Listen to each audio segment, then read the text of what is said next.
And fatigued, and I have found a product that checks all the boxes for my life, and I'm sharing it with you. Hydrate and recover from Wilderness Athlete. Dave Burns here, low in sugar, high in electrolytes, amino acids, and super convenient with the individual packets. Say goodbye to post-workout struggles and hello to optimal muscle repair. Get yours today at wildernessathlete.com. Use keyword Burns at checkout for an extra 20% off.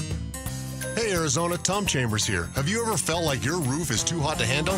Maybe it's getting drenched in our crazy monsoons. Hi, I'm Lori Clark, owner of Right Way Roofing. We've been perfecting the art of roofing for 3 generations. We only use the toughest, most durable materials that can take on anything Mother Nature throws at them. And we back our work with the best warranties in the business. Visit azroof.com for a free estimate today. We're Right Way Roofing and we do it right.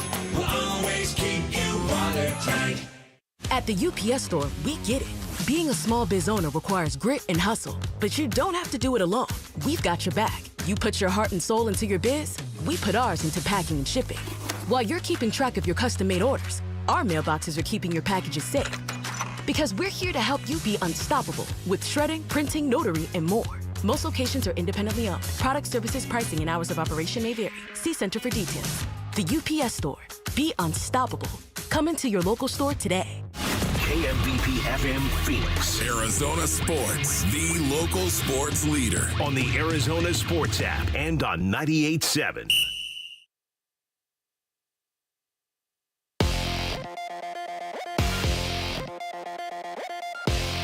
For Sarah Cazell, I'm Jeff Munn with the latest from the Arizona Sports Desk, presented by Parker & Sons Heating, Cooling, Plumbing, and Electric. The D-backs get a sweep of the Washington Nationals 5-4, but it comes with some amount of drama as, again, closer Paul Sewald had his struggles in the ninth inning. Inheriting a 5-2 lead, Sewald gave up 2 runs. Manager Torey Lovullo went to Ryan Thompson to close out the game and earn the save and preserve the sweep. And then afterwards, again, questions for Lovullo as to whether or not Sewald is his closer. This time, though, Lovullo didn't say yes. He said fixing Sewald's delivery problems is his top priority, and he, Lovullo, has a lot to think about as the D-backs head out on a 6-game road trip that starts tomorrow night in Pittsburgh. Day 2 of ASU football practice underway in Tempe. Day 1 a success, according to head coach Kenny Dillingham. The Cardinals back on the practice field for training camp this afternoon at 1:45 at State Farm Stadium. And if you're ready for some football, you'll get some tonight at 5 as the Bears meet the Texans in the NFL Hall of Fame game in Canton, Ohio. What you won't get is quarterback Caleb Williams. The Bears say he's not going to play. The U.S. men defeat South Sudan in Olympic basketball 103-86. They're now 2-0. They play again Saturday against Puerto Rico. The women meet Belgium today in Paris at noon Arizona time.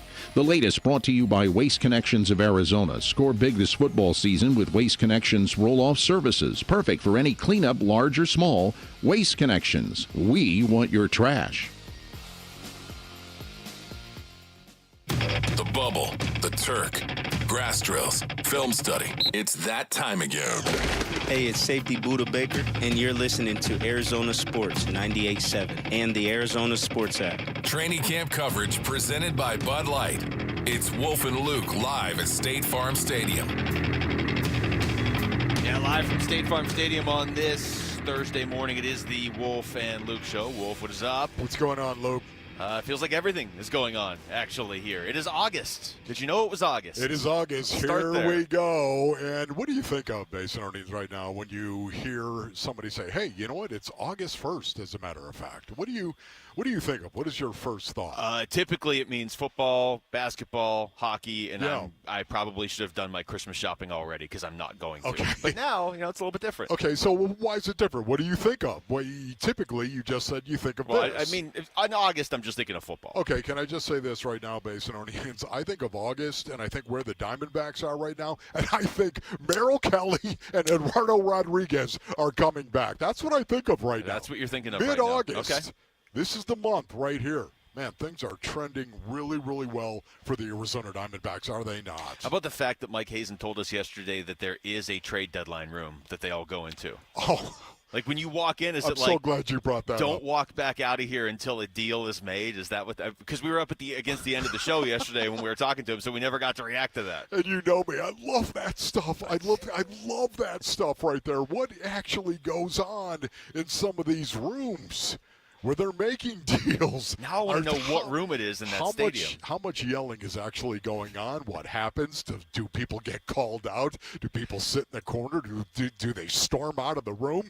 I mean, I have to tell you, man, that is fascinating to me. I feel like I feel like it's one of those rooms that you can like lock, and you're like, we're not locked from like the inside, almost like we're not leaving till we get a closer or a reliever or a replacement for Christian Walker. Just saying whatever. Right now, honestly, or a third starter, or Yes. number 3 starter. I don't know why I said closer.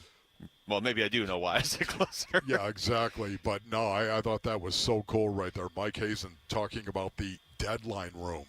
Yeah. That's what he literally called it, the deadline room. It's pretty cool. Every stadium should have one. Diamondbacks win yesterday, so they get the sweep, Wolf. Zach Gallen looks solid. Offense looks good. Man. Bullpen looks good. Up until the 9th. Yeah. So I don't remember a time with the Diamondbacks where you could go in such extreme directions. And I think we'll start with the positive here to begin the show. Yes. They look, and I genuinely mean this, like one of the most dangerous teams in baseball right now. Would you really want to face the Diamondbacks right now? But at the same time, they have one of the worst problems you can have. You don't have a closer right now. That's right. That's an issue. That's still a little disconcerting right there. I mean, once again, like you said, they get the sweep. It's been really difficult for the Diamondbacks to get the sweep. We've been talking to you. You've been documenting that on May this 9th. show over and over. May 9th. There it is, Mason. It's right there. The last time they actually – May 9th. That's It's shocking. August. Actually, that is shocking. I wonder why every time I that. told you that it never seemed to land. Oh, my You're gosh. like, well, whatever, Luke. May was only like 3 I just got months the ago. frying pan in the face right now. I don't know how many times Luke has actually said that based on earnings. It doesn't matter. It doesn't matter. Just got the frying pan in the face. It's been a while. That one. It's been a while. They get the sweep. Another series win, of course, 12-2-3, as we were talking about, and their last 17. But right now, based on earnings, here's the number: 33-19 in their last 52 games. 33-19.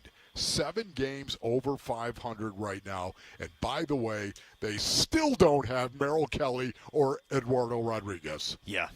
Okay? Imagine when you just, once again, theoretically speaking, when they get these two guys back in their rotation, are they going to be better? Are they going to be better? Now, listen, it doesn't mean they're going to rattle off a number 33-19 in their next 52. Well, maybe. Maybe it does. We don't know. Maybe it does. Well, there's a real possibility, I guess, now that you say that. But you know what? It certainly makes you think they're going to be a better team at some point. Give them a little more margin for error. I'm trying to look this up now because I haven't really seen this. Basically, since they lost Christian Walker, they scored, 9 runs in that game since they lost Christian Walker, and then scored 22 over the next 2 games, which they're obviously a better team with Christian Walker, although Pavin Smith, nice defensive play yesterday. Oh, yeah. Oh, my God. I thought he was going to stand up and yell, "I am Christian Walker" to the crowd. Oh, my goodness, right there, Pavin Smith. But this is, it's a smaller example, but it's another example of adversity hitting them and them going back the other way. We lose Christian Walker, now we're just going to score like 10 runs a game, it feels like, and win every game so far. So, to your point, it would be nice to see some of these guys start to come back. And it seems like, when I say these guys, it's really just Eduardo Rodriguez and Merrill Kelly at this point. It does seem like they're not that far away, but they're still winning anyway. This is their second sweep of the year. Torey Lovello talked about that after the game. I don't know if I necessarily think about it that way. Is it our first sweep of the year? Is that second of the year? Yeah, it's always nice to sweep another team. This is a big league. This is hard to do. So I don't care what team we're playing. They're a very pesky team, and they're very well run. So, yeah, it feels nice, but I just added up to a quality win at a time of the year where we need wins. We got to start banking wins. I do think the bigger stat is how many series in a row they've won. Or what are they now? 12, 2-3 in their last 17 series. 2-3. That's the bigger stat. Bro. But what was weird is they kept getting to the point where they were about to sweep a series and then blowing a save on Sunday afternoon or whatever and not doing it. So that's why this became a thing that people started to look at. Yeah, and the other thing, too, every dog has teeth, ladies and gentlemen. Ron Wolfley reporting, and you just don't want to be a team that does a lot of barking. You also want to bite, and Zach Allen gives them a lot of bite. And that's right. Thank you. I appreciate it. Okay, that's enough now. Okay, it gets a little annoying after a while, but can I tell you, Zach Allen taking the ball and going out and a very solid quality outing for Zach Allen, right? I wouldn't put it in the dominant category. He wasn't dominant Basinonians, but 6 innings pitched, of course, gave up 6 hits, 1 base on ball. Gave up 1 earned run, of course. 1 run was scored in this. 6 strikeouts. I thought he did a very workmanlike outing for Zach Allen. And I think that's exactly what he needs to start stacking. These very typical workmanlike Zach Allen outings. And I thought yesterday was one of them. Yeah, I'm with you on that. It was funny. We talked about this on the show yesterday. And we were like, okay, they won the first game of the series with just a ridiculous rally, right? You come back, you're down 6-0, you're down 8-2, you're down 8-4 in the 9th inning, you come back and win. And then on Tuesday, they just blew the Nationals out. Most lopsided shutout win in franchise history for the Diamondbacks, okay? I mean, you're talking franchise history. We're going back a while. So then we were talking on the show yesterday, like the best way to win would be if Zach Gallen pitches well and Paul Sewald comes in and closes the game out. And Eugenio goes deep again. That was sort of just implied if it was a low-scoring close game. It was 1-0, whatever it may have been right there, but it came to fruition. It was very, very close to actually being very close. That. Yeah, it was, and we'll get into the Sewald stuff here in a little bit. But, yes. But I mean, they literally almost just ran right through that and checked everything off the box. I have this stat, Wolf, that I'm not even sure if it really fits right here, but I'm going to throw it in because you always have the Diamondback stats. This was sent to me by the team, though, but their home to third average, like the speed from home to third, like on a triple, is the fastest in the majors. 11.9 seconds. That's their team average. Their team average right there. 11.9. Okay, that's, I think, largely because Corbin Carroll has 7. Yeah. Does he have 7 triples? And McCarthy has on this year? Boy, that number's sticking out right now based on 7 triples. McCarthy, Jake McCarthy. Right now, honestly, if he's not in the lineup, I'm bummed. Can I tell you that right now? No, it's more fun when he plays. It is. If Jake McCarthy is not in the lineup right now, I'm like, oh, man. What's going? Give me the remote. I was like, I'll watch it, but I don't have to like it. I mean, seriously. Jake McCarthy he's legit, man, and he's had an incredible bounce-back season. If we did like the 2/3 of the season award, that would be annoying. But he would be on the ballot for MVP of the first 2/3 of the season. I don't know that he'd win, but he'd be on the ballot. Just the fact your brain actually thought about the 2/3 of the year award. I don't know. It's weird. Well, you started this. You brought up the 52 games, and they have, I think, they have 53 left. I think so. When we come back, we're out here at State Farm Stadium. Where does Kaiser White think this Cardinals defense is going into year 2 under Jonathan Ganon? It's Wolf and Luke on Arizona Sports, the local sports leader. D-backs Nationals. There goes Gurriel. The pitch swung on, hit well. Deep to right. Back it goes. Gone! Corbin Carroll! A 2-run pinch hit walk-off homer is the final blow of an improbable come-from-behind win. The D-backs sweep the Nats at home. The D-backs head to the Steel City to play the Pirates. Coverage begins tomorrow afternoon at 3 on Arizona Sports 98.7 and the Arizona Sports app.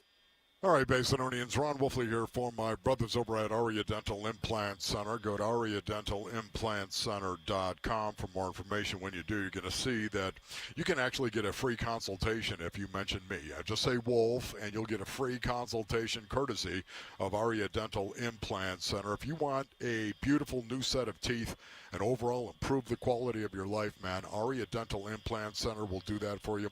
They'll give you the all-on 4. You're wondering, what is the all All-On-4, Wolf? Well, I've had the All-On-4. The All-On-4 dental implant treatment is going to be for you. If you want to be able to bite into that food that you love, smile real nice for the camera, whatever it may be, you can have a new set of brand new beautiful teeth in 24 hours after surgery. What you need to do is go to AriaDentalImplantCenter.com. They will save you thousands and thousands of dollars compared to the corporate dental implant centers. That's AriaDentalImplantCenter.com. Hey there. Gerber Life would like to talk to you about the importance of guaranteed life insurance for when you... No, thank you. I get it. Nobody likes to think about life insurance because it means having to think about the end of... So I'll make this short and sweet. If you're 50 plus or 50 to 75 in New York, you can apply for Gerber Life Guaranteed Life Insurance with guaranteed acceptance regardless of your health. Guaranteed acceptance means you don't need a medical exam. In fact, you don't even have to fill out a health questionnaire. For a free quote, just visit GerberLifeFamily.com. Then, when that thing you don't want to think about does eventually happen, and you know it will, I'm not listening. your family can use the insurance money to help cover the cost of your final expenses, or anything else. Now that's worth thinking about. Gerber Life Guaranteed Life Insurance. For a free quote, visit GerberLifeFamily.com today. See website for terms and restrictions. Hey, it's Gamble, and I'm here with Stuart Willis, the president of Asset Preservation, Wealth, and Tax. Stuart, a lot of people think that they have accounts, investments that are diversified, but they really don't. Tell me about diversification and how Asset Preservation, Wealth, and Management handles that. Actually, I think that the word's highly misunderstood because people will come in with 100 different positions, different mutual funds, and they feel like they're diversified. But oftentimes those mutual funds are all buying the same underlying stocks. So if they're all owning the same positions, we know there's going to be tons of overlap. So you guys are able to combat that by having multiple money managers with different outlooks. Absolutely. You don't ever want to have all your eggs in one basket because if your financial advisor gets it wrong, that can be detrimental to your portfolio. So if you want to be truly diversified, contact Stuart Willis at Asset Preservation, Wealth, and Tax at 602-877-PLAN or AssetPreservationWealth.com. Investment advisory services offered through Foundations Investment Advisors, LLC, and SEC Registered Investment Advisor. Don't miss the Alan Parsons Live Project at the Celebrity Theater Sunday, August 18th. One of rock's most spectacular sonic and visual experiences. The Alan Parsons Live Project will take you on a journey like no other. Tickets on sale now at celebritytheater.com. The Alan Parsons Live Project, brought to you by Danny Zalisco Presents. Dan Bickley here with my man, Shane O'Hanrahan. And Shane, what's going on this summer at Chapman BMW? We got a lot going on, Bick. Financing as low as 2.99%, a great selection of certified pre-owned vehicles that have gone through an extensive inspection. And if you ever thought about going electric, we have the incredible lease deal on the BMW i4, starting at $449 a month. So come on down, say hello, and get your hookup. You can shop online at ChapmanBMW.com. That's Chapman BMW. 2 great locations. One great experience.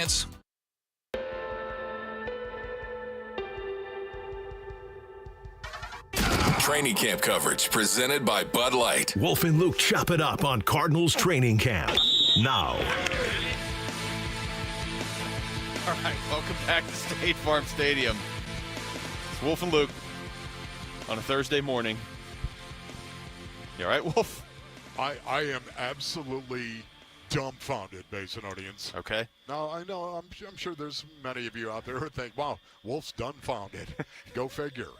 Can I tell you right now, honestly, I'm looking at the Betty Crocker tray being pushed in here at State Farm Stadium, and there is no white pants. This is something. 3 years of doing this out here. Never has this happened. I have never seen the field come in without a dude who was wearing white pants actually controlling the field. He's right there. He's the guy that there's a kill switch. You know that. That's what it is. There's a kill switch on it. Okay, if somebody, hey, stop it, boom.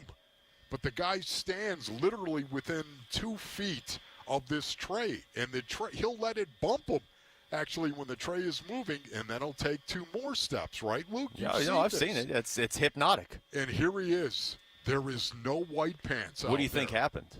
Man, I don't know, but this guy's got a different technique, does he not? That's true. He does not have the white pants technique. He's like leaning on it. He's literally leaning on it, allowing the tray to push him forward. He looks like he's like, this would be a lot easier if I just had white pants. This is bizarre. We have to get to the bottom of this right now. I'm going to start rocking. Well, it's one of three things. Either the guy ran out of white pants, the guy got sick of hearing us talk about his white pants, or he accidentally washed his white pants with like different colored pants and they all got ruined, so he's wearing black pants. Or somebody's getting fired.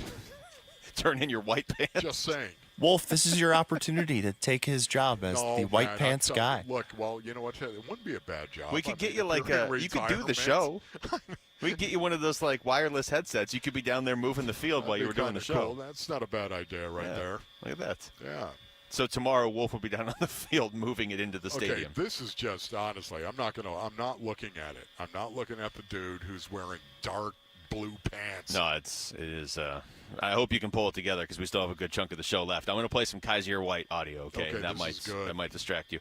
And this is the one that caught my attention first and foremost. He was speaking on Tuesday, and he was asked, okay, where's the defense this year? What do you see from the defense this year compared to last year? His first year here, Jonathan Ganon, Nick Rallis, everybody's first year here last year. Where does this year's defense compare to that? Yeah, definitely. I feel like we're definitely miles ahead than we were last year at this time. So I feel like we're in a good spot. Got to keep climbing, keep growing.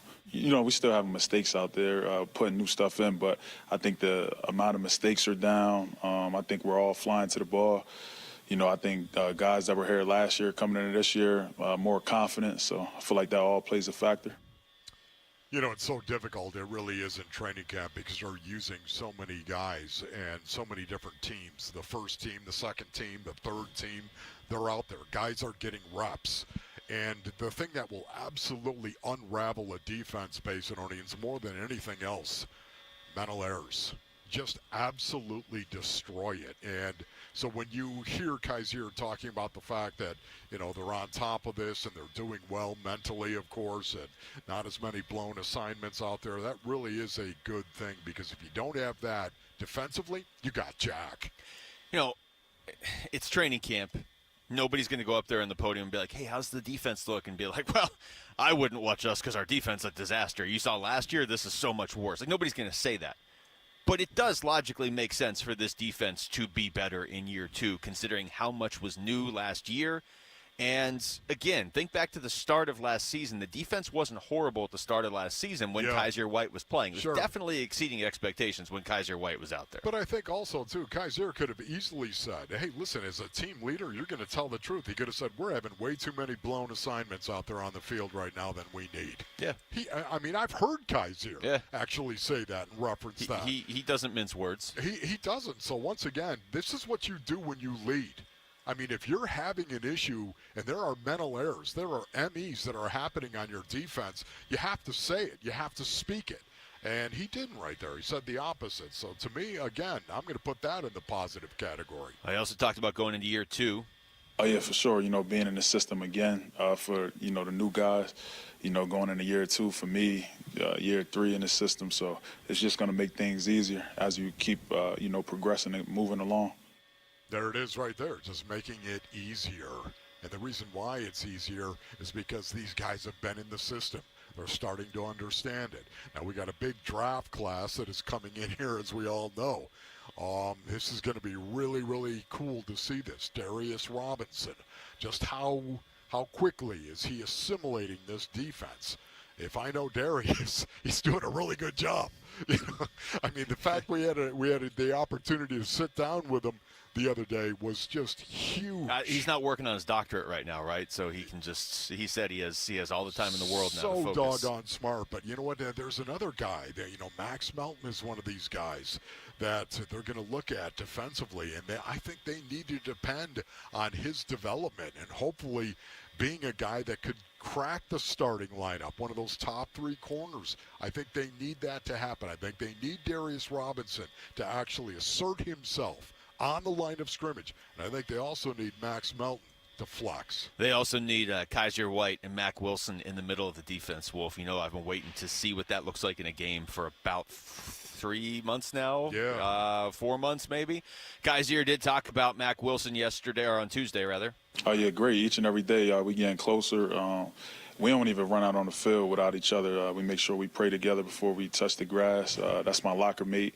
You know what I mean? We talk all the time. So, we're going to keep, building on that bond and relationship. And the closer we get, the better we're going to play out, on the field. And our chemistry just going to keep rising. So I feel like we're going to shock a lot of people this year. I'm telling you, those two are going to do damage. And there's going to be just a little, it's going to be like 5% frustrating, Wolf, when like in week 5, everybody's talking about, wow, who could have possibly seen Mac Wilson and Kaiser White being good together?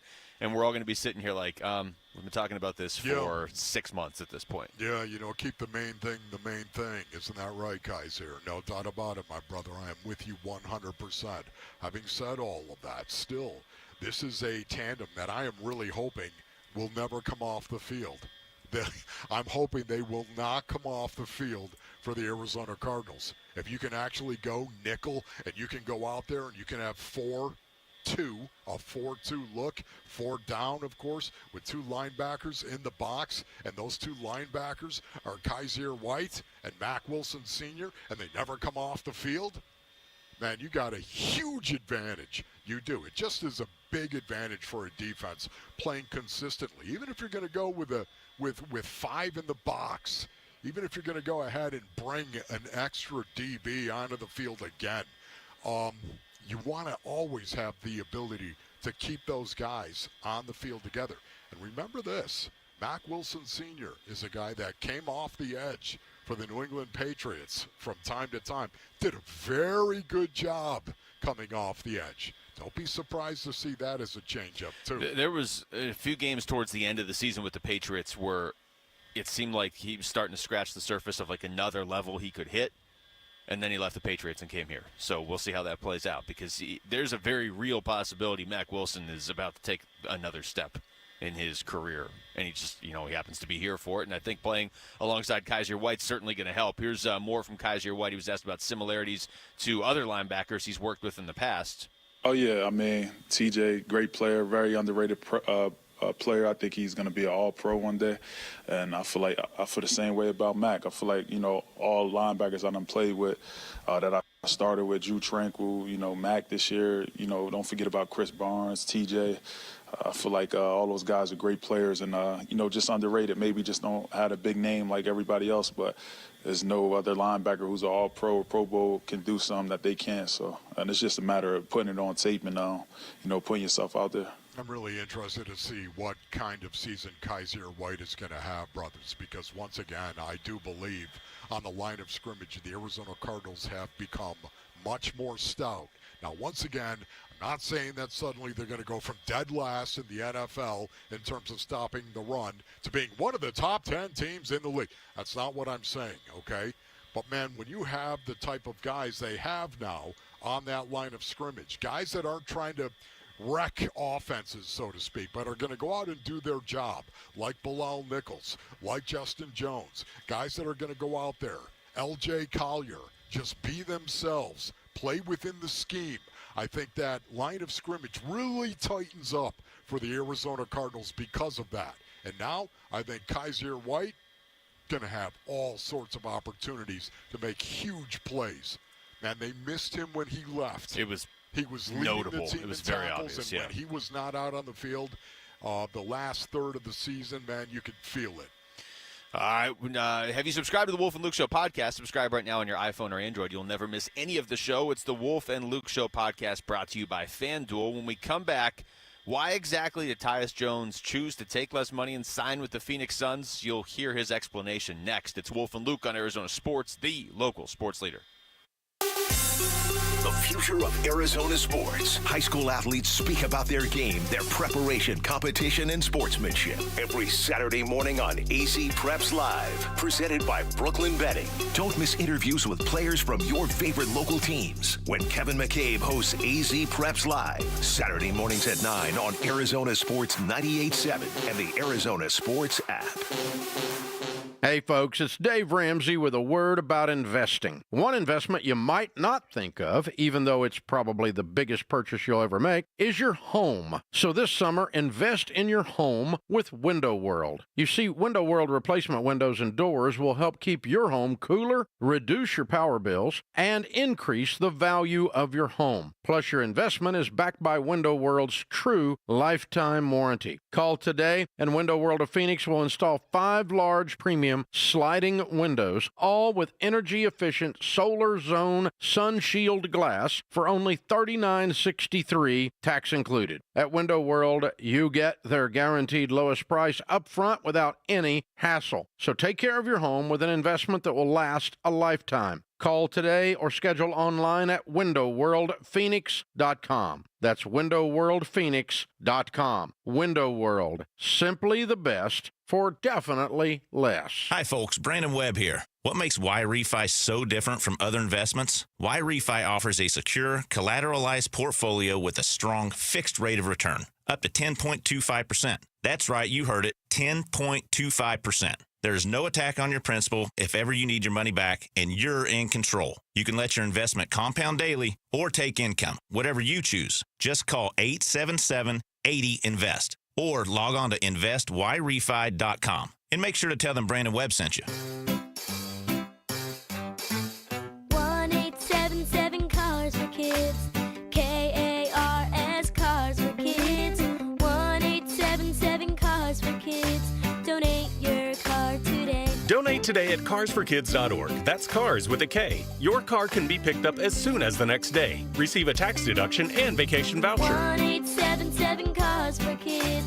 Donate your car today. Now accepting donations of land, homes, buildings, or any kind of real estate. Message and data rates may apply. Hey, this is Ron Wolfley. And Luke Lipinski. We're here to talk about one of the most important issues affecting our community. Every year, we hear far too many heartbreaking stories involving children and water. Please take 2 seconds out of your day to help prevent these tragedies. Learn about important water safety tips and enter to win swim lessons from the YMCA. Go to Fulton2seconds.com or text SWIM to 62620. And never forget that 2 seconds is too long to take your eyes off your kids near water. This is Doug Fulton of Fulton Homes, proud to partner with KTAR to keep your kids safe around water. Being hurt in an accident can change your life, and we want you to be empowered in that situation, and that is why we tell you to call Sweet James. Hey everybody, Dan Bickley here, and when one of our listeners got hurt in a motorcycle accident, he was shocked by the lowball offer he got from the insurance company, and he called Sweet James, and his new team of attorneys helped him get the medical care needed to get on that bike again,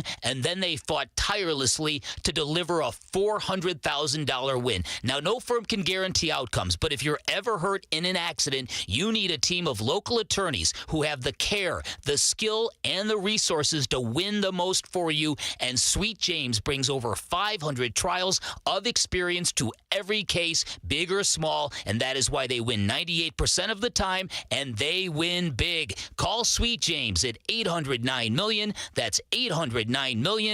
Find them online at sweetjames.com. Proud partner of your Phoenix Suns.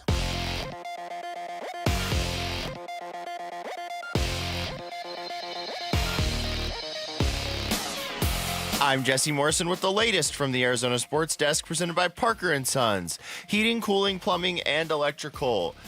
The Arizona Diamondbacks staved off a late comeback by the Washington Nationals to beat the Nats 5-4 yesterday. The win completed the D-backs' second sweep of the season. The win was a bit overshadowed by another rough performance by closer Paul Sewald. Here's manager Torey Lovello. I know everybody wants to know, what's the closer situation? Are you going to dump him out of the closer role? That's not my priority with Paul right now. My priority is to find out if he's getting blocked by some sort of a delivery. That's our job. That's my job. And then I'll take the next necessary steps from there. The D-backs are off today before starting a series at the Pirates tomorrow.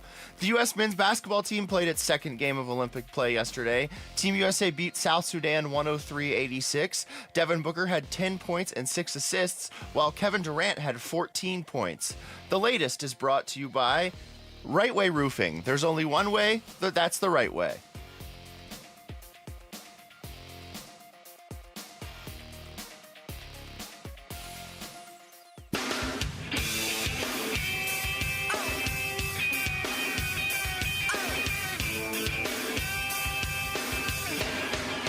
Hey, it's Gambo. We're back at State Farm Stadium today for another day of Cardinals training camp. Join us as we'll get to chat with NFL Network's Omar Ruiz and the Cardinals head coach, Jonathan Ganon, on the Burns and Gambo Show, 2 to 6 on Arizona Sports. Okay, so a lot happens during the breaks. That's nothing new.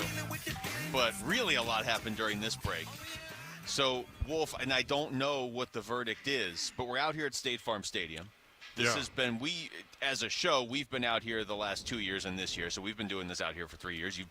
We've all been out here longer in different capacities, but as a show, and it has mystified us why White Pants Guy wears white pants as he rolls the field in. That's right. Today, somebody who is not White Pants Guy is rolling the field in, but during the break, we found White Pants Guy on the other end of the field, and Wolf sprinted down from the 50 to about the 10, ran down the stairs here, and asked White Pants. Was he freaked out, first of all, when you came up and you're like, hey, can I ask you about your pants? You know what's so weird about it? Not at all. Wow, as a matter of fact, I said, hey, sir, my name is Ron Wolfley. You looked at me and said, I don't know exactly who you are. That okay, helps. now listen. Helps. Okay, but then it was weird.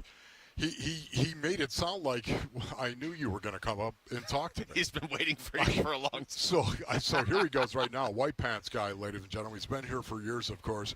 He's the guy who stands right next to the field and rolls the field in. He also, his name is Don. White Pants Don, ladies and gentlemen. Okay, White Pants Don. Don's the White He's Pants. the guy that he's the number one electrician. He's like the plumber around here. He patches things. He fixes things. He's the fix-it guy. I noticed That's right now what he is. the field is not moving without him next to it. Right. Okay, it's not moving, but that's what they've always done. They bring it halfway in right here, and remember, then all of a sudden they're going to start going ahead and actually loading the padding around the. He is walking across the empty area like a closer right now, isn't he? But I just said to him, I said, what are you doing down here? Does OSHA make you wear white pants when you do? He said, no. You do not have to wear white pants when you do it. He was so matter of fact on some of these questions that I was answering. I said, do you feel weird? He says, I feel really weird standing here because I'm always the guy who stands there and brings it in. So there it is, ladies and gentlemen. And now it's moving. The white pants issue is put to bed. It is. You do not have to wear white pants. But does it not raise a bigger question of why did he expect you to come ask him? Like, you're describing him like a wizard that was like on top of a mountain, like I've been waiting 500 years for somebody to come ask me And what this. was so weird, he was buried in these dummies. He was down by the wall, and I came right over the wall, and he looked right up to me like he expected me. It was bizarre. I've been waiting for you. I honestly, and you know what, Mel said, hey, you should go down there. Go down there now. You got time. And I thought, no, what did Mel? Did she orchestrate this somehow? You know, I don't think she did. Right, but She that's just how on top of a lot of things our producer is. It's true. Ladies. Always a suspect, but I don't believe so in this case. I think that was just pure serendipity. But of course, the cards definitely that our guests are bringing, that was you. Oh, that doesn't. She wasn't Thank even you. here one of the Appreciate days. that. She was back at the studio. Luke, I don't want to hear it. How would she get a card to a player when she's not even here? Drive out to Glendale Jeremy, and turn don't around? throw your arms up, okay? That's a lot of extra driving. I've got a little conspiracy going here.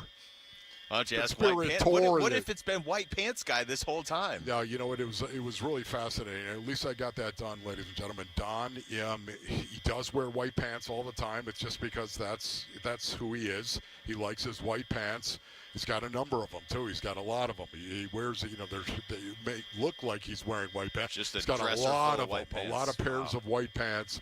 And here he is doing his job right now. And that, boy, it makes me feel so much better. I know you're like, man, Wolf, I was wondering the same thing. Probably not. What is this white pants guy doing? And honestly, does he have to wear it because of OSHA? No, he does not. Let's put that to bed right now. And what are we talking about? I refuse to call him Don, though. I can't like conceptualize that. He is White Pants Guy. Yes. That's what he's always been.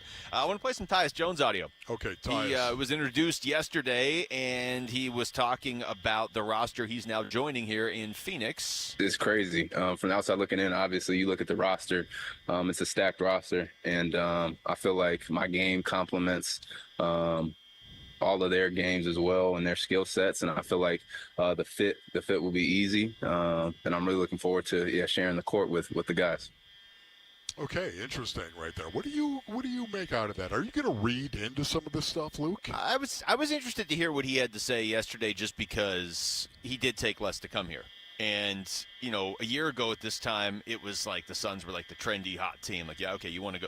This year it's been kind of trendy to just like throw dirt on the Suns. Like, oh, they're done. They'll never win anything.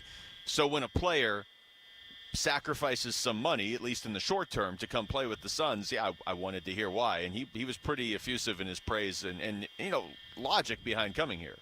When you say it's a good fit, Tyus, to what degree are you saying that it's a good fit? To where you're going to be out there 32, 33 minutes a game? Is that what you're saying, Tyus? That's very interesting to me. When you describe in detail what you mean by good fit, Tyus. Because to me right now, to your point, Luke, you got a guy who's going to take less money, $3.3 million, less money, to come play here that he could get elsewhere. Okay? Yeah. Really? Why? Well, and play less? Does that not carry more weight, though, if he's speaking high? He doesn't have to speak highly of the Suns. He literally sacrificed money to come play with the Suns. Yes. Now, again, it might be a brilliant investment on his part. He might play a significant role on this team, and they might go deep in the playoffs, and he might really get paid by somebody next year. That's probably what will happen, honestly. But as we were talking the other day right now, when you stop and think about this and really mull it over, you're really going to come here if you're going to play less? Well, yeah, he's got a lot invested in this season because if there are, if he gets hurt, if there are games where he's not playing much, then that's impacting him beyond this year. Maybe Coach Bud looked him in the face and said, man, you're a good fit. Well, here's he was asked what the Suns' pitch to him was to get him to come here. Just being myself, talking with Coach Bud, just how he envisions me, kind of fitting in, kind of being the orchestrator, being the playmaker, trying to make it, easier for Book, KD, Brad, and the rest of the guys, honestly, just kind of, facilitating, setting the table, and ultimately just doing what I do, and that's being a point guard and being a leader. So felt, again, that the fit was there. The fit was perfect, and I'm looking forward to taking advantage of that. See, just listening to Tyus right there, it does not make me think that he's going to be out there 21 minutes, 22 minutes a game. I'm just saying. It doesn't sound like that to me. This is not the vibe that I'm getting from him. Yeah, he doesn't have. I mean, he could play more than that. I mean, you're not going to cut into Durant or Booker's minutes. Obviously, that would be idiotic. Like, you're not doing that.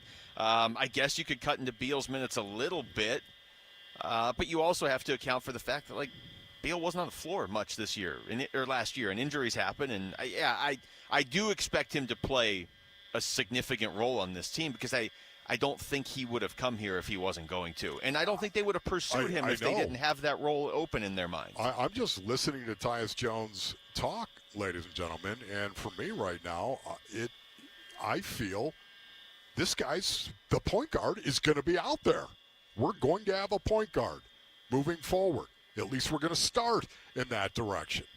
That makes me think he's going to play a lot. Yeah, we'll get back into this in a little bit because he said a lot more too. But I think just his action of signing with the Suns, that alone would indicate he was told he's going to play a pretty decent role, and he believes it. And, I mean, he obviously believes this team can do something in the playoffs too. Otherwise, he would have just gone somewhere else. All right, when we come back, Wolf, we have avoided this long enough. We've talked about the wins, the winning streak for the Diamondbacks. We've talked about football. You ran down on the field and talked to White Pants Guy. I should point out, by the way, we're not on the field. We're up on the concourse. Right. So Wolf, during that break, sprinted all the way down, had that conversation, which sounded lengthy, ran all the way back here, which is both impressive and raises the question why, when we're at the studio, do you sometimes get back late? But here you could run around an entire stadium and be just fine. I got the sauce going right now. Thank you. Yeah. All right. When we come back, that was a long way of saying we've avoided this as long as we can. But when we come back, we have to talk D-backs closer. Should Paul Sewald still be the D-backs closer? Will he be? It's Wolf and Luke on Arizona Sports, the local sports leader. Burns and Gambo, afternoons. You mentioned Marvin Harrison Jr. Now with pads on, how hard do you hit him? I'm tagging off on Marvin. I'm tagging off. No hitting Marvin. No hitting Marvin. No hitting Marvin. Okay. I'm tagging off. So even with the pads on, certain guys you'll shy away from. Pull your punch a little Marvin. bit. Yeah. I might try to hit the ball, but he does a great job of holding the ball with two hands when he's in traffic. But no hitting Marvin. Marvin does get treated a little bit differently. He doesn't. But he does. Burns and Gambo, afternoons 2 till 6 on Arizona Sports, the local sports leader. This is your captain. We are going to be experiencing some slight turbulence. Please fasten your... Oh, hold on. Just got a video of my cat. Imagine the pilot of an airplane was as confident as you are texting and driving. Seems kind of crazy when you put it like that. Visit StopTextStopWrecks.org. A message brought to you by the National Highway Traffic Safety Administration, Project Yellow Light, and the Ad Council. You go into your shower feeling... But as soon as you reach for the Irish Spring, your day immediately gets better. That crisp, fresh, unmistakable Irish Spring scent zings your brain and awakens your senses. So when you finally emerge from the shower, 37 minutes later, because you pay the water bill so you can stay in there as long as you want, you're ready to take on the day. And smell great doing it. Irish Spring Body Wash and Bar Soap. Fresh, green, Irish. Shop now at Walmart. Hi, I'm Don Barano, Division President for Mattamy Homes. We're proud to be the Stories of Hope sponsor of the Phoenix Children's Hospital Give-a-thon. Donations go toward research, clinical programs, state-of-the-art equipment, and family-friendly services that ensure world-class care. Your support will continue to grow specialized children's care here in Arizona. Call 602-933-4567. You can also text GIVE to 620-620. The children at PCH need our help now more than ever. Ah, summer is here. Time for video calls, eating lunch at your desk, and navigating office politics. Wait, that's not what summer's for. But my inbox is full. Inbox schminbox. Life is short. Summer is for getting away. Bring on the beach, the national parks, the music festivals. We gotta get out of here. This summer, get away from the monotony in the Hyundai you've always wanted. The Hyundai Getaway Sales Event is going on right now. You can get the hottest deals of the season on many of our award-winning Hyundai models, like the tech-filled Tucson, the spacious Palisade, or the super stylish Elantra. Ignore those meeting invites and get away with the peace of mind that comes with America's best warranty. But get going, because these deals won't last. Add more joy to your journey at the Hyundai Getaway Sales Event. Now for a limited time, get 1.99% APR for 60 months on the Hyundai Tucson or Elantra. Hurry into the Hyundai Getaway Sales Event. Offers end September 3rd. Call 562-314-4603 for details. It's Robert from All Pro Shade Concepts. Everything we create is a custom fit, from roll-down shades that create an outdoor room to motorized awnings with lighting. Visit All Pro Shade for a free estimate. That's allproshade.com. Gotta call All Pro Shade. Dan owed an unbelievable amount of money to the IRS. I got behind on my taxes. It's a horrible feeling. He was in denial. And when I got those letters from the IRS, you wanted to act like they didn't exist. Finally, Dan turned to Optima Tax Relief, the leading tax resolution firm. A-plus rated by the Better Business Bureau, they've resolved over $1 billion for their clients. Optima got me a settlement with the IRS. These people are really people-friendly. It was every bit of a new lease on life for me. The fast action and the great results made Dan's head spin. I felt like I was in a dream, but it's real, and I have paperwork to prove it. They got the job done, and life is good. For tax help you can trust, call Optima now for a free consultation. If you're worried about what's going to happen with the IRS, stop worrying. Make the call now. Call 800-343-6460. 800-343-6460. 800-343-6460. Optima Tax Relief. Testimonial from an actual client. Some restrictions apply. For complete details, please visit OptimaTaxRelief.com. Hey everybody, Dan Bickley here, and who will be closing baseball games for the Diamondbacks? They've got a day to decide, and we'll discuss tomorrow starting at 6 a.m. on Arizona Sports. I'm closer to where I started. We're chasing after you. I'm falling even more in love with you. Letting go of all I've held on to. I'm standing here until you make me move. I'm hanging by a moment here with you.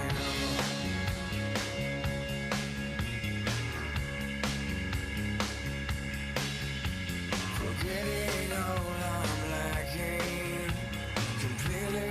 Maybe this will help. What a weird thing, but weird things happen. Did you really? I sent you and Aaron. Neither one of you responded, by the way. You were both like, what a loser listening to Lifehouse. So that was cool.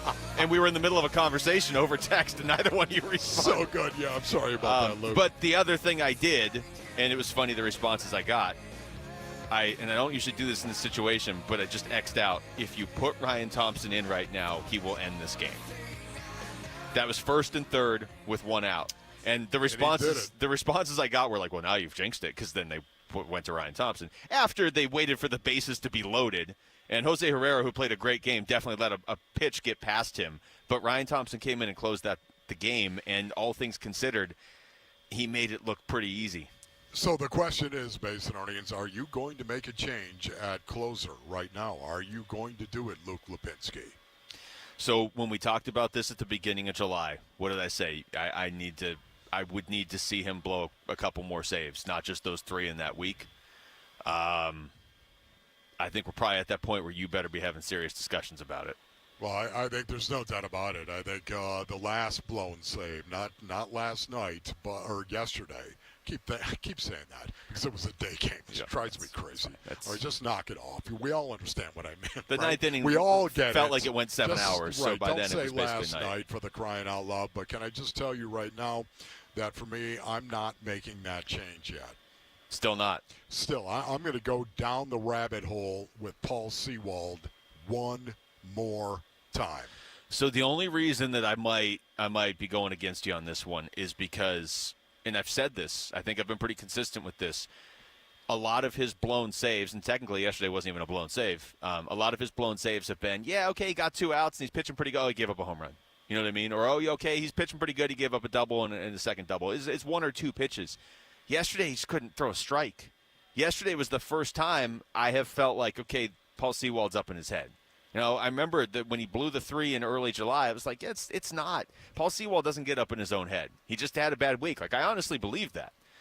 But yesterday was, to me, felt different. I don't know if he's just been hearing everybody talking about it, if he's been thinking about it, whatever. Like, he couldn't throw a strike. And when your closer can't throw a strike, you have to do something to get him back on track. I don't know if just running him back out there tomorrow would get him back on track. Yeah, he didn't pitch well. He was bad, Basinonians. Ron Wolfley reporting, but I'm not going to bail on him yet. The weird thing is about this, I think in order for Paul Sewald to be effective, he's got to work the edges of the strike zone. Would you agree with me on that, right? Yeah. I mean, he's got to really work the edges, but as I said earlier, Basinonians, when I watched him pitch last night, it looks like he's really thinking on working the edges of the strike zone, maybe overthinking Don't you think that was the first time, though? Rather than just, I would agree with that. Other than just making make your pitch. A bad pitch. Is that what you're saying? I'm just saying, like, he was missing consistently for the first time that I've seen him.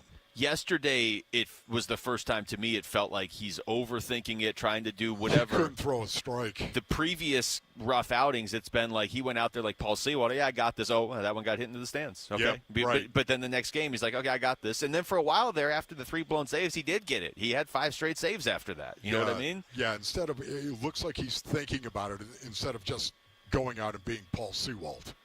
You know, he could not locate his sweeper at all. Could not. Even his fastball was all over the place. So right now, once again, he's in it, man. He is. And it's not looking good. But to me, one more time, I'm going down the rabbit hole. One more time. I appreciate the Lovello, though, in the moment. And I think a lot of us are probably thinking that, like, if you can figure out the closer situation, figure it out. That's fine. If you want to figure it out, last night, tomorrow, whatever. But get him out of here right now because you have a chance to sweep this series, and Ryan Thompson will come in and end this game. Like and he did. And he did it with bases loaded and 1 out, and he still did it.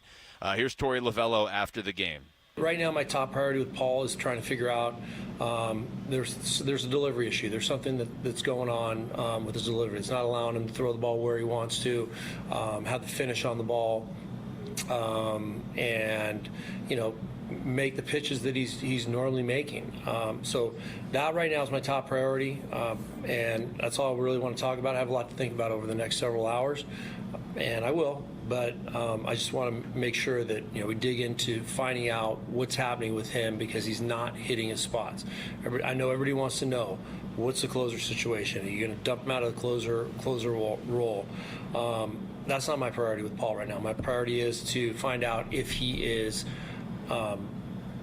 getting blocked by some sort of a delivery. That's our job. That's my job. And then I'll take the next necessary steps from there. Speaking of delivery, didn't it look like he was jerking it a couple of times or something, right? Yeah. I don't know. It looked like he was literally like trying to place the right, ball in a exactly. specific, Yes. Yeah. It raises a lot of questions. We talked to Kyle Seeloff a week ago when the D-backs traded for A.J. Puck, the Marlins broadcaster, and one of the first questions we asked him was if he had to close, could he close? And he said, oh, yeah. I think his exact response was, oh, goodness, yes. So they have A.J. Puck if they need somebody to step in and close. Doesn't mean he's instantly going to be able to close. You know what I mean? Honestly, it's fascinating to me. I would try A.J. Puck based on what we have seen so far. I would try him. We got people shaking their head. No. Well, not only the person shaking his head's a Marlins fan, so right, exactly. that makes me a little nervous. Stink. Yeah. Is a guy, Kevin Ginkel, of course. Probably where I would go first. Going to be considered. Ryan Thompson as well would be considered with this. Boy. I think I'd try A.J. Puck first. I think I would do that. The problem, and here's more from Torey. The problem is, and this might be unavoidable, you might have to do this now, but you're disrupting everything if you switch closer. Like, I wouldn't pull Ryan Thompson out of – they have him in the 8th inning. I would just leave Ryan Thompson where he is. Okay. Ryan Thompson has been lights out all year. Okay. I like having the 8th inning. I just know the other team's not going to score. That's nice. Ginkel or Puck, I guess. Here's Torey Lovello. Yeah. If a change is made, we feel like we have some really good candidates for sure. They do. I mean, and that's good because the trade deadline has passed, so you can't go get a closer now. The other part of this, though, Wolf, is, and this is why I tend to believe what Torey said in that first cut of his priority is figuring out what's wrong with Paul Sewald. Yeah. He's so beloved in that locker room or that clubhouse, and he's still going to be on the team. You know what I mean? Like, you're not – even if you move him out of the closer role, you still need him to do something. I mean, honestly, you're going to use him as a setup guy, right? yes. I mean, you're going to use. So if you're going to put him in that bully ball. If the velocity is an issue, or the location of the delivery, or something, that's just going to be an issue in the 7th inning or whatever.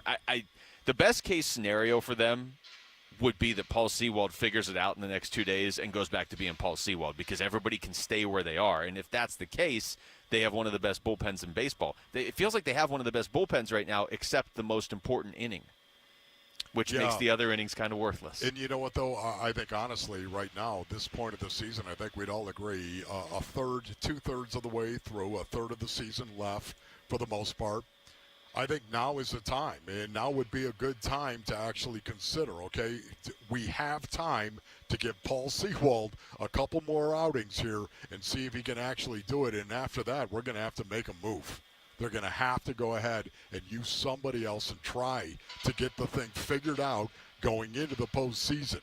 That's what I said, going into the postseason. Yeah. I'm assuming the Diamondbacks are going to make the postseason. They do keep winning despite this. You know, I think if it were me, I'd probably the biggest thing, have the open communication with Paul Sewald, so he's not sitting there wondering. And Torey's good at that stuff. But, like, if you're going to – you know Torey's doing that. Yeah, if you want this to work, talk to the guy and let him know what's up, right? I think if it were me, I'd be like, you're probably going to pitch 7th inning in the Pirates series. Get him back to just, like, what do you say, put up a couple zeros.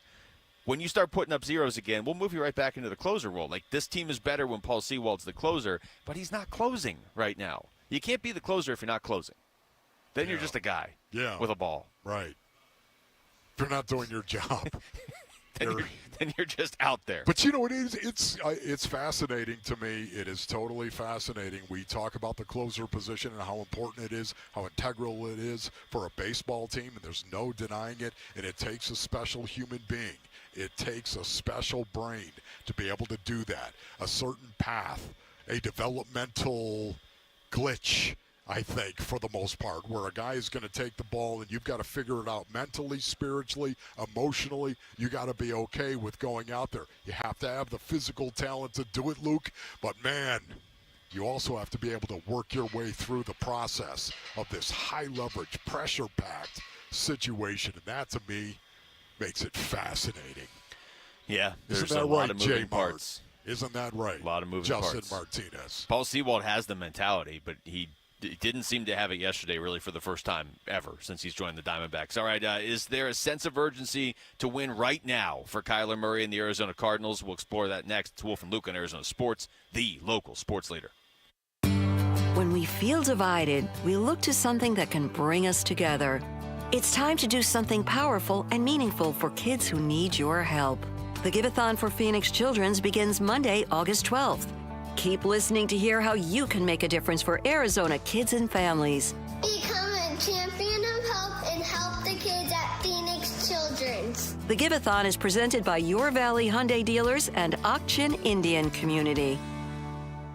We're a two Ford family. Yep, Paul Calvise here. In fact, Ford has been part of our family for generations. Built Ford proud dates back more than a century in this country, and the future, it is here at our Desert Ford dealers. Like those F-Series trucks, built Ford tough, and the all-new 2024 F-150 with the all-new interior and exterior is designed to be the most rugged, dependable, and productive ever. No workbench, no outlet, no problem. With Pro Power on board and that convenient work service, the F-150 has you covered. SUVs, there's the Ford Bronco Sport with 5 available trims, the Ford Explorer with all the advanced tech, plus 3-row seating that folds down for tons of cargo room, and you gotta love how there's a powertrain for everyone. Gas, hybrid, electric, like that 2024 Ford Mustang Mach-E, 100% electric, 100% SUV with sports car performance and 0 tailpipe emissions. Bottom line, get to our Desert Ford dealers and see how a new Ford fits your future at buyfordnow.com.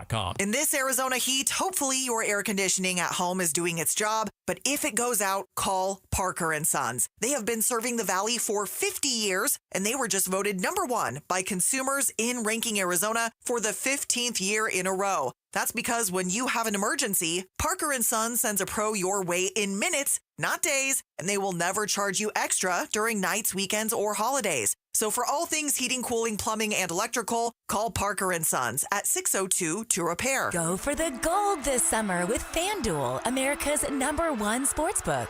Follow along with all your favorite international teams in all your favorite sports. From basketball to badminton and soccer to swimming, FanDuel has it all. For more, check out FanDuel.com.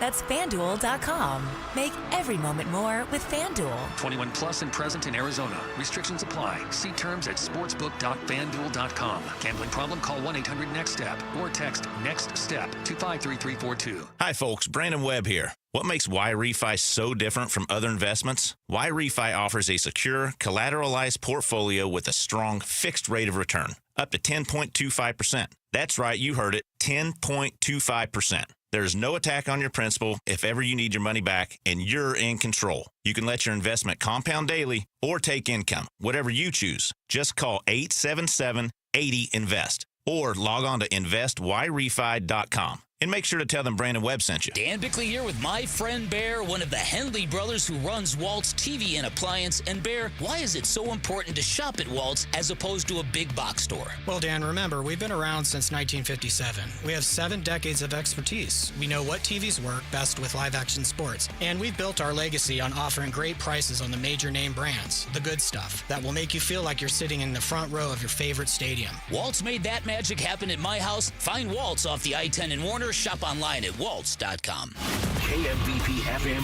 Phoenix. Arizona Sports, the local sports leader. On the Arizona Sports app and on 98.7. I'm Jesse Morrison with the latest from the Arizona Sports Desk, presented by Parker & Sons, heating, cooling, plumbing, and electrical. The Arizona Diamondbacks staved off a late comeback by the Washington Nationals to beat the Nats 5-4 yesterday. The win completed the D-backs' second sweep of the season. The win was a bit overshadowed by another rough performance by closer Paul Sewald. Here's manager Torey Lovello. I know everybody wants to know, what's the closer situation? Are you going to dump him out of the closer role? That's not my priority with Paul right now. My priority is to find out if he's getting blocked by some sort of a delivery. That's our job. That's my job. And then I'll take the next necessary steps from there. The D-backs are off today before starting a series at the Pirates tomorrow. The U.S. men's basketball team played its second game of Olympic play yesterday. Team USA beat South Sudan 103-86. Devin Booker had 10 points and 6 assists, while Kevin Durant had 14 points. And Diana Taurasi, Brittany Griner, and Kalia Copper and the U.S. women's team is in action today against Belgium. That game tips off at noon. The latest is brought to you by Some Burrows. Some Burrows is now serving breakfast. Starting at 7 a.m., start your morning with one of their 15 Valley locations.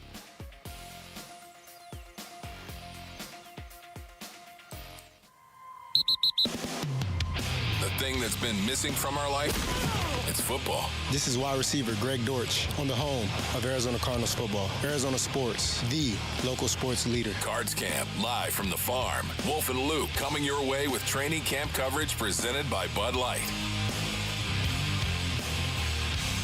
Hour number 2 of the show, live from State Farm Stadium. Wolf and Luke, we inch towards the Hall of Fame game tonight. We'll get into that in a little bit. Sweet. Cardinals not playing in that, though. Cardinals will be practicing here this afternoon, Wolf. It's funny looking at this team in this season. There's definitely excitement. I feel like everybody's expectations are a little bit different, obviously, but I feel like they're, kind of clustered around the same range. Like, for me, I feel like this is a 7 to 10 win team, somewhere in that range. If things go really well and they stay healthy, I think they could win 10 games. But they did only win 4 last year, so I'm not going to go crazy. Yeah. But I do think there is definitely a possibility that this offense, not that it's going to sneak up on opposing teams, but that it could take off and really be a story by like week 4 or week 5 or whatever around the league. And I do think this defense is going to be better than people expect. So somewhere in that range. You're about that range too, right? No, I am. No doubt about it. I think if you had to pick one number, a guess based on earnings, I would say 9. The number is 9, and I think that's the best way to actually do it. Force yourself into picking a number, and again, it's not a prediction, ladies and gentlemen. It's an expectation.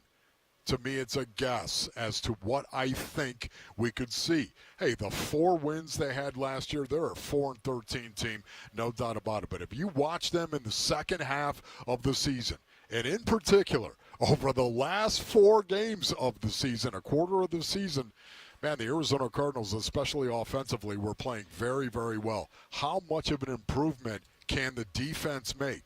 Ladies and gentlemen, that might be the key to the Arizona Cardinals' entire season. Just how much of an improvement can the defense make? The offense, we're all kind of having this assumption, is going to be very, very physical and is going to be one of the top half offenses in the league. A maybe top 10 offense in the league. They were number 1. Over the last 4 weeks of the season, they were number 1, the number 1 offense in terms of total yards per game. That's nice, and that's the reason why, to me, I expect their offense to be good. But winning games, how much better could their defense be? If they were just average, how many more wins would that result in? Yeah, and that's, I have questions. I mean, I don't know. My biggest concern would probably be at corner. Like that's it's possible they have games where they just get picked apart at that position, and Buda Baker and Jalen Thompson are trying to do a bunch of people's jobs. But the other thing, on top of everything you just said, there was a lot of games last year, and I know this is the NFL now, but there's a lot of games that they lost that were really close when they didn't have Kyler Murray. 4 points to Washington. I'll always maintain they would have won that game if they had Kyler. Lost by 3 to the Giants. They lost by, 7 to the Ravens. Baltimore was pretty good last year. Obviously, the last game of the season with Kyler, they lost by 1 to Seattle because they missed a few field goals. The margin for error either way is pretty slim in the NFL unless you're really bad or really good. But they were competitive. That's the thing. They were competitive last year, very shorthanded. And not that they're the Chiefs all of a sudden this year, but I do think that there's opportunity to succeed. But I think the expectation, I liken it to kind of where I was with the Diamondbacks going into last season, where it was like they could do something. We don't know what, and they ended up going to the World Series, so that was a little extreme. But Kyler Murray was asked earlier this week, is there a sense of urgency to win right now? That's a lot different than what we're talking about. For me, it's like, hey, maybe they could do some stuff. He's talking like, no, we need to win right now. Yeah, I mean, I've never, I'm not used to losing, So, I mean, I know it sounds cliche. It's been 5 years. It's going on 6, so haven't won yet. So, Yeah, the sense of urgency is definitely there. You never know, when the game's gonna be taken away from you. You never know how long you're gonna be playing. So, my goal is to be the best, and that's since I was 4 years old. That's my dream was to be a quarterback in the NFL, win Super Bowls, and that's what I strive to do every single day. Man, there it is, a sense of urgency right there. You never know when the game's going to be taken away from you. We were talking about this the other day. Paul Calvisi points it out all the time. He really does believe that Kyler really learned what it was like not having football and did not like that feeling whatsoever. Kyler Murray is at the center of the Arizona Cardinals and their resurgence, is he not, Basinonians? This guy is still key in terms of his development. He's not done. He's got to continue to develop as a quarterback right now, and I think he will definitely do that. If there was one thing that I'm going to look for in live situations when Kyler Murray is on the field, whether it's a red-white practice, if they go live during the red-white practice and it's a scrimmage, or whether it's in a preseason game, or if they go live against the Indianapolis Colts at any point in time and their joint practices, to me, what I'm looking for, how's Kyler throwing the ball from the pocket? That, to me, is the key to his development going forward. He showed a lot last year in the ability to actually throw the ball from the pocket, which is why I think he was so encouraged himself individually. Can he develop that part of his game going forward? That's interesting because that gives you something to look for, too, if you're out here for the red and white game or whatever this weekend. Like, check it out and see how Kyler specifically looks from the pocket. I agree with you. I mean, the whole season hinges on that. We can talk about all these other things, but it all obviously starts with Kyler Murray and his evolution. He was also asked how much more the offense could potentially do this season. I mean, I think the sky's the limit. I don't put any limitation on what this offense can be or do. I think we're very versatile. Got great skill set as far as receivers and running backs. Again, me coming back healthy, I don't feel like I even scratch the surface of what I'm capable of as far as moving around, being a dual threat on the field at the back end of the season. So, like I said, I don't put any limitation on what we can do. See, that's going to be a huge part of this equation. Is like you have this, I think, external expectation of like, yeah, the Cardinals should be better this year. But then you have Kyler Murray, especially in that first cut, being like, I want to win now. And then you go back and it's like, yeah, okay, they should be better this year, but they've got a lot of first and second year players playing. It's not like you can't win football games with extremely young players, but a lot of those close games that we're talking about, like, are they ready to win close games? But then you go back to the quarterback who's like, I've been losing for 5+ years. I'm ready to start winning now. Yeah, no, it's fascinating to me. It really is, and especially because as we were talking, if you took that number one offense in the last 4 games of the season, you took that number one offense and you paired it with an average defense. Just think about that. Once again, how many more games might you win? How many more games might you win? You're number 18 defensively. You're number 19 in scoring defense, whatever it may be. If you were just average, man, how many more games could the Arizona Cardinals win if their offense would be executing like they were the last 4 weeks of the 2023 season? Nine's a good number that you keep throwing out there for wins. But I'll be honest, when I look at the schedule and go game by game, yeah, and this changes, and it changes by week 2. Like your opponent in week 10 might look a lot different by week 2. No doubt. But it is like I look at the schedule. This is not an easy schedule. Yeah. It's not like that'll be. I mean, just because of the beware on the schedule. Well, you know how that goes, especially in the NFL year to year. Oh my goodness. I guess what stands out to me about the schedule is it feels like they have a bunch of tough games on paper right now clumped together, and then like your easier games are all clumped together. I think we'll know a lot about this team after week 3 when they've played the Bills, Rams, and Lions. Like if they come out of that 2-1 somehow, even 1-2, I think you can legitimately feel good about them. All right, when we come back, Devin Booker, Kevin Durant led Team USA to another win yesterday. So how good is this experience for the two Suns who played a ton of minutes yesterday compared to everybody else? It's Wolf and Luke on Arizona Sports, the local sports leader. The Cardinals have begun doing this and this. Practice is open to the public, and Arizona Sports is there with Wolf and Luke and Burns and Gambo, bringing you the sights and sounds from Cardinals training camp. Training camp coverage presented by Bud Light. Get more of this, and this from the Cardinals and Arizona Sports on 98.7 and the Arizona Sports app. Basinonians, Ron Wolfley here for my brothers over at Moving Team 6. Go to movingteam6.com for more information right now. You don't want to move yourself. Ron Wolfley reporting. Moving Team 6, they will do it for you. They'll take care of you, brothers. They'll take care of your family, and they'll take care of your belongings, of course. What I think you ought to do is contact Moving Team 6 because they will give you a free home estimate. Yeah, they'll give you a free home estimate. You can call them today, or you can go to movingteam6.com.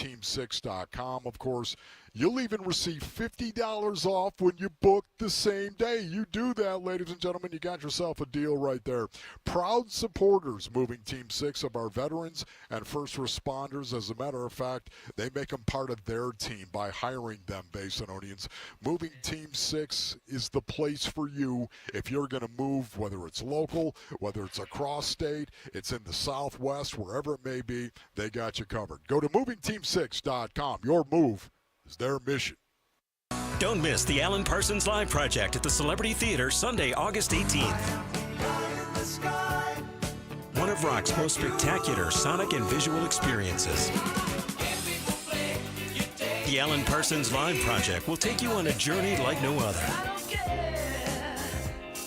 Tickets on sale now at celebritytheater.com. The Alan Parsons Live Project, brought to you by Danny Zalisco Presents. At the UPS store, we get it. Being a small biz owner requires grit and hustle, but you don't have to do it alone. We've got your back. You put your heart and soul into your biz, we put ours into packing and shipping. While you're keeping track of your custom-made orders, our mailboxes are keeping your packages safe. Because we're here to help you be unstoppable with shredding, printing, notary, and more. Most locations are independently owned. Product, services, pricing, and hours of operation may vary. See Center for details. The UPS store. Be unstoppable. Come into your local store today.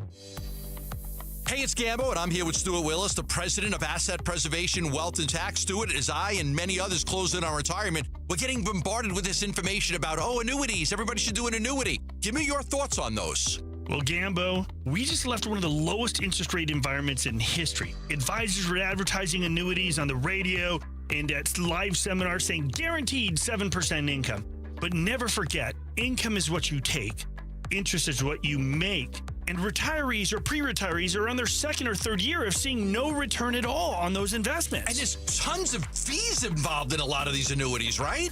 Oftentimes, people have these riders that I believe are completely useless and expensive, and they need to start making more on their money. If you bought an annuity and you're concerned with the low returns and want a second opinion, call 602-877-PLAN or go to AssetPreservationWealth.com. Investment advisory services offered through Foundations Investment Advisors, LLC, and SEC Registered Investment Advisor. Hey everybody, Dan Bickley here, and over the last 20 years, the attorneys at Sweet James have helped enough accident victims to fill an entire sports arena. And just listen to this story. A client's world changed after a reckless drunk driver hit his vehicle and left him with severe injuries, but he couldn't get the insurance company to help him. And after all that frustration, he called Sweet James, and his new team of attorneys stepped in to make sure he got the medical treatment he needed, and they wouldn't let up until they delivered a massive $7 million victory. Now, no firm can guarantee the outcomes, but in these situations, caring and winning go hand in hand. It means medical care, maximum compensation, and it means justice. That's what Sweet James is all about. They're the firm you call if you're ever hurt in an accident. And don't wait, because waiting can hurt your case. 800-9-MILLION, 800-900-0000, sweetjames.com. Proud partner of your Phoenix Suns. Hey everybody, it's Burnsy. The Phoenix Suns are winding down on a busy offseason, and there is a lot to catch up on. So the president and CEO of the team, Josh Bartelstein, joins us today at 4:30 on the Burns and Gambo Show.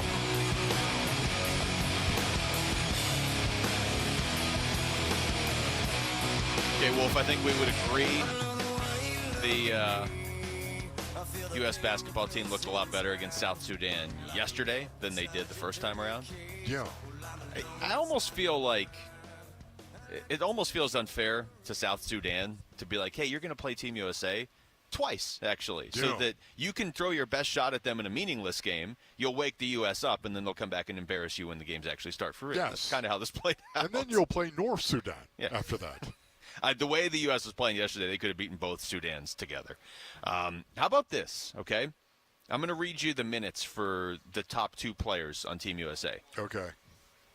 Devin Booker played 22 minutes and 1 second, so he played more than anybody on Team USA. Kevin Durant played 21:57. That was the second most. So on this amazing team, and they are an amazing team. I'm not just saying that like sarcastically. Even though they struggled in the tune-ups, they are now 7-0 as a team. 2-0 in the actual Olympics. This team that was being compared to the Dream Team at the start of getting ready for the Olympics, the Phoenix Suns have the 2 players that played the most yesterday. And Devin Booker has to have played the most. Yeah, he leads Team USA in minutes through the first 2 games. Devin Booker leads Team USA in minutes. Yeah, it's pretty cool right there, honestly, and I like that.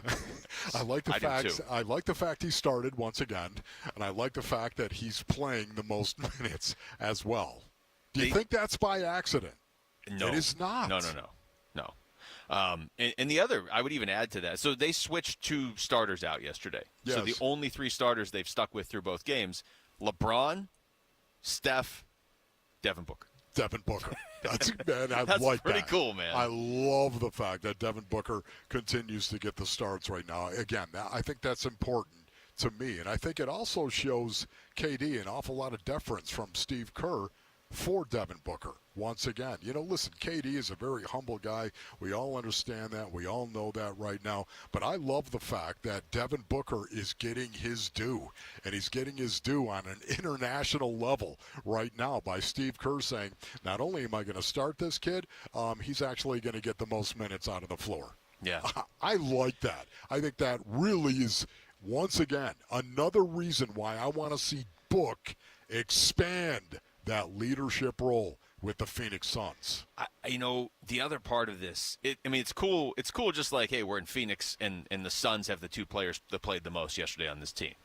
And Kevin Durant, he was the player of the game, certainly in Game 1, and he was second on the team in scoring yesterday with 14 points behind only Bam. But Booker, I feel like of the 2, could get more out of this. KD's, he's going to go down as the best men's Olympic basketball player ever. He's already is that guy. He's led the team in scoring the last 3 Olympics. He's won 3 gold medals. He'll probably lead them in scoring if they win again this year. But Book and he kind of played a different role yesterday too, like showing off that versatility. For so many of the early years in his career, you could pick out people around basketball who weren't watching him that would say, oh, he just scores. That's all he does. He's just a scorer on a bad team. Right? Yeah. That was the label of Devin Booker early in his career, just a scorer on a bad team. And now you got a guy that is proving to be maybe the most versatile player on Team USA. Yeah. And once again, getting rewarded by Steve Kerr. And I like the fact that he is. Who are the 2 other guys? LeBron and Steph. LeBron and Steph right there. I love that. He's facilitating. He's doing an excellent job protecting the ball as well. LeBron plays. LeBron. We all know how great LeBron is, yet at the same time, you got 5 assists and 6 turnovers. That's not good. Can I also, Ron Wolfley reported. Yeah, you could have played on the 23-24 Suns like that, LeBron. Yes. Can I also, just before you go on, just point out how alarming it is when Steph goes 0 for 6 from 3? Yeah. It was my just gosh. Like, wait, terrifying. 1 for 9 from the field. You wonder, is the Earth's rotation off slightly? The guy doesn't miss threes, and he misses every 3 he takes in a game. Yeah, I just love the fact that Book once again is facilitating. He's protecting the ball as well at a high rate right now. He's playing really, really well on the defensive end of the floor. And he's leading by example. It's the reason why he is the player that Steve Kerr has put out there on the floor the most. He's leading by example in a locker room that is loaded with superstars. And I love that. And he's doing it on both ends of the floor right now. That, to me, is really, really important when you start talking about Devin Booker and the Olympics and what this could possibly do for him. And, oh, by the way, once again, this is just maybe another example of where Devin Booker can take this experience, this Olympic experience, and apply it to his NBA career and get better. He needs to get better as a leader, in my opinion. We're going to look back on this summer as the one where Devin Booker just went up to Flagstaff for a while. I mean, I'm looking at his Twitter feed where he's telling D'Angelo Russell, "Hey, why don't you come to Flagstaff?" He's the Chamber of Commerce for Flagstaff, Arizona. Then he went to Vegas with Team USA. Then he went to Paris. And he's already a great player, but what's going to potentially make Book legendary is his push to just constantly be getting better. And I'm trying to go back and find that tweet. We've referenced it on the show before, where it was Kyle Kuzma that basically described what Team USA needs. This is like a year ago. And it's like Team USA needs a player that'll do this and that and this and that. And Book quote tweeted it was just like, "I'll do it." Yeah, no, I remember that. And he's doing it. And he is doing it. Here it is. Kuz, this is from September 12th of 2023. USA Basketball better get some NBA stars that know how to play a role. Anybody can be nice with the ball in their hands, but can you be cool with defending and going to the corner for a few possessions? And Devin Booker just retweeted it with, "I'll do it." Yes. And that was literally a year ago. And he wasn't even on the team yet. It's not like he was locked into Team USA. And now he's doing exactly that, and he's played more minutes than anybody else on the team. Yeah, and he's really made an impact in the games that he has played, of course. And, because of that, honestly, this is a thing where I want Devin Booker to experience all this, be an example out there, lead by example, and now start speaking as well.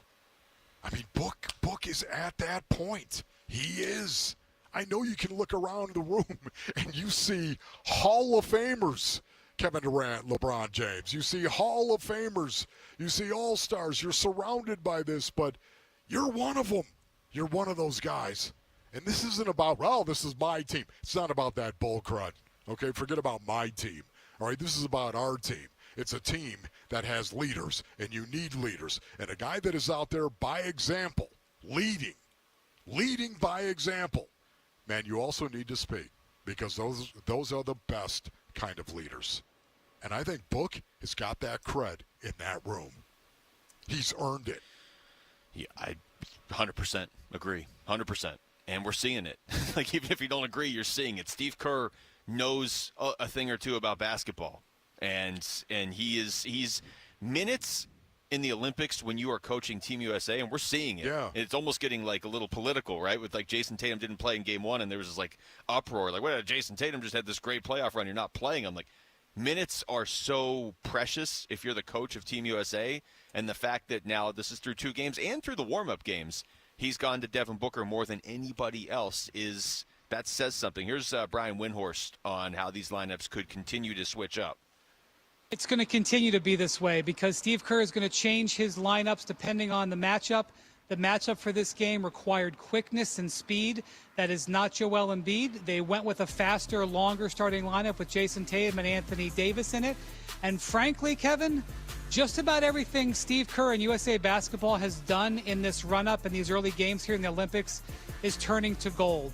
His lineups and his game plans are working, even though it's uncomfortable at times to sit superstar players.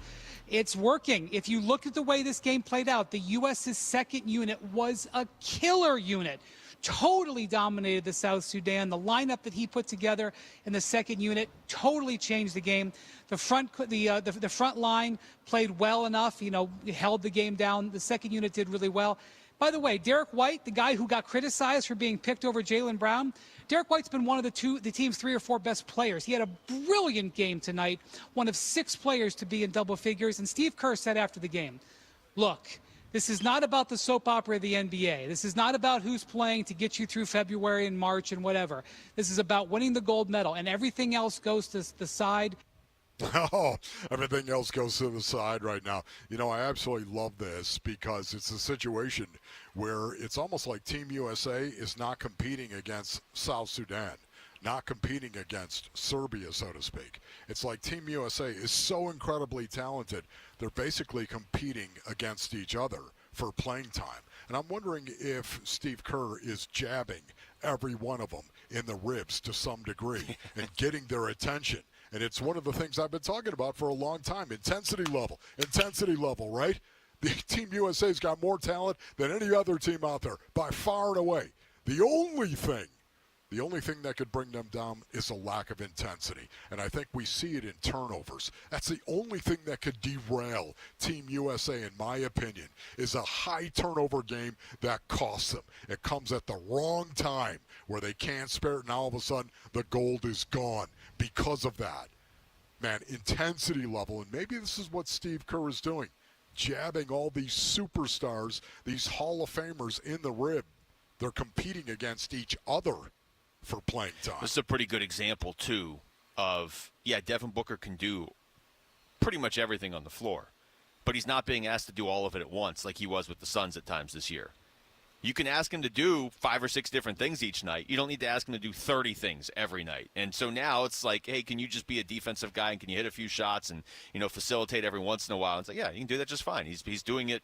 Double-digit scoring both games. He is, like I said, leading Team USA in minutes right now, and that's not by accident. Text us your thoughts to the FanDuel text line at 620 right now. When we come back, the Diamondbacks get everything done before the deadline that they wanted to. You're going to hear what Diamondbacks general manager Mike Hazen told us next. It's Wolf and Luke on Arizona Sports, the local sports leader. D-backs decision makers from the team's front office join Wolf and Luke Wednesday mornings at 11:45 for D-backs Front Office Focus. Brought to you by Canvas Annuity. The home of Arizona Diamondbacks baseball is Arizona Sports 98.7 and the Arizona Sports app. All right, Basinonians, Ron Wolfley here for my brothers over at Santan Ford. Go to santanford.com for more information right now, especially if you're in the market for a new or pre-owned Ford. Basinonians, are you kidding me right now? Santan Ford is the number 8 Ford dealership on the face of the planet. Number 8, man. How do you get to be number 8? You're offering your customers a great price on a new or pre-owned Ford, and then you're following it up with the best service in the industry. That's exactly how you get to be number 8 in the world, ladies and gentlemen. Not only that, if you're thinking about an electric vehicle right now, Santan Ford is the West Coast headquarters for electric vehicles. That's right, Tim Hovick, Santan Ford is a place to explore the possibilities of EV. Whether you're into the Mustang Mach-E or the Ford F-150 Lightning, man, this is the spot for you right now. You got to get on out there because they've got crazy good lease offers going on right now at Santan Ford on the EVs that are out there. Go to the Santan 202 Freeway in Val Vista Drive in Gilbert. I am Santan Ford. Hey Arizona, Tom Chambers here. I've learned that great teams are built by hard work, ethics, and perseverance. That's exactly what you get with Right Way Roofing. Right Way Roofing is a third-generation roofing company that has built trust in our community through their commitment to excellence. They use the toughest, most durable materials to handle Arizona's extreme weather. Take it from me, Tom Chambers. When it comes to your roof, choose the team that delivers excellence, because there's only one way, the right way. We're Right Way Roofing and we do it right. We'll always keep you watertight.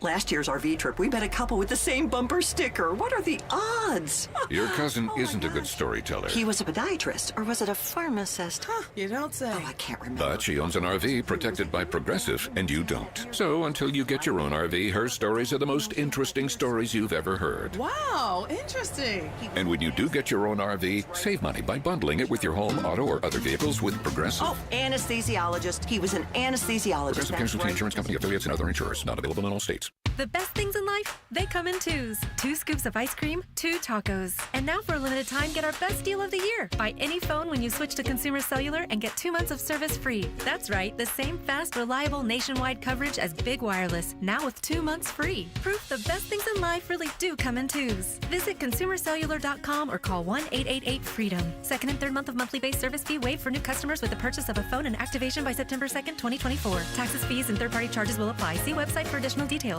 Hey, it's Gambo, and I'm back to tell you about BackFit Health and Spine. And I'm here with my friend Earl, who was suffering from some really bad back pain, and he decided to check BackFit Health and Spine out for himself. What would you say to people out there that are listening right now that are saying, I just learned to live with it because nobody's been able to help me? Absolutely. I would say go try BackFit. It's been a game changer. 9 locations in the Valley for BackFit Health and Spine. They take all major medical. Text BACK to 620-620, and we'll get you the location nearest you. Message and data rates may apply. This sounds crazy, but it's true. Hi, it's Carol Royce with Your Home Sold Guaranteed Realty, and I will guarantee 100% of asking price on the sale of your home, or I will pay you the difference. In times like these, certainty is priceless. That's why I'll sell your home fast and you get 100% of your asking price, or I will pay you the difference guaranteed. Call today, 480-776-5231, or search Carol Royce online. Terms and conditions apply.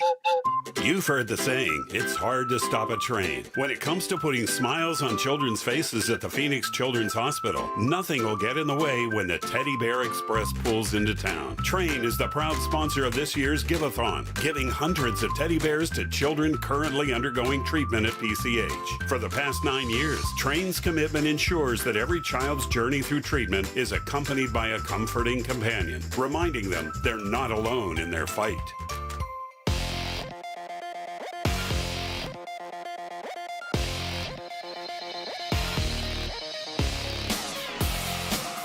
I'm Jesse Morrison with the latest from the Arizona Sports Desk, presented by Parker & Sons, heating, cooling, plumbing, and electrical.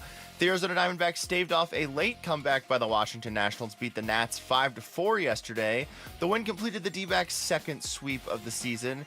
The victory was a bit overshadowed by another rough performance by closer Paul Sewald. Here's manager Torey Lovello. I know everybody wants to know, what's the closer situation? Are you going to dump him out of the closer role? That's not my priority with Paul right now. My priority is to find out if he's getting blocked by some sort of a delivery. That's our job. That's my job. And then I'll take the next necessary steps from there. The D-backs are off today before starting a series at the Pirates tomorrow. The U.S. men's basketball team played its second game of Olympic play yesterday. Team USA beat South Sudan 103-86.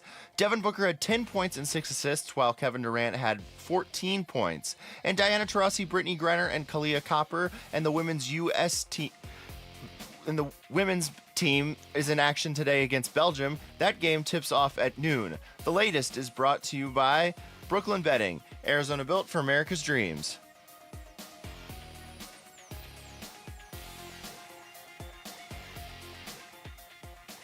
I need someone to be patient with me, someone to get money when I take it from me. They don't even need to be as famous. Hey everybody, Dan Bickley here, and who will be closing baseball games for the Diamondbacks? They've got a day to decide, and we'll discuss tomorrow starting at 6 a.m. on Arizona Sports. Welcome back to State Farm Stadium. It is Wolf and Luke on a Thursday morning, getting ready for Cardinals practice here. An hour and a half, 2 hours. What you going to do about it? Yeah, is that the theme for the whole week, or was that just for Monday? That's all camp. Okay. What you going to do about it? What are you going to do about it? What are you going to do about it, bro? But that was the theme you came up with on Meat Grinder Monday, That's as right. I remember you calling No, you're it. right about that. Okay, all right. But I remember that. That was what the veterans would say to you all the time. What are you going to do about it, Rook? Mike Hazen joined us yesterday, and it was going into the Diamondbacks game, so we never really got a chance to react to what he said, Wolf. And he said a lot, as you would expect, because Mike Hazen usually gives us some pretty good stuff, and this was the first time we got to talk to him since the trade deadline. So one of the topics that came up, last year, we had Hazen on every couple weeks, and when the trade deadline came and passed last year, they made some big moves. They added Tommy Pham. That ended up being, more significant than I thought it was going to be in retrospect. Paul Sewald was huge last year, that trade. But Mike Hazen kept saying, I didn't get a starter, and I wanted a starter, and he was frustrated about it. And they still went to the World Series, but they were probably down a starter in the World Series. Now, that stuff happens, right? So we asked him yesterday, do you feel like you got everything done that you wanted to get done before the deadline this year? I think so. I come back to this point, which is tough. Like some of the areas of our team, like last year, we didn't have a person to do what I was sort of regretful for. We have good players in those spots now that some of whom haven't quite hit their stride to what we expect and know that they're going to do. So that's a totally different equation. And to go out and get an upgrade over those guys when you know and believe in the potential of what they're going to do for you eventually, even if it's not happening right this second, that's a different thing where I don't, you're making a bet. Are you making a bet that guy's going to turn it, kind of turn it around and get going on their normal progression or normal projection for what they've done in their career? Or are you just going to discard that and go and get somebody new, which there's certain unknowns to that? Who do you think of? Who do you think of when you hear Mike Hazen talking like that? Well, to be honest, to me, it's Corbin Carroll. Yeah, I mean that's to be the honest, one guy. Even when he was saying it yesterday, I kept thinking like, how difficult must it be to be the GM of the Diamondbacks right now? Just like look at the last week. Okay, you're already overanalyzing things because the trade deadline's going on, right?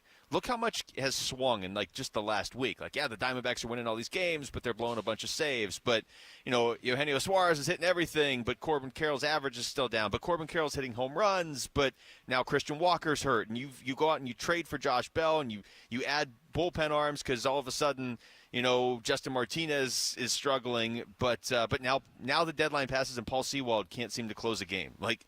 Just that's all in the last week and a half. How much keeps swinging one way and the other. Like, this team's a World Series contender, but they really badly need this. So, to answer your question, that's what I was thinking during his answer. Every time he thinks he has this team set up, something changes. Yeah, something changes right now. But once again, the hard, cold facts of all of this is the fact that the Diamondbacks are 33-19 in their last 52 games, and they still are waiting on Merrill Kelly. It's kind of a big name right there. Merrill Kelly and Eduardo Rodriguez. Still, two guys, 40% of their rotation. They're still waiting on those two guys to get healthy and start contributing to wins. And you're talking about a team that is 33-19 right now. And Corbin Carroll, once again, the production of Corbin Carroll way down compared to what he did in 2023. And that, to me, is what he was talking about in regard to that. And now it's not like you're going to go out and try to pick somebody up on the trade deadline, bring him in and replace Corbin Carroll. That's not happening. No, but that's the name I think we all thought of when he was like, there are players that are going to be better. Exactly. Yeah. Here's another one from Mike Hazen talking about what the goals are at this point. It's not about getting the playoffs. It's fine. We've already done that, right? That's not the goal anymore. Like, I appreciate. I do want to get to the playoffs. Getting to the playoffs is a marker in your career, in your season for sure. For the players, for us, for everybody. But that's not the goal. And in order to play well in the playoffs, you have to be semi-battle tested, and you're not going to do that until you go to Milwaukee in September. You go to Houston in September. These places get Philly here for 4. You have the Mets here that we haven't played well against the last few years. Like, that's a very strong. We go to Boston. Those are going to be strong tests for us, and to see if we're going to be able to handle October again. But they haven't played well against the Mets the last couple of years, and he brought that up unprompted. So don't think the GM isn't well aware of that, right? Yeah. Like, just as he's talking about the Mets, he's like, we don't play well against them lately. They've split with them this year, but, I mean, the Mets have done some serious damage to the Diamondbacks the last couple of years in the second half of the season. What do you think about that, though? I mean, it's not shocking to hear him say that, but it was almost refreshing to hear him say that. Like, we're not trying to get to the playoffs. We did that last year. Yeah, they went to the World Series. Ron Wolfley reporting right there. It's kind of like, get into the playoffs. That is a marker. Come on now. I mean, it all starts with that. What happened to the Diamondbacks last year, Basinonians? What happened to them last year? Man, they got into the postseason by the hair of their chinny chin. They got into the postseason, and guess what? They went on a run. It can happen. But you know what? Getting into the playoffs is the first step. You have to get there before you can go on a run. It's like they always used to say in the game of football right there. You win games in November to make a run in December. That's what you do, right? Well, in baseball, man, you got to win games in September to make a run in October. And that's what they did. Yeah, that's and they did it last year, and they're doing it. I just like the idea. But I think the playoff thing, you have to look at it. That's a watershed moment. You got into the playoffs. You got in. Now you got to play. I like the idea. Ron Wolfley reporting that they went to the World Series. That somebody's driving around right now like they did. Like, just one person. If you just nobody. If you just Nobody's got saying. one person, like wait a minute. All right, when we come back, who have been the breakout players of Cards camp so far? We're going to ask Cardinals sideline reporter Paul Calvisi's joining us. Bali. Wolf, did you sign off on this? Yeah. That's next. It's Wolf and Luke on Arizona Sports, the local sports leader. Don't know why. The Give-a-thon for Phoenix Children's is coming soon. You can make a difference for Arizona kids when you listen beginning Monday, August 12th. The Give-a-thon for Phoenix Children's is presented by your Valley Hyundai dealers and Ak-Chin Indian community. Presenting a Gain Flings love story. Dear love of my life, we were on the 12B bus this morning when I caught a whiff. A scent so fresh, so life-changing, I had to find its source. Alas, I didn't know if you were the woman in the pink freshly washed cardigan or the retired mailman next to me, but I knew one of you was my soulmate. Ah, the scent of Gain Flings.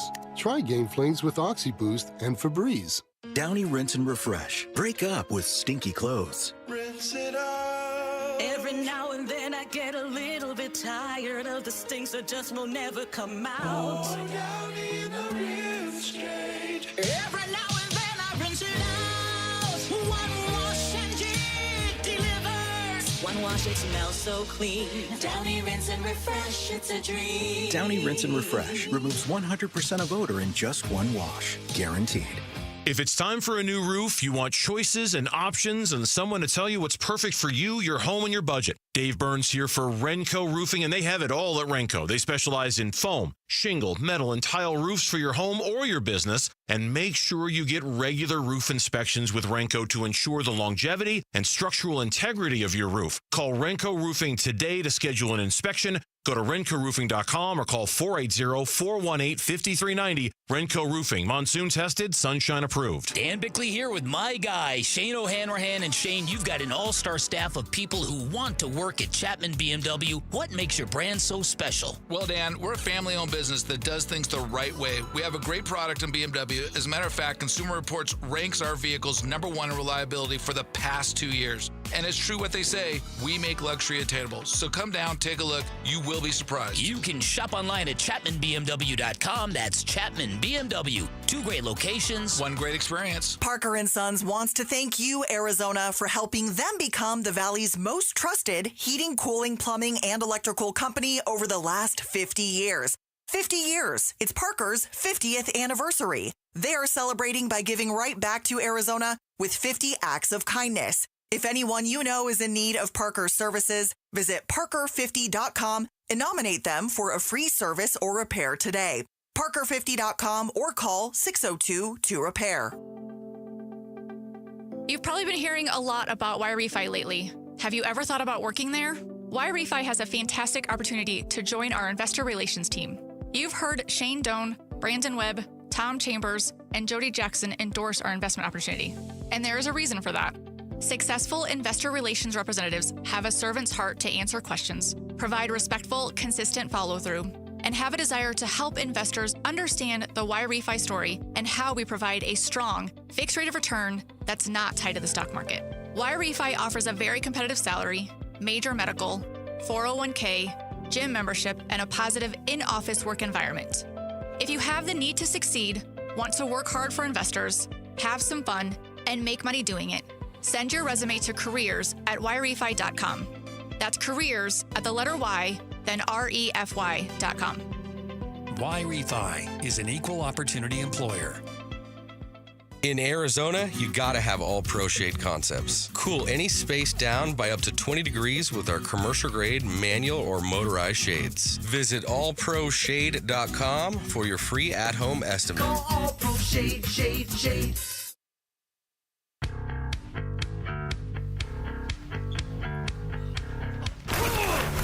Training camp coverage presented by Bud Light. Wolf and Luke talking Cardinals camp now. Yes, we are out here at State Farm Stadium, and we are joined now on the concourse by Cardinals sideline reporter Paul Calvisi. Paulie, what's going on, buddy? You know, I'd say it's disingenuous at best. Ron Wolfley, earlier in this show, reducing a critical State Farm Stadium employee to, quote, white pants guy. Oh, yeah, his name is Don, Paulie. White Pants Don. White Pants Don. He's better. To use that same sort of process, Yeah. Ron Wolfley, shouldn't we call you Camo Shorts Guy? Yeah, it's fine if you want to call me Camo Shorts Guy. I mean, you can call me whatever you want to call me right now.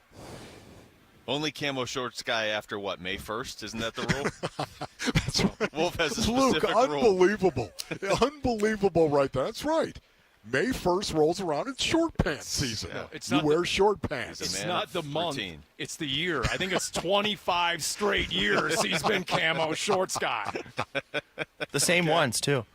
And don't ask him for his policy when he used to be a player in camp, when he would actually change his shorts. Yeah, Remember, right. Wolf? Remember what your policy was? You would only change your shorts when?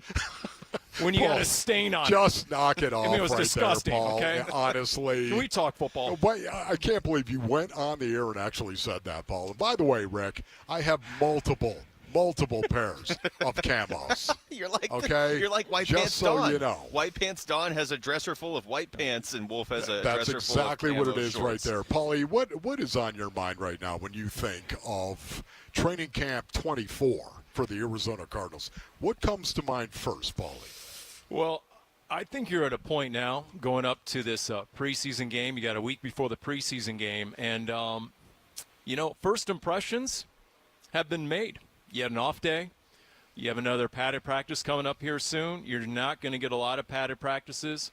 So, Ron Wolfley, I think in the absence of you having anything meaningful to say, I can tell right now, I better go into film mode here, Luke. You know that better than anyone. Yeah. No, okay? I would appreciate somebody else coming in and filling, please. Wolf bringing Jack to the squad, so we have to step in over here with the Paulie Power Poll. You ready for this? The top camp standouts so far. Okay. And shall I say the top camp laggards, if you will, who need to turn it on. Okay, Paulie. I was going to go top 3, but since you literally have nothing, I'll go top 5 in each category. Okay, you're going to go top 5. Start with number 5, Paul. Standouts. I'm going to start with number 1. There's no particular order here, just guys I've noticed. That's not a power poll then, Paul. Standouts. The man loves his power poll. Number 1, L.J. Collier.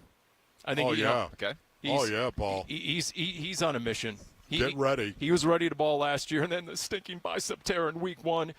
He's coming for blood this year. I like that right there. L.J. Collier, by the pricking on my thumb. And by the way, you can't go like Buda Baker or Marvin Harrison. Or these are guys a little bit off the radar who are now standing out. All right. Who say notice Duly me. noted. John Gaines. John Gaines. Just the fact we weren't even sure if he was going to be healthy enough to participate, and he's run with the ones on several occasions. Roy Lopez has been a problem. There's no doubt Roy Lopez, I think, and I talked to him a little bit in the locker room, he is feeling good. He is looking good. Roy Lopez. Man, I love Roy Lopez, seriously. This is a bowling ball with eyebrows. He's been a handful for Yelda Froholt going against the Cardinals starting center. Amari DiMercado and Starling Thomas. I'm going to put them in the same category because they're both undrafted rookie free agents. So I think going into this camp, we're like, you know what, those guys, they were great last year because it was necessary.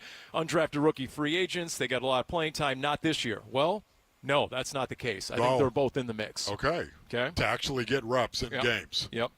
And then I'll throw in the Paulie Pigskin breakout player at camp. We named him 2 days ago, Xavier Weaver. Weaver the receiver. Okay. You had me Weaver until the receiver. Weaver, which I will say is better than Higgy Bear. Okay. Now, like Ron Wolfley, guys who need to pick it up a little bit. Here we go. Desmond Ridder. Oh, okay, Desmond Ridder. That's what I was hearing. I was hearing some whispers down there that he needed to pick it up, Paul. I just say it's just a feeling. No one's really said anything. It's just sort of an observation that I think he came into camp and it was his QB2 job to lose.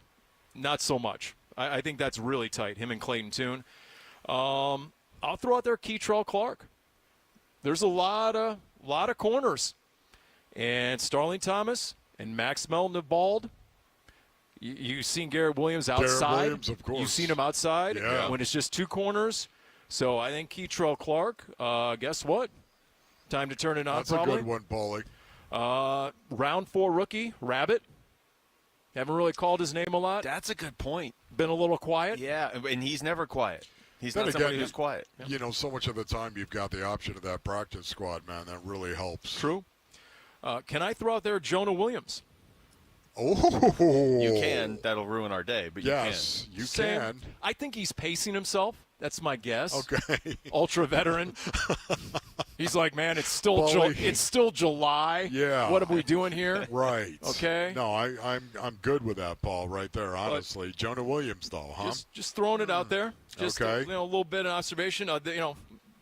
Qualifier here. Paulie Pencilneck has never played offensive line in his life, so we'll just throw that out there. So I'm there you go. start watching that, Paulie. Okay. And then the last one who I'd like to see turn it on a little bit more is Big Mo. Okay, I've been Big Mo's hype man, and I just like to see a little bit. Don't tell Big Mo because he'll ragdoll me, and I don't need that. But Marquise Hayes, I really wanted him to compete at left guard. They got him running at right guard, so, Okay, that out there. It's interesting to bring up John Gaines, right? John Gaines the second. John Gaines, ladies and gentlemen. This is a guy that really was making a name for himself a little bit right there last year, of course, before he got hurt. He's very, very physical, very capable as well. He's in the mix at left guard. Do you believe that, Paul? I do. His athleticism scores coming out of UCLA were top-notch. They had him as backup center. They don't need him there any longer. And, look, if you can play and you're on par with a veteran like Evan Brown, I think they're going young. I still think they're in the mode where, for everything they said, okay, the rookies are going to earn it. Paris Johnson Jr. was a starter the moment he got drafted. Marvin Harrison Jr., wide receiver, one the moment he got drafted. If you're that guy, you will be given that chance. No team started more rookies or had more rookie snaps played last year than the Arizona Cardinals. I don't think JG and Monty hesitate. Okay, let me just say this. It was interesting because when Yelda Froholt went down, Paulie, they took Evan Brown. They moved him over from left guard to center, of course. And who they bring in? Isaiah Adams. That's who they brought in. He was the first left guard after they took Evan Brown from left guard, moved him over to center right there.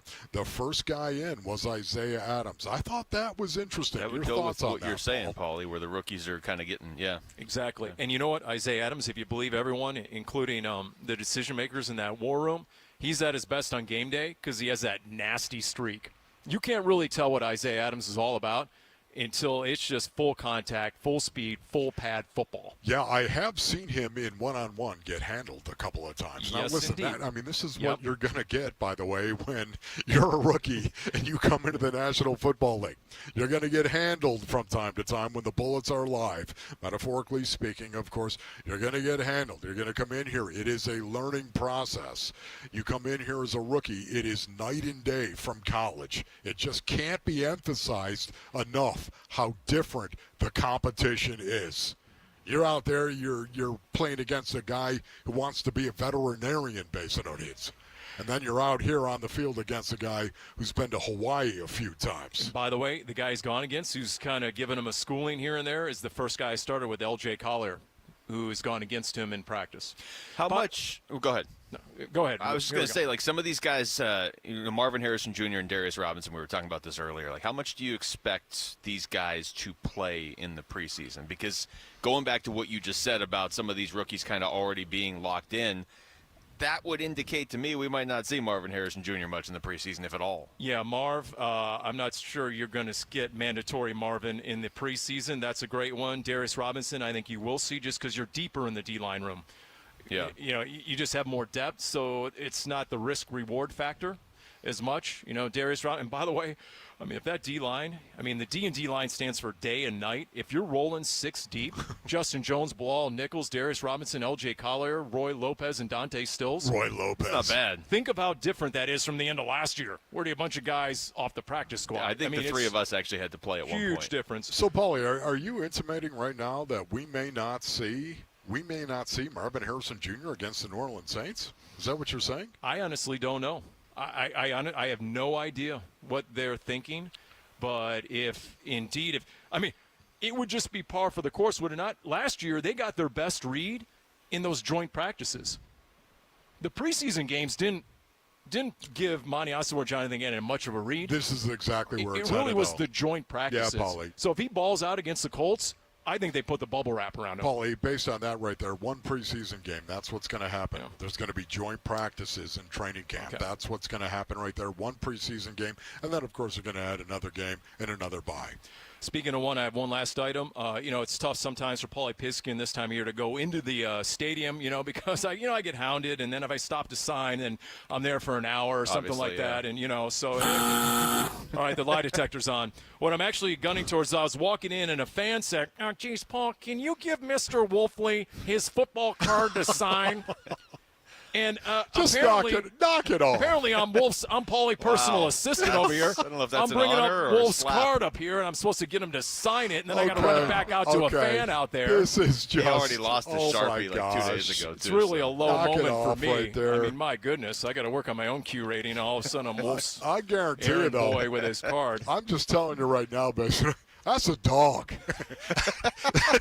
That is a dog. Wolf, why so angry right here?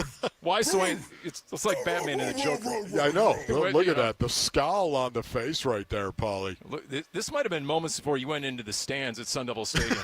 It looks like we're right after, actually. Might have been. Right after. I noticed he's not signing it for you, Paulie, which I feel like is kind of rude. Yeah, He came up here and he asked. But we'll take that and add it to the collection. Really? Look at that. Look at this. Look at that. If you ask Wolf to sign an autograph, he will take the card and add it to the collection. Paulie, thanks so much, buddy. And he'll sell it on eBay later. Probably.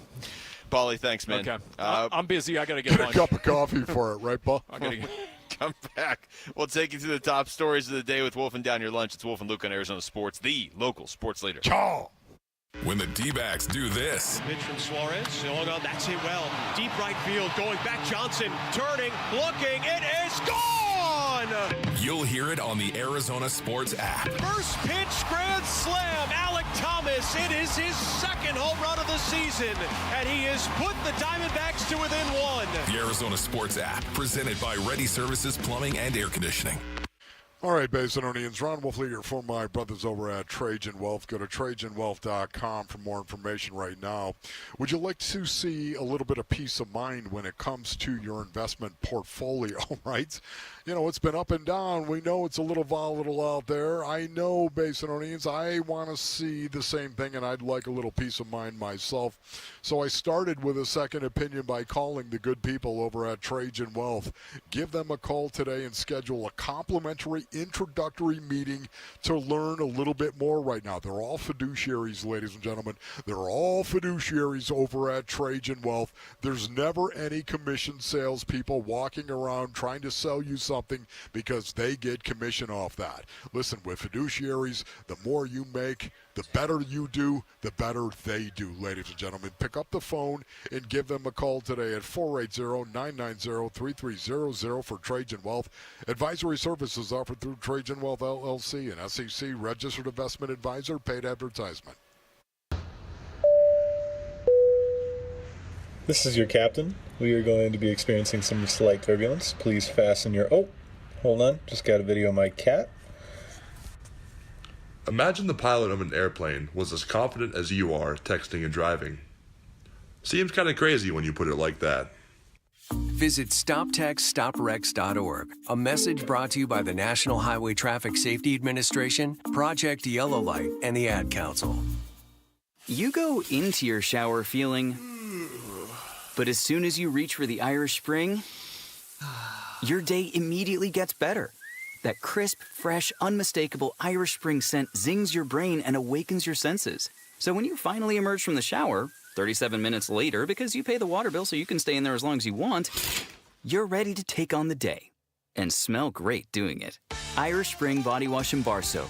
Fresh, green, Irish. Shop now at Walmart. I'm always in a hurry, and I love a good breakfast burrito. Well, Somburros is now serving breakfast starting at 7 a.m. in their drive-thrus. Problem solved. Dave Burns here for Somburros. They are committed to providing fresh, Sonoran-style Mexican breakfast at an affordable cost. Me? I love the classic bacon, cracked egg, cheese, and potato burrito with a cup of Mexican honey-pressed coffee. Add a little of that new salsa verde from Somburros, and now we're talking. Start your day the Sonoran way at Sombrros. Dan Bickley here with my guy, Mike Freeland from Turf Monsters, the one-stop shop that can build you the backyard of your dreams. In fact, Mike, some people say you are the turf monster. I agree with that 100%. That's because we're the leading installer of artificial turf in the Valley. We have the highest quality turfs. We have the best installers. We can make it happen without the mowing, the seeding, the water bills, and again, the highest quality installers and the highest quality turfs. One of the things that stands out about Turf Monsters, Mike, is you have hundreds and hundreds of 5-star reviews on Google and Yelp. Your customer service is outstanding.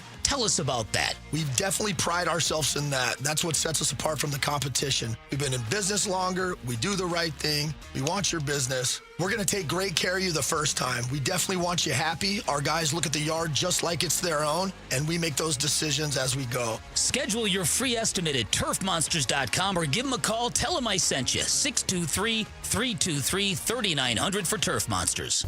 Whataburger. Hot, fresh, and right. Are you a Hatch Green Chili fan? Yes? It's time to get your green chili double all-time favorite at Whataburger. Made to order just like you like it. Double meat, double cheese, crispy bacon, plus the smooth, roasted heat of Hatch Green Chilies. Hot, fresh, and right. Stop by and order that green chili double today. Download the Whataburger app and receive a free Whataburger. Whataburger, bringing your hot, fresh, and right flavors 24/7. 1-877 Cars for Kids. KARS Cars for Kids. 1-877 Cars for Kids. Donate your car today. Donate today at carsforkids.org. That's cars with a K. Your car can be picked up as soon as the next day. Receive a tax deduction and vacation voucher. 1-877 Cars for Kids. Donate your car today. Now accepting donations of land, homes, buildings, or any kind of real estate. KMBP FM Phoenix. Arizona Sports, the local sports leader. On the Arizona Sports app and on 98.7. I'm Jesse Morrison with the latest from the Arizona Sports Desk, presented by Parker & Sons, heating, cooling, plumbing, and electrical. The Arizona Diamondbacks staved off a late comeback by the Washington Nationals to beat the Nats 5-4 yesterday. The victory completed the D-backs' second sweep of the season. The win was a bit overshadowed by another rough performance by closer Paul Sewald. Here's manager Torey Lovello. I know everybody wants to know, what's the closer situation? Are you going to dump him out of the closer role? That's not my priority with Paul right now. My priority is to find out if he's getting blocked by some sort of a delivery. That's our job. That's my job. And then I'll take the next necessary steps from there. The D-backs are off today before starting a series at the Pirates tomorrow. The U.S. men's basketball team played its second game of Olympic play yesterday. Team USA beat South Sudan 103-86. Devin Booker had 10 points and 6 assists, while Kevin Durant had 14 points. And Diana Taurasi, Brittany Griner, and Kalia Copper and the U.S. women's team is in action today against Belgium. That game tips off in just a few minutes. The latest is brought to you by Sanderson Ford. Sanderson is the #1 Ford dealership in Arizona for sales and customer satisfaction, located on 51st Avenue just south of Glendale and online at sandersonford.com.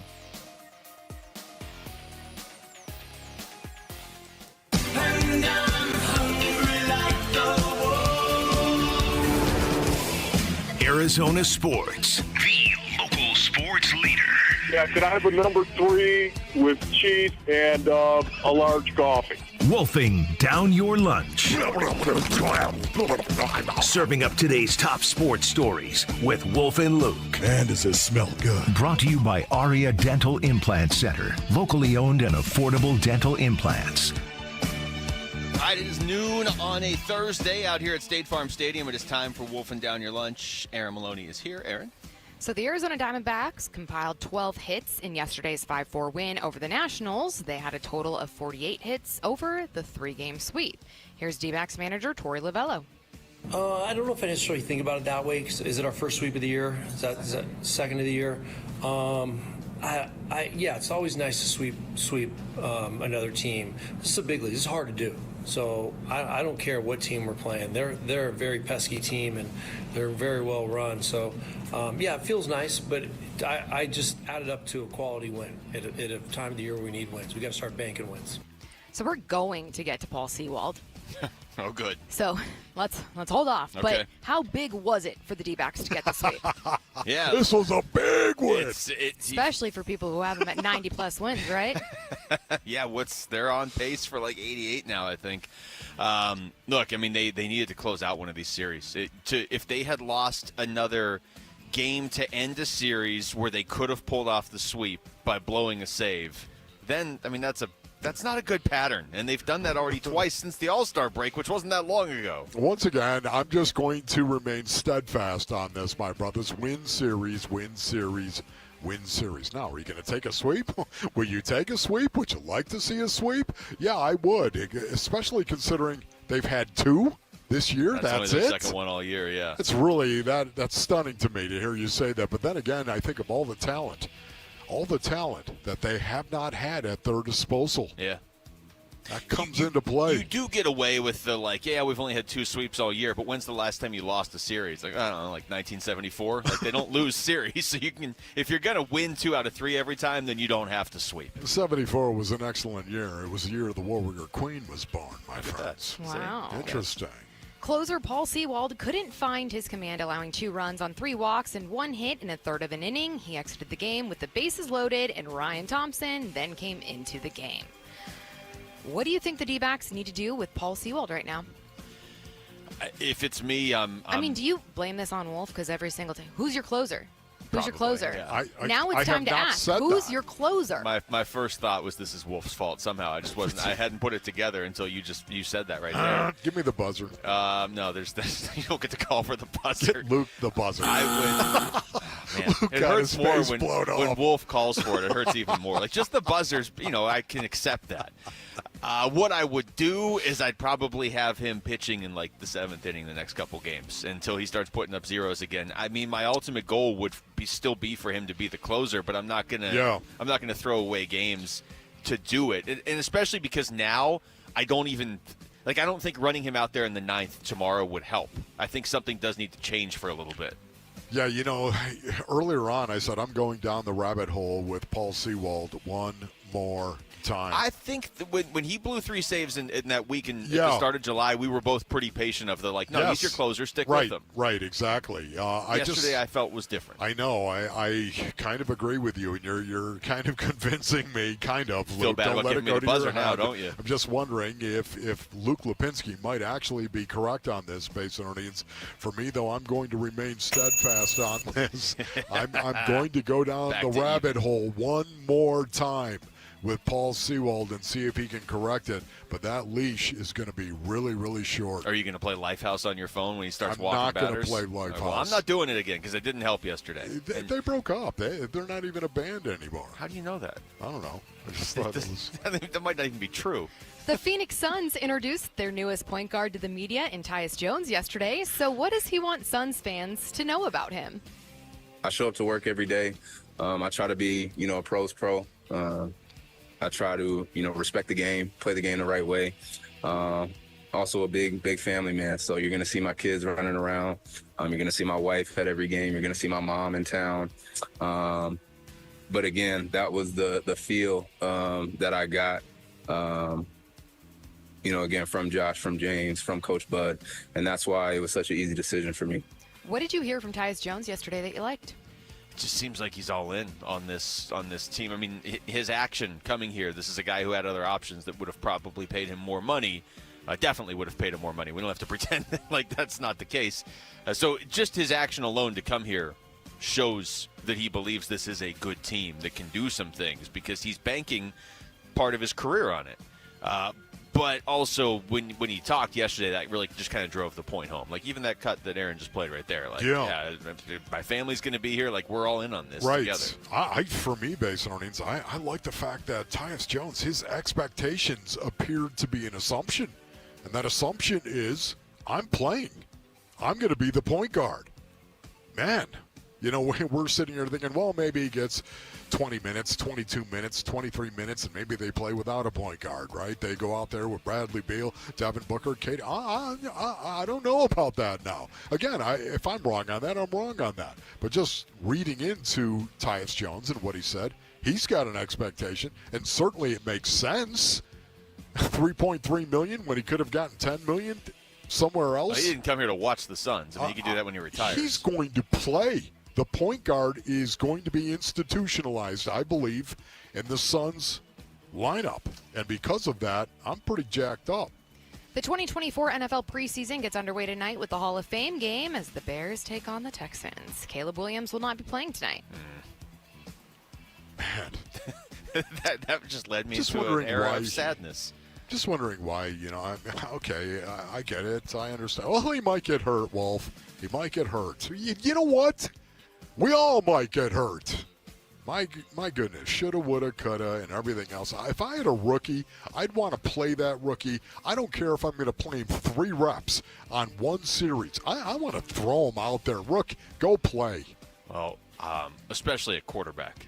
Like, I need to see that he can go out there and run an offense in an NFL-style game. I know it's the preseason. Bro, can you take 3 snaps? But, yeah, I would like to see. And, I know. And, again, it's not him. I was going to say. It's them. Somehow I've become the guy that defends Caleb Williams on the show, but he did say he wanted to play, and they were like, no. Right. That's what I mean. Yeah. When I say bro, I'm not talking to him. I'm talking to bro, that Matt coaching Eberflus? staff. Matt Eberflus? Yes. Bro. All right. That was Wolfing Down Your Lunch. Thank you, Aaron, as always. When we come back, well, here we are. Should the Diamondbacks make a change at closer? Do they even have a choice? We'll get into that next. It's Wolf and Luke on Arizona Sports, the local sports leader. D-backs Nationals. There goes Gurriel. The pitch swung on, hit well. Deep to right. Back it goes. Gone! Corbin Carroll! A 2-run pinch hit walk-off homer is the final blow of an improbable come-from-behind win. The D-backs sweep the Nats at home. The D-backs head to the Steel City to play the Pirates. Coverage begins tomorrow afternoon at 3 on Arizona Sports 98.7 and the Arizona Sports app. All right, Basinonians, Ron Wolfley here for my brothers over at Presidential Pools. Go to presidentialpools.com for more information right now. You know what I love about Presidential Pools? They are experts, and many of them grew up right here in Arizona. Yeah, Arizona residents who have grown up around pools, and water basically is in their DNA right now. They're going to sit down and love to talk to you about what it is that you see when you're dreaming of a backyard in an oasis. What is it that you see right now? Well, you can choose Presidential Pools and Spas to help you build that. They are the best in the business right now, and they will give you peace of mind. They got a 5-year warranty. That's right, an industry-leading 5-year warranty that ensures your investment is going to be protected. Plus, you'll enjoy exclusive Presidential perks with every pool sold, adding extra value to your purchase right now. What you need to do, brothers, you want a pool in that backyard. You want that backyard oasis. Go to presidentialpools.com. That's presidentialpools.com. Arizona's #1 pool builder. Hi, folks. Brandon Webb here. What makes Y-Refi so different from other investments? Y-Refi offers a secure, collateralized portfolio with a strong fixed rate of return, up to 10.25%. That's right, you heard it, 10.25%. There's no attack on your principal if ever you need your money back, and you're in control. You can let your investment compound daily or take income, whatever you choose. Just call 877-80-INVEST or log on to investYRefi.com. And make sure to tell them Brandon Webb sent you. Hey, what are you doing up on the step stool? About to clean these light fixtures. The whole family's coming over. And if there's even a speck of dust in the house, my abuela will find it. Here, I got a Swiffer duster to help with that. A Swiffer what? A Swiffer duster. It has this cool extendable handle that reaches 6 feet to get high and low, with fluffy dusters that easily trap and lock dust. So no more step stool? No more step stool. Easily trap and lock dust from hard-to-reach places with the Swiffer duster. Love it or your money back.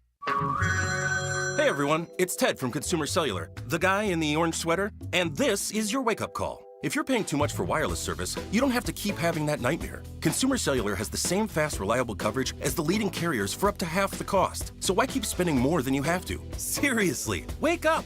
and call 1-888-FREEDOM or visit consumercellular.com. Savings based on cost of consumer cellular single line 1, 5, and 10 gig data plans with unlimited talk and text compared to lowest cost single line postpaid unlimited talk, text, and data plans offered by T-Mobile and Verizon January 2024. It's summer's last hurrah. Bunker to Bunker, the golf show, invites you to join them on Saturday, August 24th for their next two-person scramble at the Grand Canyon University Championship Golf Course. Come celebrate the last days of summer with a fantastic day of breakfast, golf, a big raffle, and prizes, all for just $100. There's even a free coupon for a second round of golf with proceeds benefiting St. Mary's Food Bank. Open to the public and singles are welcome, but space is limited, so register today at bunkergolf.com. At the UPS store, we get it. Being a small biz owner requires grit and hustle, but you don't have to do it alone. We've got your back. You put your heart and soul into your biz, we put ours into packing and shipping. While you're keeping track of your custom-made orders, our mailboxes are keeping your packages safe. Because we're here to help you be unstoppable with shredding, printing, notary, and more. Most locations are independently owned. Product, services, pricing, and hours of operation may vary. See Center for details. The UPS store. Be unstoppable. Come into your local store today.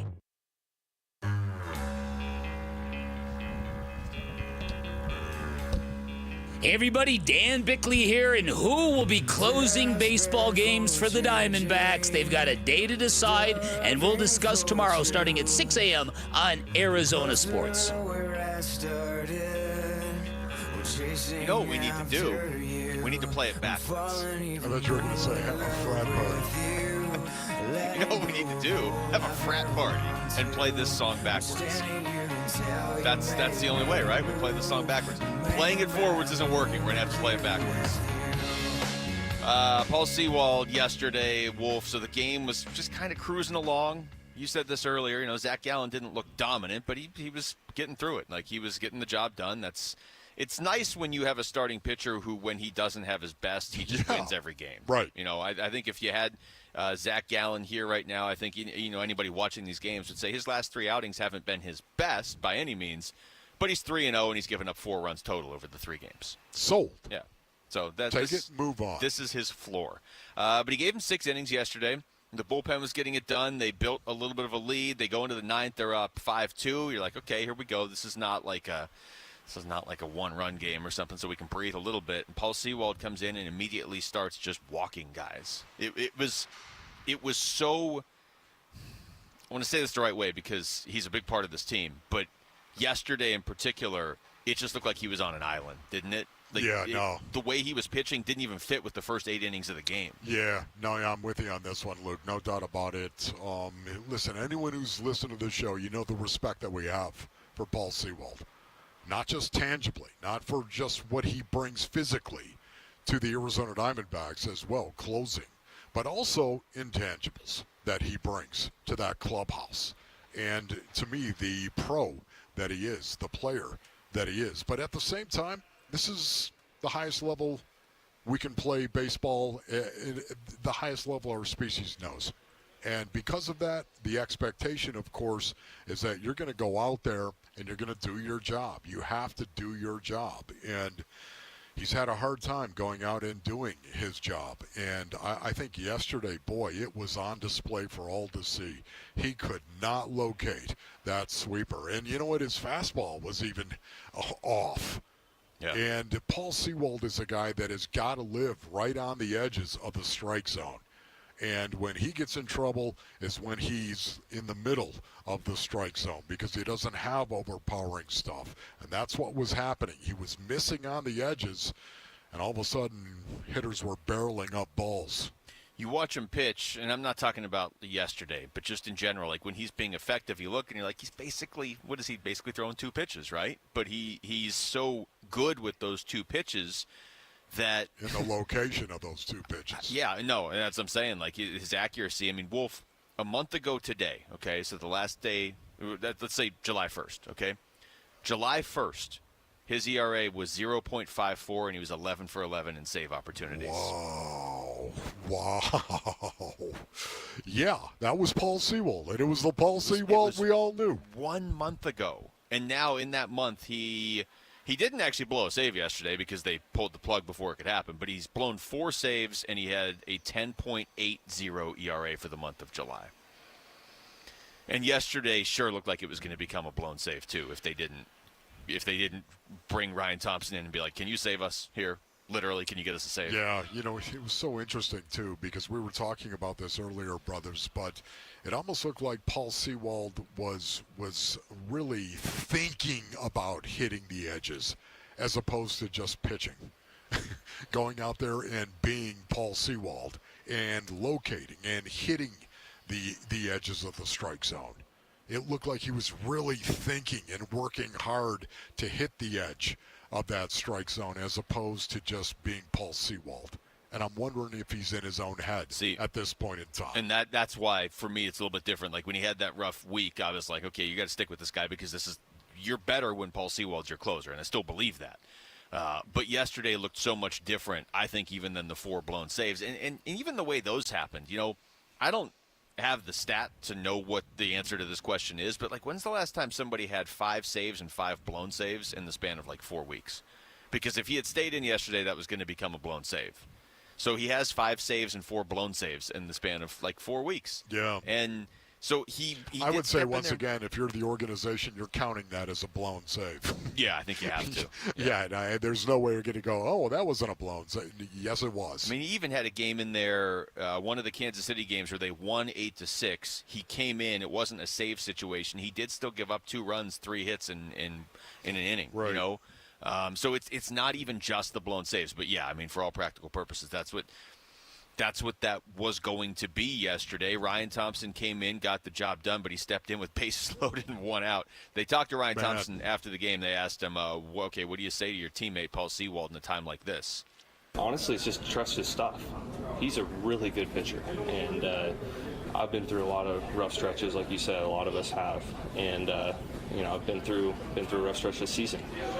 And the first thing you want to do is you want to start second guessing. But Paul, man, he's a veteran. He's not pouting. He's not overthinking it. He knows how good he is, and he knows that he's going to go out there next time he gets the opportunity and get the job done. He has to trust his stuff, throw strikes, and he's going to get the job done. We all in this clubhouse, we believe in Paul a lot. So we're going to have a good stretch in the season. Man, I love that right there. It brings back that locker room attitude. It really does. And there's a guy that is beloved inside that clubhouse. And you can hear it in Ryan Thompson's voice. And he's not the only guy that has said really kind things about Paul Sewald right there. But I love what he said. Not just when he's struggling either. We were hearing that in spring training when everything was fine. But I love what he said right there. Trust your stuff. Because, see, that's what it looked like to me last night. It looked like he wasn't trusting his stuff. He was really working hard, thinking about he's got to hit the edges, and he was it seemed like he was overthrowing some things as well, and it looked like he wasn't trusting himself. Does that make sense? The way he was throwing looked like, okay, this pitch has to be perfect. Okay, now this pitch, he was trying to will it to the, yes. Yeah, and he got hit hard. What was it? C.J. Abrams, I think, hit him hard. But for the most part, Washington didn't even really hit the ball. He was just walking guys. Yeah, I'm talking about when Paul gets in trouble, though, I think is when he is not hitting his spot. Well, yeah. And I think the last 4 games. That's when guys barrel it up on him. Not the last 4 games, but those 4 blown saves. It feels like if those 4 blown saves hadn't happened this month, yesterday wouldn't have happened. Does that make sense?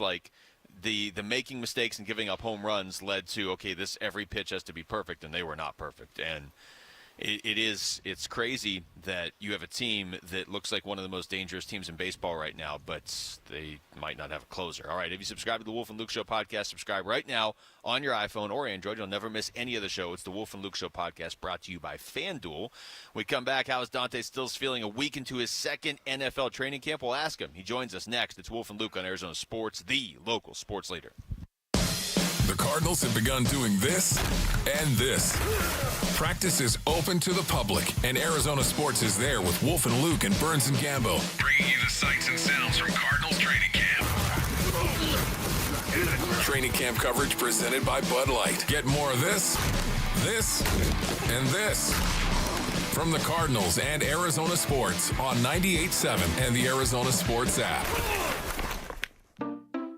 At Fisher Investments, we may seem like other money managers, but we're different. Are you really that different than the rest of us? We are. As a fiduciary, we always focus on what's best for our clients. What services do you offer besides investing? We have a team of specialists in financial planning, estate planning, and more. Your clients rely on you for all that? Yes, we ensure clients receive unparalleled service at every step of the relationship. Okay, but you still sell commission-based products, right? No, because we believe that's a conflict of interest. We prioritize service over sales goals. So, then how do your fees work? We have a simple and transparent fee that's a percentage of our clients' portfolios. So we do better when our clients do better. Wow, we're more different than I thought. At Fisher Investments, we're clearly different. Learn more at FisherInvestments.com. Investing in securities involves the risk of loss.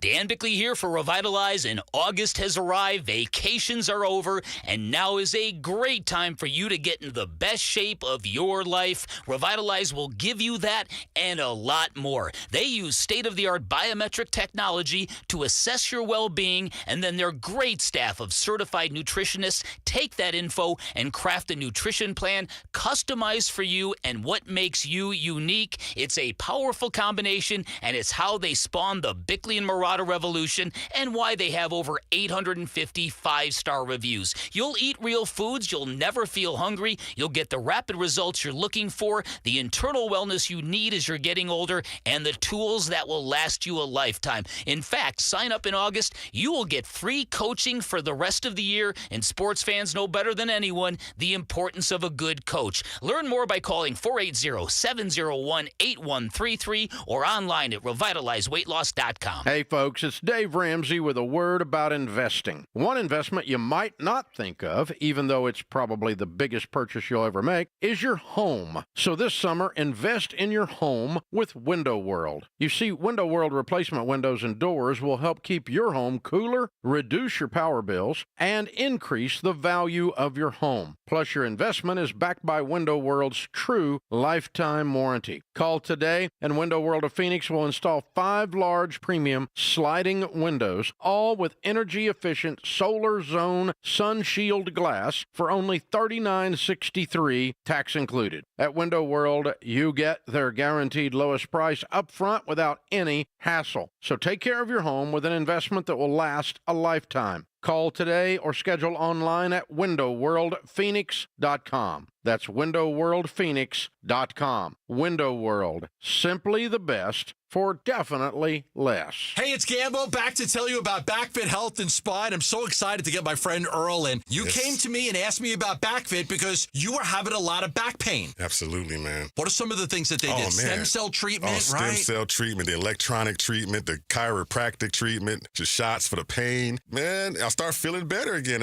How soon was it until you started feeling better? Man, for me, it was the first week. Now, you said you were skeptical because it didn't work at a lot of other places. Right. What would you say to people out there that are listening right now that are saying, I just learned to live with it because nobody's been able to help me? Absolutely. I would say don't give up on an opportunity to check out BackFit. They really bring you in and check you out, make sure they find out what's wrong with you, and put you on a plan that would get you up and going again. I would say don't give up. I would say go try BackFit. It's been a game changer. 9 locations in the Valley for BackFit Health and Spine. They take all major medical. Text BACK to 620-620, and we'll get you the location nearest you. Message and data rates may apply. I'm Jesse Morrison with the latest from the Arizona Sports Desk, presented by Parker & Sons, heating, cooling, plumbing, and electrical. It is camp time for football teams here in the Valley. Training camp for the Arizona Cardinals is in full swing, and fall camp for Arizona State football began yesterday. We have coverage of both camps up now at arizonasports.com. And we have pro football tonight. The Hall of Fame game kicks off at 5 between the Texans and the Bears. The latest is brought to you by Asset Preservation Wealth and Tax. Diversify your portfolio. Asset Preservation Wealth and Tax uses multiple money managers to spread the risk. Claim your free portfolio review today. AssetPreservationWealth.com.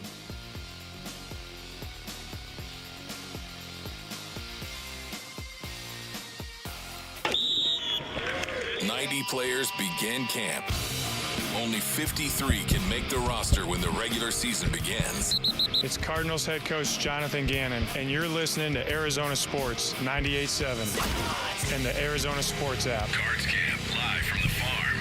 Wolf and Luke coming your way with training camp coverage presented by Bud Light.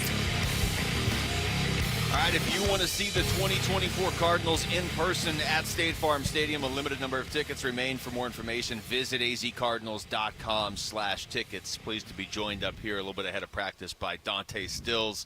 Dante, thank you so much for the time, man. How's it going? Yeah, I appreciate you having me, and I'm excited for this year. Yeah, sure. We're going. I mean, now you're a little over a week into year 2 of training camp, so I mean, kind of maybe a little as a rookie, you're everything's new. Now you now let's just focus on football. Yes, exactly. As I told you, like last year, I was all new to this. I was trying to make my way day by day, but now I feel like I'm definitely more comfortable coming out here and performing at the highest level. Nice. Okay, so Dante, you know this. You're my dog. You know that. Yeah, it's not just a West Virginia thing. No, there's no doubt about it, man. Please, you don't have to. West Virginia. It's West Virginia. Oh, did I miss it? Oh, yeah, I did right there. Don't worry about it. We have no time, Rick. Thank you very much. So how's it going for you? How does this year compare to last year for you? So before I answer that, so I was back home, and I was at the bookstore, and I found this card. Wow. So I had to buy it, right? And bring it back. That's awesome. And give it Dante, to you. okay. It's a wolf card. There it is. Okay, yes. That's really thoughtful. Thank you very much. Awesome, of course. Appreciate that, Dante. Notice the eye black right there. Dominant. Streak it down right, a little bit right there. Thank you, Mel. We appreciate that. Yes, Dante, thank you. Yes. Those were the days. I do like to remember what it was like to be young once again. I do like to remember that. Well, if you go back to a bookstore in West Virginia or whatever, you can find it. So, what is the best place? If you were going to get something to eat in Morgantown, where would you go, Dante? Where would you go? Morgantown, West Virginia, ladies and gentlemen. Let me see. If you had to pick one, Dante. Like, for my type of food, I'll go to Kegler's. I ain't gonna lie. Go to Kegler's, yep. Have all the TVs, got the wings, bar right got there, the right? burgers and all that stuff. Okay, wings, that's what you're going to get. What's your weight at, speaking of that? I'm like 295. Okay, 295, you want to be 295. Yeah. I say last year I was definitely lighter, but this year I gained a few pounds, so. Okay, you did. Where are you playing the most right now? Is it over center? Is it over guard? Where are you playing the most across the board? Everywhere? Yeah, I say all over. I mean, I've definitely been 3, 5, 4. Kind of everywhere. So I like trying new places and and performing. So where do you like to be? Don't really matter to me. I like inside or out. I like 3 tech. For 4 eye and stuff like that. So. Those are kind of my things, yeah. We're talking to Dante Stills. Dante, okay, can you tell us a little bit about this defense? Because we were talking earlier, and last year, at the start of the year, you guys were kind of like, you were surprising some people, I feel like. Everybody got hurt, it felt like, and, it was a long season. But it feels like you have a chance to really sneak up on people with this defense. And you got some depth on this defense. Like this, I think this defense is going to be good this year. Yeah, so I'm definitely excited for this year. Definitely some hunters on our team.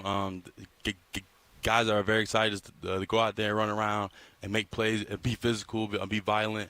And it's a good group. I'm definitely excited for this year and see what we can do. Yeah, you know what? You're speaking of that good group right there, the position room, the defensive line position room right now. Yes.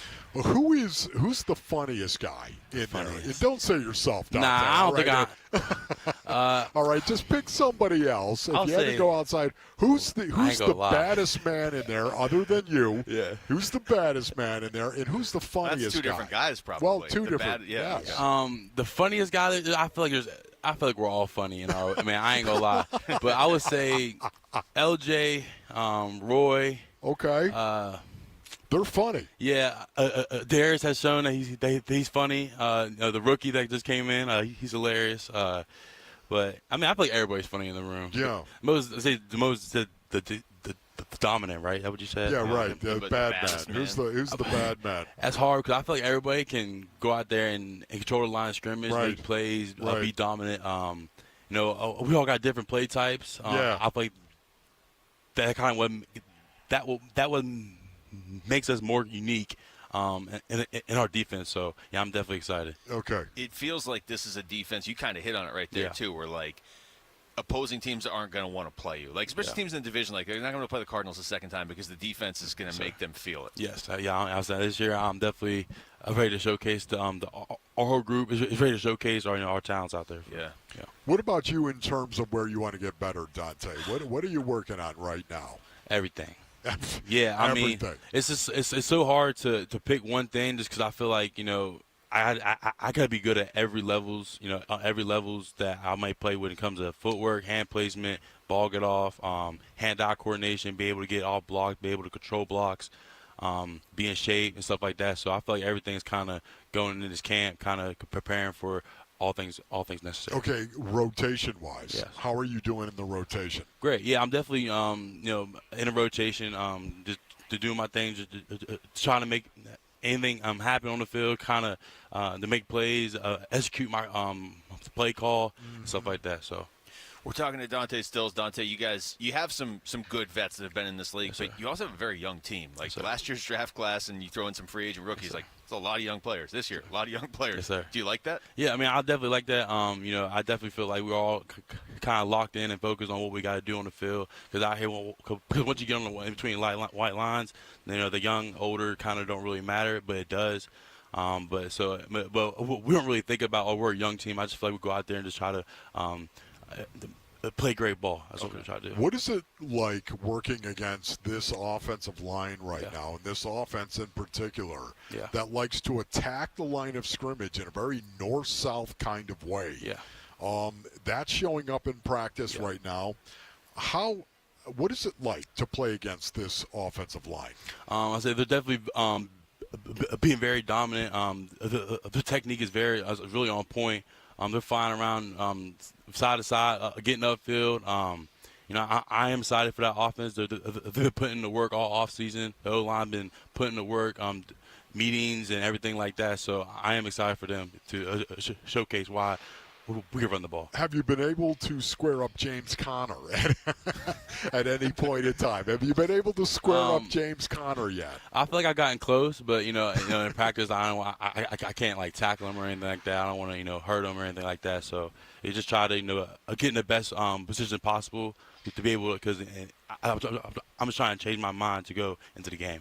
How along those lines, we're talking to Dante Stills, how ready are you for, and I know the first preseason game's still a little over a week away, but it's got to be nice at that point to start hitting somebody full speed on another team. I'm definitely excited. This is what, training camp, kind of what you're working for, that first preseason, all the next, the 3 preseason games. So I treat that I treat practice like a game. So I go in with that mindset. I try to get better, make plays, and execute the play call. How much better do you think this defensive line is going to be? Because I got to tell you, Dante, man, I look at the depth chart right now, and I look at the rotation and the guys that are going to be in it. Man, I like what I am seeing right now. I mean, this is a defensive line that I think is going to be really, really better than last year. But I mean, I know you're not going to come on a radio show and say, "Oh, we're going to stink this year, Wolf. We're not going to be any good at all." But talk to me why you really think this defensive line is going to be better this year than last year. I don't want to go into kind of which group is better, because I feel like the guys last year they taught me a lot and how to improve my game. But you guys were all banged up on the defense. Yeah, that's football. That's kind of stuff that it happens in the moment, which is not a good thing. I never want to see nobody go down with injury that can cost them a career or season or a couple games. So, but I feel like this year we are very, I would say, tight, and we're very locked in on what we got to do. We help each other in between reps. Honestly, every rep there's always someone that criticizing you, trying to help you with your ball get off, hand placement of some drills. So I just feel like this year and last year, I'm learning both good things from both squads. Yeah. I feel like people. It's year 2 for this whole coaching staff, so I feel like fans have kind of gotten to know Jonathan Ganon, and I think even Drew Petzing to a certain extent. But Nick Rallis I don't think he's quiet, but he's kind of quiet in terms of the media. So now you played for him his first year as defensive coordinator. Like, what's he like in year 2? I ain't gonna lie, he's very different than a lot of coaches that I played for. I would guess you say, I'm obviously I'm in the NFL. There's a lot of things that accumulate to that. But I'm definitely seeing a lot of different things being accumulated and put on paper that, I feel like we all like and all, I feel like that are going to contribute to the team very well. So do you consider yourself to be a rookie? Do you consider yourself to be a rookie right now? No. Because you've got to get that third game. Game. Yeah. All the vets are, they're definitely making sure that we all know that, which I do, which I do respect it. I definitely respect. Okay. I definitely respect the rules and how that's right. How things, the culture, how it is. But me personally, no. But to the older guys and stuff like that, yes, for sure. Okay. So have you talked to Darius Robinson? Yeah. So you talk to the rookies. You'll talk to the rookies. I'm still a rookie technically. So Not for much longer.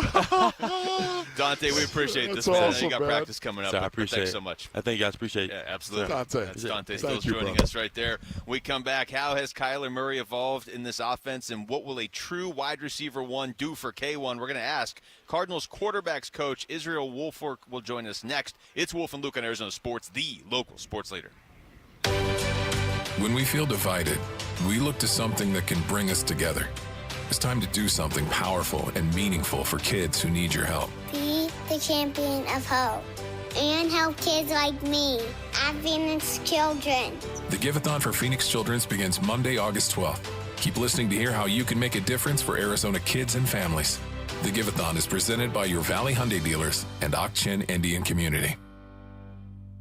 This summer will be heating up as the Arizona Diamondbacks look to repeat as NL champions and bring home that World Series title. Man, is it fun watching these D-backs play. The Gold Glove defense, the speed on the base paths, and the newfound power in the lineup. You don't want to miss any of the action, but if you're struggling with your vision, you're probably doing a lot more listening than watching. But we can change that. Dr. Jay Schwartz has been the team ophthalmologist for the D-backs since 2002, and he's ready to help you see the game the way you're intended to. If you're nearsighted, farsighted, or having astigmatism, it's very likely a vision correction procedure from the Schwartz Laser Eye Center that may be right from you. Dr. Schwartz offers a free LASIK evaluation and 2 years of interest-free financing. And he's got 3 locations in the Valley, Glendale, Scottsdale, and Mesa. Trust me, I had LASIK surgery from the Schwartz Laser Eye Center about 15 years ago, and at age 57, I don't wear any glasses, contacts, or readers. One of the best things I've ever done. So if you want to reduce or even eliminate your need of glasses and contacts, call 480-483-EYES for your free LASIK evaluation or go online at tmidoc.com. Don't let a cold, sinus infection, or allergies ruin your day. Breathe easier, sleep better, and feel healthier with Navage. Visit Navage.com, Walmart, Walgreens, CVS, or a store near you. Are you dealing with a back issue and don't know what to do or who to call? Greg Schulte here, and I've got your answer. Call Desert Institute for Spine Care, a.k.a. DISC. Disc surgeons treat a variety of different spine conditions, such as herniated disc, sciatica, spinal stenosis, and degenerative disc disease. Disc is known for its minimally invasive surgical solutions, believing that using at least invasive yet most effective treatments is the best way for their patients to restore, revitalize, and rejuvenate their active lifestyles. And DISC is so good at taking extra time with patients to help understand their pain and how it's affecting their everyday life. Several years ago, DISC took care of my herniated disc issue, and I've been pain-free ever since. I trusted them, and I hope you'll place your trust in the disc surgeons to help you get through your back issue. Text SPINE to 620-620 or visit sciatica.com. Message and data rates may apply. Hi, I'm Don Barano, Division President for Mattamy Homes. We're proud to be the Stories of Hope sponsor of the Phoenix Children's Hospital Give-a-thon. Donations go toward research, clinical programs, state-of-the-art equipment, and family-friendly services that ensure world-class care. Your support will continue to grow specialized children's care here in Arizona. Call 602-933-4567. You can also text GIVE to 620-620. The children at PCH need our help now more than ever. The best things in life, they come in twos. 2 scoops of ice cream, 2 tacos. And now for a limited time, get our best deal of the year. Buy any phone when you switch to Consumer Cellular and get 2 months of service free. That's right, the same fast, reliable nationwide coverage as Big Wireless, now with 2 months free. Proof the best things in life really do come in twos. Visit ConsumerCellular.com or call 1-888-FREEDOM. Second and third month of monthly base service fee waived for new customers with the purchase of a phone and activation by September 2nd, 2024. Taxes, fees, and third-party charges will apply. See website for additional details. Why'd the kid jump off the boat? I don't know. Why? Peer pressure. Oh. Good one, Ned. Ned isn't funny, but Ned owns a boat, and you don't. So every time Ned tells another one of his unfunny boat puns, you're going to laugh loud and keep on laughing until you get a boat of your own. A pier where you put a boat. Yeah, I get it. And when you do get a boat of your own, make sure you save money by bundling it with your home, auto, or other vehicles with Progressive. Progressive Casualty Insurance Company, affiliates, and other insurers. Not available in all states.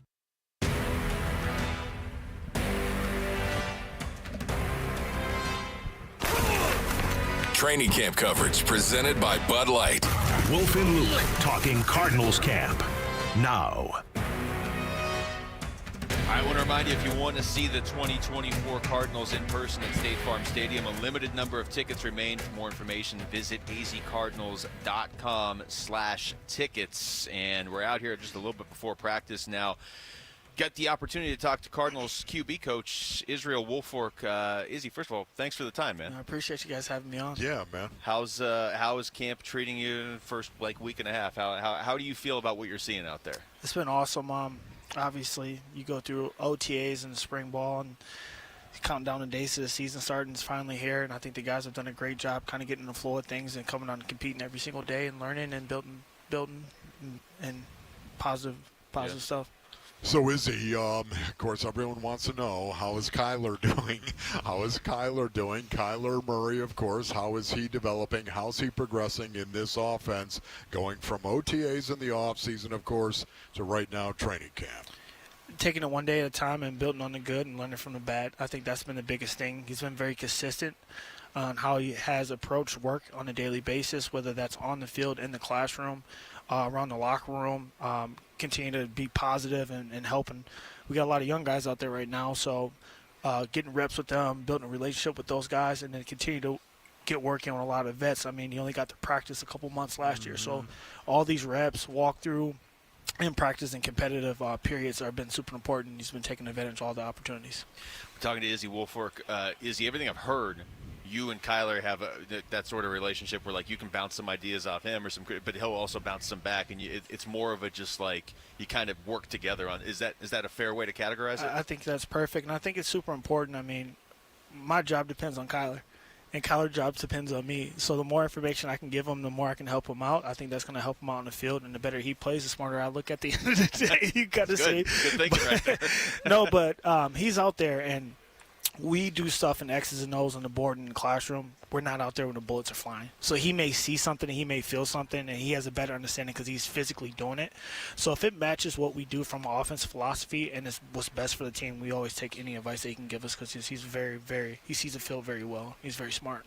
Is he just watching this team last year and watching this team in particular when Kyler Murray was playing, and then watching him over the last 4 games specifically in the way this offense really took off? Number one in the NFL over that 4-week period right there. So much of that had to do, in my opinion, with Kyler Murray going under center and evolving his game and evolving this offense. Number one, do you agree with that? And number two, can he build on that?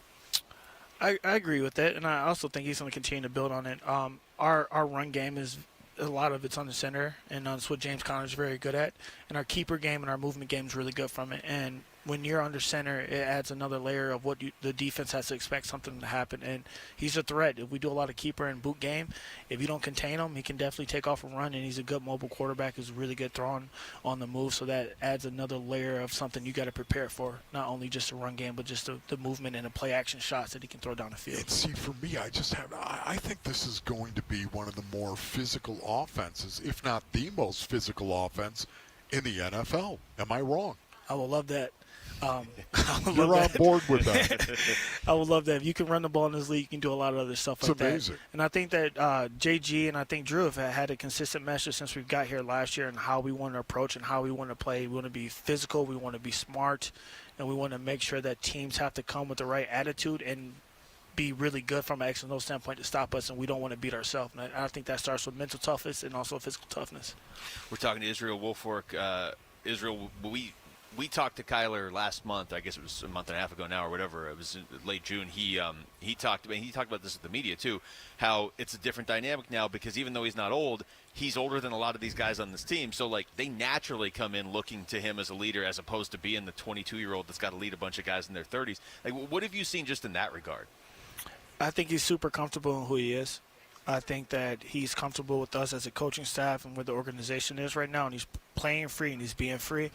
And Kyler's been in the league a lot of years now, so he has a lot of experience that he can help pass on to a lot of these young guys. He's had success, he's failed at times, and he's built on that. And whether it has to do with the media, whether it has to do with playing on the field, how to prepare for games, just overall his experience is knowledgeable to a lot of young guys, and he's been really good with building and connecting with those guys and sharing that information. So Drew Petzing is a guy that is fascinating to me. I absolutely love this dude, okay? I mean, honestly, he's one of the smallest guys on the field, yet he's got the biggest football philosophy. I kid you not. And I'm talking about, for me, Izzy, I like the old school, let's go. Let's hammer this. Let's hammer this guy. And he's got that physical, raw physical mentality. I absolutely love it, yet he's so cerebral at the same time. Talk to me about your relationship with him. How do you work with him? Did you know him before this? How long have you known him, and what is it like working with him? I met Drew in 21. I did an internship with the Cleveland Browns with Bill Walsh coaching diversity. Okay, yeah. So I got to hang around with the Browns that offseason, do spring, and then do some training camp. And then that's when me and Drew, he was coaching the tight ends at the time. That's when me and Drew first connected. I was coaching college football that year, at that time in 21. In 22, that job opened up in Cleveland, and that's when I got hired. And Drew had moved to quarterbacks, and he wanted me to go in the quarterback room. But our relationship kind of started back then, and we both have different philosophies, but I think we see the game the same way. And I think Drew is just the best characteristic that he has as a coach is like he's very diverse and he's not the same way. He's going to do whatever's best for the team. And he's so knowledgeable that we can cut you up a million ways. So if this week it looks like this, the next week it look like totally different. So he is very open, and he tries to put the players in the best position to have success, and he has no ego when he's doing that. I know a lot of guys are saying, hey, this is my offense, this is what we do, this is how I coach. Drew's looking at, hey, what's the best way we can beat this team, and what's the best way for our players to go out there and have success? It seems like, when we're talking to Israel Woolfolk, I haven't talked to Desmond Ridder yet about this, but we've talked to Clayton Tune and Kyler. They both, just glowing recommendations of Drew Petzing, too. And it sounds like you're sort of saying the same thing right there. What about the rest of the quarterback room behind Kyler? Like, how are Desmond and Clayton Tune looking so far in the rest of that room? They've been doing a great job. Competition is the best thing for the room. Yeah. And they're competing right now, and they have each other's back, and I think that's the biggest thing too. The better they play, the more they push Kyler. The better Kyler plays, the more he raises the elevation of those guys, and I think that as long as we stay together and continue to go out there and compete, those guys will continue to get better every day. I mean, they're learning from each other's success, and they're learning from each other's failure, so I think that helps out too. So right now, Izzy, what have you seen specifically from Desmond that you like, and what have you seen specifically from Clayton that you like? Des has a lot of experience. He started 17 games in the NFL. Yeah. So his overall command on the offense, his ability to see the field, his ability to go out there and communicate what needs to get done. I think one of the most underrated things is, at the line, his cadence. He gets guys to jump off sides. He has a nice, That is a skill, man. No, that is a talent, man. He has some feel and some, like JG would say, some SWAT AV, a little bit of how to do some things. And then Clayton just built upon knowledge from the second year. I mean, he got out there last year, and he got put in some situations that are unfair to some rookies, I think, at times. And the best thing about him is his confidence in who he is as a person, that he built upon that. And he came here this offseason with more knowledge, and he's playing the game faster now. He knows defenses. He knows protections, so he can go out there and play a little free. Yeah, that Cleveland game was a tough spot to get thrown into, and it didn't seem to rattle him. No, picture. It was awesome after that. He was like, I know what I got to do to win games in the NFL, and I think that's the worst he's going to get. I'm going to come back, and I'm going to compete. I can't wait for the next opportunity. So you want that from a quarterback. Izzy, this is great, man. I know you got to practice out there, but thank you so much for the time. I appreciate you guys having me. Thank you. Thank you you so much. That's Israel Woolfolk joining us right there ahead of Cardinals practice. When we come back, what does Tyus Jones plan on bringing to the Phoenix Suns? It's Wolf and Luke on Arizona Sports, the local sports leader. Bickley and Marana mornings. This kind of optimism, it's everywhere this time of year. But in the case of Kyler Murray, it's really central to everything. If they're going to be a good team, it's going to be because he elevates everybody. For Kyler Murray to be an MVP candidate, let's be honest about it. You can't have 9 wins. You got to be a playoff team, and you got to be a Super Bowl contender by the end of the regular season if you want that to happen. Bickley and Murata, mornings on Arizona Sports, the local sports leader. All right, Rick, what do you say you give me that Brooklyn beat, if you don't mind, right there? That's what I'm talking about. Gather around the transistor, my brothers, right now. Listen, the summer sale is going on at Brooklyn Betting. Yeah, the summer sale, 25% off. Does that interest you right there? 25% off in-store and online. You go walking into one of 13 Basin locations at Brooklyn Betting, and you're going to get 25% off. You can also go to brooklynbetting.com online, and you're going to get 25% off right now. And you know, when it comes to building a better mattress, Brooklyn Betting literally owns it. The company designs and manufactures all of its bedding in their very own state-of-the-art factory in Phoenix, and then they ship the product directly to you and pass the savings directly to you as well, like 25% off with the Brooklyn Betting summer sale that is going on right now with patented materials and advanced technology and meticulous attention to detail. Brooklyn Betting is affordable luxury for you. Go to brooklynbetting.com. That's brooklynbetting.com. Brooklyn Betting, Arizona built for America's dreams. Go for the gold this summer with FanDuel, America's #1 sportsbook. Follow along with all your favorite international teams in all your favorite sports. From basketball to badminton and soccer to swimming, FanDuel has it all. For more, check out FanDuel.com. That's FanDuel.com. Make every moment more with FanDuel. 21 plus and present in Arizona. Restrictions apply. See terms at sportsbook.fanduel.com. Gambling problem? Call 1-800-NEXT-STEP or text NEXT-STEP to 53342. Hey, it's Gamble. Mortgage rates are making news every day, but what's putting the worst financial squeeze on people isn't mortgage rates, but credit card interest rates, which can be higher than 24%. But there's hope. My friends at the Lund Mortgage team can help you take back control and get you out from under those high balance and high interest debts by consolidating your debt with a home equity line of credit. Some of their clients are saving $1,000 or more each month. That's like getting a $12,000 tax-free salary increase. You owe it to your family to learn more. So visit them online today at lundmortgage.com. That's lundmortgage.com. You've probably been hearing a lot about YRefi lately. Have you ever thought about working there? YRefi has a fantastic opportunity to join our investor relations team. You've heard Shane Doan, Brandon Webb, Tom Chambers, and Jody Jackson endorse our investment opportunity. And there is a reason for that. Successful investor relations representatives have a servant's heart to answer questions, provide respectful, consistent follow-through, and have a desire to help investors understand the YRefi story and how we provide a strong, fixed rate of return that's not tied to the stock market. YRefi offers a very competitive salary, major medical, 401k, gym membership, and a positive in-office work environment. If you have the need to succeed, want to work hard for investors, have some fun, and make money doing it, send your resume to careers@yrefi.com. That's careers at the letter Y, then REFY.com. YRefi is an equal opportunity employer. There are a lot of companies offering to buy your home for cash right now. But is there anyone offering multiple cash offers so you can be certain you're getting the best cash offer for your home? Well, there's only one. Carol Royce, your home sold guaranteed realty. If you're looking for the best cash offer available, why settle for just one when you can get multiple cash offers from Carol Royce? Call today, 480-776-5231, or find Carol Royce online and start packing. Message and data rates may apply. Hey, this is Ron Wolfley. And Luke Lipinski. We're here to talk about one of the most important issues affecting our community. Every year, we hear far too many heartbreaking stories involving children and water. Please take 2 seconds out of your day to help prevent these tragedies, learn about important water safety tips, and enter to win swim lessons from the YMCA. Go to Fulton2seconds.com or text SWIM to 62620. And never forget that 2 seconds is too long to take your eyes off your kids near water. This is Doug Fulton of Fulton Homes, proud to partner with KTAR to keep your kids safe around water. This summer, get away in the Hyundai you've always wanted at the Hyundai Getaway Sales Event. Get the hottest deals of the season on many of our award-winning Hyundai models, which all come with America's best warranty. But get going, because these deals won't last. Add more joy to your journey at the Hyundai Getaway Sales Event. Now for a limited time, get 1.99% APR for 60 months on the Hyundai Tucson or Elantra. Hurry into the Hyundai Getaway Sales Event. Offers end September 3rd. Call 562-314-4603 for details.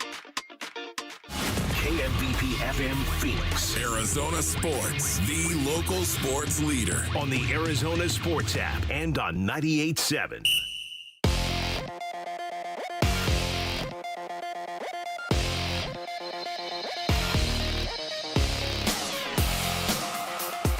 I'm Jesse Morrison with the latest from the Arizona Sports Desk, presented by Parker & Sons, heating, cooling, plumbing, and electrical.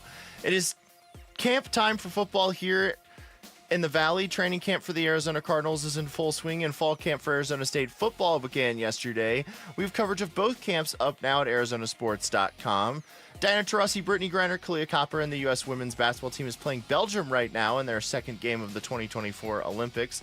It is 48-40 U.S. with about 8 minutes and 40 seconds left in the third quarter. And we have pro football tonight. The Hall of Fame game kicks off at 5 between the Texans and the Bears. The latest is brought to you by Parker & Sons. Parker & Sons is there for your air conditioning needs. Beat the heat with their same-day service and never pay extra for nights, weekends, or holidays. Call Parker.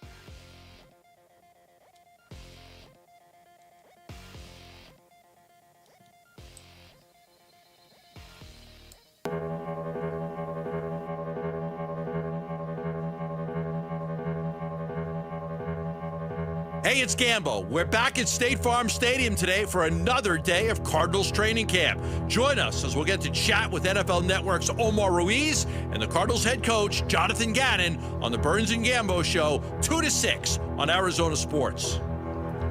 Why so combative? Because this music's playing. Oh. And now it's gone. Final hour of the show, live from State Farm Stadium. It is Wolf and Luke on a Thursday afternoon. Wolf, we got a lot of football to get back into, thanks to Izzy Woolfork and Dante Stills for joining us the last two segments. But we got to get back to basketball. This will sum it up, right? I teased that we're going to talk about Tyus Jones. Yeah. Izzy Woolfork gets up as he's going. He's like, how did they get Tyus Jones? Did you hear him when he said that? No, he did. I missed that you were right like there. doing your read. He was like, how did they get? And that's a great question. I think we're all asking that question. That's awesome, Luke. No, I missed that, man. This is Tyus Jones from his introductory press conference yesterday, and he was asked the most obvious question to ask, so I'm glad somebody asked it. Hey, Tyus, why the Suns? Opportunity to win. Opportunity to win. I'm a competitor. Want to win. Want to compete, want a chance to lead. And so the role that was offered up here, it's hard to pass up. Just from conversations with Josh, with James, with Matt, with Coach Bud, they did a great job recruiting me. But ultimately, the role for myself, I felt, the fit was perfect. Oh, my goodness. The more and more I hear the Tyus Jones talk, Luke, the more and more I'm thinking to myself, oh, my goodness, the point guard has been institutionalized here on the Suns roster. Don't you kind of want to know now, like, what Coach Bud said to him? Like, what is Coach Bud looking for? Like, because he brought up leadership in there, too. Would you bring in somebody? Could you see Coach Bud being like, hey, we want you to be – look, you're not Devin Booker, you're not Kevin Durant. I don't think you have to say that in the conversation. It's kind of mean. But, could you say, like, look, you're a new guy on the team. I get it, but we want you to be our point guard. And to me, Coach Bud, that carries some leadership with it. You've got to – like, I wonder if he said that because he brought it up right there. No doubt about it. No doubt Coach Bud is saying to Tyus that very thing right there. Can I just say right now, I am more and more convinced, the more sound that I heard from Tyus Jones, I am more and more convinced, we're all wondering, well, how much are they really going to have a point guard here? And, remember Coach Bud, when he came in, he said, yeah, we're going to have a point guard. We're going to have a point guard. And yet he didn't really specify as to how much they were going to play with a point guard. I think right now, once again, no, ladies and gentlemen, we're going forward with a point guard. That's what we have here. Because if you're going to sell Tyus Jones, and that's really what had to happen, the Phoenix Suns had to sell Tyus Jones to come here. You know what? If you're going to sell him, you're going to sell him, we're thinking about I don't know, part-time spot for you right there. You know, it's Yeah. No, you're going to sell him, period. And he came in here to fill a role, and that role is going to be point guard, starting point guard for the Phoenix Suns. So along those lines, he was also asked what the Suns' pitch to him was. Just being myself, talking with Coach Bud, just how he envisions me, you know, kind of fitting in, kind of being the orchestrator, being the playmaker, trying to make it, you know, easier for Book, KD, Brad, and the rest of the guys, honestly, just kind of, you know, facilitating, setting the table, and ultimately just doing what I do, and that's being a point guard and being a leader. So felt, again, that the fit was there. The fit was perfect, and I'm looking forward to taking advantage of that. The fit, Luke. What do you want to say about the fit? Well, he brought up leadership again, but you know, we heard a lot last year when the point guard conversation would come up, whether it was from James Jones. I think even Frank Vogel brought it up, which I guess isn't really, you know, relevant now. But it was the message from the team was like, yeah, if we have a point guard that takes the ball out of Kevin Durant's hands and Devin Booker's hands, there's obviously been a change in thinking, you know, at least to a certain degree. Maybe it's because a guy like Tyus Jones was available and they're like, okay, well, we trust him with the ball. But to me, my understanding was if you're going to be a point guard of this team, part of the fit is you're getting them the ball. Like, this is not, hey, Tyus, we want you to come in and, yeah, maybe you'll take 10 shots a game. Like, yeah. But you probably won't play again for a month if you do that. So your job is to get the ball to Kevin Durant and Devin Booker in positions where they can succeed. You know, it's so fascinating just listening to him right now and the leadership thing you keep harping on here. There are three types of leaders, for the most part, inside a locker room. And I don't care what sport you're talking about, but if it's a physical sport at all, you're talking about an intellectual leader, you're talking about an emotional leader, or you're talking about both. There are guys who are intellectual leaders and emotional leaders combined. And then there are some who are just raw emotion and the passion of the game. And let's go. We're not trying hard.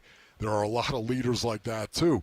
And then there are the intellectual leaders, guys that are quarterbacks, basically. Quarterbacks didn't necessarily step into the huddle and say, we're going to blow somebody's face off here.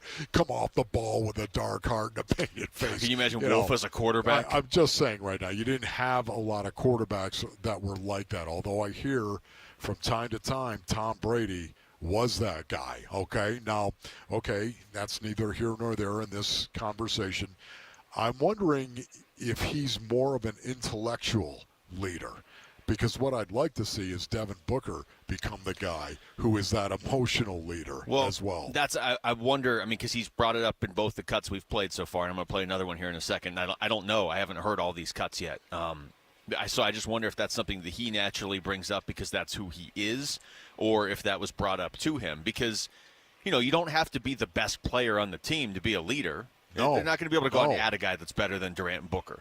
But at the same time, like, if there were a position in basketball that would lend itself to being a leader, it would be the point guard, right? Because you're kind of starting everything, every play. You're the one. Intellectually. Yeah, I mean, so he's not going to be the best player on the team, but he could be a leader on this team for sure. There's no doubt about it. It's why a quarterback, I say it all the time in the game of the NFL, in the game of football, you need a quarterback to actually be a leader.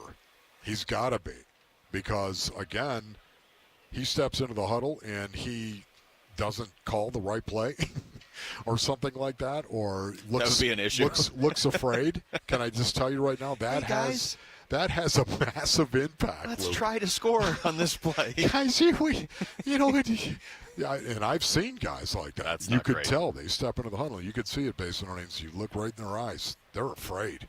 That's bad. Some backup quarterbacks. Yeah, you're probably not making it past backup at that point. Yeah, you don't want that. More from Tyus Jones, what it means to him to be the Suns' starting point guard. Man, I'm at a loss for words for it. I'm excited. I'm ready for the opportunity. Ready to seize it. But it's just, for me, again, going back to the fit, I felt like the fit was perfect.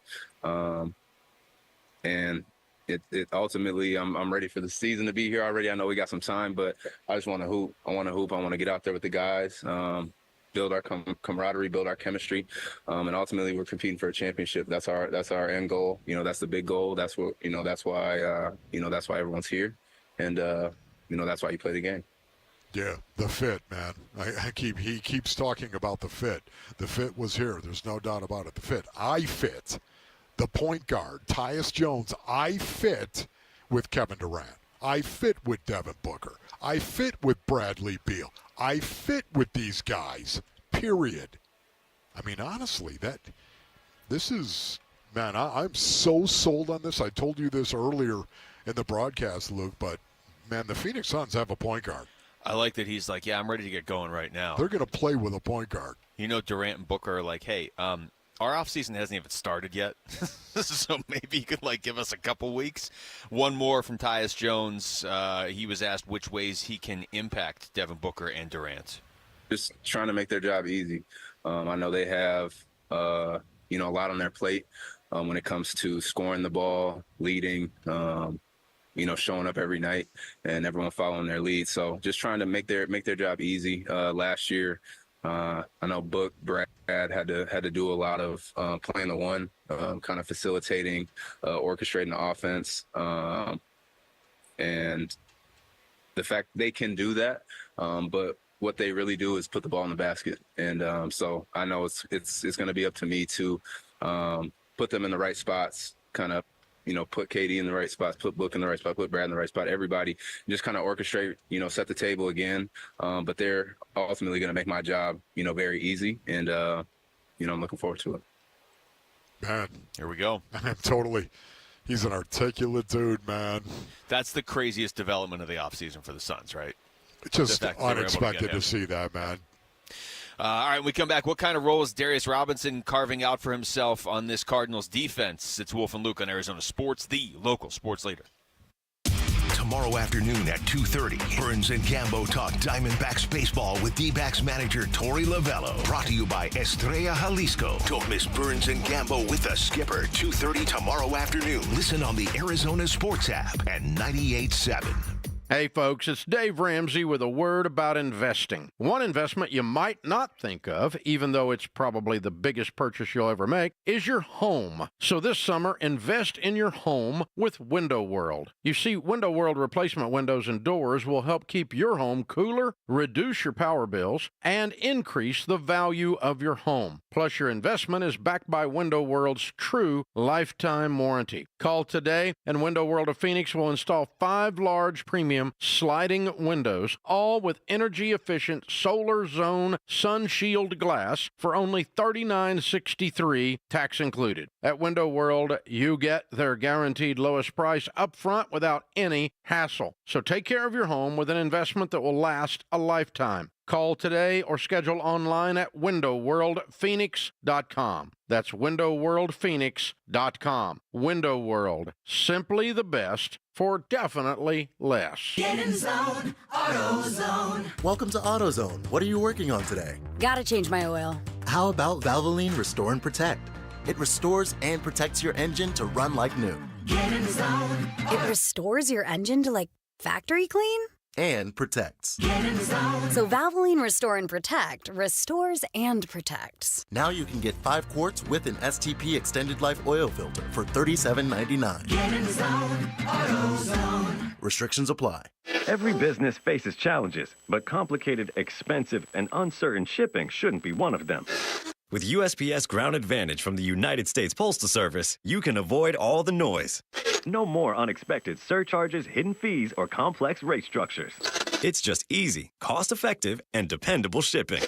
Tune your business's frequency to success and turn shipping to your advantage. Learn how at USPS.com/advantage. USPS Ground Advantage. Simple, affordable, reliable. Hi, this is Stuart Willis, President of Asset Preservation Wealth and Tax. A personal relationship with your financial advisor really matters. It's super important that you have the ability to talk about anything you need to with your advisor. So if you have been pushed off to a call center and you don't have a one-on-one relationship with your financial advisor, then reach out to us at assetpreservationwealth.com. That's assetpreservationwealth.com. Investment advisory services offered through Foundations Investment Advisors, LLC, an SEC-registered investment advisor. We're a 2 Ford family. Yep, Paul Calvise here. In fact, Ford has been part of our family for generations. Built Ford proud dates back more than a century in this country, and the future, it is here at our Desert Ford dealers. Like those F-Series trucks, built Ford tough, and the all all-new 2024 F-150 with the all-new interior and exterior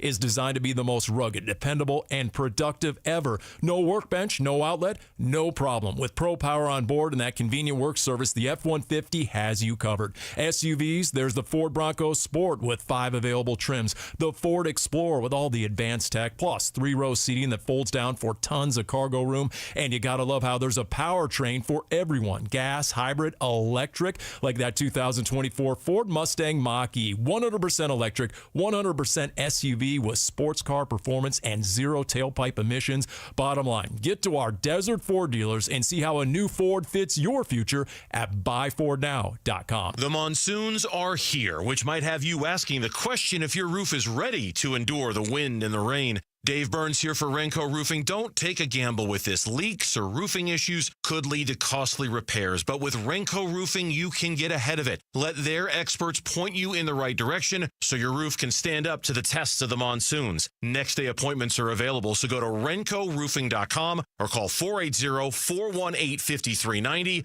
Renco Roofing, monsoon tested, sunshine approved.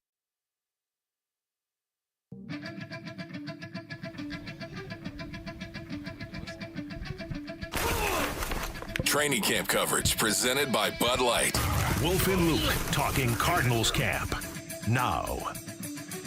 Welcome back to the show. It is Wolf and Luke from State Farm Stadium. And Wolf, one of the interviews we got to do this week with Darius Robinson, we never really got a chance to react to that because then yesterday was a short show. And yeah. I feel like you got to, if the guy has 2 degrees and a master's degree and he goes through his preparation for each week that he's playing in college and the NFL, I feel like we got to revisit what he was telling us. It's Mr. Perfect. Mr. Perfect. This is the interview, of course, where Wolf at one point was just trying to find any sort of flaw when you were like, okay, well, if you're not getting like 3 degrees and you're not studying football, like what else do you do? And he's like, I like to do, things for charity. Yeah, exactly. Community service. That's what he said. I was. you were done. I laughed. You were done at that point. I did. I laughed, man. You had no Mr. comeback. Perfect, indeed. Here he is talking about just his approach to football and life in general. Yeah, I'll definitely say the transition for a rookie is different. Going from rookie OTAs, I was like, okay, I think I know some things, versus now when I know some things, I feel like a completely different player. So now it's just up to me about playing fast, playing physical, and being relentless now that I know. So just continuing to take steps each day so I can get more comfortable. Some of the best advice I got was from Gardeck.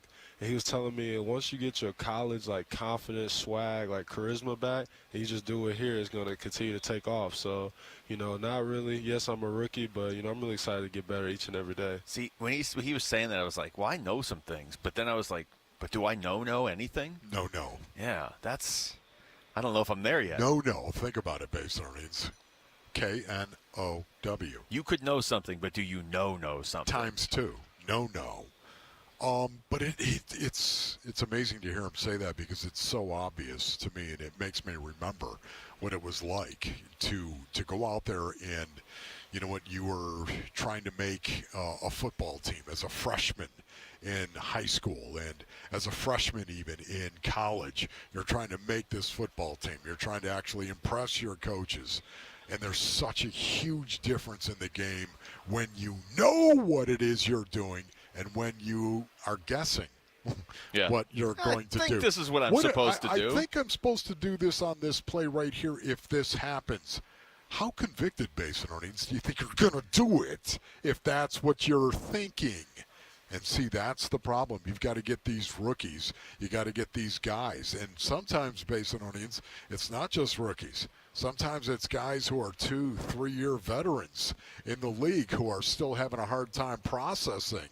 There's a huge difference knowing and knowing. And once you know what to do, then you can go and execute it with all that you have. So I'll go back to something that we talked about, just during the offseason after we had, everything you hear about Marvin Harrison Jr. We did get to talk to him the day after he was drafted, but we've now talked to Darius Robinson. I believe that was the 3rd time because we talked to him on the phone once and we talked to him about it. 3rd time's a charm. And so now we know Darius Robinson. Look at that. But you don't have to have any concerns as a Cardinals fan that Darius Robinson or Marvin Harrison Jr. won't be prepared for something. like I said, I don't know how their careers are going to go. I don't know what that translates to. I can't predict the future. But I can tell you those two guys, your 2 first-round picks this year, are going to be prepared. You don't see those guys clubbing. No, they don't leave anything to – the two guys that are, like, locked in on not leaving anything to chance. Marvin Harrison Jr., I get it because his dad's Marvin Harrison Sr. Right. So he's probably seen since he was, like, 1. Like, you want to play in the NFL, this is the routine you got to go through. This is what you got to be ready for. Right. Darius Robinson, a much different path. I mean, he didn't start playing football, really organized football into high school. So you don't see those guys out on a Wednesday night, ladies' night, or whatever it is. Luke, you know this stuff. I mean, you're out there from time to time. Wednesday is the new Tuesday. That Wednesday is the new Tuesday. I don't know what's going on out there at Basinonians, but I can tell you it's not like Marvin Harrison Jr. or Darius Robinson are prone to clubbing. I feel like, I mean, the routine, and here, I'll play another cut from Darius Robinson, talking about the master's degree, because that's not like a joke. It's not like, well, look at this guy. He's so smart. He put so much prep in. He probably got a master's degree. No, he actually just did get a master's degree on top of 2 undergrad degrees. Yeah. And his quote at the time was, good, it gives me more time to focus on football. Now they got that pesky master's out of the way. Yes, I got my master's in education with an emphasis in positive coaching and athletic leadership. So if I want to be an athletic director or a coach or work the business side of sports, like once this is all said and done, that was very important to me because I thought about leaving Missouri my 4th year, but I knew if I came back my 5th year, I wanted to get my master's. So whenever this ends for me, knock on wood, I want to be a Cardinal for the rest of my life. But, eventually that day will come, but I'll be more than prepared for life. And now it just gives me even more time because now I used to do my homework like late at night after I got done watching tape, but now that's more time for tape and more time for learning the plays and just being I'm really a pro football, so just thinking about that more and more. But, I'm really excited I got that done before the season because that was important to me and my family. More time for tape. This guy. He is unbelievable, and you can tell it's so genuine, it's so sincere, it's real. It is just the way he's wired. It's not an act. Yeah. No, it is the way that he is wired right there. But okay, so Wolf, I feel like I've been around this game, but you've been around this game for a while. How many rookies have you ever talked to that are already planning for life after? He hasn't played his first NFL game yet, and he's a first-round pick. This is not like some guy that's like, I don't know if this is going to work out. Like, it's going to work out, dude. You're going to be here for a while, but he's already got his plan after he's done playing. Well, you have to remember, you're right about that, Luke. You're all over it because you just don't see guys that speak the way Darius Robinson speaks. I mean, I literally, and I meant this, I said, you got to run for president. I'd vote for you. I have that. I mean, it's just the way that I feel about this guy. He's so squared away. He's Calvin Beachum. Beach is exactly. Seriously, can you imagine those two speaking to each other? Oh, my goodness. Beach is exactly the same way as Darius Robinson right now. Now, here's the thing, Basinonians. You always have to remember this. Here's the thing. None of it matters if you're not willing to run over some brother's face. True. None of it matters. So you got to take all of that wonderful goodness that is fantastic, and you've got to say, Darius, that is the best thing ever. What a great guy you are, and he is. But never forget, you know what? You don't need a football team full of choir boys, as my old coach used to say right now, right? At some point in time, you got to turn it on. When you get out there on the field, you got to drive somebody into the ground and do it with malice, and it's okay because that's the sport.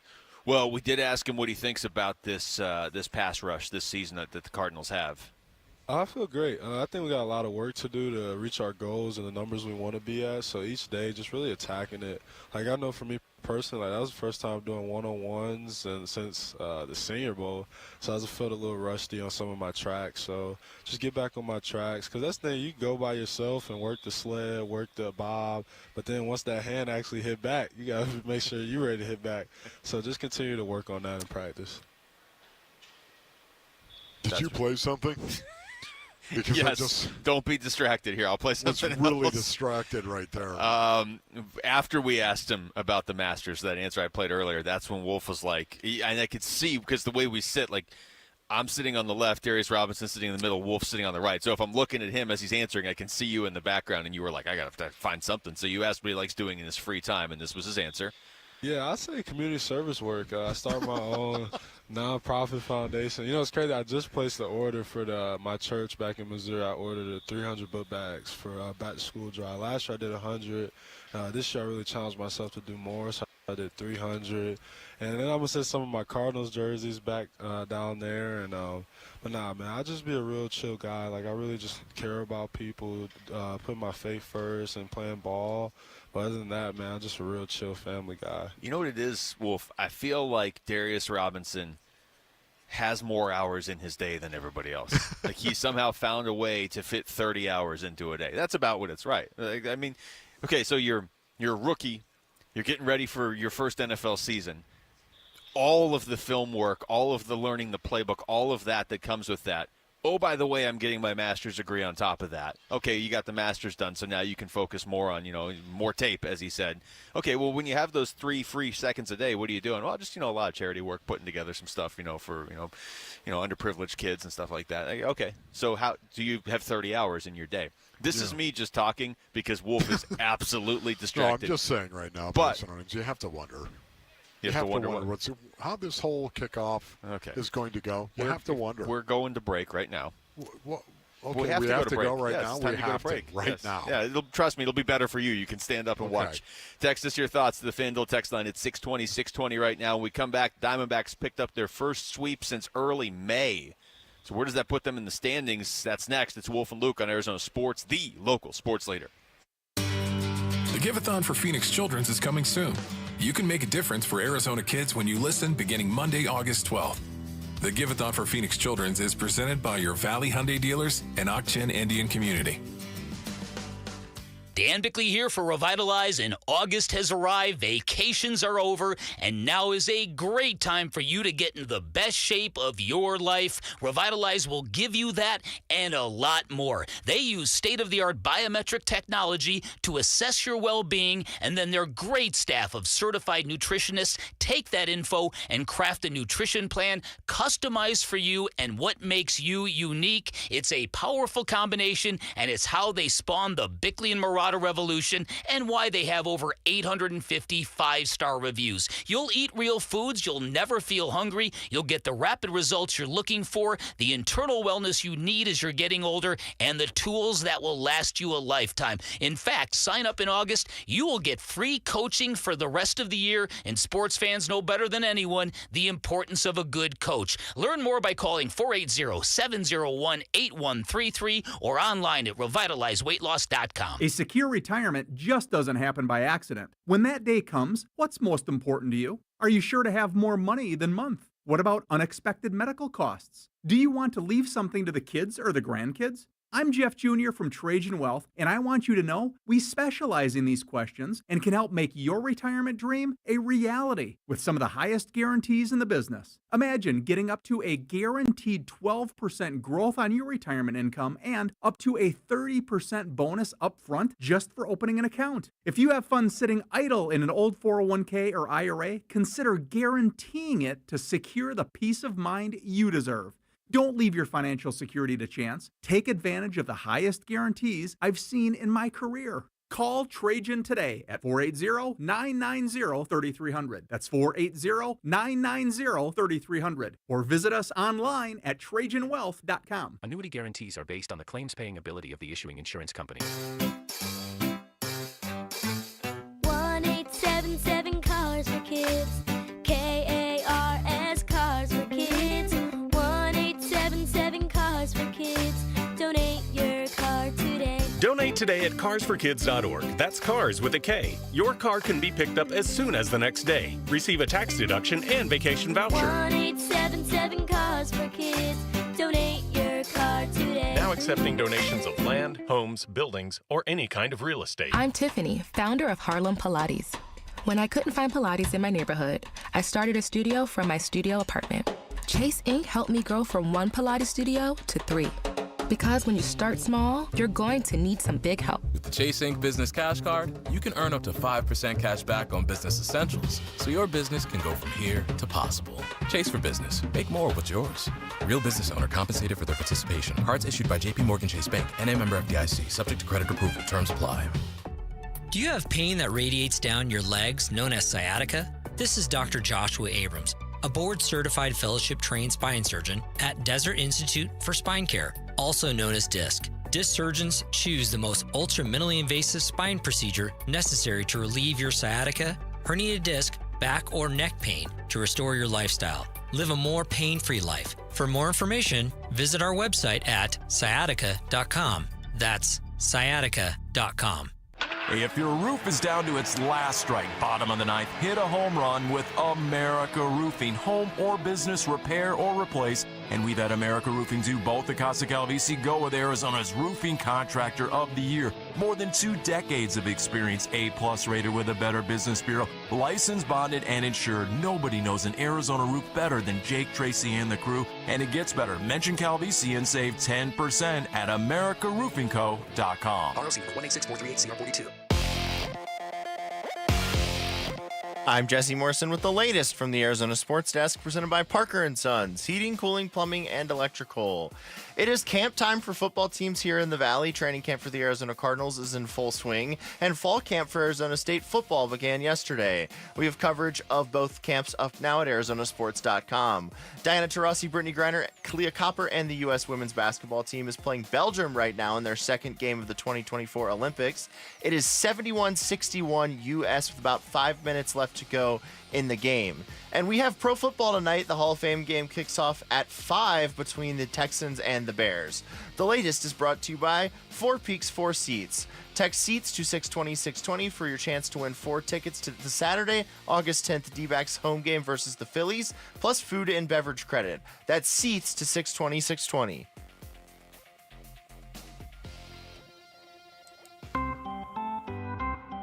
Wolf and Luke with today's MLB standings.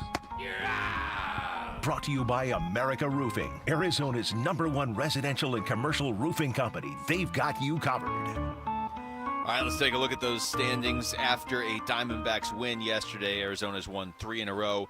The Dodgers are still in first, but Wolf, this is not as much of a given now as maybe people were anticipating. Dodgers up by 4.5 games on the Padres. The Padres. The Diamondbacks are a half game back of San Diego. And then San Francisco's 4.5 back of Arizona, and the Rockies are 24 games back of LA. So it really, at this point, is becoming, if you're looking at the division, a 3-team race. I think the focus is still on the wild card right now, although, and I don't want to pile on the blown save situation, and I've seen a lot of people saying this, yeah, okay, they blew 5 saves now in the last month, but they also, came back and won a couple games late, so maybe it all evens out.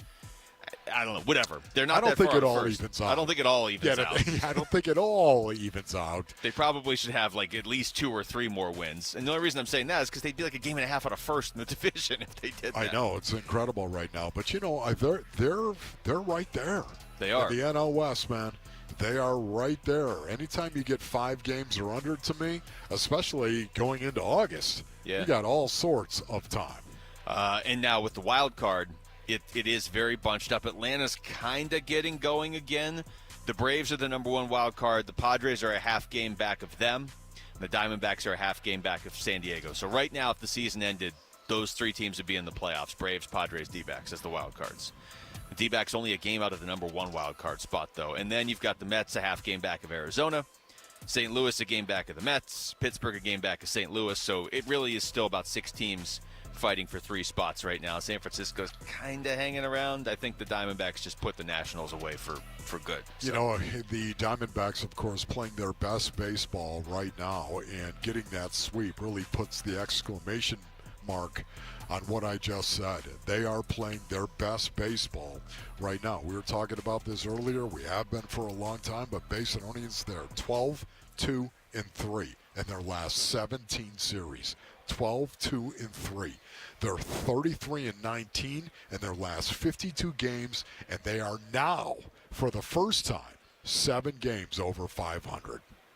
Yeah. And guess what? They're getting some of their best players back, Lord willing, this month. Diamondbacks right now, through, 109 games, they're 58-51. A year ago at this time, they were 57-52. after 109 There games. it So is. they actually have a better record now.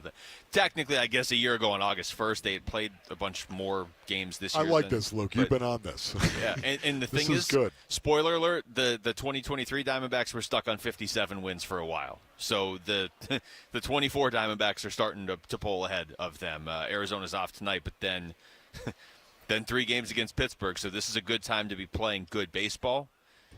Pittsburgh's been playing pretty good baseball, though, too. So Remember, Pittsburgh, when they played them, they were the hottest team. Yeah. They were the hottest team in the league. They had won 10 of 13, as a matter of fact, and the Diamondbacks as well. 2 of the hottest teams in the National League. Jason Stark was on with Bickley and Murata earlier today, and he talked about how the Diamondbacks are playing relative to the teams in front of them. It's been almost impossible to fall out of some kind of race in the National League. I give the Diamondbacks a lot of credit because they had opportunities to do that and didn't do it. And they're now in position where they're playing better than almost every team that's ahead of them, right? I mean, they're playing better than the Braves. They're really playing better than the Dodgers, who are huffing and puffing. The Brewers are just kind of treading water. The Phillies are in their worst stretch of the season.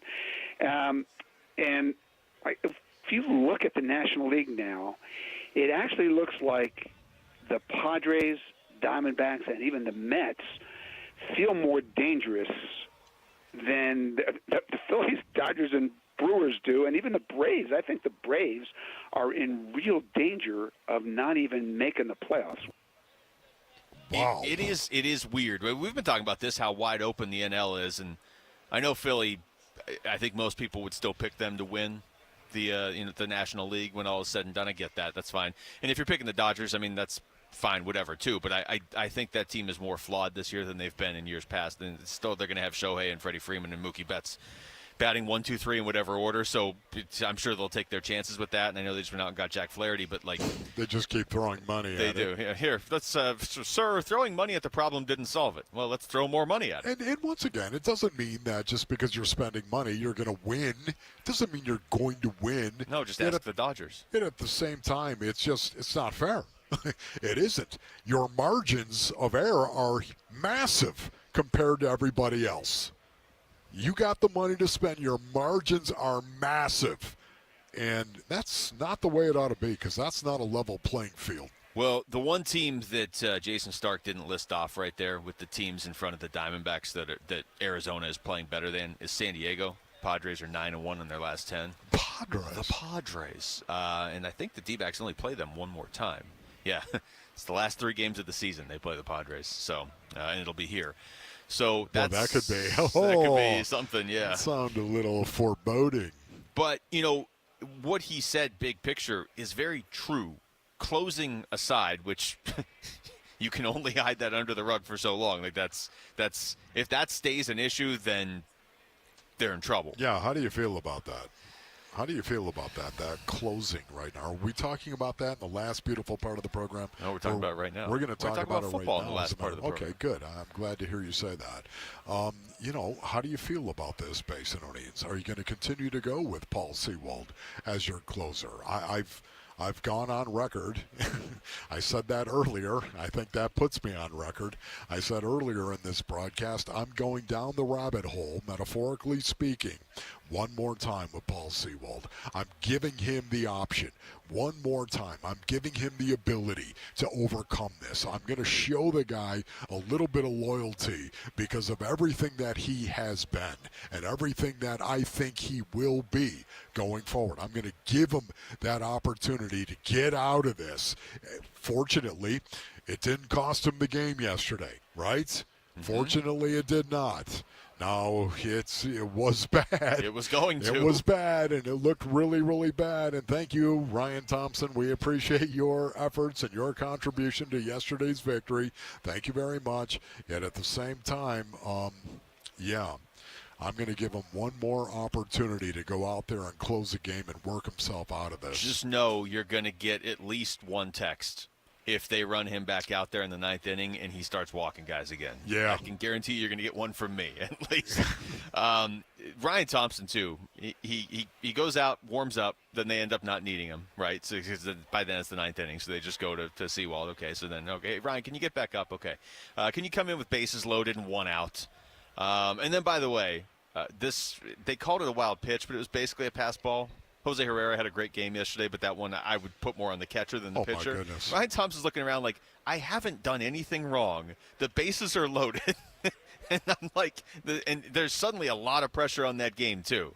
If they had just lost the game yesterday, Diamondbacks lose 5-2, whatever. But if they had blown another save and lost in the 9th inning, even as it is, Wolf, like, it's so weird because I completely agree with Jason Stark. Like, this is one of the most dangerous teams in baseball right now. I don't know how you can impartially look at it and say they're not. They're finding different ways to win. Like you said, they're going to get a couple more starting pitchers back, and they're big ones. But if you can't figure out the 9th inning, it's like, it's like building the world's greatest house on a shaky foundation. Yeah. You have to have the 9th inning fixed. Even if it's the only thing wrong with your team, and it feels like it is the only thing wrong with them right now, you got to figure it out. No, yeah, I'm with you on that one. So how do you do that? Who gets the first crack? If it isn't going to be Paul Sewald, if it is not, brothers, who are you going to turn to? Is it A.J. Puck? Is it Kevin Ginkel? Is it Ryan Thompson? Who do you turn to? For me, the plan is I'm letting Paul Sewald try to put up zeros in like the 6th or 7th inning for a couple games. So you're ready to make that move now. But not permanently necessarily, but just more like I just don't think – up until yesterday, I could be convinced that running him out there he would work through it because he did. I mean, he had saved 5 games in a row after blowing the 3. Right. But yesterday was that didn't look like the other blown saves. He couldn't find the strike zone. You're right about that. So I just feel like you need to build his confidence back up because I feel like yesterday is the first time his confidence looked rattled, and then I would make Ginkel the closer for the time being. I'm not going to bring A.J. Puck in and instantly make him the closer. This is just me once again. I think Torey has got to manage this, does he not? It's the reason why he's called a manager, ladies and gentlemen. He's got to manage this situation right now. Do you think Paul Sewald's teammates are watching?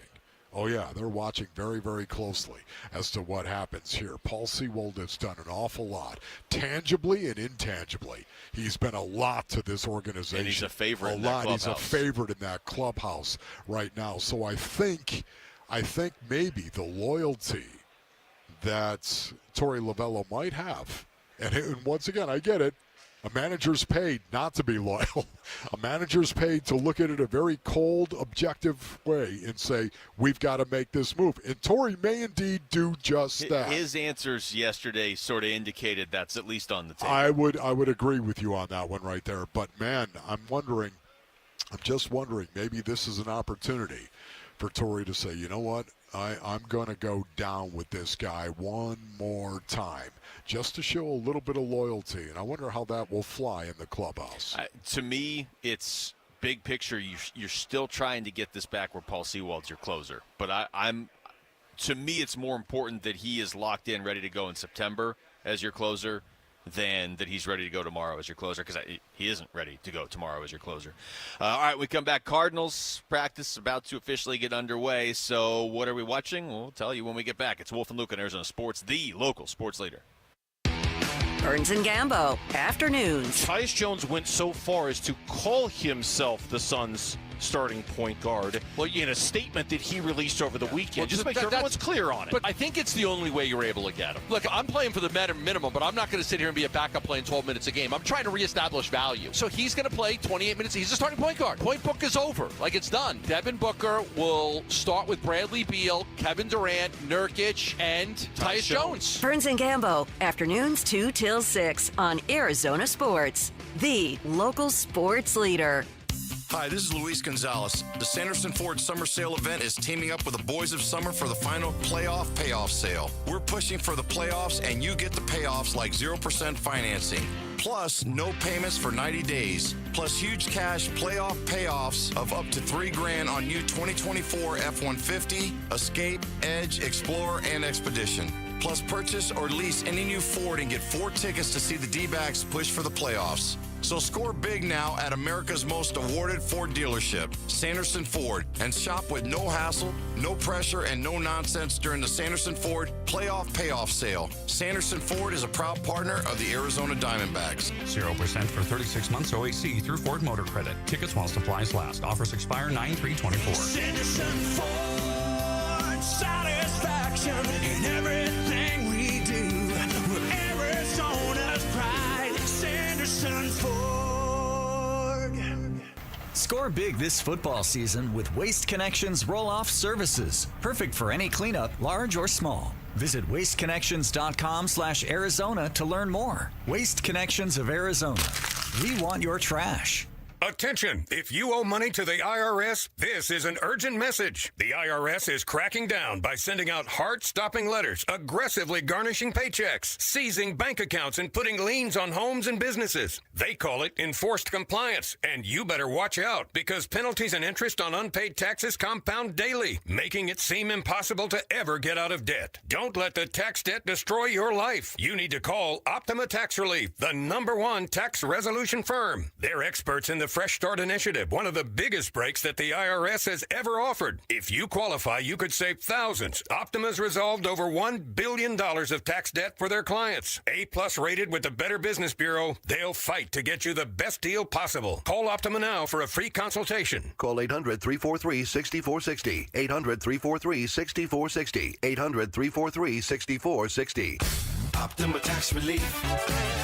Some restrictions apply. For complete details, please visit OptimaTaxRelief.com. Hi, I'm Don Barano, Division President for Mattamy Homes. We're proud to be the Stories of Hope sponsor of the Phoenix Children's Hospital Give-a-thon. Donations go toward research, clinical programs, state-of-the-art equipment, and family-friendly services that ensure world-class care. Your support will continue to grow specialized children's care here in Arizona. Call 602-933-4567. You can also text GIVE to 620-620. The children at PCH need our help now more than ever. People who suffer from long-term chronic joint pain spend so much of their time acting, putting up a carefree front. It's exhausting. I was really tired of trying to act like I wasn't in pain because I was in pain all the time. Rick Rawlings didn't want everyone else to know that he was coping with agonizing shoulder pain 24/7. Yes, I had to put on a face to cover up my pain. But then Rick found QC Kinetics, offering new lasting treatments for joint pain using natural biologics. Treatments designed to restore and repair joint tissue with no drugs, no surgery, no downtime. The results were amazing. I am very glad. It changed my life doing the QC Kinetics. Today, my shoulders feel wonderful. The cranky Rick is gone. He's not grouchy anymore. No more acting. Feel like yourself again with a call to QC Kinetics. Call QC Kinetics, 602-837-PAIN. That's 602-837-PAIN. QC Kinetics, 602-837-PAIN. Bring home your own bling to celebrate the D-backs' amazing postseason run. On August 10th, the first 30,000 fans will receive a 2023 National League Championship replica ring. Secure your tickets now at dbacks.com. This is where the hope and the hype finally mix it up on the field. Hey, this is Kyler Murray. You're listening to Arizona Sports 98.7 and the Arizona Sports app.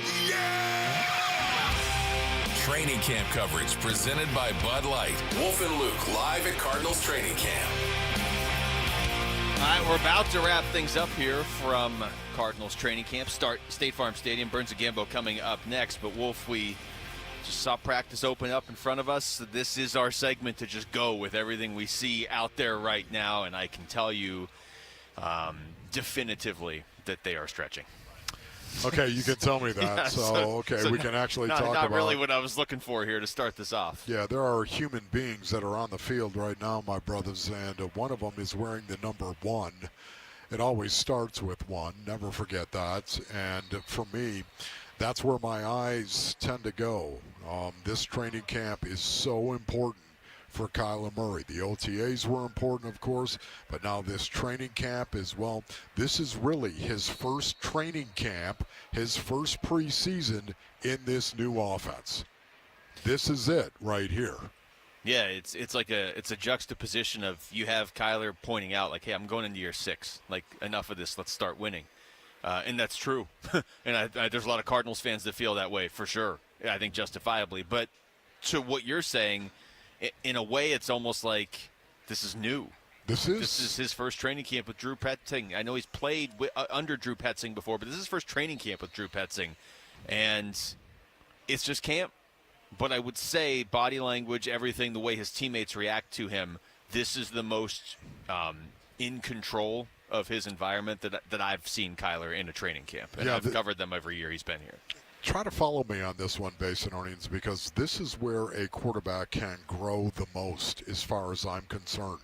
When you're talking about a new offense, to come out here with OTAs behind him, and then all of these preseason practices right here, training camp right here, and to be able to pull it through the prism of actual games that were played in the National Football League last year, 8 of them, to be able to pull it through that prism of I've done this when it was live at the highest level, and now all of a sudden learn and work at your craft through that prism.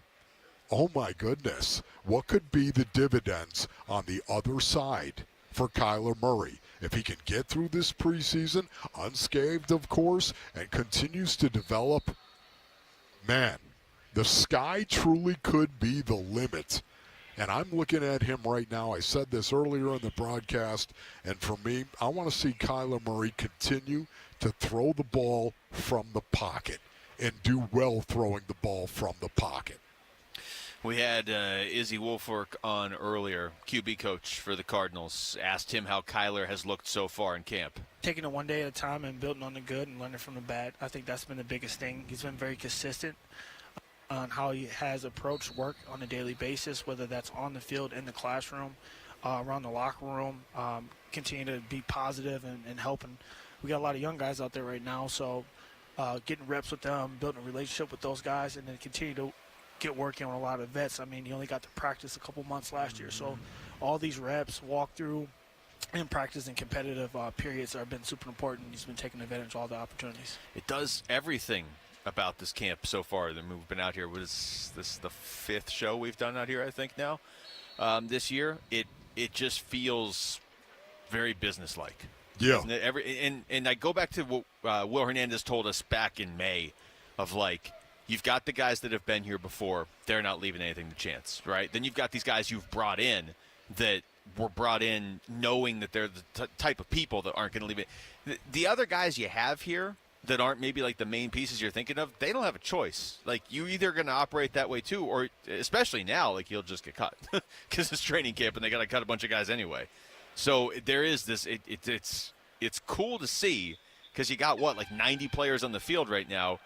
Very business-like approach, and not to say it never has been in the past. Yeah. But there were years where it was like, there were a couple years ago there was already distractions in training camp. Not this year. This team is anti-distraction. Yeah, no, I'm with you on that one right there. It's kind of like trying to do a broadcast while you're watching practice. While you're distracted. It's bizarre, is it not? But what are some of the other things that you're looking for in this camp? I want to see the fur fly. That's what I want to see it on the line of scrimmage right now. I want to see this defense compete with that offensive line and the physicality of that offensive line. And they've done a very good job of that so far, competing on the line of scrimmage. Once again, I'm looking for that. I'm looking to see what pass rusher emerges from this training camp, right? What pass rusher starts to get our attention? Is it going to be B.J. Ojulari? Is it going to be Zaven Collins? Who else might it be, Dennis Gardeck? What guy really emerges as coming off the edge and giving them a guy that can be dependable in terms of getting to the quarterback? That is something to look for. And once again, it's not always just sacks, Basinonians. It's pressure. Pressure matters. What guy moves quarterbacks in this training camp off their mark? That's what I'm looking for. It does feel like the biggest questions surrounding this team, like the bigger picture questions, not like specifically, hey, who's going to be the number 2 corner, but like just big picture around this team right now are like, are they going to be able to stop the run this year? Are they going to be able to generate a pass rush this year? Do they have enough experience or skill or whatever in the secondary, outside of Buddha and Jalen Thompson, to slow down passing attacks this year? Like, those to me, off the top of my head, are the three biggest questions around this team. They're not going to get answered in camp necessarily. They're all on the defensive side. You know, as much as I do think this defense is going to be better than people think, I will readily acknowledge that most of the questions right now are on the defensive side. Yeah. So good. What are you looking at, Wolf? It's so good right now. You're allowed to talk about it. We are watching the kickoff return. Yeah, finally they've done it while we're on the air. Yeah, and the kickoff cover as well. It's just fascinating to me because you're seeing these kickoff return teams literally take a 1-yard drop and turn their shoulders. What they're doing is they're telling you which way they're returning this ball. When they drop a yard and turn their shoulders, they're saying, okay, I'm turning my shoulders because I'm not letting you beat me this way. You're going to have to cross my face. And to me, I would say, okay. Did you see him right there, Luke? Yeah. Where they turn their shoulders right there? They're saying, I'm not going to let you cross that face. Oh, that's interesting. I'm going to tell my guys to take one read step and then blast. Okay. You're going to hate me, but we have to go. If they finally get to talk about the kickoff in front of you, and we have to go. Thanks to Aaron. Thanks to Jesse. For Wolf, I'm Luke Burns and Gambo next on Arizona Sports, the local sports leader. You're late. Every Cardinals fan's reward for making it through the hot summer in the Valley? The start of the NFL season and the first Cardinals game at the Farm, September 15th. We're giving away tickets for every Cardinals home game. So if you want to see the Cardinals play at State Farm Stadium, listen to Arizona Sports this Cardinals season on 98.7 and the Arizona Sports app. Whataburger. Hot, fresh, and right. Are you a Hatch Green Chili fan? Yes? It's time to get your green chili double all-time favorite at Whataburger. Made to order just like you like it. Double meat, double cheese, crispy bacon, plus the smooth, roasted heat of Hatch Green Chilies. Hot, fresh, and right. Stop by and order that green chili double today. Download the Whataburger app and receive a free Whataburger. Whataburger, bringing your hot, fresh, and right flavors 24/7. Get in zone, AutoZone. Welcome to AutoZone. What are you working on today? Gotta change my oil. How about Valvoline Restore and Protect? It restores and protects your engine to run like new. Get in zone. It restores your engine to like factory clean? And protects. Get in zone. So Valvoline Restore and Protect restores and protects. Now you can get 5 quarts with an STP extended life oil filter for $37.99. Get in zone, AutoZone. Restrictions apply. Home ownership. At Progressive, we know it's part of the American dream. It's the land of the free and the home of student drivers ready to back into your new fence at any given time. It's firing up a round of burgers and dogs on your rusty grill with a faulty gas line that engulfs your tool shed in flames. It's also around-the-clock protection when you bundle your home and auto with Progressive, which can help keep the American dream of home ownership alive and kicking. Get a quote at Progressive.com. Progressive Casualty Insurance Company, affiliates, and other insurers. Not available in all states. Hey, it's Gamble, and I'm here with Stuart Willis, the president of Asset Preservation Wealth and Tax. Stuart, a lot of people think that they have accounts, investments that are diversified, but they really don't. Tell me about diversification and how Asset Preservation Wealth and Management handles that. Actually, I think that the word's highly misunderstood because people will come in with 100 different positions, different mutual funds, and they feel like they're diversified. But oftentimes those mutual funds are all buying the same underlying stocks. So if they're all owning the same positions, we know there's going to be tons of overlap. So you guys are able to combat that by having multiple money managers with different outlooks. Absolutely. You don't ever want to have all your eggs in one basket because if your financial advisor gets it wrong, that can be detrimental to your portfolio. So if you want to be truly diversified, contact Stuart Willis at Asset Preservation Wealth and Tax at 602-877-PLAN or assetpreservationwealth.com. Investment advisory services offered through Foundations Investment Advisors, LLC, and SEC Registered Investment Advisor.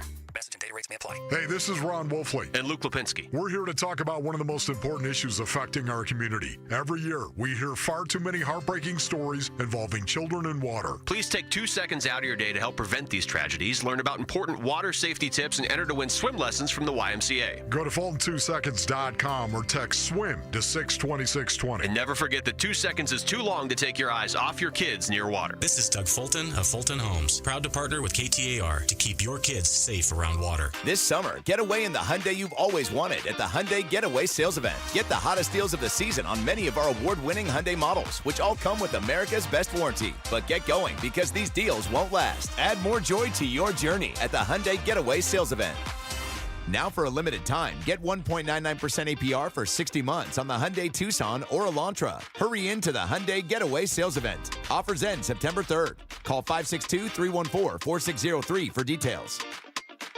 Dan Bickley here for Waltz TV and Appliance, and football season is here. Basketball is just around the corner, and that means it's a great time to upgrade your entertainment center. Waltz has the greatest selection of big screen televisions. They have amazing audio components, and the right combination will make you feel like you're in the front row of your favorite stadium. Check out Waltz off the I-10 in Warner. Drop my name for a special discount or shop online at waltz.com. This sounds crazy, but it's true. Carol Royce with your Home Sold Guaranteed Realty will guarantee 100% of asking price on the sale of your home, or Carol will pay you the difference. You heard that right. In times like these, certainty is priceless. That's why Carol will sell your home fast and get you 100% of your asking price, or she'll pay you the difference.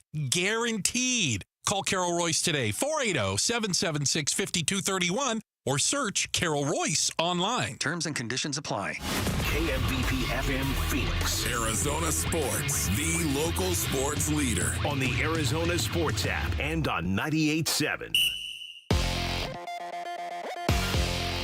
I'm Mitch Varell. This is the latest from the Arizona Sports Desk, presented by Parker & Sons, heating, cooling, plumbing, and electrical. It is an action-packed Thursday. Wolf and Luke just wrapped things up at another day of Cardinals training camp. Burns and Gambo shortly to follow down on the concourse at State Farm Stadium. So if you get the chance, go over and say hi. Tell them that you saw Burns and Gambo today, along with your Cardinals coverage. And be sure you're listening throughout today's show because, of course, going to be joined by Cardinals guest we're going to be joined by Jonathan Ganon, the head coach of the Cardinals, as well as wide receiver Michael Wilson. And then at 4:30, if you want your State of the Suns update, you got President and CEO Josh Bartelstein joining the guys as well. So action-packed, so much coverage of camp, update on the Suns, all of it right here on the Arizona Sports app and on 98.7 FM. And though there are no local teams in action, we do have some local Olympians to keep track of. The USA women's basketball team got another win in group play. They defeated Belgium 87-74. The latest is brought to you by Bud Light. Sundays are better with an easy-to-drink Bud Light. Pick up Bud Light at your local retailer today. Enjoy responsibly. Arizona Sports, the local sports leader. Burns and Gambo starts now.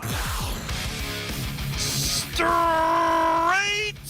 up to a claw on this Thursday afternoon. Good afternoon, and welcome into today's edition of the Burns and Gambo Show here on Arizona Sports, the local sports leader. My name is Dave Burns, alongside the one, the only John Gambadoro. Hi, Gambo. Burnsy, what's going on? Not much, my friend. How are you? We're live at Cardinals training camp. Cardinals training camp. I saw Simone Biles won the gold for the USA and the team all around today.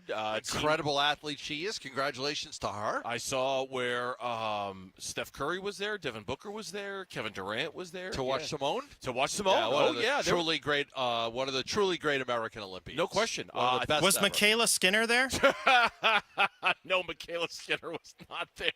She was not invited. She's been blocked, or she blocked Simone, or somebody, the drama behind the gymnastics.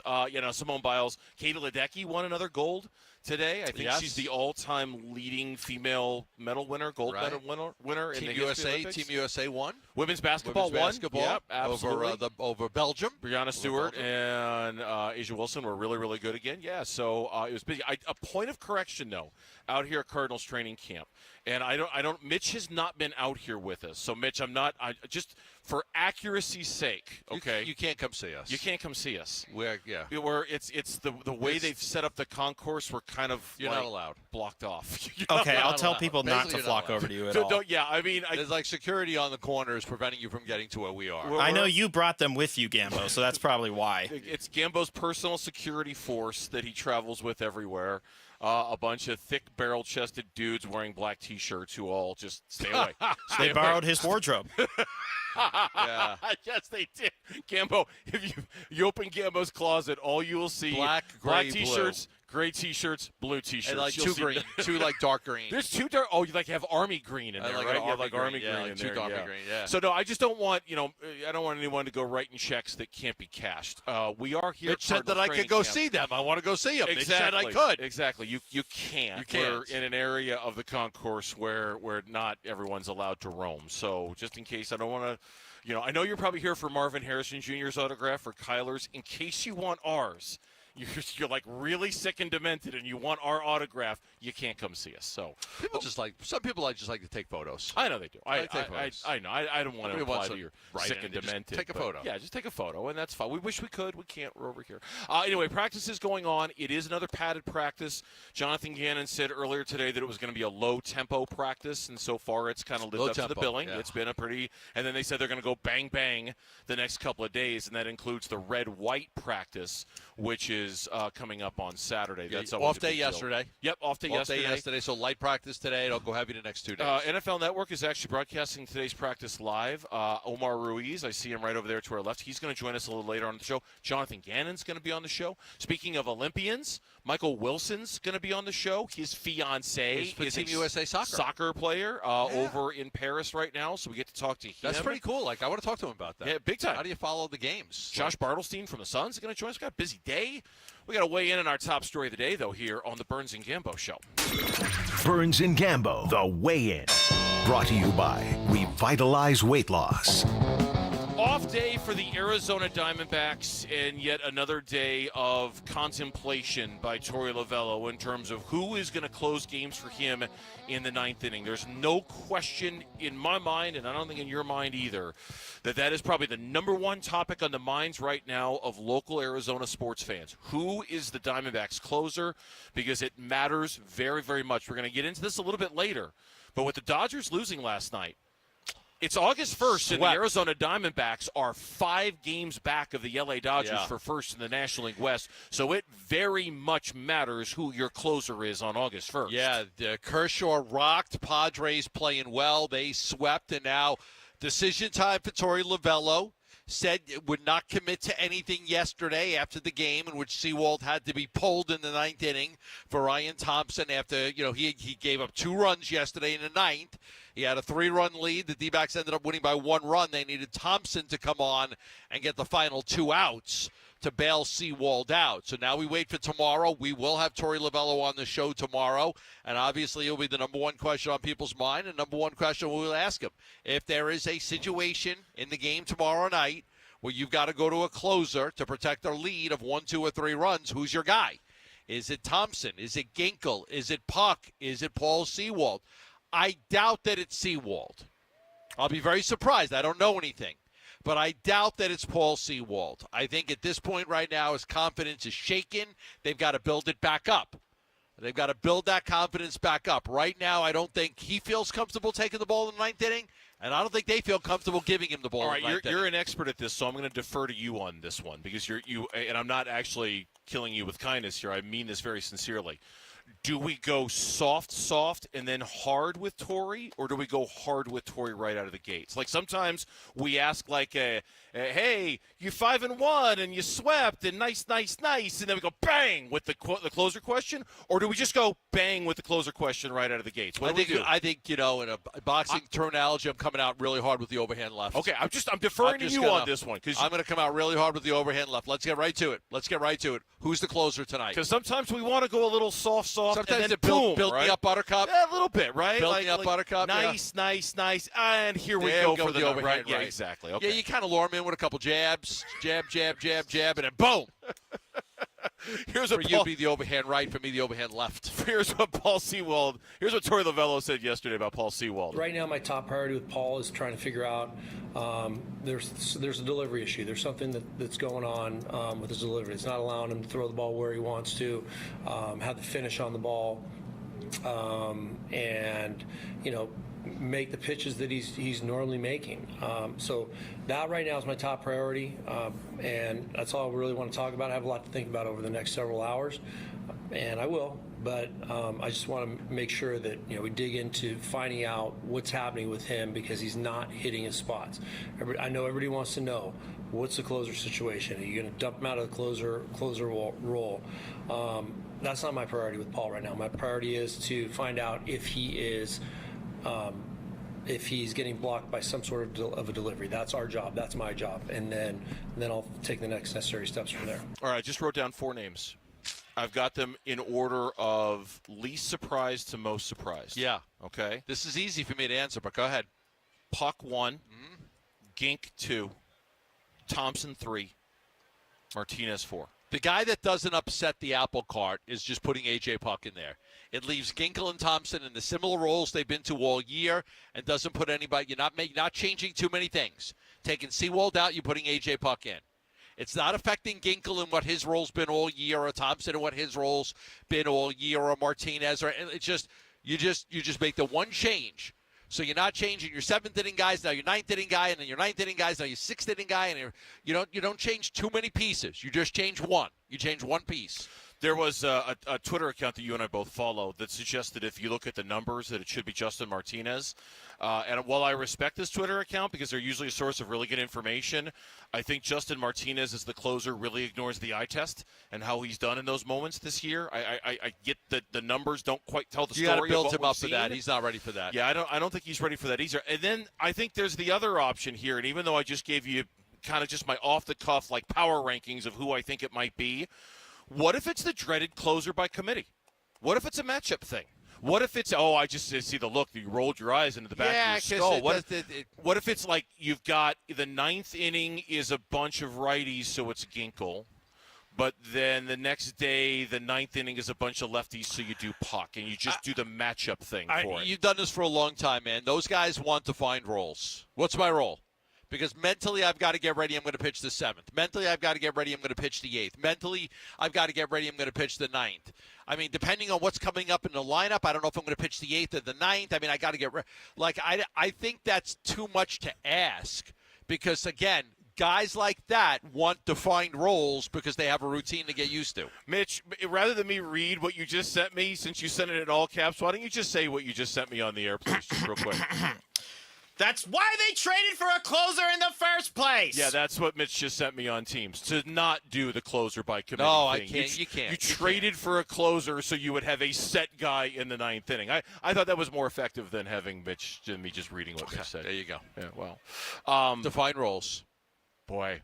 You don't want to mess with that too much. I can't wait to see what Torrey has to say tomorrow. I can't wait to see if Torrey answers the question tomorrow.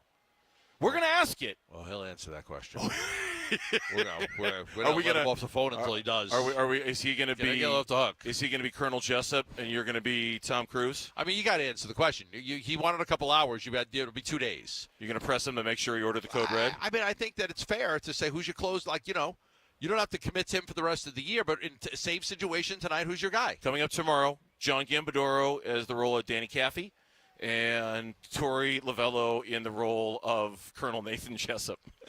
Tune in tomorrow, 2:30 to fight. Making more of it than it is. I mean, Torrey will know whose closer's going to be when he's on with us. I know. Torrey. I mean, there's no reason to hide that. I'm just teasing. No reason to keep that to yourself. I'm just teasing. When we come back on the Burns and Gambo show, the men's Olympic basketball team getting back underway over the weekend.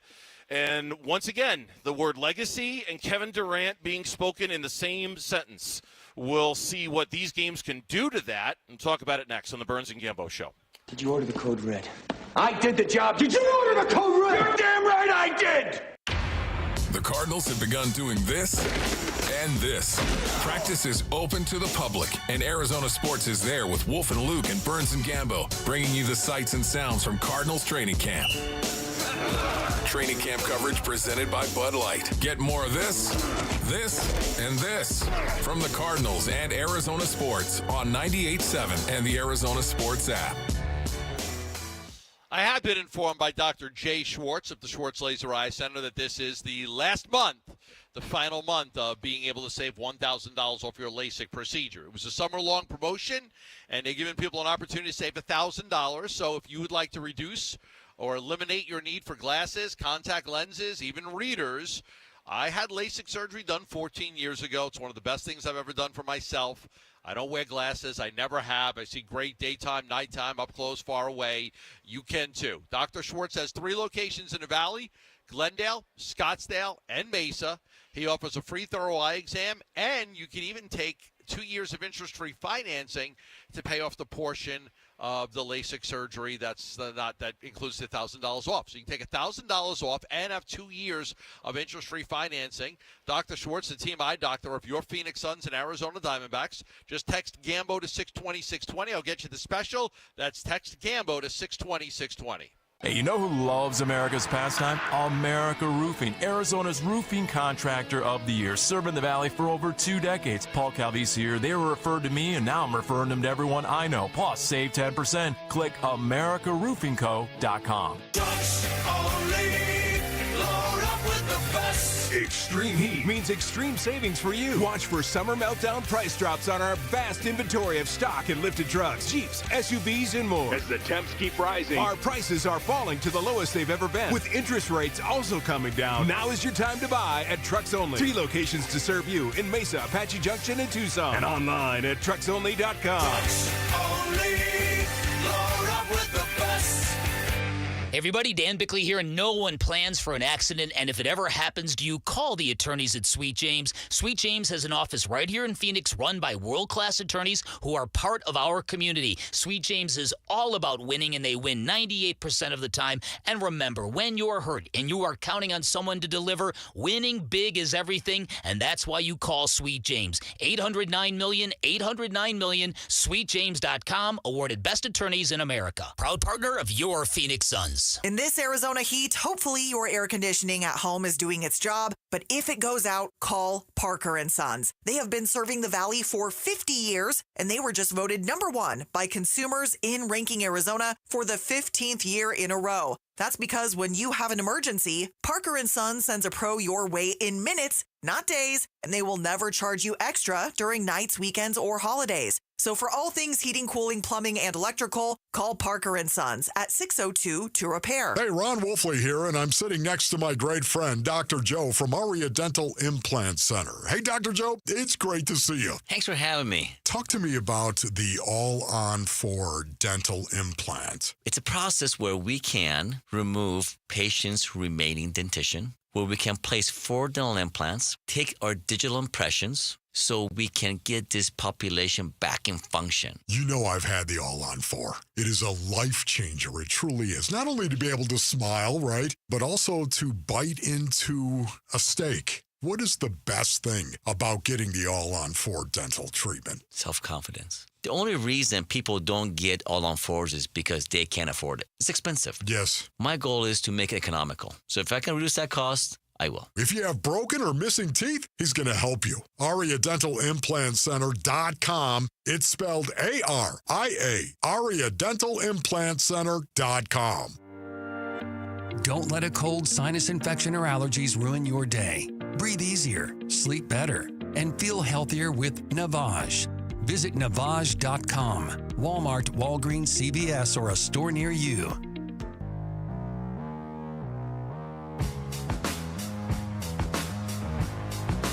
Hey, it's Vince Marotta. Join us on Friday. We'll have the latest from Cardinals training camp as we get closer to the preseason opener. Starting at 6 here on Arizona Sports, the local sports leader. Yeah, we're live from Cardinals training camp right now. And as we mentioned in the outset, we'll have Jonathan Ganon on the show. It's kind of fluid. It's kind of a moving target. It's 3:30, 3:45, 4, somewhere in kind of that window there. But it was interesting. First of all, I'll mention this real quick because we're here watching practice right now. Yeah. Yelda Froholt, everything's fine. Everything's fine. He walked off the field, and Coach Ganon mentioned good news. today a couple good news on him. Yep, a couple of injured players, and he's day-to-day. He's fine. No big deal there. Is he a Viking? I think I read something about that. Yelda Froholt? Like a Denmark Viking or something? It was a story in like AZ Central about that? I didn't see. Oh, that we should absolutely get Yelda on the show. I know. Given your love of Vikings and blood and and utter chaos and violence that come with the Vikings. We should. I'm not talking about the Minnesota Vikings. I saw a story in AC Central, like he's got Viking. Desert Viking Froholt battles at center for Cardinals. AZ Republic. Was he Danish? Arizona Cardinals have a Danish Viking as their starting center. Okay, so there you go. Oh, my gosh. Why did we not think of this? I know. All right. Like, why do we not get that guy? Well, no, you know what? I swear. I swear. I am going to go to Cardinals PR. They've been so great with us so far. Right. Mark and Chris and Mike and the crew. And I'm going to say, wherever we had Yelda Froholt on our list, can we move him up a notch or two? Because he's a Viking, and Gambo's really into the Viking thing. I was at a real Viking village last month in Norway. Done. I actually, I had a private boat that took me to where, like, the area where Ragnar Lothbrok actually grew. Ragnar Lothbrok actually lived. The farm. I had a boat take me there. I'm telling you, your love of Viking culture for a guy from Italy is. I was throwing really axes. I was throwing axes. I believe it. I into believe wood. It. Where were we going? Oh, so Yelda Froholt. No idea. No, I wanted to mention that Yelda Froholt is fine. He's back at practice. Of course, he's a Viking. It was okay. Marvin Harrison just made a catch a second ago, just in 7-on-7s. Yeah. It was also interesting. We'll talk about this in a little bit. It was interesting to hear Jonathan Ganon, not quite sure how much Marvin Harrison Jr. is going to play in the preseason, and it just made me think of that because you were asking Lauren about the Hall of Fame game tonight with the Chicago Bears. None of the first-team offense is playing tonight for the Chicago Bears. So nobody. We'll talk about that in a little bit. This is Mike Krzyzewski, the former coach of Team USA, on with Jim Rome, calling Kevin Durant the greatest Olympic basketball player ever. Could you argue that maybe KD is the greatest Olympic basketball player ever? Well, I think he is because of longevity and accomplishment. And again, it's unique, but the amount of points he scored, he scored a lot more than anyone else. And Jim, and when he did that, when he scored. Yeah, when he scored, when he has those moments. Here's one more from Coach K talking about Kevin Durant not being surprised what he's doing right now. In Istanbul in 2010, he averaged 33 points a game in the medal round. Obviously, in London, he was part of a huge team that we had with LeBron and Kobe. And in 2016 in Rio, he was by far our best scorer and really led our team to the gold medal. And so what he did against Serbia does not surprise me. He may have been resting his leg, but his touch doesn't need any rest. It's one of the best ever in the world. So what does this time of the calendar year mean for the legacy of Kevin Durant? I think it means a lot. I think that this is very important to him. I think it's pretty obvious that this is something that he's very devoted to, being a part of these Olympic teams. In 2020, with the pandemic situation, you go look at that roster. It was not the best roster out there. I mean, it was JaVale McGee and Keldon Johnson and Jeremy Grant was on that team. I mean, it wasn't – he carried that team. You go look at the 2020 U.S. team that won gold, and you're Zach LaVine. I mean, again, the roster was not a great roster. That was when Booker and Middleton went after the Olympics and Drew Holiday. But it wasn't your typical great roster because of the pandemic. I think that this is something that he really values, that he's very devoted to, being a part of the Olympic team and representing his country. And he's got a lot of pride in bringing the gold medal back to the United States. So I think for him, this is very important. And if it is important to him, then it should be important to all of us that it matters. I mean, it's important, but for this Suns fan, it's a 1 on a scale of 1 to 10 compared to the 10 of the Suns winning the championship. I get it. This is a hard conversation for me to have because I think it's easy.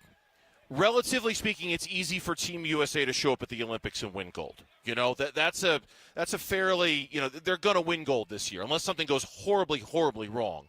they're going to win the gold medal because they just have so much talent. And Kevin Durant's going to be a huge part of that. I saw where it looks like he's going to continue to be the sixth man for Steve Kerr. Yes. That's a role that he likes. Yeah. I read an article today about the unit that KD was a part of in yesterday's game that just absolutely dominated when they were on the floor.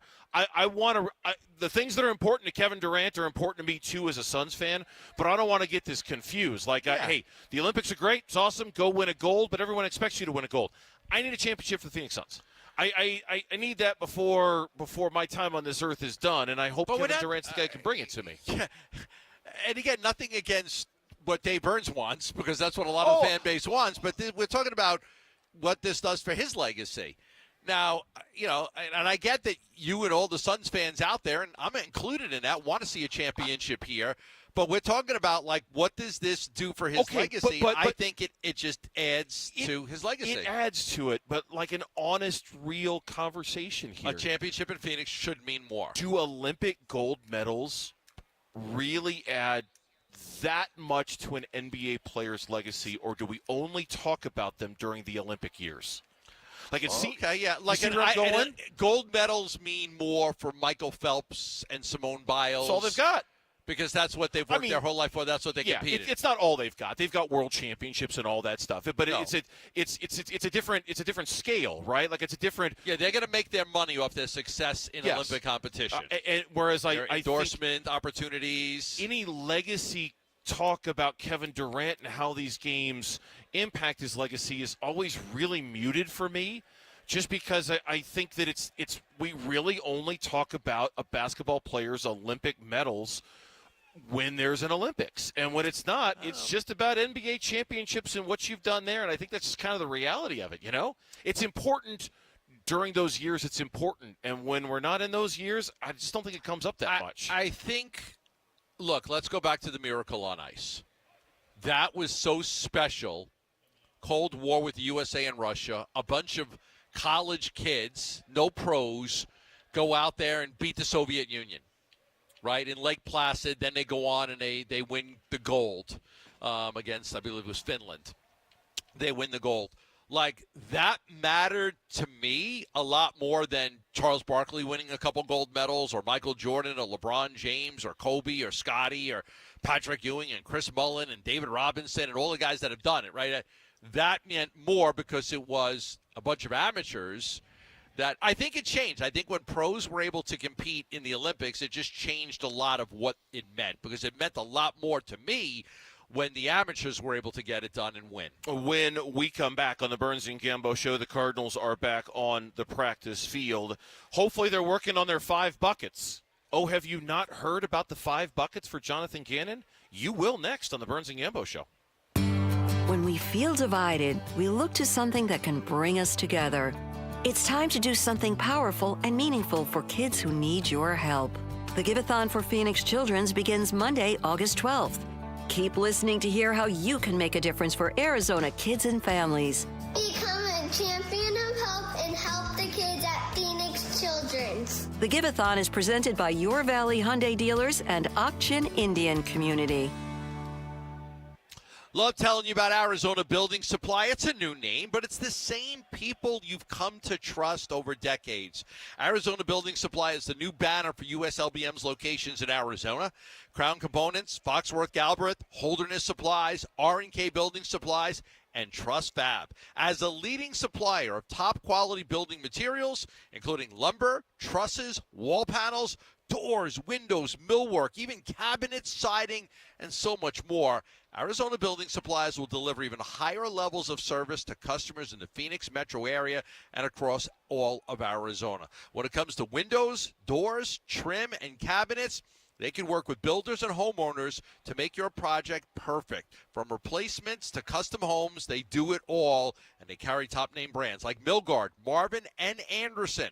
For more information, go to azbuildingsupply.com. That's azbuildingsupply.com. At Fisher Investments, we may seem like other money managers, but we're different. Are you really that different than the rest of us? We are. As a fiduciary, we always focus on what's best for our clients. What services do you offer besides investing? We have a team of specialists in financial planning, estate planning, and more. Your clients rely on you for all that?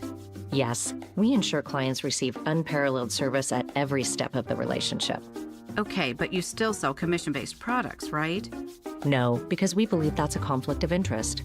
We prioritize service over sales goals. So, then how do your fees work? We have a simple and transparent fee that's a percentage of our clients' portfolios. So we do better when our clients do better. Wow, we're more different than I thought. At Fisher Investments, we're clearly different. Learn more at FisherInvestments.com. Investing in securities involves the risk of loss. We're a two Ford family. Yep, Paul Calvise here. In fact, Ford has been part of our family for generations. Built Ford proud dates back more than a century in this country, and the future, it is here at our Desert Ford dealers. Like those F-Series trucks, built Ford tough, and the all-new 2024 F-150 with the all-new interior and exterior is designed to be the most rugged, dependable, and productive ever. No workbench, no outlet, no problem. With Pro Power on board and that convenient work service, the F-150 has you covered. SUVs, there's the Ford Bronco Sport with 5 available trims, the Ford Explorer with all the advanced tech, plus 3-row seating that folds down for tons of cargo room, and you gotta love how there's a powertrain for everyone. Gas, hybrid, electric, like that 2024 Ford Mustang Mach-E, 100% electric, 100% SUV with sports car performance and zero tailpipe emissions. Bottom line, get to our Desert Ford dealers and see how a new Ford fits your future at buyfordnow.com. Back here for some burros, and they are serving breakfast starting at 7 a.m. in their drive-thrus. I love breakfast. I love a big breakfast burrito. I love it. For me personally, with some burros, I like the classic. I like the bacon, egg, cheese, and potato breakfast burrito. You like it a little spicy. They got chorizo. You like it with the machaca beef. They got it that way too. But the idea that I can get like from my favorite Mexican restaurant in town, right? That I don't have to wait, that I don't have to have it for lunch or for dinner, that I can go through one of the drive-thrus at 7 a.m. and get a fresh cracked egg breakfast burrito. I can get some of the homemade Mexican conchas, some of the premium Mexican honey press coffee. It's available at 7 o'clock. To know I can get that early at any Sunburros drive-thru, it's like I'm in heaven. It's like all my problems have been solved, because there's really nothing in life that can't be solved with a delicious egg breakfast burrito from Sunburros. That's how I feel anyway. Sunburros is now serving breakfast starting at 7 a.m. through their drive-thru. So start your day the Sonoran way at Sunburros. I'm Mitch Varel. With the latest from the Arizona Sports Desk, presented by Parker & Sons, heating, cooling, plumbing, and electrical. We have an action-packed Thursday, despite there being no local teams in action. That's weird. How? Well, I'll tell you. Cardinals, they're back at practice at State Farm Stadium, and we've got Burns and Gambo live from the concourse. And contrary to what the update anchor might have said in the past, you cannot go up and visit them, unfortunately. But feel free to take pictures from a distance. They'll wave. They'll say hi. They'll be joined by head coach Jonathan Ganon, as well as wide receiver Michael Wilson. Those will come sometime in the 3 p.m. and maybe end at around the 4 p.m. hour. Plus, they'll chat with president and CEO of the Suns and Mercury, Josh Bartelstein. That'll come up at 3:30. And there's plenty to talk about. You've got, of course, the Olympians on the men's team, Olympians on the women's team. You've got a new G League coach. You've got a new point guard for the Suns. Plenty to chat with him. Again, that's at 4:30. And speaking of those U.S. women's Olympians, they defeated Belgium today 87-74. Checking in on members of the Merc, Brittany Griner scored just 7 points in just under 11 minutes. Diana Taurasi, scoreless, but she played 14 minutes. And Kalia Copper, she did not play after suffering an injury in their first group game. The latest is brought to you by Backfit Health and Spine. With 9 valley-wide locations, Backfit Health and Spine is ready to take care of your pain needs. Text BACK, B-A-C-K, to 620-620 for more info and to receive the Gambo special. It's time to hit and never quit. Training camp coverage presented by Bud Light. Time to make your impact. It's Cardinals head coach Jonathan Ganon, and you're listening to Arizona Sports 98.7 and the Arizona Sports app. Cardinals training camp with Burns and Gambo, live at the farm. Coach Gannon is going to join us sometime in the late 3 o'clock, early 4 o'clock hour. It's kind of a fluid thing. We're not exactly sure, but we know we will have the coach on today's show. And, of course, we're the home for the weekly coach's visit with Coach Ganon during the football season. I believe that's set to continue this year. At least I certainly hope so. I'll say doesn't like us anymore. Unless, well, you know what? We're going to get a good out. gauge of that when he shows up here. We'll find out whether we're still in good favor with him or not. We're out here live at Cardinals practice right now out at State Farm Stadium. They're doing 11-on-11s right now. It's kind of a low-tempo day. They're not hitting hard, but they're in pads. It is still amazing, though. Kyler floated a pass over the middle, probably a 15-yarder or so to Marvin Harrison Jr., and the crowd that's here, man, they react. They react to things that Kyler does. They react to things that Marvin Harrison Jr. They It's a just throwback, react. man. It's a throwback to having Fitz here. Very much so. It is, and I knew it would be. I knew Marvin Harrison Jr. would bring out, for the people that loved Larry, and every time Larry touched the ball, and what Marvin's got to do is what Larry would do. If Larry caught the ball at the 50-yard line, he would run it the other 50 yards because that would give fans an extra, 10 seconds to cheer him. He always did. Are you saying Fitz would milk it a little bit? Fitz milked cheer it. for me a little more. I'm going to run. Fitz played to the crowd. He knew it. Fitz never caught a pass and then, dropped the football and went back to the huddle. I'm going to run another 10, 15, 20, 40 yards to get the crowd into it. He was great at that. Tonight is the first preseason game of the year. It's the Hall of Fame game with the Bears and with the nobody Texans. playing. At least nobody from the Bears playing. I doubt C.J. Stroud is playing tonight. I doubt Tank Dell or Joe Mixon nobody. It's and so the question came up today, and we're still a week and 2 days away from the Cardinals' first preseason game. The question to Jonathan Gannon was if Marvin Harrison Jr. is going to be treated differently than other rookies regarding preseason play. Here's what he said. No, I think he needs to get out there and play, but we'll make that decision when we got to make that decision. So we're taking it day by day right now. He's working on his game, ready to go on a Thursday. Kind of a non-answer, but I wanted to play that because the last time we were out here, we were talking with Buddha about, you don't hit Marvin Harrison Jr. I'm not going to hit Marvin Harrison Jr. I do. Yeah. The rookies need to play in the preseason, but I do wonder just how much that applies to Marvin Harrison Jr. I really do. And I don't know the answer. I don't have the answer to it either. I don't even want to, make a guess at it. You would expect that he'll go out there and he'll play a little bit. Look, everybody's erring on the side of caution right now with these preseason games. I mean, much more so now than in the past. There were coaches that used to, I'm going to run my guy out there. We're going to play all these games and get him ready. And there was some advantages some of those teams had to that, I think the Ravens, one of the teams that didn't the Ravens have that incredible streak where they never lost a preseason game? Yeah, did that end last year? I think it ended last year. Finally late ended last year in the preseason. Yeah, they had won a preseason game for every year since 1932. And no, it was an incredible streak. They had won all these preseason games. Some coaches still like to play their guys a lot, but those are dwindling. The amount of coaches that want to play their guys a lot in the preseason because they feel like, okay, now they're ready to go in week one. Doesn't matter. I mean, there's more coaches out there that would rather just protect the players, make sure they get through camp healthy, get through the preseason healthy, and have those guys ready to rock and roll in week one. I'll tell you what, as a fan, I really do long for the day when it's going to be 18 regular season games and only 2 preseason games. I really, really do. Just from if I were a coach, I might feel differently. If I were a general manager, I might feel differently. But I'm just talking strictly as a fan here. I will, if that's where we're headed, an 18-week regular season, 2 buys, and only 2 preseason games. If that's where we're headed, as a fan, I'm all for it because did you hated 4 preseason games? Oh my right? God! Oh, it was too much. It was just too much. Just too much. And the 4th preseason game, nobody played. Absolutely nobody. And that's played. now the 3rd preseason game. Now it's the third preseason game. Nobody plays. If your guys are going to play, they're going to play a little bit in the second game, maybe a series or so in the first game. We'll see what the Cardinals do with that. The 5 buckets for Jonathan Gannon. 5 philosophies, 5 standards. That's been with them for 20 years. Yeah, that's what he said earlier today. Where did he come up with it? I wouldn't say they're success, Bob. I don't know who's spilling the beans on that. If you just look at what a player has to do to maximize themselves, so I tell the players all the time, like our roles.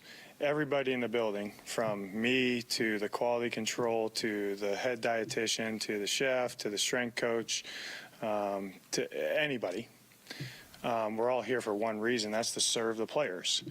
Our roles might be different how we do that, but everyone's here to serve the players. The players' role is to maximize themselves.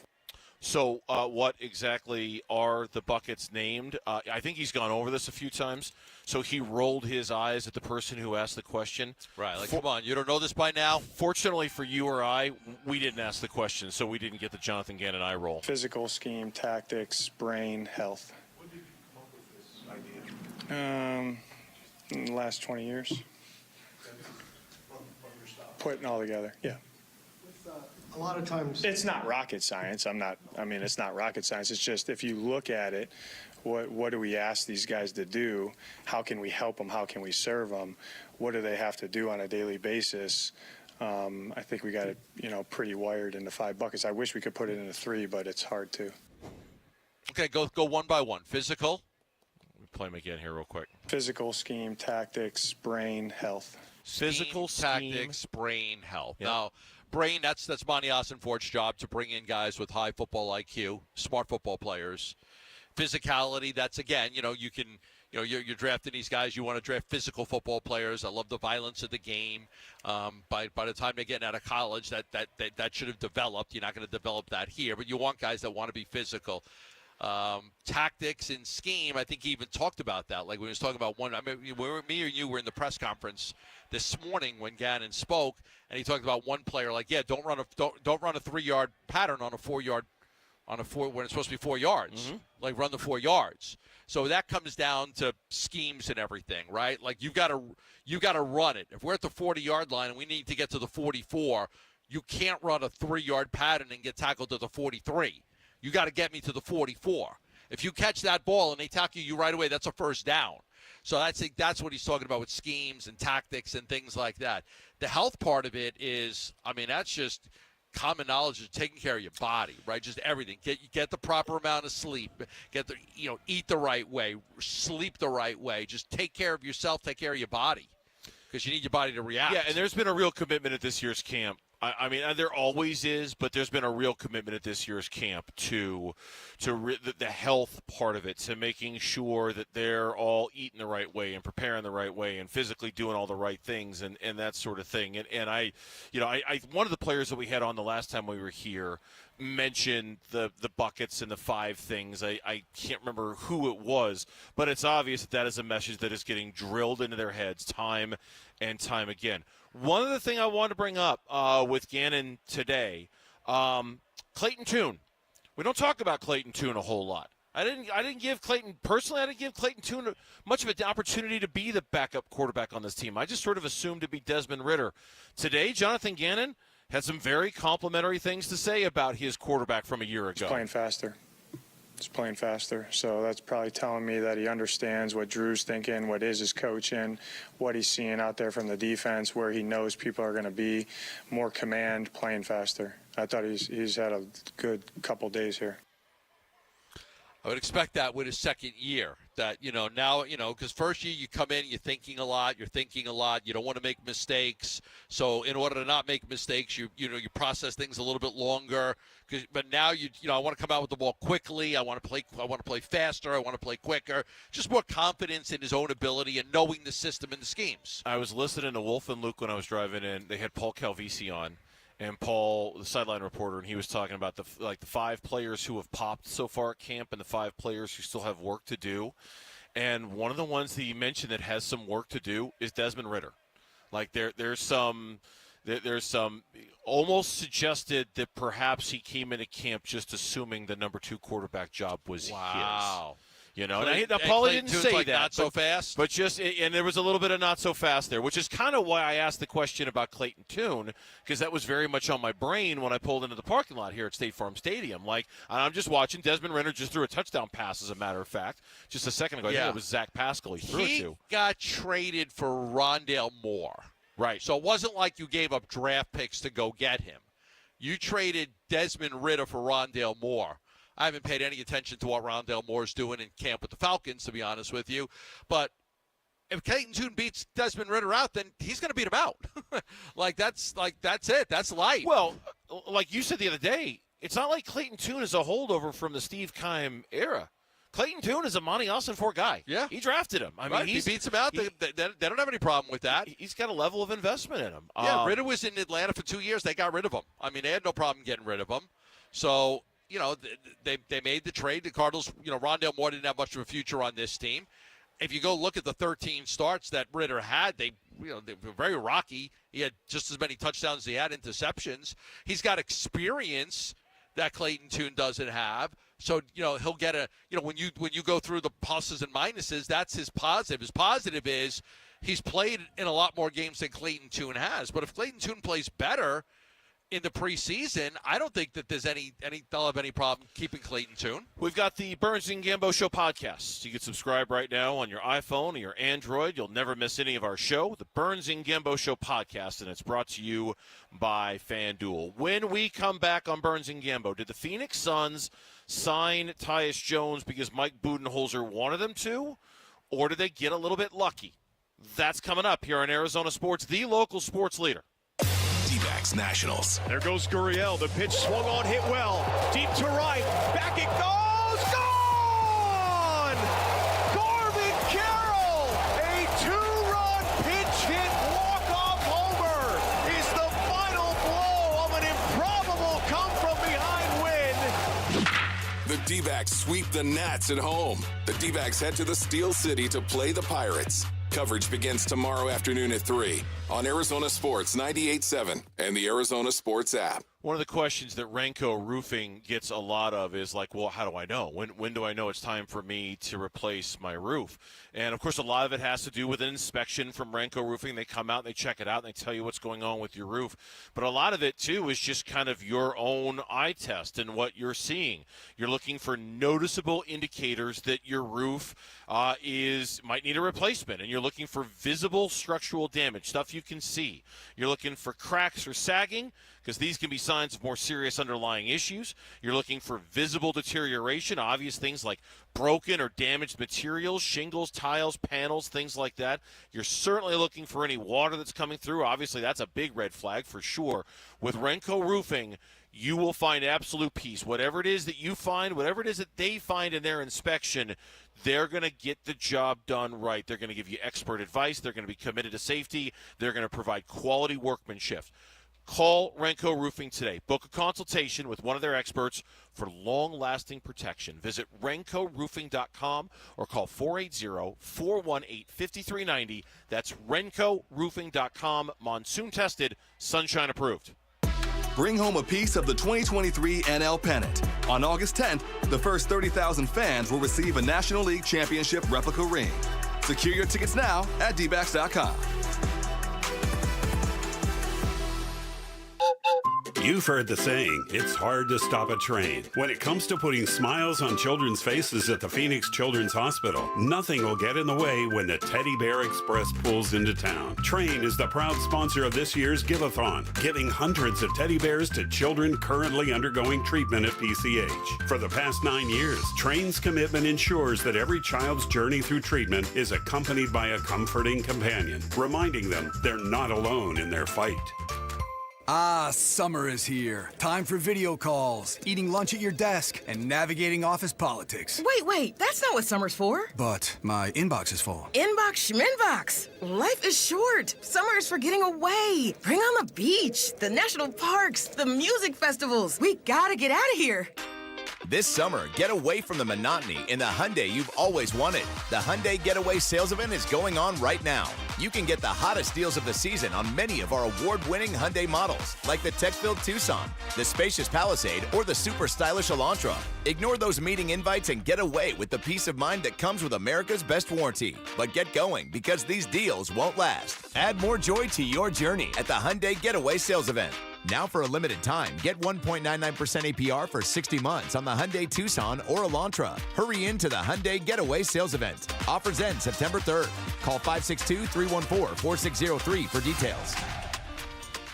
My favorite lineup, the Navigator, the Aviator, the Corsair, the Nautilus, the Lincoln Summer Invitation Sales Event at Sanderson Lincoln going on right now. How about a 2023 Lincoln Aviator with $2,000 bonus cash back and 0% financing for 60 months? They've got a bunch of those on the lot right now. Or my favorite vehicle that I've ever owned in all my years of life, the Lincoln Navigator. We have one in our family.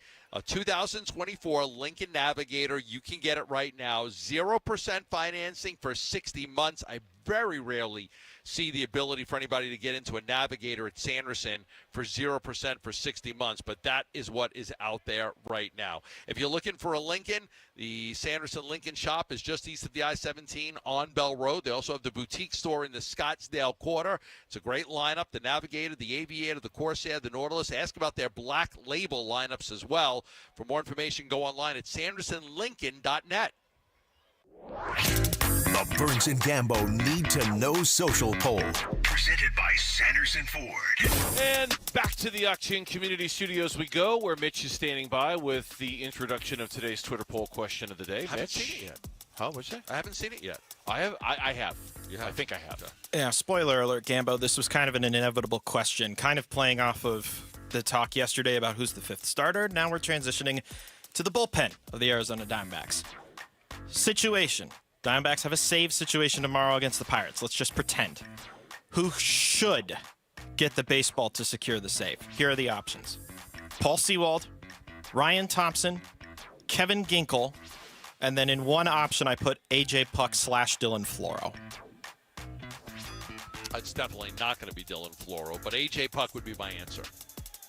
I would vote for Puck, and I'm going to suggest that 62% of those who have responded agree. You want to guess, Gambo? Percentage number? I'm gonna do the opposite. I'm gonna say less than 10% say Paul Sewald. Okay. So Gambo is technically correct. I've got 8% voting for Sewald right now. Okay. Burnsy's technically incorrect, but he has a hunch on the leader. The Puck / Floro option had got 47% right now. Okay. All right. So I aimed a little hot. Okay. And then it's a dead heat between Thompson and Ginkel at 22%. Okay. Huh. Okay. Yeah, I God, 92 out of 100 people do not want Paul Sewald to close the game. No, the bigger takeaway is that 8 people out of 100 do want Paul Sewald to close the game. That's the big takeaway. What? 8?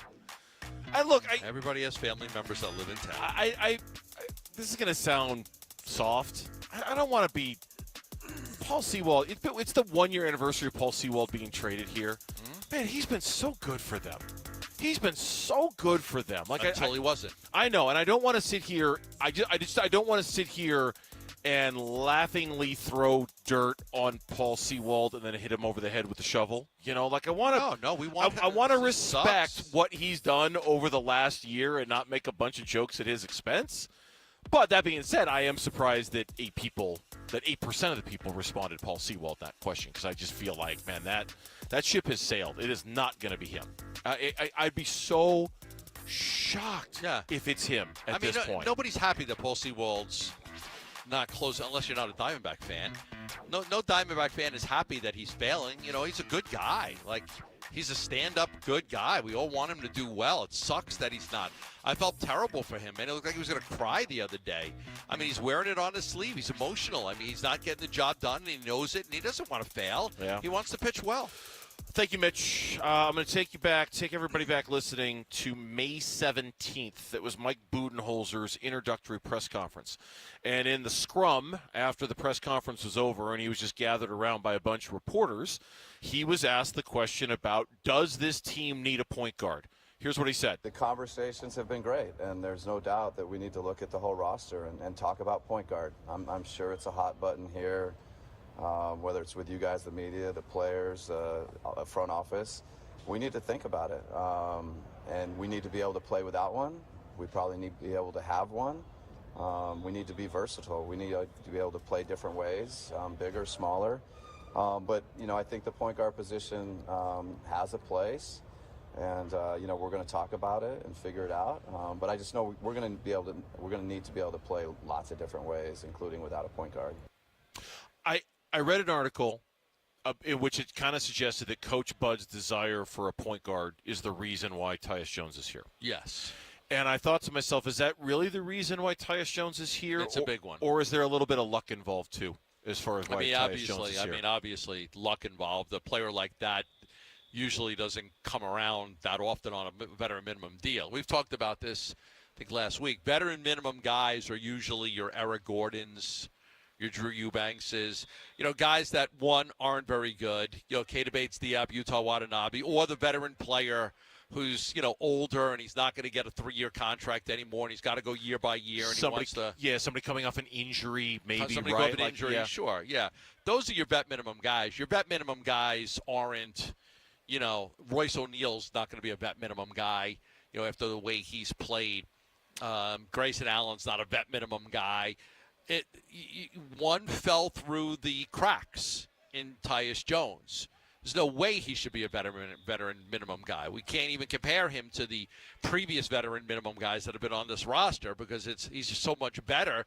But he fell through the cracks because of the second apron and teams not wanting to go over that and pay the tax. And then teams had spent their money, and then all of a sudden he found himself in a tough spot. Take the vet minimum from Phoenix or take a little bit more money from Atlanta or Memphis, but it's not going to be anywhere near what you thought it would be. Yeah, I have no doubt. None. That Coach Bud went to James Jones and Matt Ishbia in the conversations before he got hired, and Josh Bartelstein, he's going to join us on the show a little bit later. I need a point guard. I need a point guard. I need a point guard. And I'm okay. We're gonna get you a point guard. I can't imagine from those conversations sprung forth the idea. You know what we're gonna do? We're gonna get Tyus Jones on a vet minimum contract. It was such a. Now they had to be prepared to take advantage of their good fortune when it came, and they did. And they sprung into action. They traded David Roddy to Atlanta, got EJ Liddell. They waived him. They did all the things to go get him. But I think Coach Bud pushing for a point guard honestly probably resulted in Monte Morris more than anything. Okay, hey, you want a point guard? We got your point guard. Somebody who can come in and play point guard. Ask yourself the every question. now and then. How many days of difference was there between Monte Morris and Tyus Jones? They didn't go get Tyus Jones on the vet minimum when they got Monte Morris. No, because Tyus Jones wasn't going to sign for the vet minimum player. Wasn't a vet minimum player the first few days after free agency started. Monte Morris was. He was the kind of guy because he was coming off a major injury. Right. And a subpar year. He was he's a classic vet minimum guy. I might have been on vacation when I mentioned. I said, here's the 2 or 3 point guards they're looking at vet minimum guys. And I'll go back to my Twitter timeline and try to find it. I think one of them was Aaron Holiday. I think I mentioned 3 players. You did mention Aaron Holiday. I think I either mentioned 2 or 3 players, and one of them was Aaron Holiday. Here's the players they're targeting. Monte Morris is their first choice, and then Aaron Holiday's an option as well. Though they weren't looking at Tyus Jones. Nobody was like, I wonder if they could get Tyus Jones on a bet. Of course they didn't think they could get Tyus Jones on a bet. I won't say him by name because I don't want to throw anybody under the bus, but Jeremy was telling us, our on-site video coordinator, was telling me that one of the guests earlier this week here at Cardinals camp, Wolf and Luke were getting ready to tease a segment talking about Tyus Jones, and the guest was like, wait a minute, the Suns got Tyus Jones? How did that happen? Even he was like, right. Now, admittedly, he's been focused who this person was. I don't want to name names. This person is focused on camp and is probably focusing on doing their job and getting his team ready to play. But even he was like, wait, what? Tyus Jones is on the Suns? How the hell did they get Tyus Jones? There continues to be that reaction around the league. I was reading a story on The Athletic today in which they were talking about the biggest surprises of the offseason. Man, Tyus Jones took a vet minimum with the Phoenix Suns? How does that happen exactly? On June 29th, they said with free agency opening up tomorrow, the Suns in need of a point guard. Couple of names to keep an eye on, Monte Morris and Aaron Holiday. Chris Dunn makes a lot of sense, just not sure he's going to be gettable. Now, after they got Monte Morris, if you remember, this is interesting too, they were still chasing Kyle Lowry. Yes, I remember that. And then when they were willing to get Kyle Lowry instead of bringing back Josh Okogie, if I remember right. Yeah, right. Even then, it was so Tyus Jones, June 29th, I said they were chasing Monte Morris. They got him a few days later, a day or two later, whatever it was. And then 3 weeks later, nobody signed Tyus Jones. And all of a sudden he became available, and they grabbed him. Yeah. When we come back here on Burns and Gambo, we promised you that if the Arizona Diamondbacks got within 5 games of the LA Dodgers, we would start talking about the National League West race and whether the Dodgers were gettable. Well, guess how many games back the Diamondbacks are of the LA Dodgers? 5? That's next on the Burns and Gambo Show. Who's on top in high school sports in Arizona and who's building up a powerhouse to unseat Arizona's best programs? Kevin McCabe talks with Arizona high school coaches and athletic staff Saturday mornings at 9 on AC Preps Live, presented by Brooklyn Betting. AC Preps Live Saturday morning at 9 on the local sports leader, Arizona Sports 98.7 and the Arizona Sports app. A lot of people dread calling AC companies because they don't want to have somebody come over their house and tell them that they need a new AC unit when all they need is a repair, which is why I tell you about Christian Brothers AC and Plumbing and Electrical every single day. Because with Christian Brothers, they really take a lot of pride in fixing your AC unit and not overselling you on something you may not need. They take a lot of pride in that. A lot of companies out there, yeah, it's a big sale for them if they can get you to buy a new AC unit. So if you've got an older unit, they're always going to recommend, well, you go get a new one. Well, Christian Brothers, they understand the importance of trying to keep that unit up and running for you. So you don't have to spend $10,000, $12,000, $15,000 on a new unit. Matter of fact, they even offer a free second opinion that a lot of people take advantage of. It's quite possible all you need is a repair, that maybe a few $100s, and not a whole new unit. So they offer a free second opinion. If you get a company telling you need a new AC unit, call Christian Brothers, and they'll tell you if that's correct or not. The number is 602-222-3535. You can also go online for more information at cbrothers.com. There are countless ways for people to try and lose weight. Newsflash, most of them don't work. Hey, it's Vince Marotta for Revitalize Weight Loss and Wellness, a weight loss solution that has worked for thousands of our listeners, affectionately known as the Bickley and Marotta Revolution. Revitalize works for a number of reasons. First, they rely on cutting-edge technology to customize a plan that gives every individual a roadmap to eating nourishing whole foods that heal the body and help you lose weight. The coaching and support Revitalize provides is essential in the process as well. I achieved my weight loss goal, dropped 32 pounds, and experienced a 30-year improvement in my metabolic age. Revitalize boasts a 94% success rate, and clients report a 10% total weight reduction in the first 6 weeks. Now's a great time to join the Bickley and Marotta Revolution, especially if you've tried other diet plans in the past. Schedule your no-pressure initial consultation with Revitalize Weight Loss and Wellness today. Give them a call, 480-701-8133, or online at revitalizeweightloss.com. Hey, this is Ron Wolfley. I'm here with the chairman of the Auction Indian community and my good buddy, Robert Miguel. Robert, how are you, bud? I'm doing wonderful, so. Hey, we're so happy to have you involved with our PCH Give-a-thon. Why did you decide to get involved? Giving back is part of who we are. We took the We All Win with auction message and want everyone to know that our focus has always been on our kids of our community, but really all families across the state. We're honored to give back and help the families and kids at PCH. Who do you know from your community that has used Phoenix Children's Hospital over the years? We've had multiple community members have to go to PCH, and we're lucky to have such a great hospital in our own backyard. We want to be known as a community leader, and we'll help in any way we can. We're so blessed to be a part of this year's PCH Give-a-thon. Robert, that is absolutely fantastic. And for Phoenix Children's Hospital, the kids all win with auction. Extreme heat means extreme savings for you. Watch for summer meltdown price drops on our vast inventory of stock and lifted trucks, Jeeps, SUVs, and more. As the temps keep rising, our prices are falling to the lowest they've ever been. With interest rates also coming down, now is your time to buy at Trucks Only. 3 locations to serve you in Mesa, Apache Junction, and Tucson. And online at trucksonly.com. Trucks Only. Load up with the best. Back here for Global Credit Union, locations all across the valley, and your opportunity to take advantage of all the benefits that come with Global Credit Union. And there are many, many benefits, because at Global Credit Union, it is truly all about you, the individual customer. They offer the banking services, but they are not a bank.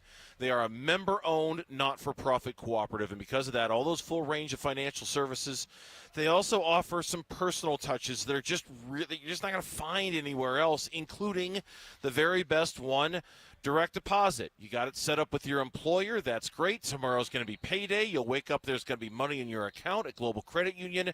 Access that money today. You can access that money up to 72 hours in advance of when you actually get it at Global Credit Union. It's one of the huge benefits of banking with Global. So stop into one of their 12 branches or go to globalcu.org to open an account today. Global Credit Union, your world of financial possibilities. Free checking and no monthly maintenance fee. Only apply to core checking accounts. Direct deposit required for early payday. Other fees may apply.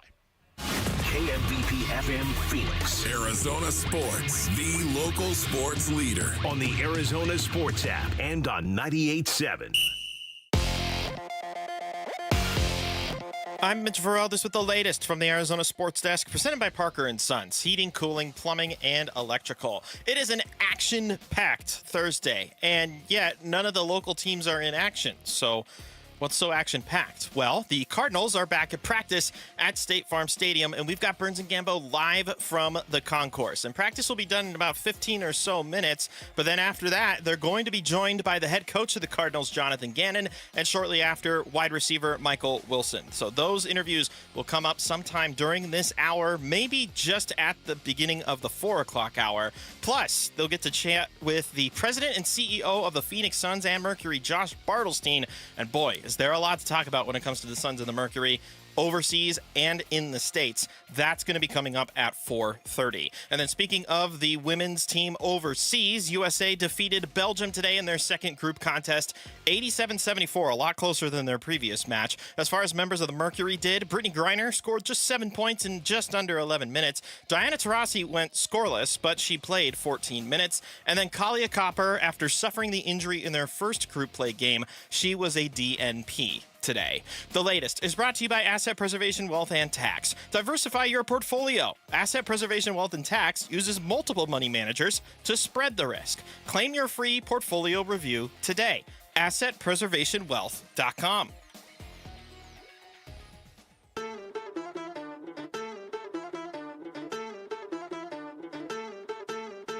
Hey, it's Luke. How might the Hall of Fame game influence the Arizona Cardinals? We get going tomorrow at 10 a.m. live from Cardinals training camp. It's Wolf and Luke on Arizona Sports. It was 2 weeks ago, a week ago. I can't remember exactly when.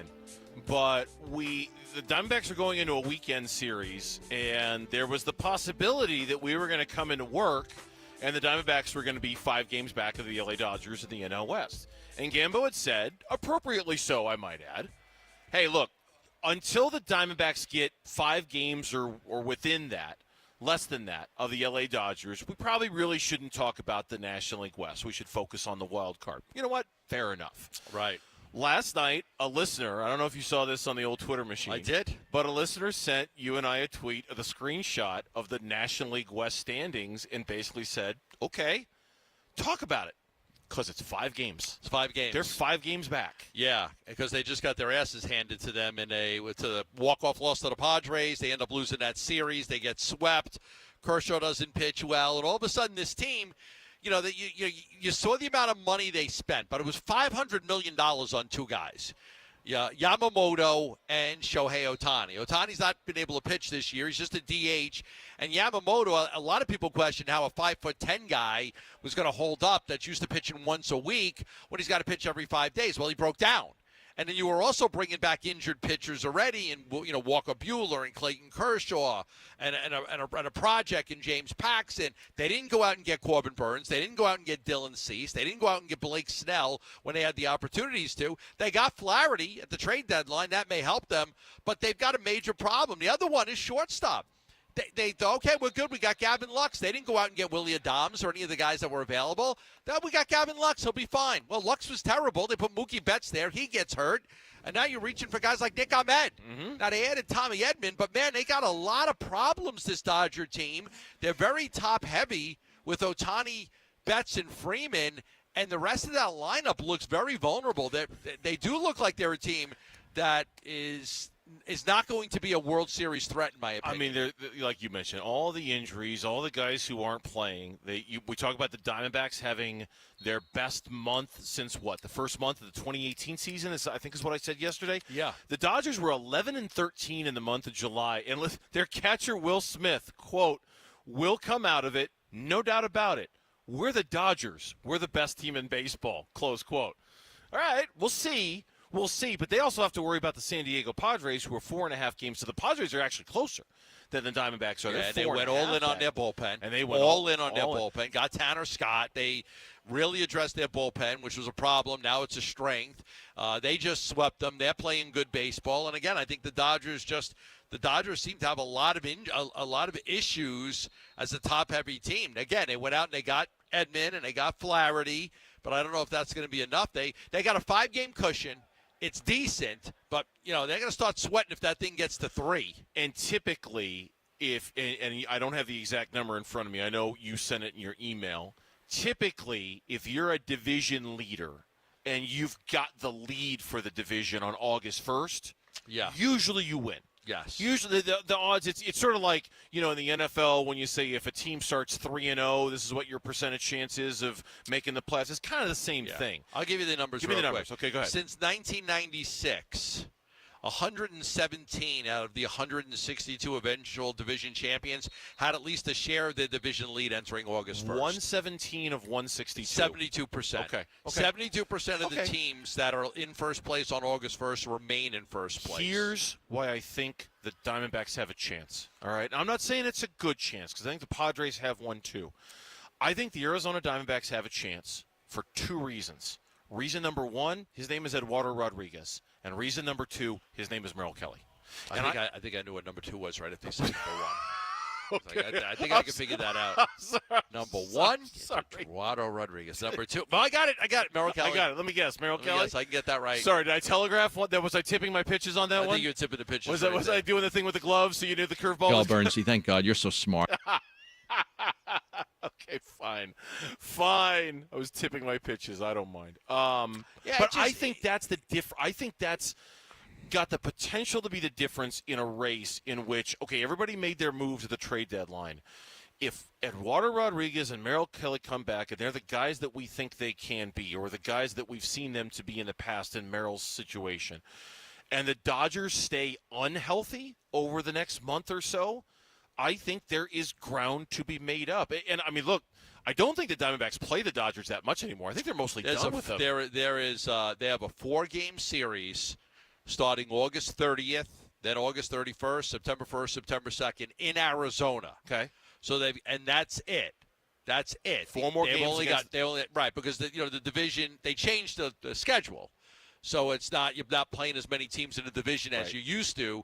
So, years ago this would have been different. But right now, you're looking at the second half of the baseball season, the Diamondbacks only played the Dodgers 4 more times. So, if you win 3 out of 4, you gain 2 games. Mm-hmm. So, you could gain, forget about, just win 3 out of 4, and that's a 2-game swing. I don't want to give anybody hope where hope doesn't exist. But hope exists here. There's a chance. Maybe not a great chance, but there's a chance. I think we'll all look, I've been so comfortable with the idea that they were going to get in as a wild card that that's my fallback. Hey, just get in as a wild card, everything will be fine. I mean, you win a division, that's great, that's awesome. It would be awesome though, in a year in which the Dodgers spend $1 billion and go get Shohei Ohtani and Yamamoto, that the Diamondbacks win the division instead of them. There would be an awesomeness to that is hard to describe. I'm not going to ask you if you want bad news, but I'm going to give it to you anyway. 9 of the final 12 games that the Dodgers play this season, 6 of them are against Colorado, 3 against Miami. Oh. I didn't ask for that. I know. I'm just giving it to you because that's what I do, I ruin lives. I mean, I bring you don't bad necessarily news. love what just happened there. I kill dreams. That's what I do. 9 of the final 12 games that the Dodgers play, they will face Colorado 6 times. They will face Miami 3 times. I snuff out hope. That's what I do. I'm just saying, you have to get ahead of them you got to get ahead of them by a little bit. Oh, boy. You know what? I didn't realize we could have, look how fired up this guy is. Oh, my God. Jonathan Ganon's here. Just walking up. His high fives everywhere. All right, get in here. All right. So all right, Mitch, we are instituting the plan where we're just throwing all caution to the wind and to heck with commercial breaks because Jonathan Gannon came up and scared the hell out of you when you came around the corner. I'm excited. Let's go, man. Good to see you. You too. How are you doing? You too. Awesome, Bernsey. Doing good. Camp's good? Yeah, awesome. Yep. We were just talking about every day we're on it. We were just talking about the 5 buckets earlier. Boy. Well, what would be the best bucket for us to get ready for our show every day? What do you think? Health. Just health. Not sleep, hydration, sleep, nutrition. hydration. Okay. You don't want to be tired and yawning on the air, right? Yeah, I mean, you got to your brain's got to be thinking, man. Functioning all the time. Got to talk for 4 straight hours. Yeah. How many hours sleep do you get a night? It depends. I get How many enough. hours do you want to get? I would love to get 8. Okay. I would love to get 8. You get 5? A little more. A little more than 5? Yeah. Does your brain race when you go to sleep at night? Like thinking about all these different things? Sometimes, but I got techniques that I use to not let it race. Okay. All right. That's like what? Give me an example. Melatonin? No. You want to be dependent on sleep aids now. And if you take a sleep aid, you don't get into deep sleep. That's what the research shows. Yeah. Look, I'm just dropping I don't knowledge listen. on you No, guys. this is fantastic. My daughter's a doctor. I don't take All right, anything. so here's a couple tools, you guys. Here's a couple own. tools because you got to get up and do a show, right? Yeah. If your mind's racing, write down what's in your head.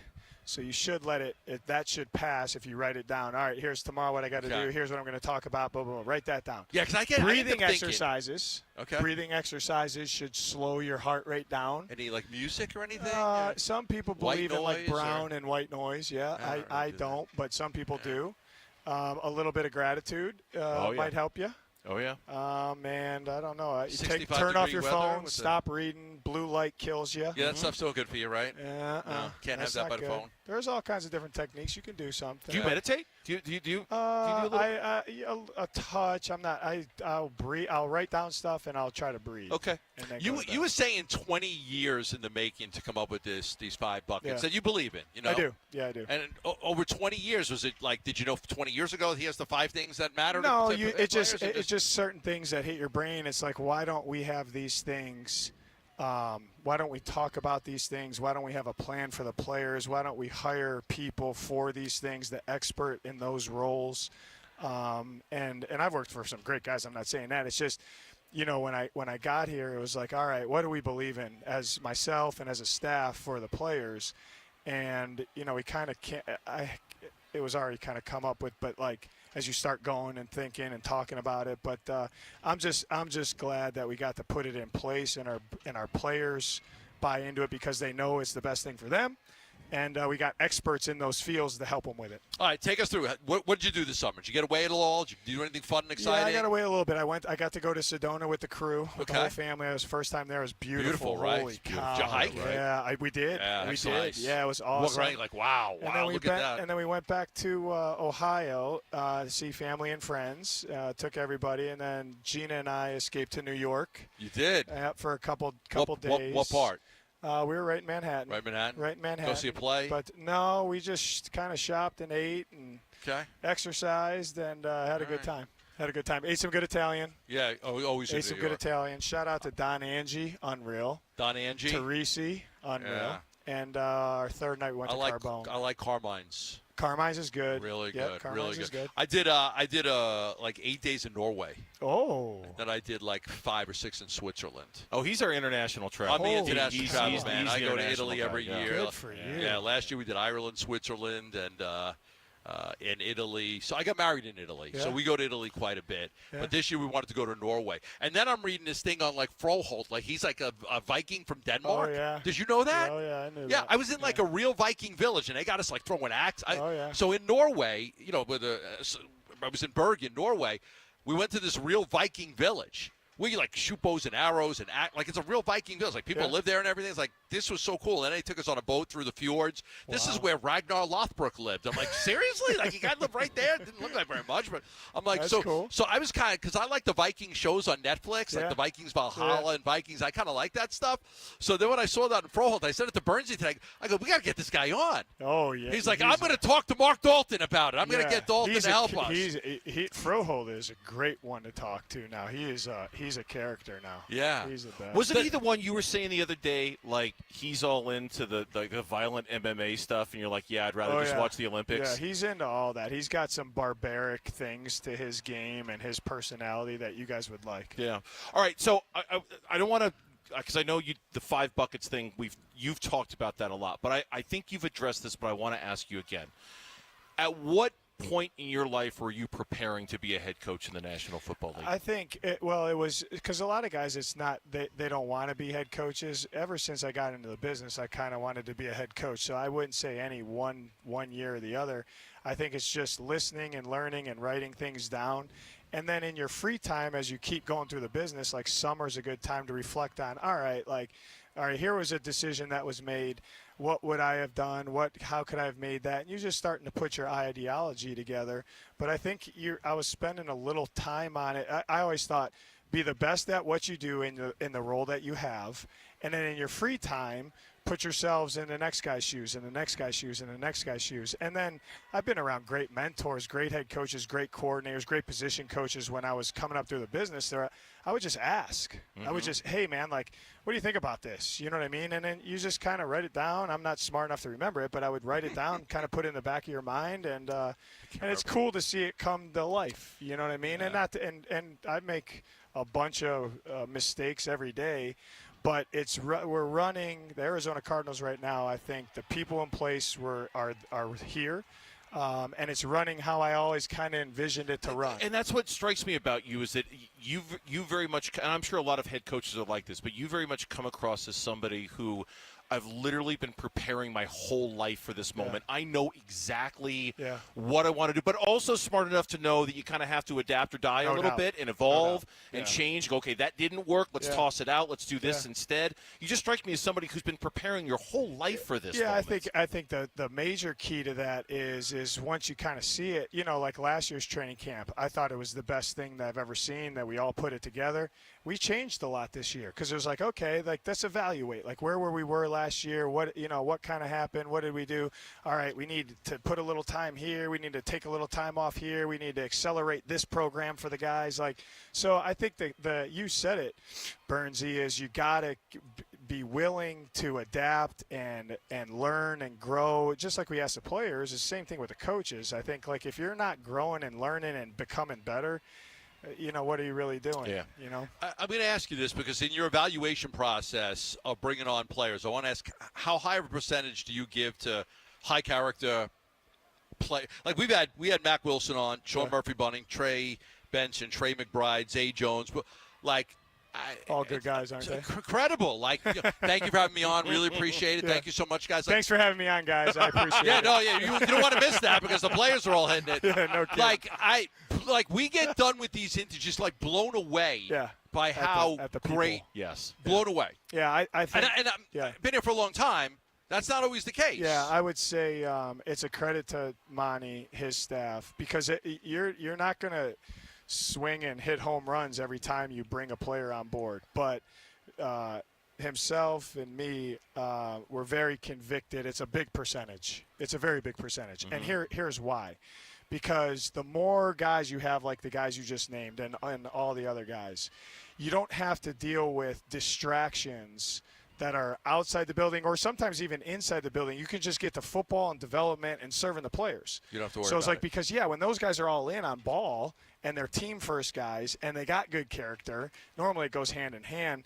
I think that's the way that those guys, whatever their ceiling is, those guys have the best chance to hit it. Right. And then with saying that, if those guys are all hitting their ceilings, I think that's how you build a consistent winner. Because you can win with maybe not so good guys, maybe, 5 games, 8-game run, or maybe 1 year. But it's just hard, from my experience, it's hard to sustain a winner when you don't have the guys that you just named. So that's why we're all about it. Jonathan Ganon, our guest here on the Burns and Gambo Show. If you had regular season week 1, game 1 right now, do you know exactly who your starters would be? And if not, how many of those positions are still debatable? Monty and I were just talking about it during stretch. He went through an exercise. He's like, there's a lot of competition still that I can't pencil in guys right now. And I probably feel the same way. Now, obviously, we'd have to make a decision and go. You go with your gut.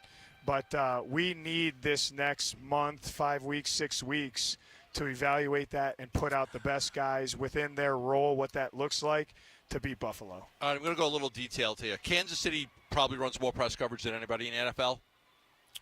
They're probably with their up corners. There. Yeah, they're probably up there. With you being so young at corner with all these young guys, can you afford to do that? Yeah, I think Can you go press coverage a lot? I mean, we have a lot of different cover structures, but I always think if it fits in the game plan and your guys and who they got and how they like to play on offense, I actually think you cover better from tighter. I think off coverage is, people talk about press and off this and that. I feel like it's harder to cover from off a lot, and that's why you see all the condensation from offenses, because I think they know that too. But, I think you have to have the ability to do both. But if you can get up and align nose to nose and deny the ball, it's a good way to play. I'll go to the other side because I really like all the motion Miami has in their offense. Yeah. With all the weapons that you have now that you didn't have last year, how much can that be an advantage for you? Yeah, I think as you guys watch, you see some of it. You know what I mean? So we'll see. We're kind of – there's a little bit of trial and error. There's a couple things that I know Drew wanted to do last year in the middle of the year and didn't feel comfortable because we didn't practice it enough. So that's what camp's a little bit about. Let's see what our guys can handle, what they can do, what we're good at, if it fits them, if it doesn't. But there's a lot of – you can't just say, well, we want to motion more and we want to use these motions. Like, how does it fit the play types, the personnel groupings for that guy, for the quarterback? So it's kind of a blend of all of that, but we're kind of figuring that out as we go. But I think that we have the personnel both by different position groups and skill sets from those position groups where, some of that stuff's hard on a defense. So we want to try to stress out a defense. Let's use it. Jonathan Ganon, our guest here on the Burns and Gambo Show. We've only got about a minute or so left with him. Gambo, you guys are already kicking me out. I couldn't get on the freaking show, and now you guys are kicking me out. I'm told you've got a boss waiting for you. That is true. Hey, are we not playing music this year? I was waiting for you to ask that. Tomorrow we'll be blasting. I'll play your song. I have a song for you. A new song. Yeah, Mitch, you ready? Yeah, go.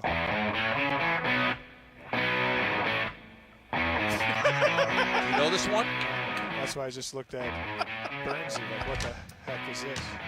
What is it? Let me hear it. Turn it up. It's one of the classics.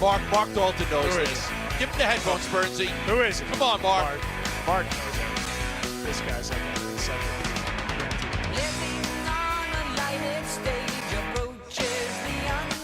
Come on, Mark.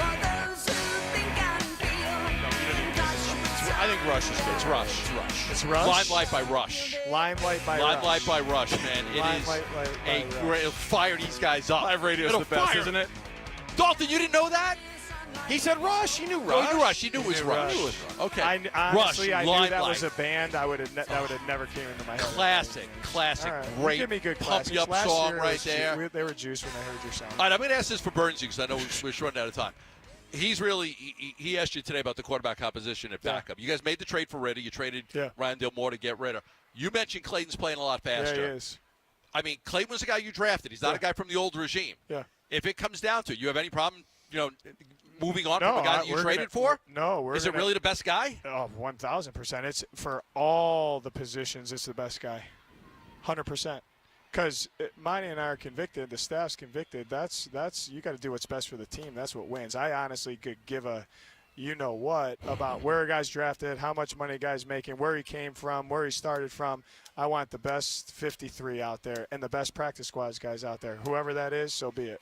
All right, we truly are not kicking you out. We're just trying to respect I want the to talk process. about attacking nickel coverage. There's a lot of things that I want to get into, too. Fast motions. Yeah, but those nickel coverage, what are we seeing, 65% of teams in nickel? Talk to Nick. I always want to play more nickel, and he never wants to play it. I'm like, can we run 11 personnel against the nickel? It's very successful. Wow, Gambo's really – you're really getting under the hood. I thought you wanted to go big versus nickel. You want to go 12 and 13 versus No, I thought nickel. I think 11 personnel is having a lot of success. One back, one tight end, 3 wideouts against the nickel. I'm telling you. Yeah. Okay. Wow, I'll take things I didn't expect us to talk about for 500. I'd rather just show my Viking village. Look, here's my Viking village right here. Gambo, you got to How cool is understand when they that? put out 11, that's what a defense is typically going to put out is nickel. Right, I know. So but what do you run want the from ball them? more against And now Gambo's showing Jonathan Gannon pictures from his vacation. I'm seeing You're all Denmark over the now. place now. You're That's all a over the Viking, place. look, a real Awesome. Viking All right, village. How awesome. cool is that? This is a mercy end of the interview now. You have a bus to catch. You really should go catch I'm it either before this walking gets back bad. to the hotel or I got to get on the bus. so you They go. ain't waiting for me. You That's go. right, because everybody walks right by your office. Somebody says, JG, you're the head coach, just tell them to wait. I said, this bus ain't waiting for nobody. Like, if you're not on it, then you're walking. I think we learned that from you last year. Yeah. I think so, too. Get out of here. Thank Coach, you, Burns. good to see you. Appreciate you guys. Good to Love see you again. Gambo. Yeah, Thank absolutely. you. Jonathan Gannon, our guest on the Burns and Gambo Show. That was fun. We're going to take a break. When we come back, we'll react to some of the things that we talked about there. Jonathan Gannon, the head coach of the Cardinals, stopping by here on the Burns and Gambo Show. Tomorrow afternoon at 2:30, Burns and Gambo talk Diamondbacks baseball with D-backs manager Torey Lovello. Brought to you by Estrella Jalisco. Don't miss Burns and Gambo with the skipper, 2:30 tomorrow afternoon. Listen on the Arizona Sports app and 98.7. I love telling you about Christian Brothers AC Plumbing and Electric. And for those of you that need an AC repair or new AC unit, Christian Brothers is my go-to choice. Matter of fact, my good friend Lorenzo Alexander, Zoe, former Cardinal, and Bill, he just used Christian Brothers recently for a new AC system and could not be happier with the service he got. Christian Brothers has been around the Valley for a long time, since 1976. They take a lot of pride in getting to you quickly and fixing your AC unit at a fair price. But if you need a new one, if you need a new AC unit, they carry Train, Goodman, Bryant. They offer 18 months interest-free financing with no prepayment penalties, and they can replace most units the same day. So if you need a new AC unit or just a repair, call Christian Brothers at 602-222-3535 or go online at cbrothers.com. At Fisher Investments, we may seem like other money managers, but we're different. What makes you so different than the rest of us? We ensure clients receive unparalleled service at every step of the relationship. Tell me more. Our investment counselors focus on service over sales, prioritizing clients' needs. How do you make money? We don't sell any commission-based products. We have a simple management fee based on the value of our client's portfolio. So we do better when our clients do better. What about client portfolios?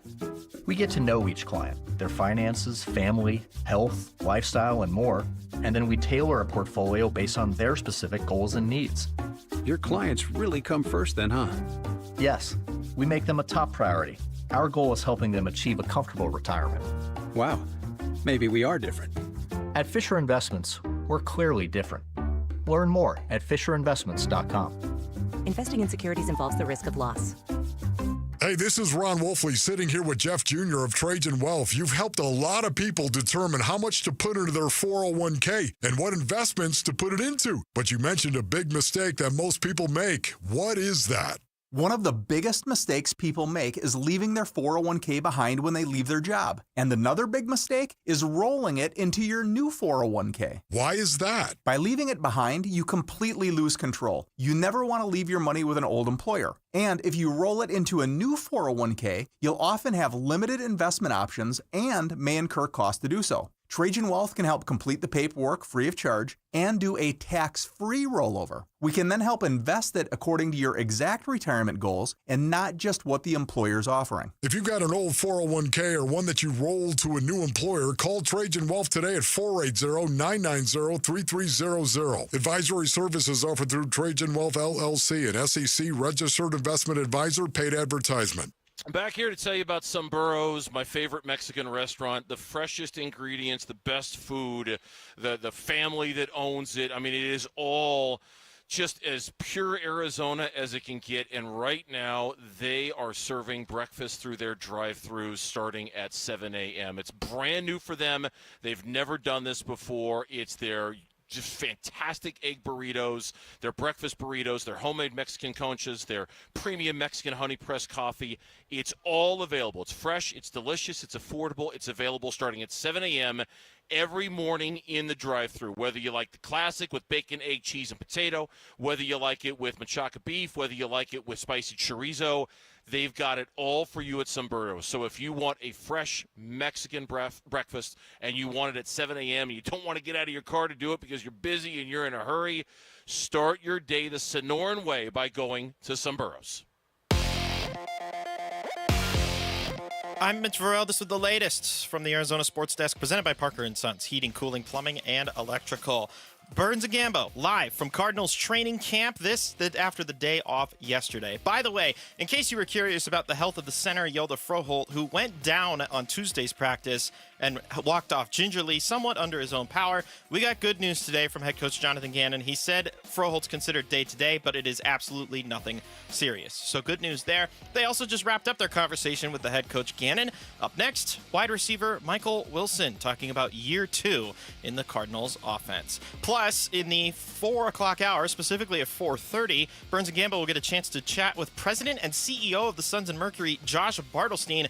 And man, has it been a busy offseason for both the Suns and the Merc, and there's several Olympians to keep track of as well. And speaking of those Olympians, the USA women's basketball team defeated Belgium in their second group game, 87-74. Brittany Griner scored 7 points in just under 11 minutes. Diana Taurasi played 14 minutes, but she went scoreless. And then Kalia Copper did not play this after suffering an injury in the first group game. The latest is brought to you by Parker & Sons. Parker & Sons is there for your air conditioning needs. Beat the heat with their same-day service and never pay extra for nights, weekends, or holidays. Call Parker & Sons.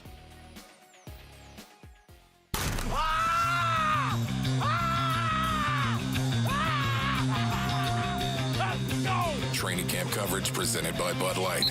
It's Cardinal cornerback Max Melton, and you're listening to Arizona Sports 98.7 in the Arizona Sports app. Cardinals training camp with Burns and Gambo, live at the farm. Live at State Farm Stadium here on the Burns and Gambo Show. We welcome you back in as our Cardinals coverage continues here on Arizona Sports. We just got done with a great high-energy conversation with Jonathan Ganon, and we know we're going to have a great conversation with our next guest as well because we had one this time a year ago at training camp. It is a pleasure to welcome now second-year wide receiver Michael Wilson back onto the show. Good to see you, man. How you doing? I'm doing well. Thanks for having me on the show. Man, that Ganon, does he fire you guys up? He's just got all this energy and excitement about him. I mean, it's just you feel like you would go run a 40-yard dash if you talk. Yeah, he brings a lot of juice, which is good. He does, huh? He does, yeah. Every day, that's all real? Every day. He's consistent. He's like that every day. Yeah, you need your head coaches to be consistent, you right? do, Can't yeah. be off and on, off and on. Yeah. Some days he's a little bit higher than others, depending on the intensity of practice, but every day the bar is high. So today was a low day for practice. So was that low, Jonathan Gannon? That might be low, yeah. I'm sure if you guys talk to him tomorrow, he might be a little bit more, have a little bit more juice. Because tomorrow's it's a high day tomorrow. Yeah. He's got like 3 different intensities for practice, right? Tomorrow's a high day. I think Saturday's a high day. Yeah, so or medium day. Or medium day. So he just dials it up even more for those days. All right, let's get to the most important thing. Have you had to have any practices while the U.S. women's national team was playing in the Olympics? We've had 2 so far. While the game was going on? It started at 12. The first game started at 12 Pacific time. Second game started at 12 Pacific time. We start practice at 12:55, so there's like a 20 to 30 minute window where I can watch the first half. Like, can I get excused? Like, have you tried that? Like, hey, Nah, I can't do that, huh? Can't do it. Second year, I've been asked this question a lot, and people have been saying, have you asked? Can you go to Paris? Can you miss practice? And I said, look, like I'd love to do all that, but I'm only in year 2. Like, you gotta wait. You gotta establish yourself. I gotta take care of what I got going on here. For those who don't know, I just want to educate those in our audience in case you're unaware. Your fiance is on the soccer team, right? Mm-hmm. And you just got engaged, right? Just got June 14th. Okay. Sophia Smith, who's on the national team. So, like, I know my wife and I were watching the gymnastics on tape delay the other night. But we saw Jonathan Owens out there, and he's got the shirt, and he got a couple of days off. Right. But you just didn't feel like that was I didn't. Your responsibilities are here, right? Yeah, I think we're in a lot different positions in our career, and I think if he was in year 2. Yeah. I doubt he would be going over there. And if I was in year 6 or 7, like, totally different conversation. Right. Yeah, because you should be in Paris, man. If this was if you didn't have camp, you'd be there, right? If I didn't have camp, I'd be there, 100%. But I know. So what's it like? The Germany game was what, a 2-1 game? No, Germany was 4-1. Germany was 4-1. Yeah. Who was 2-1? Is that Australia? Yeah, that was the game yesterday. That was the game yesterday. Yeah. Is that tough when it's a close game and you've got to bail early? No, so yesterday, we had a day off, so I was able to watch the whole game. Oh, yes, okay. Yesterday you got to watch the whole game. The whole game. And then Saturday I'd be able to watch the whole thing, too, because it's at 6 a.m. So is she on a cardboard bed in Paris? No, they've been playing in Marseille, I think that's how you pronounce it, which is like 9 hours away from Paris. Oh, that's great. Oh, okay. So I think they were staying at the Intercontinental Hotel, so they had. So they got regular beds? First class treatment, nice. So they're not in the Olympic Village or anything. No, they're not in the Olympic Village. No. Well, that's cool, and I know you've been, and we appreciate you answering our questions about it because I know you've been asked about it a million times. So, for you, second year at camp. How different is everything? How we were talking with Coach Ganon about Clayton Tune and how everything's kind of slowed down for him and he's playing faster because of it. Do you feel like things have slowed down for you and you're playing faster because of it? Absolutely, yeah, absolutely. Now, what's helped is we have the same system and same coaching staff, so nothing's changed schematically. So I'm not thinking about the play. I'm not thinking about my route depth. I'm not thinking about my assignment. I'm just going out there and playing fast, which has helped a lot, and I'm the guy. I didn't run 4.3, so I ran 4.5, so I got to play at my top speed at all times. Right. So I feel it's night and day from last year, and I feel really confident, and it definitely helps having the addition of Marvin because he's a guy that can take over games. The wide receiver room is much different this year. Mm-hmm. I mean, Hollywood's gone. You bring in Zay Jones. You bring in Marvin Harrison Jr. I mean, it's a much different room. How's the competition between everybody? It's good. It's a healthy competition, as any NFL position room should be. Healthy competition? Healthy competition. There should be guys that are fighting for spots, fighting for roles. I mean, JG's a guy that always says, your role is never solidified, and roles can change. They can go up, they can go down. And so one practice, one guy might have had a good day and looking like the best one, and then the other day he might not have as good of a practice, and the guy behind him might have a better practice. And that's how it should be because, I never want to be in a room where I'm for sure the best one. I want to be pushed. I want to look at guys, and Zay Jones has almost had 1,000 yards in his career. I haven't done that, so he's able to do things that I can look at and say, okay, this is what it looks like, right? He signed like a 3-year, $30 million deal. What does that look like? Okay, I see what it looks like. Marvin Harrison drafted 4th overall. What does that look like? This is my first time being around a guy that's been drafted top 5. Okay, but can he look at it like he's the best guy in the room? Or does he not look at it that way? Here's the thing. When I was in college, I always would think at any point in my college, if I got on an NFL roster, I'd make the roster.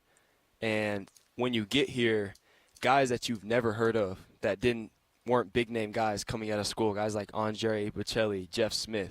The average NFL fan has no idea who that is. And they're really good. And Marvin was baffled at how good those guys are.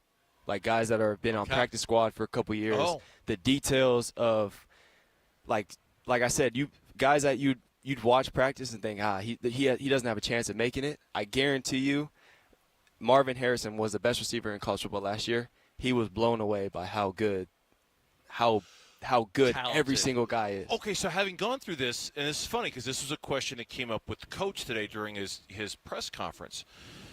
Do you think there's a little bit of a learning curve that's waiting for him when it comes to defensive backs and how good the coverages and the players are against him is going to be at this level, maybe compared to what he saw in college? And did you go through that kind of a similar thing last year? Yeah, I just think you have to accept that winning in the NFL doesn't look like winning in college. Winning in the NFL might be, I create a little bit of separation, it's a catch tackle.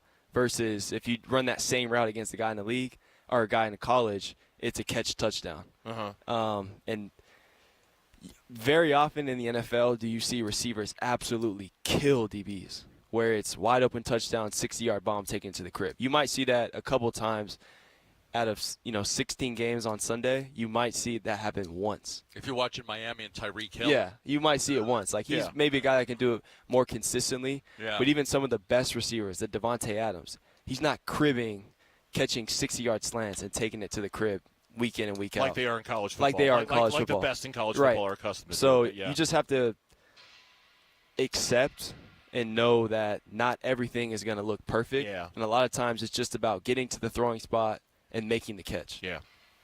Do you consider yourself in the ACC now that Stanford is? Yeah, I guess I kind of have to now. I mean, but it's weird too. Katie Ledecky. When she won a gold medal, the ACC tweeted out, "Hey, congratulations! We make Olympians here in the ACC." I don't think they can. I don't think they can't claim man. them. They can't claim. Yeah. If you have a great game, can it be like, "Congratulations, Michael Wilson from the ACC"? I'm Pac-12. How was LA with Kyler? How was that experience? And we've had a couple of the guys on. Tell us about how that experience was from your perspective. It was amazing. I think it kind of gave me college vibes because obviously when we're done here at the facility, obviously not during training camp, we all go back to our houses and to our families, wives, girlfriends, kids, what have you, and everyone's disconnected once you leave the building. Yeah. But I thought it was great to have a week where we woke up together, we ate every single meal together, we trained together. After we trained, we came back, we did recovery, we did yoga. We ate together again, and I said on a previous interview, we competed the whole day. Ping pong, card games. Who was the best ping pong player? It's me. You're looking at him right you now. Won. Yeah. You won. Nice. Yeah. Nice. Yeah. But it's nice. I think it's a little bit longer of a reach on the table. Yeah, you can get exactly. some of those that the other guys can't. Exactly. Right. But it's always good. Like, I grew up in a household of all boys. So I'm used to competing all the time. Who can do the most push-ups? One guy goes down to the weight room in the house and starts doing a lift. Now all 10 other guys are all doing it. So I think it's great just being around a bunch of testosterone, being around a bunch of masculinity, and just being guys, really. Did you win those push-up competitions? Absolutely. Yeah. I win. That's what I do is I win. How many could you do? Well, we would do sets. Okay. We would do sets, but a lot of just burnout push-ups and just guys just pushing each other. Yeah. Yeah. No, that's a lot of fun. Yeah. I mean, it is growing up with the brothers and everything. And then, you know, with your fiance being a soccer player, have you had a chance to watch her play professionally a few times? Yeah. I mean, you guys are so busy with your schedules. Yeah, we've been. I mean, a lot of FaceTime, I'm sure. Yeah, I've definitely been able to watch more games online than I have in person, but we've been together for so long that. In college, right? Yeah. So in college, we've been together since we were 18. So I've been watching her play since we were 18. But I think this year I've probably seen her play over 10 games in person. Yeah. So And does she get to watch you play? Yeah, I Was think she she out watched here a like few times? like maybe 4 or 5 games last year. So All right. I mean, they play so many games, so obviously I have way more opportunities to watch her play than she does for me. But it's a great sport. It is. It really is a great sport. Yeah, it is. Yeah.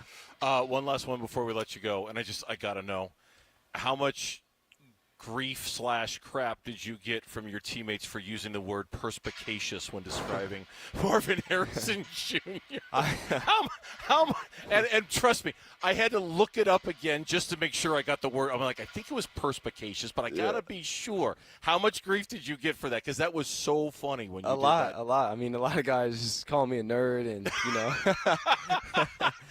call me a nerd and just a smart ass, but it kind of just slipped out. Like, I wasn't. Oh, you weren't planning to use that word? I wasn't planning to use it. Nobody tested you like, hey, use that in the sentence? I swear to God, I was just talking and I was trying to find a word and I was thinking about detail orientated and I just it just popped in my head and I just said it. When you're trying to think of a word and perspicacious is the one that pops in, you are operating on a different level as a human being. I'm trying to find a word and I'm looking for burrito. I mean, you come up with perspicacious. Yeah, but you went to college at least. I have no vocabulary. I didn't go to college. I don't have any vocabulary like he does. I think your bus is waiting for you, so we have to let you go. Okay. I just got the look. I got the.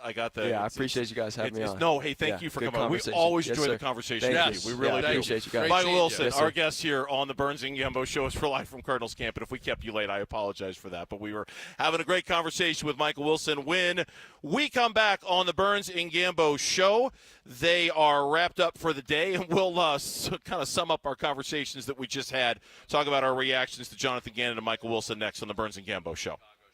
D-backs Nationals. There goes Gurriel. The pitch swung on, hit well. Deep to right. Back it goes. Gone! Corbin Carroll! A 2-run pinch hit walk-off homer is the final blow of an improbable come-from-behind win. The D-backs sweep the Nats at home. The D-backs head to the Steel City to play the Pirates. Coverage begins tomorrow afternoon at 3 on Arizona Sports 98.7 and the Arizona Sports app. When it comes to Arizona Building Supplies, their lumber yards across the valley and state have a comprehensive and vast inventory, ensuring that they can supply projects of all sizes. They can also order specialized wood products, giving you freedom to choose what suits you and your needs. They offer the best hardware. They offer builder hardware and fasteners for residential, multifamily, and commercial projects. They also have Arizona's largest and most experienced team of estimators and designers, along with 8 manufacturing facilities across the state. That means increased capacity, shorter lead times, and the closest manufacturing. They combine all of this with state-of-the-art software and equipment, making sure your orders are delivered correct and on time. So if you're building any type of project as a homeowner or a developer or a builder, Arizona Building Supplies is a company you need to know about. Go online at azbuildingsupply.com for more info.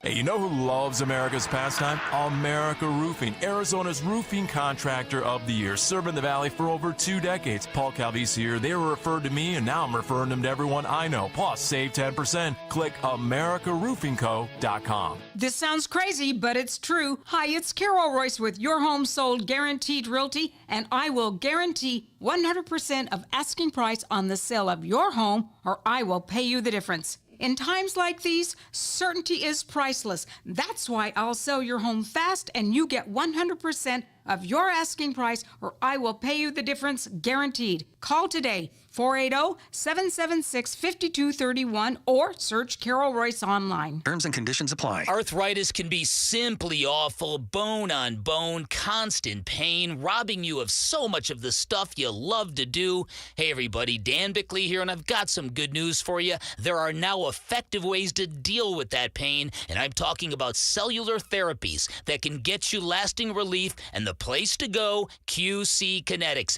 QC Kinetics uses advanced regenerative medicine to treat the pain, enhance your joints, restore your mobility, and give you long-term relief. This is why they are called the future of medicine. So if you are living with chronic pain, you need to know steroids and surgery and pain pills no longer your only options. The local medical professionals at QC Kinetics are ready to help you get your life back. Call QC Kinetics now with clinics in Phoenix, Scottsdale, Peoria, and Chandler, and you can reach them by calling 602-837-PAIN, 602-837-PAIN for QC Kinetics. Hey, Ron Wolfley here. I want to take a moment to highlight the incredible generosity of the Ak-Chin Indian community. They're always giving back and supporting important causes, and their involvement in this year's Phoenix Children's Hospital Give-A-Thon is no exception. The Ak-Chin Indian community has a long history of standing by those in need, and their contributions have made a significant impact on countless lives. This year, they've stepped up once again,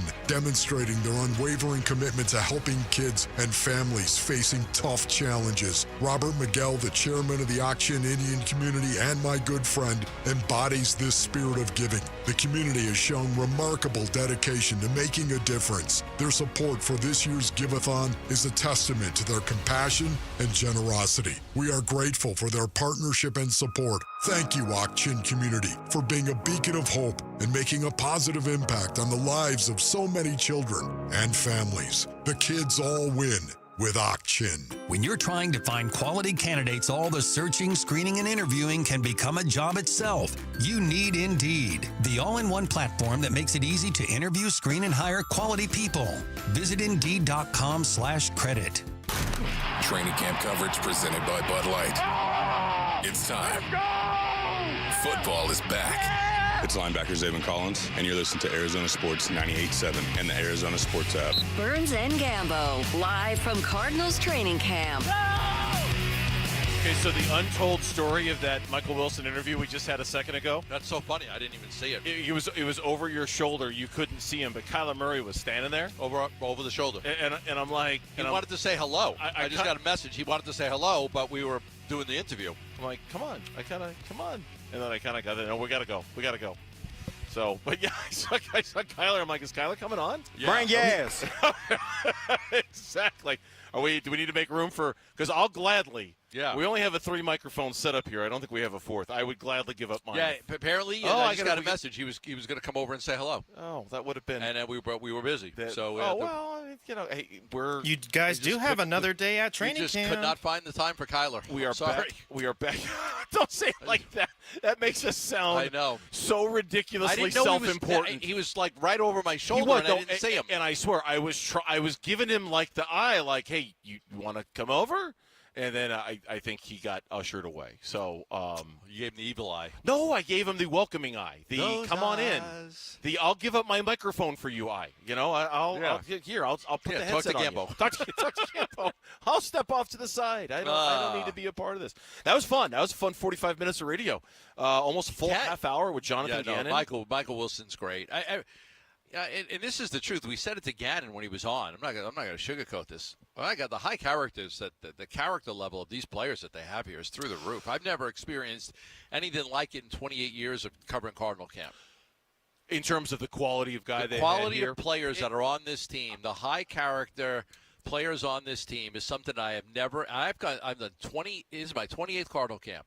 Okay, I have never experienced this level of high character players. We get two, 3 guys every day we're on. I mean, we've had, I can't even remember the players we've had on. We've had a lot on.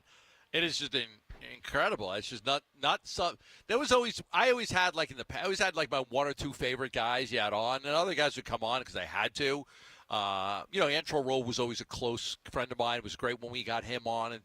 But this is every single guy that they bring up. I don't know the word for high character, but these guys are really good people. I really appreciated Jonathan Gannon's answer to your question about that, though, because we can sit here and say, man, that guy's a good guy. That guy's a good guy. But look, not every guy is going to be a good guy. Right? You're talking about a locker room of 53 guys.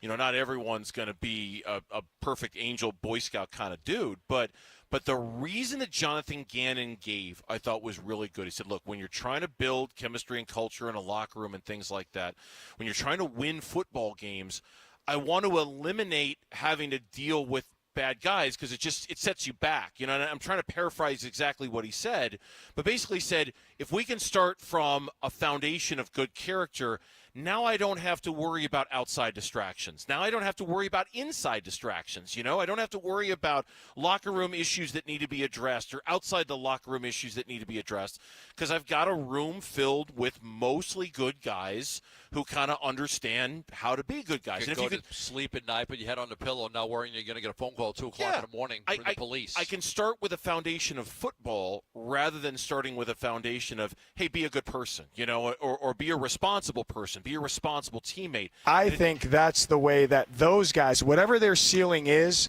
those guys have the best chance to hit it. Right. And then with saying that, if those guys are all hitting their ceilings, I think that's how you build a consistent winner. Because you can win with maybe not so good guys, maybe, 5 games, 8-game run, or maybe 1 year. But it's just hard from my experience, it's hard to sustain a winner when you don't have the guys that you just named. So that's why we're all about it. That's I was awkwardly trying to describe how he answered that question. Yeah.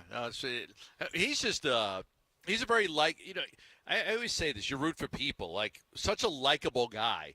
The difference between him and Cliff, considering that they're, you go from Bruce Arians to a guy like Cliff, okay, now I know there was a guy in between with Steve Wilkes, but when you go with an older guy to a younger guy, there's a big difference. But then there's also, like, Cliff and Gannon are not that far apart in age, and there's just a night and day difference with just their reaction and the way those guys act. I mean, Ganon is, genuinely, you could see why he gets all these players fired up. That energy level is real. Ask Michael Wilson about it. He's like that. That's how he is. Like, he's a high energy guy, and what you see, what you hear is about him is what you see when you get him in person. Yeah. You took me by surprise a little bit when you went with those really in-depth, under-the-hood football questions with Jonathan Gannon. I did want to ask a little bit about the young corners and the press coverage, whether you could do it or not, because that was one of the big things about Kansas City when they won the Super Bowl is how much they pressed, with their cornerbacks, how much they pressed. And then, I was reading something on the Dolphins. Just you start this is the time of year we really start to get more into football and everything. Big time. The Dolphins had a great offense. There's a lot of stuff about how great the Dolphins' offense was. They motion all the time. They're always in motion. The Dolphins, and so I wanted to ask him a little bit about one of the. I did want to get into the new kickoff rules, which we didn't get to hit on because I do want to get honestly the kickoff rules. I'm not a big watch the preseason guy in the NFL. I mean, I'll watch it, but I don't love watching it. Part of the reason I am looking forward to it is the new kickoff rules and just get an idea of how it works. Because I read where Sean McVay the other day said, man, we haven't figured it out yet. And he didn't mean it in a bad way. Somebody asked him, do you kind of know what your plan of attack? He goes, no, we're still kind of figuring it out. We're still working on the intricacies of it because it's so new and it's so different and there's so many different strategies. I mean, that for me might be the number one reason to watch preseason football is just to see the new kickoff rules and how different teams do it differently. Absolutely. I think it's one of my top reasons. Yeah, I didn't get to it, but that was on my list of things I wanted to talk to him about. Text us your thoughts on the FanDuel text line at 620 right now. When we come back, if it's not going to be Paul Sewald tomorrow against the Pittsburgh Pirates in the 9th with a lead, who's it going to be? That's next on Arizona Sports, the local sports leader. The Train Teddy Bear Express gets rolling at Phoenix Children's for the Give-a-thon on August 12th. You can make a difference for kids and families. Keep listening for details. The Give-a-thon is presented by your Valley Hyundai dealers and Ak-Chin Indian community.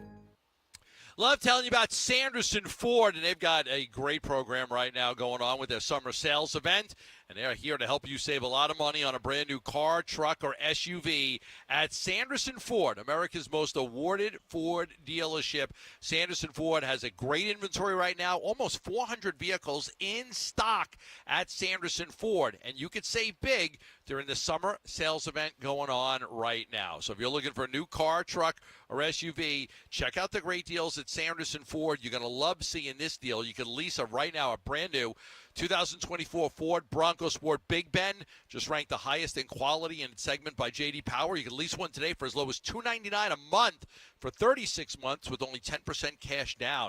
They've also got 0% financing for 36 months with no payments for 90 days on the F-150, the Escape, the Edge, the Explorer, and the Expedition. Sanderson Ford's on 51st Avenue in Glendale, or go online at sandersonford.com.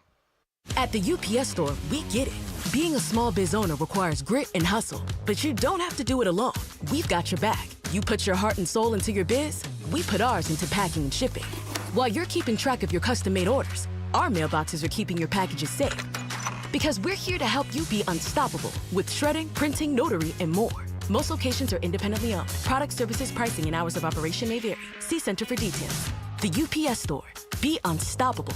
Come into your local store today. Hi, folks. Brandon Webb here. What makes YRefi so different from other investments? YRefi offers a secure, collateralized portfolio with a strong fixed rate of return, up to 10.25%. That's right, you heard it, 10.25%. There's no attack on your principal if ever you need your money back, and you're in control. You can let your investment compound daily or take income, whatever you choose. Just call 877-80-INVEST or log on to investYRefi.com. And make sure to tell them Brandon Webb sent you. Hi, I'm Kamiko, the founder of Miko's Hot Chicken. When we started our family restaurant, we were also raising a family. But let me tell you, it wasn't easy. Our Chase Ink card was there to reward us on all of our business needs. Now we have a thriving location, and we're hungry for more. With the Chase Ink Business Unlimited card, you can earn unlimited 1.5% cash back on every purchase, so your business can go from here to possible.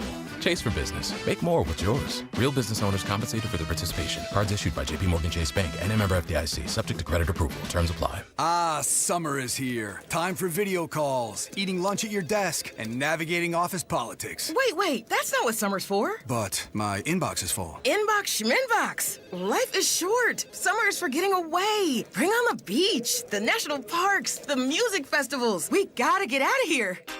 This summer, get away from the monotony in the Hyundai you've always wanted. The Hyundai Getaway Sales Event is going on right now. You can get the hottest deals of the season on many of our award-winning Hyundai models, like the tech-filled Tucson, the spacious Palisade, or the super stylish Elantra. Ignore those meeting invites and get away with the peace of mind that comes with America's best warranty. But get going, because these deals won't last. Add more joy to your journey at the Hyundai Getaway Sales Event. Now for a limited time, get 1.99% APR for 60 months on the Hyundai Tucson or Elantra. Hurry into the Hyundai Getaway Sales Event. Offers end September 3rd.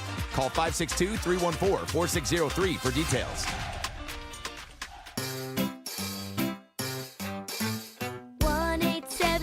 Cars for Kids. KARS Cars for Kids. 1877 Cars for Kids. Donate your car today. Donate today at carsforkids.org. That's cars with a K. Your car can be picked up as soon as the next day. Receive a tax deduction and vacation voucher. 1877 Cars for Kids.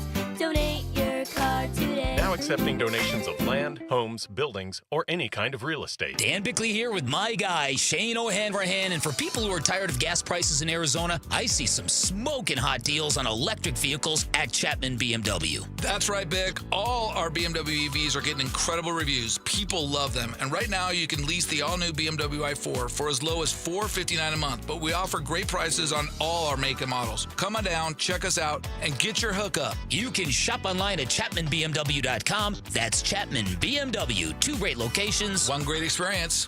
KMVP FM Phoenix. Arizona Sports, the local sports leader. On the Arizona Sports app and on 98.7. I'm Mitch Varell. This is the latest from the Arizona Sports Desk, presented by Parker & Sons, heating, cooling, plumbing, and electrical. Another day of Cardinals camp has closed, but Burns and Gambo are still live from the concourse at State Farm Stadium for the next 2 hours, reacting to everything that had happened today, including their conversations with the head coach Jonathan Ganon and wide receiver Michael Wilson. So stay tuned for the latest and greatest from both of those, but you can listen to the interviews in their entirety and every interview from Cardinals training camp right now on the Arizona Sports app and ArizonaSports.com. Also, coming up this hour, 2 big guests that you're going to want to listen to. At 4:30, the president and CEO of the Suns and Mercury, Josh Bartelstein, will do kind of a state of the Suns and Mercury chat with the guys. That's at 4:30. And then NFL Network's Omar Ruiz will come on over and chat with the guys at 4:45. He and members of NFL Network were doing an inside training camp show live from the stadium as well, so they'll get his insight on this year's team. And turning to the Olympics, the USA women's basketball team defeated Belgium in their second group game 87-74. Brittany Griner scored 7 points in just under 11 minutes. Diana Taurasi went scoreless in 14 minutes. And Kalia Copper did not play, this after suffering an injury in their first group game a few days ago. The latest is brought to you by Red Mountain Weight Loss. Lose weight with semaglutide, the FDA-approved ingredient in Ozempic. It's in stock and available now for half the price of Ozempic. Trust the medical experts at Red Mountain Weight Loss.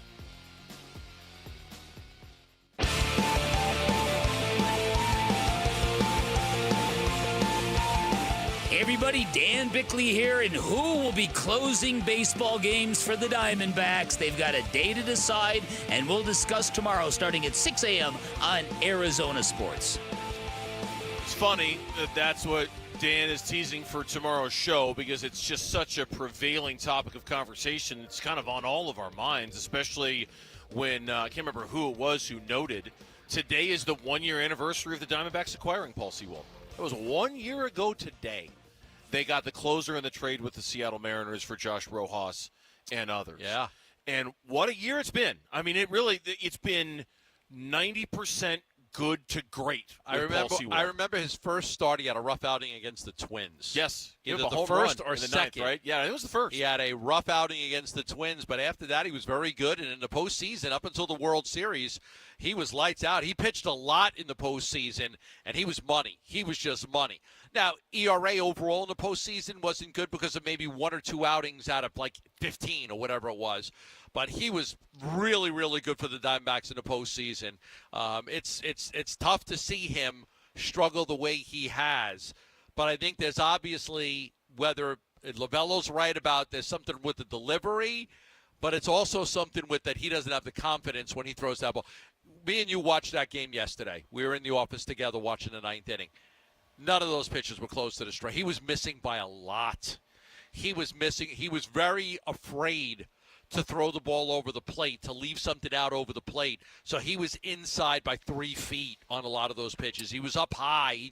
He wasn't around the strike zone on the balls that were missing. This was what Torrey had to say yesterday about, physically watching Paul Sewald throw pitches. Right now, my top priority with Paul is trying to figure out there's a delivery issue. There's something that's going on with his delivery. It's not allowing him to throw the ball where he wants to, have the finish on the ball, and make the pitches that he's normally making. So that right now is my top priority, and that's all I really want to talk about. I have a lot to think about over the next several hours, and I will. But I just want to make sure that we dig into finding out what's happening with him, because he's not hitting his spots. I know everybody wants to know what's the closer situation. Are you going to dump him out of the closer role?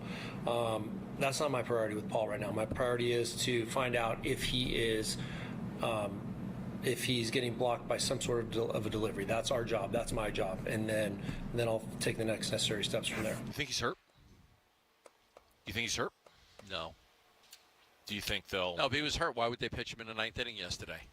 Well, do you think they're going to find that he was hurt? Okay. Now you're going... I mean, I get it. No. Okay. No, I'm going to say no. I'm not necessarily saying phantom injury that puts him on the IL and kind of makes the decision for him, but like will they, in the course of their analysis of trying to find out what's going on with Paul Sewald, will they decide that there's something physically wrong with him and that they take the... I don't know that I know this. We've got Torey Lovello scheduled to be on our program tomorrow at 2:30. Yeah. I believe that's the first time he's going to meet with anybody in the media. Now, maybe with the timing of it, he'll meet with the beat writers before the game against Pittsburgh, so we'll have a bit of an answer to our question before he comes on. Maybe not. I don't know. Either way, when Torey Lovello comes on with us tomorrow at 2:30, that is question number one. Who is your closer? And that's not, we've already decided it's not going to be a soft landing for him. We're going to come out right away and say, who is your closer? I don't think it's going to be Paul Sewald. I don't think you think it's going to be Paul Sewald. At this point, if I had to bet on anybody, it'd be A.J. Puck, which is, you know what? I was thinking about this from our last conversation. In a way, it's too bad because I really wanted to save A.J. Puck for that part of the lineup where you were facing lefties in like 3 of 5 batters or 2 of 4 batters, and I wanted that dominant lefty to come in and just shove it to those guys, and now he can close. There's no question he can close, but now you're taking away the thing you got him for, and that was to be dominant against just lefties out there, you know? It's true, but Ryan Thompson's delivery makes him very difficult to hit, even for left-handed hitters have a difficult time with Thompson with that quirky delivery. I don't know. I mean, I would think you give it to A.J. Puck. I mean, they got him. He's a high-leverage guy. I mean, you gave up a top prospect in De Los Santos to get him, a good prospect, not top 10, but a really good prospect in De Los Santos. Listen, Torey's had plenty of time to think about this. He's going to know who's pitching in the 9th inning of the 2-1 baseball game tomorrow. He'll know which guy it is because he's got to work backwards. I think, and I said to you earlier, that I think it's best to have A.J. Puck do it because it keeps Ginkel and Thompson in familiar roles. And you're not, these guys bullpen guys like to find roles. I want to know mentally when I got to start preparing to come into the game. I'm a 7th inning guy. I'm a 6th inning guy.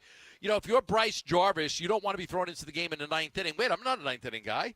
Because mentally, you get yourself ready to come into the games early if you're Bryce Jarvis. You get yourself ready to come into the game in the 7th inning or 8th inning if you're a Ginkel or a Thompson. And so I think it's easier for them if their roles stay the same and you just put A.J. Puck as the closer. I know this. I know that over the course of the history of baseball, I'm not going to get all like Tim Kirchin on you or anything. I know that the closer role and who is manning the closer role, it's a very important situation that can derail any team's hopes. And here's the Diamondbacks are a perfect example of that. Last year, before they got Paul Sewald, their bullpen was aimless. It didn't have a central part. It needed a closer. Everybody knew that the closer by committee stuff wasn't working. They got Paul Sewald, and everything fell into place, and they went to the World Series because of it. It did. Not having a closer that you can trust or not having a situation that you believe in can derail even the best of teams. I mean, it's really that big of a deal to have a bullpen and a closer situation that you can believe in. And I would hate to see everything that happened last year and is starting to happen now with this team come undone because with 2 months to go in the season, you don't have a closer or you have an uncertain situation or you're not sure who you're going to use in the 9th because it can undo all this as quickly as it put all of this together a year ago. It can undo all of this if they're not careful over these next 2 months. It was amazing how bad their bullpen was last year when they made the trade for Sewald. I mean, it was a train wreck. It was a constant discussion with us throughout the year about like just how bad the bullpen was and what do you do and eventually when they got Sewald, it really did. I mean, it kind of changed everything, and they went on to go to the freaking World Series last year and give us one of those great moments. But, man, I'm just going back to my notes. I can't scroll back far enough because I definitely have notes on just how bad that bullpen was, and it was terrible. I mean, they were having a real hard time figuring out, who should close games, who should be in the 7th, who should be in the 8th, who should be in the 9th. And so they needed to solidify. And when Hazen got Sewald, one of the things we liked the most about it was that he was trading for a guy that had another year of control. Yeah. So he was like, okay, I don't got to worry about the bullpen this year because we got Paul Sewald not only for this year, but we got Paul Sewald for next year. So there was a lot to like about the fact that they got him at that time because they got him for not only last year, but then also for this year. If Sewald's not closing tomorrow, assuming he's healthy, where is he pitching? 6th? 7th? Lower leverage even than that? Is he the 5th if you have to? I think it's Fott tomorrow, so chances are he's going to go pretty deep into the game. I think the next time they use Sewald will be in a lower leverage situation where there's a 5-run lead one way or another, I don't know that you're putting him in a 2-1 game in the 6th inning. I don't know for sure. We'll ask Torrey what Paul's role is going to be if he's not the closer. But I think you've got to kind of build his confidence back up a little bit. Because if you can't trust him with a 1-run lead in the 9th, I don't know if I trust him with a 1-run lead in the 6th. Yeah. When we come back on the Burns and Gambo show, and again, Torrey Lavello tomorrow at 2:30. When we come back, Drew Petzing, is he going to be somebody else's head coach 1 year from right now? That's coming up on Arizona Sports, the local sports leader. Wolf and Luke, middays 10 to 2. We're talking to Mike Hazen. Were you all about buying at the deadline? All about. Never even considered selling. I had spoken publicly early in the month about what different roads could look like. Unfortunately, in sports and in life, you can't rule out going 2-15 over a stretch, and that could have altered how we looked at what we did, but we played our best baseball in July. Wolf and Luke, middays 10 to 2 on Arizona Sports, the local sports leader. Love telling you about asset preservation, wealth, and tax, because if there's something that I really, really believe in, it's that the sooner you work with a fiduciary, a financial advisor, the better off your financial future is going to be. You know, there's a lot of us that work hard every single day, but we don't have the time to really go through the stock market and figure out where our money should be. So having somebody whose job it is 24/7 to be on top of that for you, well, that's imperative. That's why I've used Stuart Willis from Asset Preservation, Wealth, and Tax, local company over 20 years here in the Valley, 3 locations in the Valley, and Stuart is a fiduciary. So he's always got your best interest at hand. And look, it's important to have a relationship with your financial advisor, not somebody that just checks in with you twice a year, but somebody that's constantly keeping you abreast of what's going on, getting your opinion, because your opinion matters in your financial future. You don't want to just trust it to somebody. Your opinion matters. And, things change. I mean, your priorities may change. So that's why it's important to have a relationship with your financial advisor. Get a free portfolio review right now by calling 602-877-PLAN. That's 602-877-PLAN. Investment advisory services offered through Foundations Investment Advisors, LLC, an SEC-registered investment advisor. The D-backs take on Bryce Harper and the Philadelphia Phillies for a 4-game weekend series starting August 8th. Secure your tickets now at dbacks.com.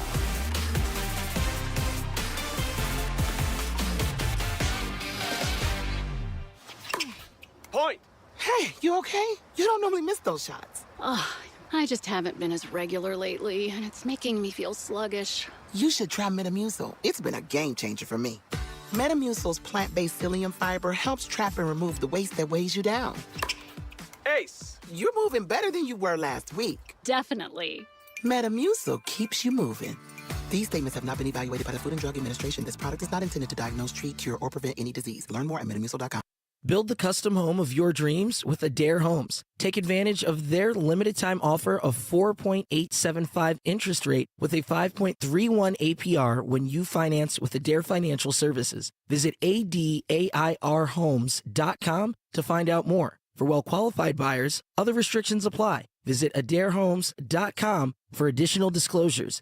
Equal housing opportunity, Adair Financial Services, NMLS number 4586. Sitting here with James Frabasilio, president of Presidential Pools. With you guys getting involved with our PCH Give-a-thon again, what will you be doing to help our listeners? For every pool sold now through August 16th, we will be donating a portion of all sales to the Phoenix Children's Hospital. We are truly honored to help any family that needs Phoenix Children's Hospital. Thanks, James. I trusted Presidential Pools with my backyard, and you can too. There's no better time than right now with money going to Phoenix Children's Hospital through August 16th. Paid for by government. Did you hear? A secret hoard of 1904 $20 Gold Liberty coins have been found. These gorgeous 1904p gold coins are as bright and shiny as the day they were struck, and less than 500 of these gold coins are available. Coin experts are calling this secret U.S. gold coin discovery a once-in-a-lifetime opportunity, and you can own a piece of the hoard. When you call, you are guaranteed a 1904 Gold Liberty struck at the iconic Philadelphia Philadelphia Mint. With limited availability, you must call now. These 1904 dated gold coins are still in uncirculated condition with brilliant luster. That is 120 years of history you can hold in your hand. To learn more, call 1-800-895-7664. Call now and you'll receive a free bonus, a $75 value free with every order. Call 1-800-895-7664 now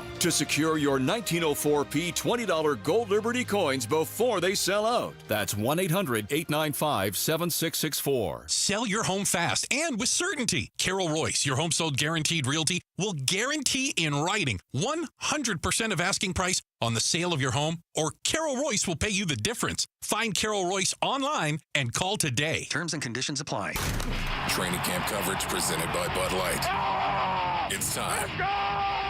Football is back. It's linebacker Zayvon Collins, and you're listening to Arizona Sports 98.7 and the Arizona Sports app. Burns and Gambo, live from Cardinals training camp. All right, two things we want to get to in this segment. The second one we want to get to, the Hall of Fame game is tonight, and with the Hall of Fame on the brain, there are several prominent members of the Arizona Cardinals organization who could be up for Hall of Fame bids soon. So I want to talk about that in a second. Okay. First, I want to run this sound by you, because I heard this morning. This was on the Cards Cover 2 podcast hosted by our friend Craig Grialou, our colleague Craig Grialou. Craig Grialou. He's the best. He is a really good guy, isn't he? Charles Robinson, NFL insider with Yahoo Sports, was talking about Kyler Murray, the season that he could have, him still being the guy, and how Kyler Murray could get Drew Petzing on head coaching lists a year from right now. That guy's not gone. The 2021, first half of 2021 player is not gone.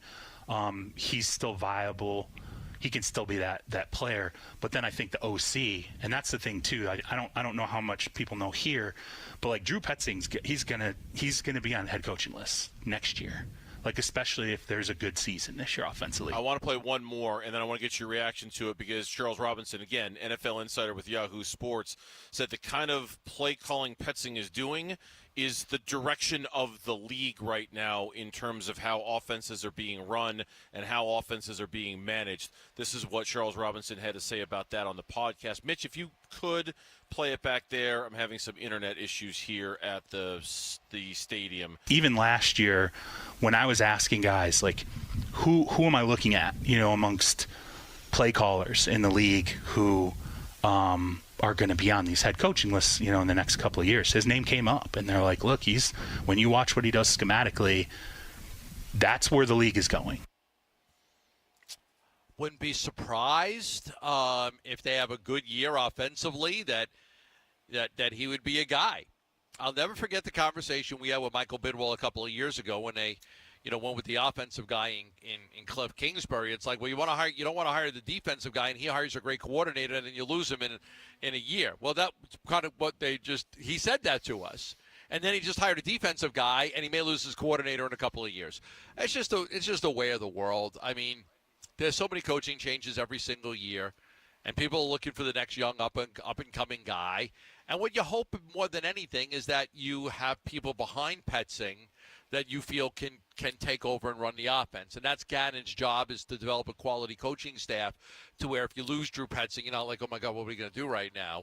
We'll be okay, and because we've got other guys that can handle that role, whether it's a running backs coach or a tight ends coach or a wide receivers coach or some assistant offensive line coach. You've got a guy that could do that. We could have talked to Jonathan Ganon for an hour when he was on with us earlier, but that, I would assume, every good head coach in the NFL always has an emergency list in the back of their mind of, if I lost my defensive coordinator tomorrow, who would I hire? If I lost my OC tomorrow, who would I hire? Like, I think in today's NFL, you have to have that list. It has to be constant, like refreshed every single day. Who would it be? Who would it be? Who would it be? I'll tell you this. I saw those comments on the Cards 2 Cover 2 podcast, and the first thing I thought about was you and what you have said throughout the years about ASU head football coaches. I hope one of them leaves and gets a better job somewhere else. Because it'll mean that they were great. Because it meant that they were great, and that guy deserved it. And honestly, I kind of had the same reaction to Petzing. Like, if he's the sacrifice that has to be made in the name of the Cardinals being great offensively, I'll I'll pay that price. So if the Arizona, so if nobody wants Drew Petzing next year, nobody wants him for even an interview, nobody even considers him when they're looking at 5 candidates for a job, it probably means that the Cardinals' offense was not that good. Right. So you would rather. If we're being blunt about it, what would we rather as Cardinal fans? An offensive coordinator who isn't a sought-after commodity? An offensive coordinator who does a mediocre job and doesn't get sniffs and looks for other, or would we want an offense so dynamic that some owner somewhere goes, you know what, I want to hire that guy. What did that guy do? What's going on with the Cardinals? What's going on with Arizona? the Cardinals? Yeah. They're scoring 35 points a game. Yeah. Kyler Murray's an MVP candidate again. And look what they got out of Marvin Harrison Jr. in his first year. I think that's what you want. And I think that the collateral damage is you lose the coordinator and then you kind of start over again. One of the benefits to this year is that he didn't lose anybody on his staff. That's one of the benefits, is that basically the whole staff came back intact mostly. So that's a benefit to Ganon and the system and everything. But eventually you've got to plan for losing coaches. Hall of Fame game is tonight. Yeah.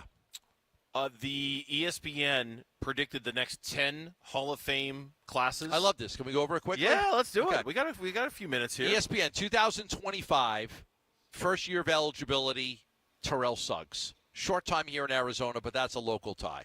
2026, first year of eligibility, Larry Fitzgerald. Okay, that's a big one. 2027, Adrian Peterson, first year of eligibility. Now, he played with the Cardinals for half a season. He did. He played with the. Remember, he had a couple great games. I remember it. He had a couple great games, and I think he got hurt, but he played here. 2028, first year of eligibility, J.J. Watt. 2028, eligible but not elected, Chandler Jones. 2030, eligible but not elected, Zach Ertz. Okay. Patrick Peterson, Calais Campbell. 3 guys. Eligible but not elected. Zach Ertz, Patrick Peterson, Calais Campbell. 2031, first year of eligibility, they got DeAndre Hopkins, and then they got Patrick Peterson making it in his second year.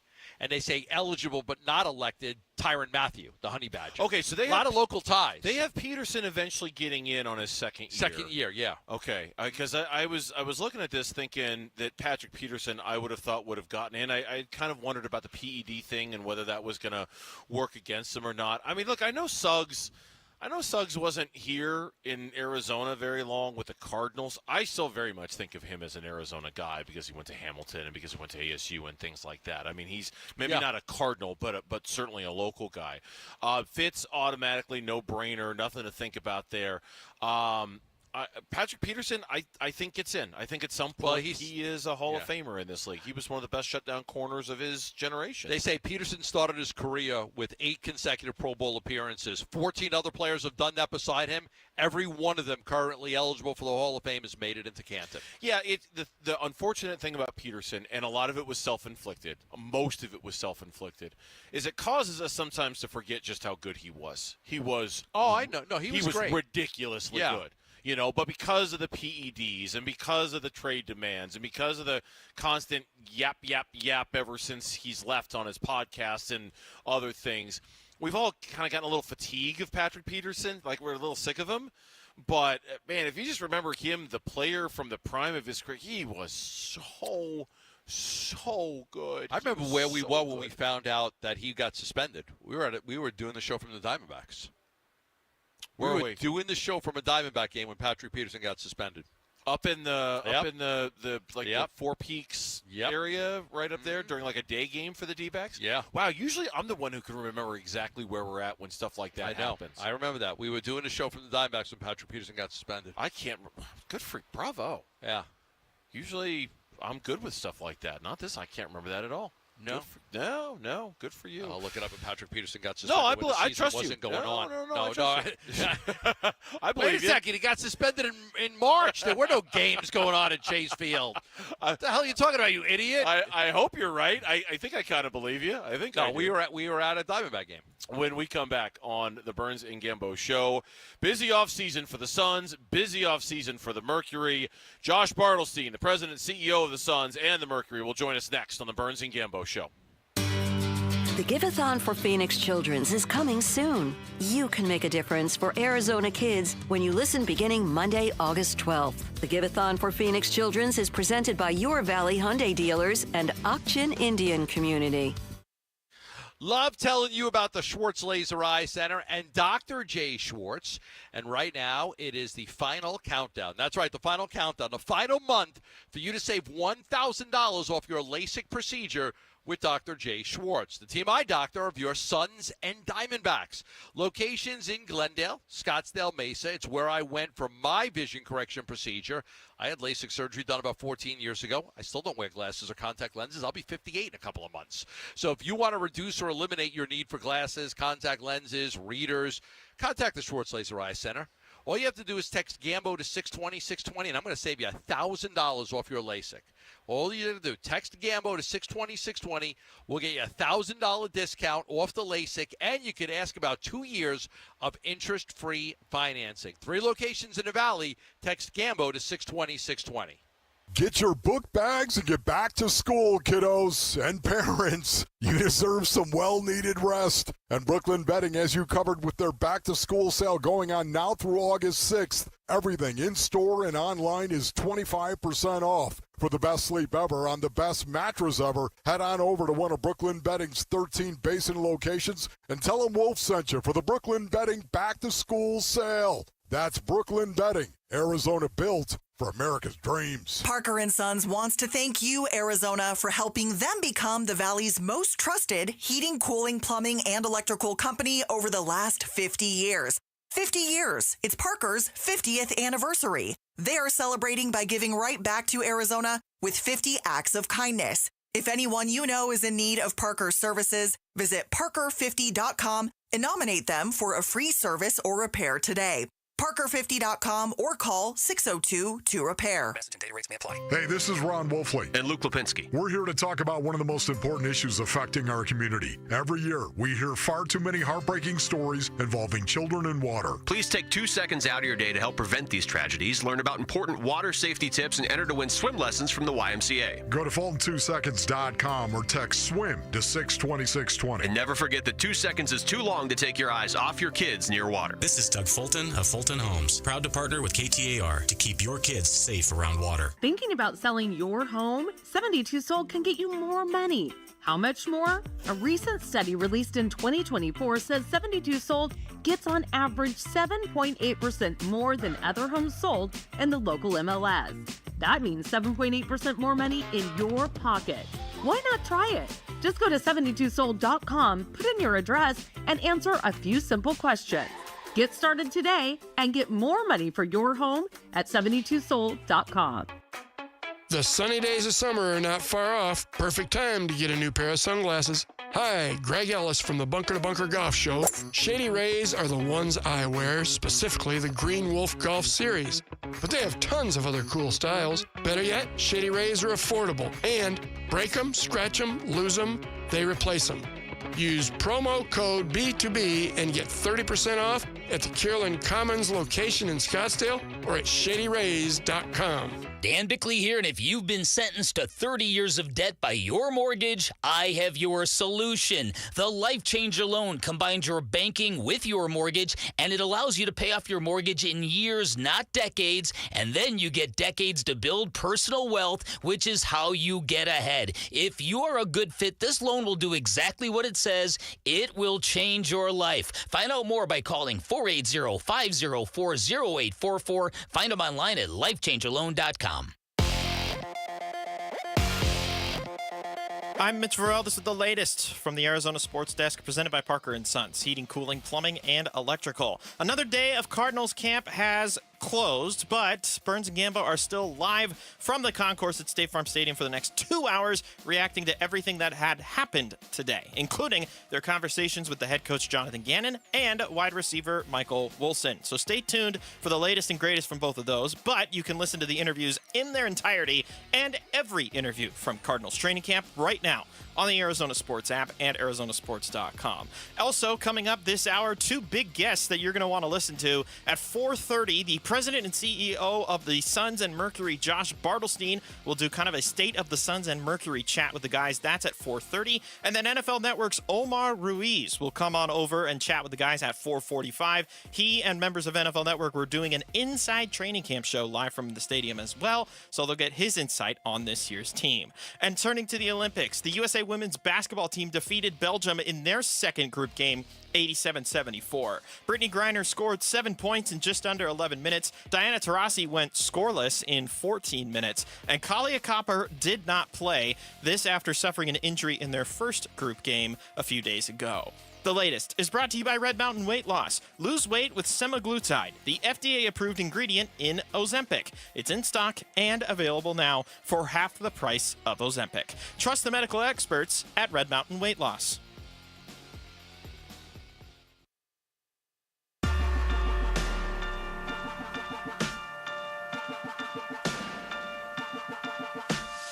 Cardinals fans, this is your night. The Big Red Rage, coming up tonight at 6 on the home of Arizona Cardinals football, 98.7 in the Arizona Sports app. Back here on the Burns and Gambo Show, Arizona Sports, the local sports leader. So much going on right now. We're at Cardinals training camp, the Diamondbacks season, and of course, just yesterday, the Phoenix Suns introduced Tyus Jones. You've got the Olympics going on with 5 members of the Suns and the Mercury. A lot to talk to our next guest about, and joining us right now on the Arizona Sports Line, the CEO of the Suns, the Mercury, and the Footprint Center, Josh Bartelstein, our guest here on Burns and Gambo. Josh, welcome back to the show, man. How are we doing today? Always good to be on. Thanks for having me, guys. Happy to be here. Yeah, well, before we talk about the Suns offseason, I want to get your thoughts on just the festivities and everything went by, how successful the WNBA All-Star Game was, because it seemed like it was a really big hit for everyone involved.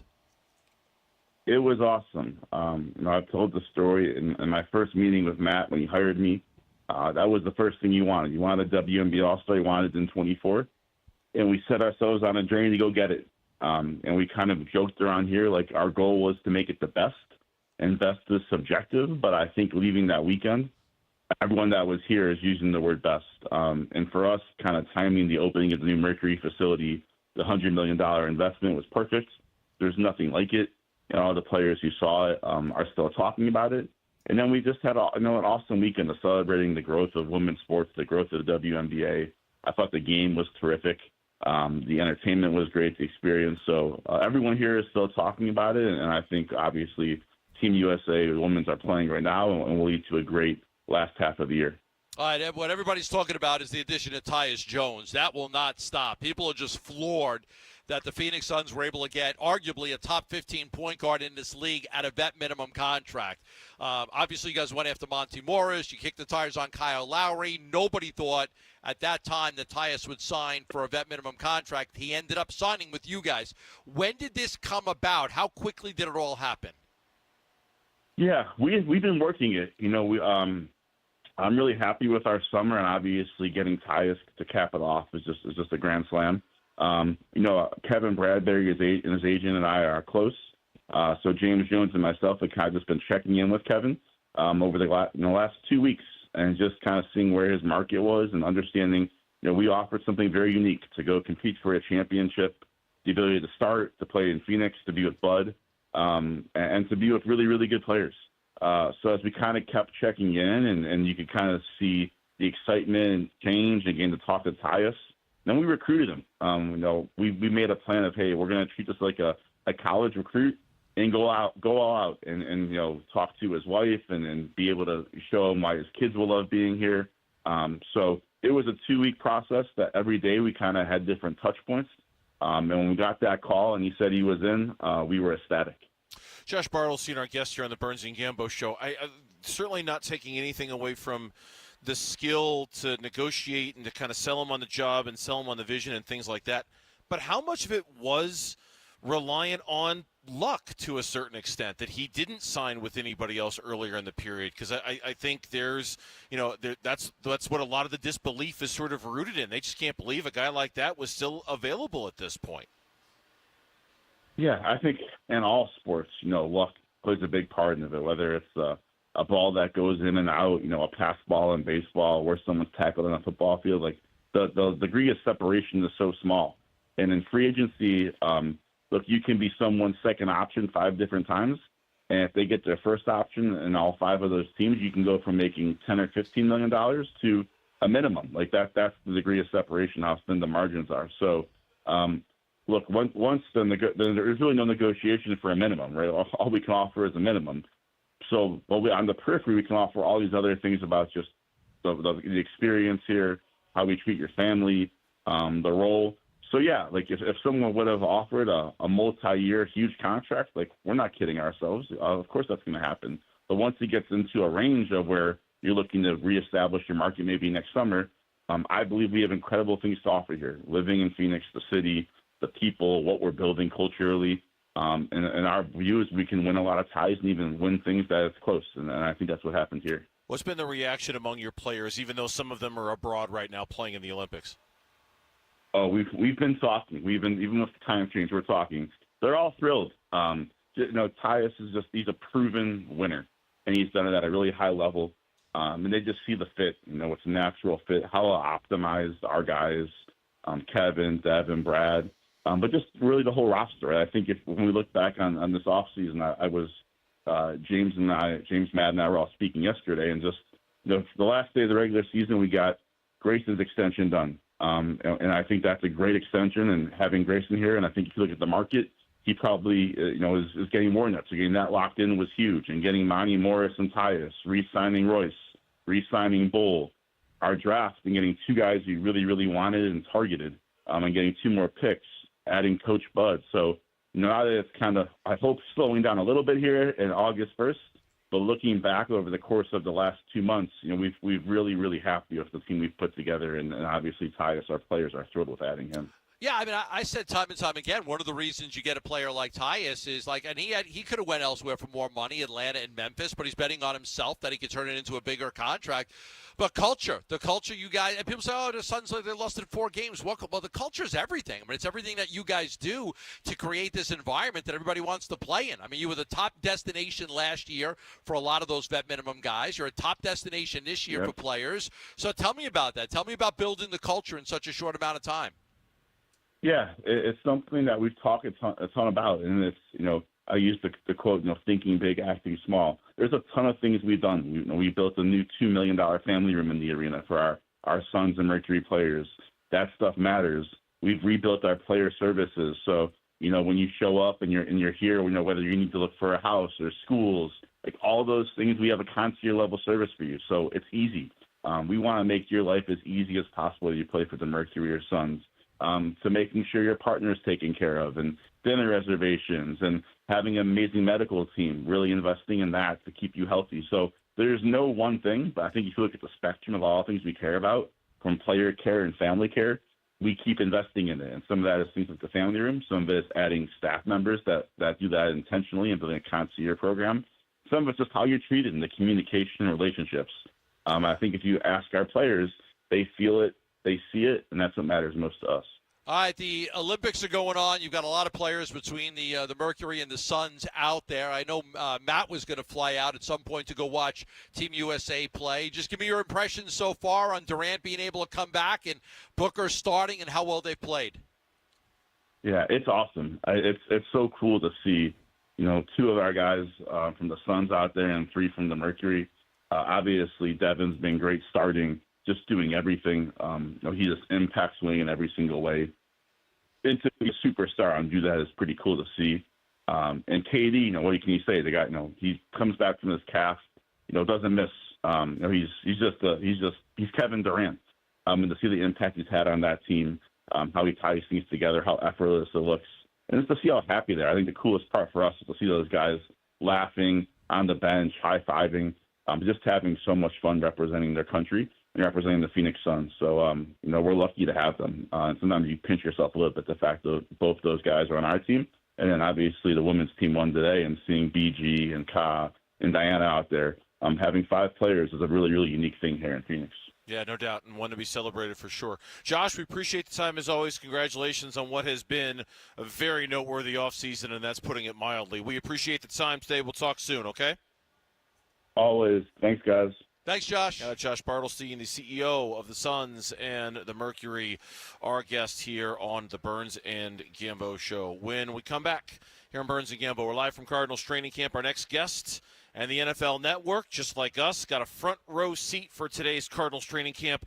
We'll talk all thing Cardinals with the NFL Network's Omar Ruiz.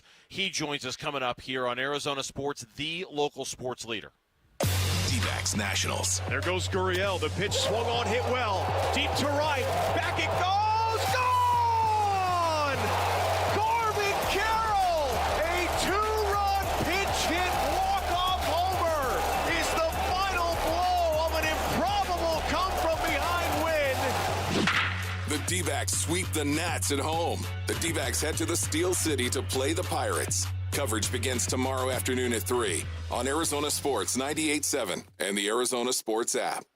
Love telling you about the Lund Mortgage team, and they've got a great program going on right now. Zero down gets you into a house. It's their zero down program, and it is absolutely phenomenal. You can get into a house with no money down if you are a first-time home buyer, which means if you haven't owned a home in at least 3 years, you would qualify this. That's the Lund Mortgage team.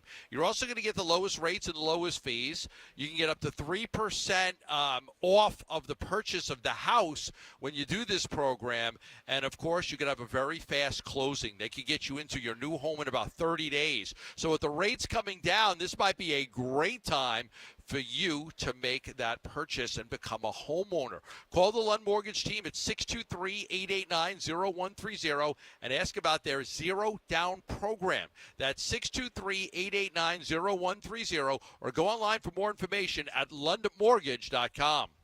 Score big this football season with Waste Connections roll-off services. Perfect for any cleanup, large or small. Visit wasteconnections.com/Arizona to learn more. Waste Connections of Arizona. We want your trash. DQ presents... Picture this. Picture the DQ $7 bacon cheeseburger meal deal. Not just a cheeseburger, a bacon cheeseburger, plus fries, drink, and a sundae. All full-sized, all for $7. Because everything's better with bacon. Everything's also better with a side of fries, a refreshing drink, and a sundae to finish. Yum. The $7 bacon cheeseburger meal deal. Now for a limited time on the $7 meal deal lineup. DQ. Happy tastes good. Hey everyone, it's Ted from Consumer Cellular, the guy in the orange sweater, and this is your wake-up call. If you're paying too much for wireless service, you don't have to keep having that nightmare. Consumer Cellular has the same fast, reliable coverage as the leading carriers for up to half the cost. So why keep spending more than you have to? Seriously, wake up and call 1-888-FREEDOM or visit consumercellular.com. Savings based on cost of Consumer Cellular single line 1, 5, and 10 gig data plans with unlimited talk and text compared to lowest cost single line postpaid unlimited talk, text, and data plans offered by T-Mobile and Verizon January 2024. My son loves to fly kites, but my active psoriatic arthritis can sometimes hold me back. Now with Skyrizi to treat my skin and joints, I'm ready to go. Skyrizi, risankizumab Riza, a prescription-only 150 milligram injection for adults, helps with less joint pain, stiffness, swelling, and fatigue. For those who also have plaque psoriasis, 90% clearer skin is possible with just 4 doses a year after 2 starter doses. Don't use if allergic to Skyrizi. Serious allergic reactions and an increased risk of infections or a lower ability to fight them may occur. Before treatment, your doctor should check for infection and tuberculosis. Tell your doctor if you have an infection or symptoms such as fever, sweats, chills, muscle aches, or cough, or if you plan to or recently received a vaccine. With Skyrizi, there's nothing like clearer skin and better movement, and that means everything. Ask your doctor about Skyrizi today and visit skyrizi.com or call 1-866-SKYRIZI to learn more. 1-877 Cars for Kids. K-A-R-S Cars for Kids. 1-877 Cars for Kids. Donate your car today. Donate today at carsforkids.org. That's cars with a K. Your car can be picked up as soon as the next day. Receive a tax deduction and vacation voucher. 1-877 Cars for Kids. Donate your car today. Now accepting donations of land, homes, buildings, or any kind of real estate. D-backs fans, get the best seats at the best prices and access to exclusive events. 2025 Advantage memberships are on sale now. For more info, visit dbacks.com/memberships.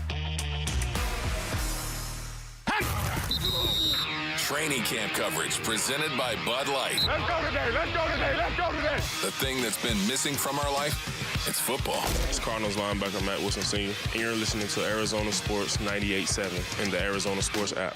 Cardinals training camp with Burns and Gambo, live at the farm.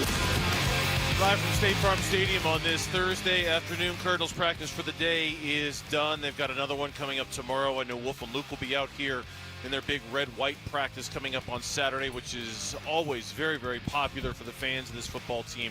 Gambo and I will be out next Wednesday. We would be out here tomorrow. We got a little bit of a shorter show with Diamondbacks baseball. But just one section over from us all day. The NFL Network had been broadcasting this entire practice live today.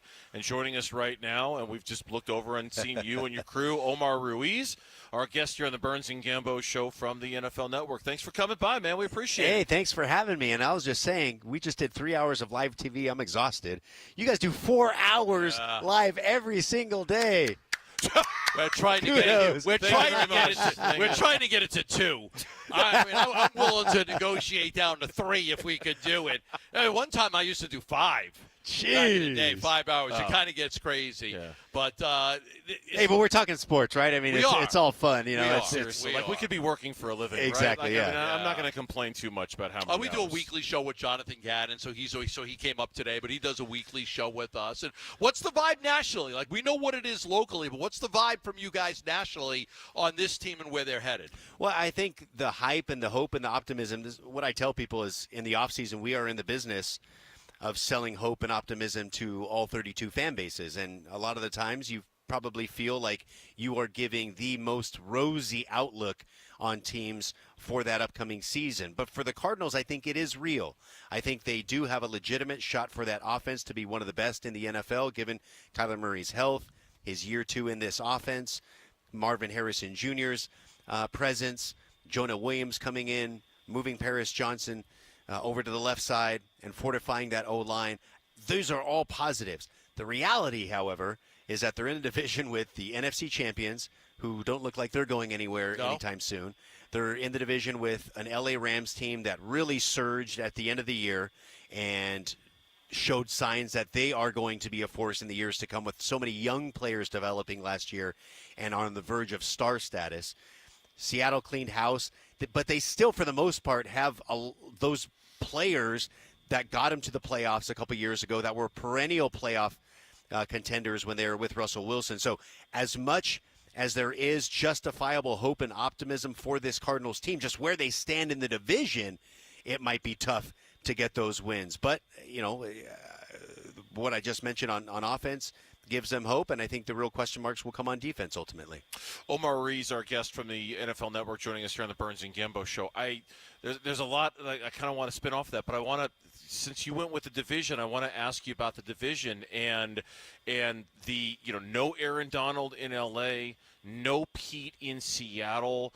I know how LA played towards the end of last year, and I don't disagree with that, but it does feel like those two teams, because of those losses, they're a little bit of a mystery this year. Like, it wouldn't surprise me if things don't go great in year 1 for McDonald in Seattle, or if they struggle in L.A. to adjust without Aaron Donald. Do you think those 2 losses are variables in the equation when it comes to the NFC West? They are, and those are the reasons where, when you look back and let's see things don't pan out, let's say the Rams don't continue that upward trajectory that it looked like they were on the path of after 22, 23, and now into 24, you could look at the loss of an Aaron Donald. And obviously, if Mike McDonald takes more than a year to get his program established, that would be a variable in play, certainly. I think when you look at the division, we were just talking about it in one of our segments here, except for the Cardinals, every team has a new defensive coordinator, whether it's Mike McDonald in Seattle, Nick Sorensen for the 49ers, and Chris Shula for the Rams. So all of those guys, it's new,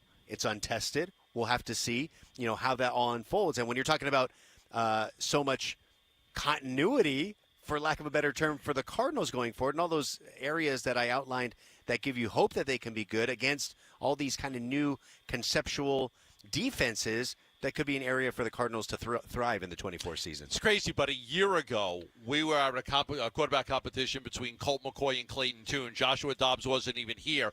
Thought on Kyler Murray. This is coming off of, coming off the injury. We knew he was going to miss half the season at least. A lot of the talk locally was the Cardinals were going to have probably the first and second pick in the draft because we thought the Texans were going to be bad, and all eyes were on Caleb Williams. Everything we talked about was keep your eye on Caleb Williams. If he plays really well and the Cardinals have a top 2 pick, he could be their guy. Not knowing how Kyler was going to respond from the injury, not believing enough in Kyler and that contract. This regime didn't draft Kyler Murray. He wasn't their guy. Then he comes back, and he plays awfully well. Plays well enough to be like, okay, they're good enough to not have a top pick like that, but to the point where, okay, now out of sight, out of mind right now. We're not worried about Kyler, at least short term. Do you believe that Kyler could be the long-term answer here in Arizona? Do you still think he has a lot to prove? Oh, most certainly, yeah. I think, Kyler has already proven he could play at a high level, 2-time Pro Bowler, and I think when he's at his best, they got to the playoffs, and I think, Kyler was a big reason for that. Granted, yeah, that 2021 team had a lot of talent otherwise besides Kyler Murray, but Kyler did play well, and I think for the first half of the season, he was in the MVP conversation.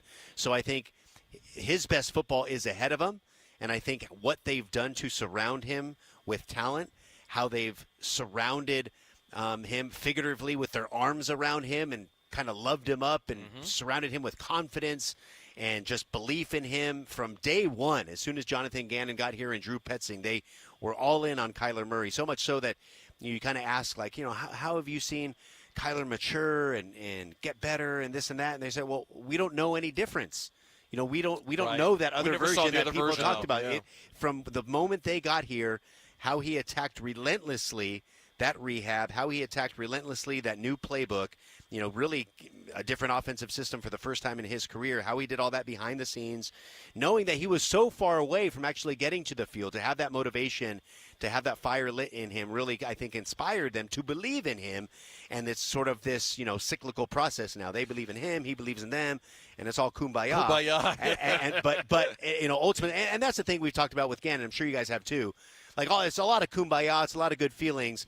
It has to translate to wins. Sure. Right. It can't just be good enough to, they're so competitive against the Cowboys. They beat the Cowboys and they beat the Steelers, they beat the Eagles, but then they lost a bunch of other games. They got to consistently bring that. But I think when you're talking about building a culture and laying a foundation, the fact that you beat 3 playoff teams last year, it shows that when you do play at your best, you are capable of beating some of the most talented teams in the NFL. And I think now that the Cardinals have kind of reloaded, upgraded their talent a little bit, all the other expectations, reasons that they should go in to the 24 season with a lot of optimism. Omar Ruiz from the NFL Network, our guest on the Burns and Gambo Show. And if the answer isn't the Cardinals to this question, and I sense that it might not be, that's cool. But we had Jamie Erdahl on the show the other day from Good Morning Football, and we kind of asked her the same thing. Every year, whether it was the Texans a year ago, the worst to first.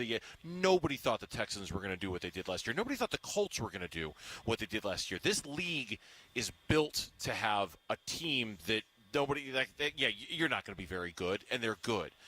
If it's not the Cardinals, first of all, can the Cardinals be that team? And secondly, if it's not the Cardinals, who do you think that team could be this year that is the one nobody really saw coming? It just feels like every year there's always a team that nobody sees coming. Well, I do think the Cardinals could be that, just because I think the questions that we have on defense it's just that they're no names. It doesn't necessarily mean that they can't be good. It doesn't necessarily mean that all those rookies that played last year, more rookies playing defensive snaps for the Cardinals than in any other team in the NFL last year. So if they benefited from that experience, if they grow from that experience, the thing I compare it to, or the team I compare it to, if you remember the Rams in 22 after the Super Bowl win, Aaron Donald was hurt much of the year, Cooper Kupp was hurt, Matthew Stafford was hurt, and they really had a down year. But they played a whole bunch of rookies, and they suffered for it.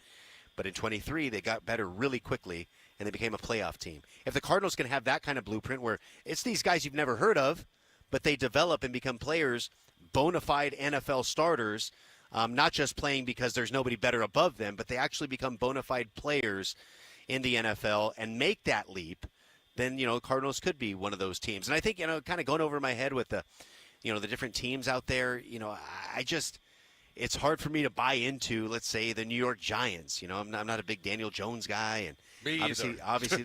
He's from New York. Okay, He's from New York. So. Well, the way he said me either. No, he's a Giants fan. You're talking to a Giants fan over there. Yeah. So, you look around the league and, the Raiders, they kind of, Broncos. I look at all these other teams that are in this, kind of worst to first predicament. They're worse because their quarterback situation is not very good. And I think the Cardinals have the capability of having a good quarterback situation. That's why, when you look at those teams that, you look at a worst to first scenario, it's the teams that have the best quarterback situation. And of those teams that were bad last year, the Cardinals have one of the best in that department. I don't want to spring this on you, but when you look at the NFC quarterbacks, we debate this all the time because, some people are like, well, Kyler's the 10th best. Like, really? Like, he's got to be a top 5 quarterback in the NFC. The AFC's where all the quarterbacks are, not the NFC. Who is definitely, in your mind, above Kyler Murray in the NFC? Okay, Matthew Stafford. Okay. I like Brock. I'm a big Brock Purdy guy. Okay. But, and this is Dak?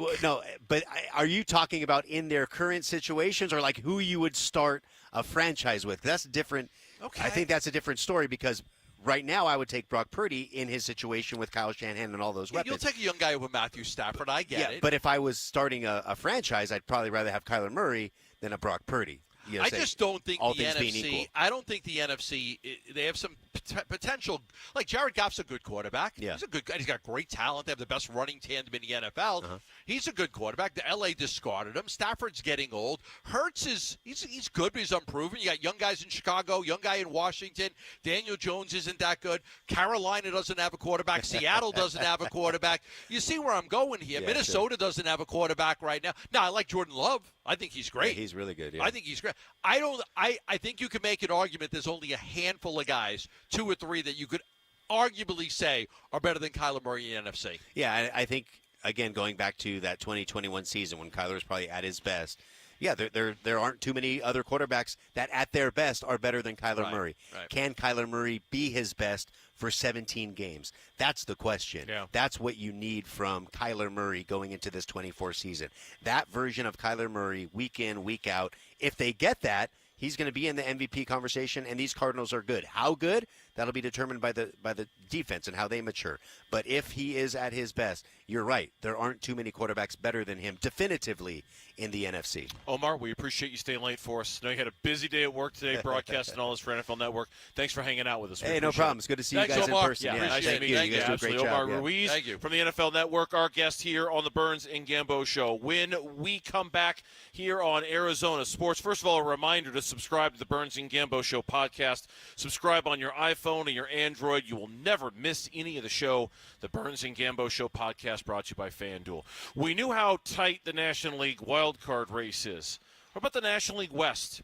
Have you seen how close the Diamondbacks are to the Dodgers? That's next on the Burns and Gambo Show. When the D-backs do this. And the 2-0, that is hit well. Out towards center field, going back Pages, onto the warning track, at the wall, it is gone! You'll hear it on the Arizona Sports app. Moreno with a 2-run shot, his 4th of the year, and we are tied at 4. The Arizona Sports app, presented by Ready Services Plumbing and Air Conditioning. Hey, it's Gambo back to tell you about Moon Valley Nurseries. And if you're looking for your dream yard, Moon Valley Nurseries is Arizona's #1 nursery for 29 years.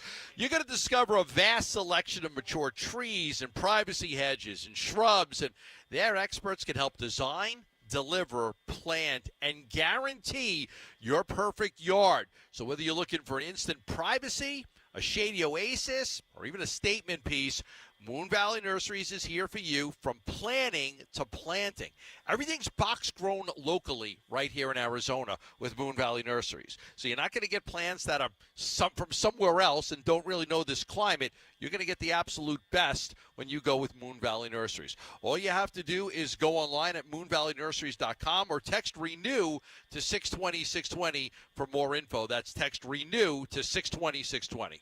Hey, Cardinals fans, are you ready for football season? It's time to root for our Redbirds. Bud Light was brewed to be a delicious and easy-to-drink beer, even when the little things in life are hard, like when the game is going into overtime. But you have even more time to enjoy it with a fresh Bud Light. Bud Light, easy to drink, easy to Sunday. Pick up Bud Light at your local retailer today. Enjoy responsibly. Anheuser-Busch Bud Light Beer, St. Louis, Missouri. Bud Light is a proud partner of the Arizona Cardinals. Hey, this is Ron Wolfley. I'm here with the chairman of the Auction Indian community and my good buddy, Robert Miguel. Robert, how are you, bud? I'm doing wonderful, so. Hey, we're so happy to have you involved with our PCH Give-a-thon. Why did you decide to get involved? Giving back is part of who we are. We took the We All Win with the auction message and want everyone to know that our focus has always been on our kids of our community, but really all families across the state. We're honored to give back and help the families and kids at PCH. Who do you know from your community that has used Phoenix Children's Hospital over the years? We've had multiple community members have to go to PCH, and we're lucky to have such a great hospital in our own backyard. We want to be known as a community leader, and we'll help in any way we can. We're so blessed to be a part of this year's PCH Give-a-thon. Robert, that is absolutely fantastic. And for Phoenix Children's Hospital, the kids all win with auction. I'm Tiffany, founder of Harlem Pilates. When I couldn't find Pilates in my neighborhood, I started a studio from my studio apartment. Chase Inc. helped me grow from 1 Pilates studio to 3. Because when you start small, you're going to need some big help. With the Chase Inc. Business Cash Card, you can earn up to 5% cash back on business essentials, so your business can go from here to possible. Chase for Business. Make more what's yours. Real business owner compensated for their participation. Cards issued by J.P. Morgan Chase Bank. N.A. member FDIC. Subject to credit approval. Terms apply. With tens of thousands of satisfied patients across America, it's no surprise QC Kinetics gets 5-star reviews. I'm feeling on top of the world because of QC Kinetics. I'm able to do the things that I wasn't able to do for a long time. I can recommend them highly. I would recommend QC to anybody. QC Kinetics has changed my life. I couldn't believe it. I honestly was skeptical, but the pain went from a 10 to a 0. Real people with real lasting relief from joint pain. QC Kinetics Regenerative Medicine is regenerating me. It was super successful, and I recommend everyone seek out QC Kinetics as an alternative to surgery. This non-surgical approach is definitely the future. I tell as many people as possible. I am an ambassador. I love QC Kinetics. QC Kinetics, the nation's leader in advanced regenerative medicine. No drugs, no surgery. Call QC Kinetics now for your free consultation. Call QC Kinetics, 602-837-PAIN. That's 602-837-PAIN. 602-837-PAIN. Hi, I'm Don Barano, Division President for Mattamy Homes. We're proud to be the Stories of Hope sponsor of the Phoenix Children's Hospital Give-a-thon. Donations go toward research, clinical programs, state-of-the-art equipment, and family-friendly services that ensure world-class care. Your support will continue to grow specialized children's care here in Arizona. Call 602-933-4567. You can also text GIVE to 620-620. The children at PCH need our help now more than ever. KMBP FM Phoenix. Arizona Sports, the local sports leader. On the Arizona Sports app and on 98.7. I'm Mitch Varell. This is the latest from the Arizona Sports Desk, presented by Parker & Sons, Heating, Cooling, Plumbing, and Electrical. Another day of Cardinals camp is in the rearview mirror now, but Burns and Gambo still have an hour left at State Farm Stadium, so you can hear the field being wheeled out of there while they're broadcasting for that final hour. And in case you missed it, the conversation that they had with head coach of the Cardinals, Jonathan Ganon, we are going to replay a good portion of that at 5:30, a very in-depth conversation with the head coach that we will replay again at 5:30. So don't miss it. If you want to listen to it in its entirety, you can listen to it right now on the Arizona Sports app and ArizonaSports.com. That's also where the conversation is with wide receiver of the Cardinals, Michael Wilson. That was also earlier today. And soon you'll be able to rehear the conversation that they had with Suns president and Mercury president and CEO Josh Bartelstein as well. The latest is brought to you by Four Peaks is 4 Seats. Text SEATS, SEATS, to 620-620 for your chance to win 4 tickets to the Saturday, August 10th Diamondbacks game against the Phillies. Plus, you'll get food and beverage credit. I also heard they're giving out the replica rings that game. That's SEATS to 620-620.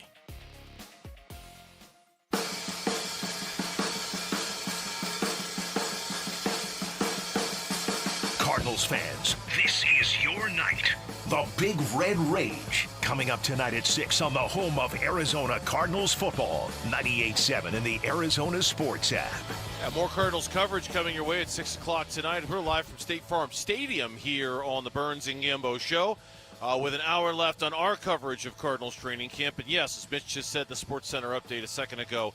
If you missed our conversation with Jonathan Ganon, we are going to replay a good chunk of that coming up at 5:30. So stay tuned for that. Last year we were the home of Jonathan Gannon's weekly radio show. We haven't been told as much, but I'm hoping we are again this year. So looking forward to that because Coach Gannon, always fun to have him. He has high energy, man. He is high energy. He brings we had some great moments last year. The Kyler Murray moment when he said Kyler's our guy going forward. And nobody had ever heard that before, and there were some good moments with Gannon. So yeah, I hope we get him back on again. He's a good guy he's a good guest to have once a week talking Cardinal football. Yeah, and he'll be on one of our shows. Selfishly, I hope it's our show here on the Burns and Gambo show. That's what you and I are hoping for. So we will bring you a big chunk of that. Again, coming up at 5:30 is, yes, you can hear the beep, beep, beep as they're rolling out the field for the day. One more practice tomorrow, another practice on Saturday, the red-white scrimmage. We are a week and 2 days away from the preseason opener against the Saints. We're here one more time, right? Next Wednesday. Next Wednesday. So we'll hear the beep, beep, beep one more time. Yes. For 2024, and then we'll put a wrap on that one. And I believe that's the final day of camp, too. When we're here next Wednesday. Final day, okay. I think that's the last day of camp. But Wolf and Luke will be here tomorrow for more Cards camp coverage as well. In the meantime, we were challenged by a listener last night on social media, and we have responded to the challenge because a couple of weeks ago we had made a promise to you, the audience, that if the Diamondbacks got to within 5 games of the National League West leader LA Dodgers, that we would talk about the Diamondbacks in that context. Well, the Dodgers got swept by the San Diego Padres, including a loss last night in which Clayton Kershaw did not have a single strikeout for the first time in his career in a game that he started. Right, that's crazy. And now the Diamondbacks are 5 games back of the LA Dodgers. A Dodgers team that's reeling a little bit because they went all in for Yamamoto and Ohtani, and they spent $500 million, and Yamamoto got injured because, he's 5'10", and he pitches once a week, and then he gets here, and he's a good pitcher, but he got injured. But a lot of other injuries that they've dealt with, too. They made a mistake at shortstop thinking Gavin Lux could play the position. That didn't work out. Then they put Betts there, but then Betts got hurt. So they've been really struggling. They even brought Nick Ahmed in to play shortstop. It was so bad before they finally got Edman. They did add Flaherty. They did add Edman. But a lot of people felt they missed the boat, that they should have been more active with the starting pitching because Buehler was coming back from an injury and Kershaw was coming back from an injury. And so that was an issue. They didn't go get Dylan Cease or Blake Snell or Corbin Burns. So you're looking at a team that's very top-heavy with some of their top 3 guys, not a crazy amount of depth, and has had some struggles starting pitching-wise for sure. And now can they hold on to a 5-game lead? History says they should be able to hold on to that lead, but they're not playing good baseball right now. It's funny because I think the national reaction, we were just talking with Omar Ruiz about the national reaction to the Arizona Cardinals.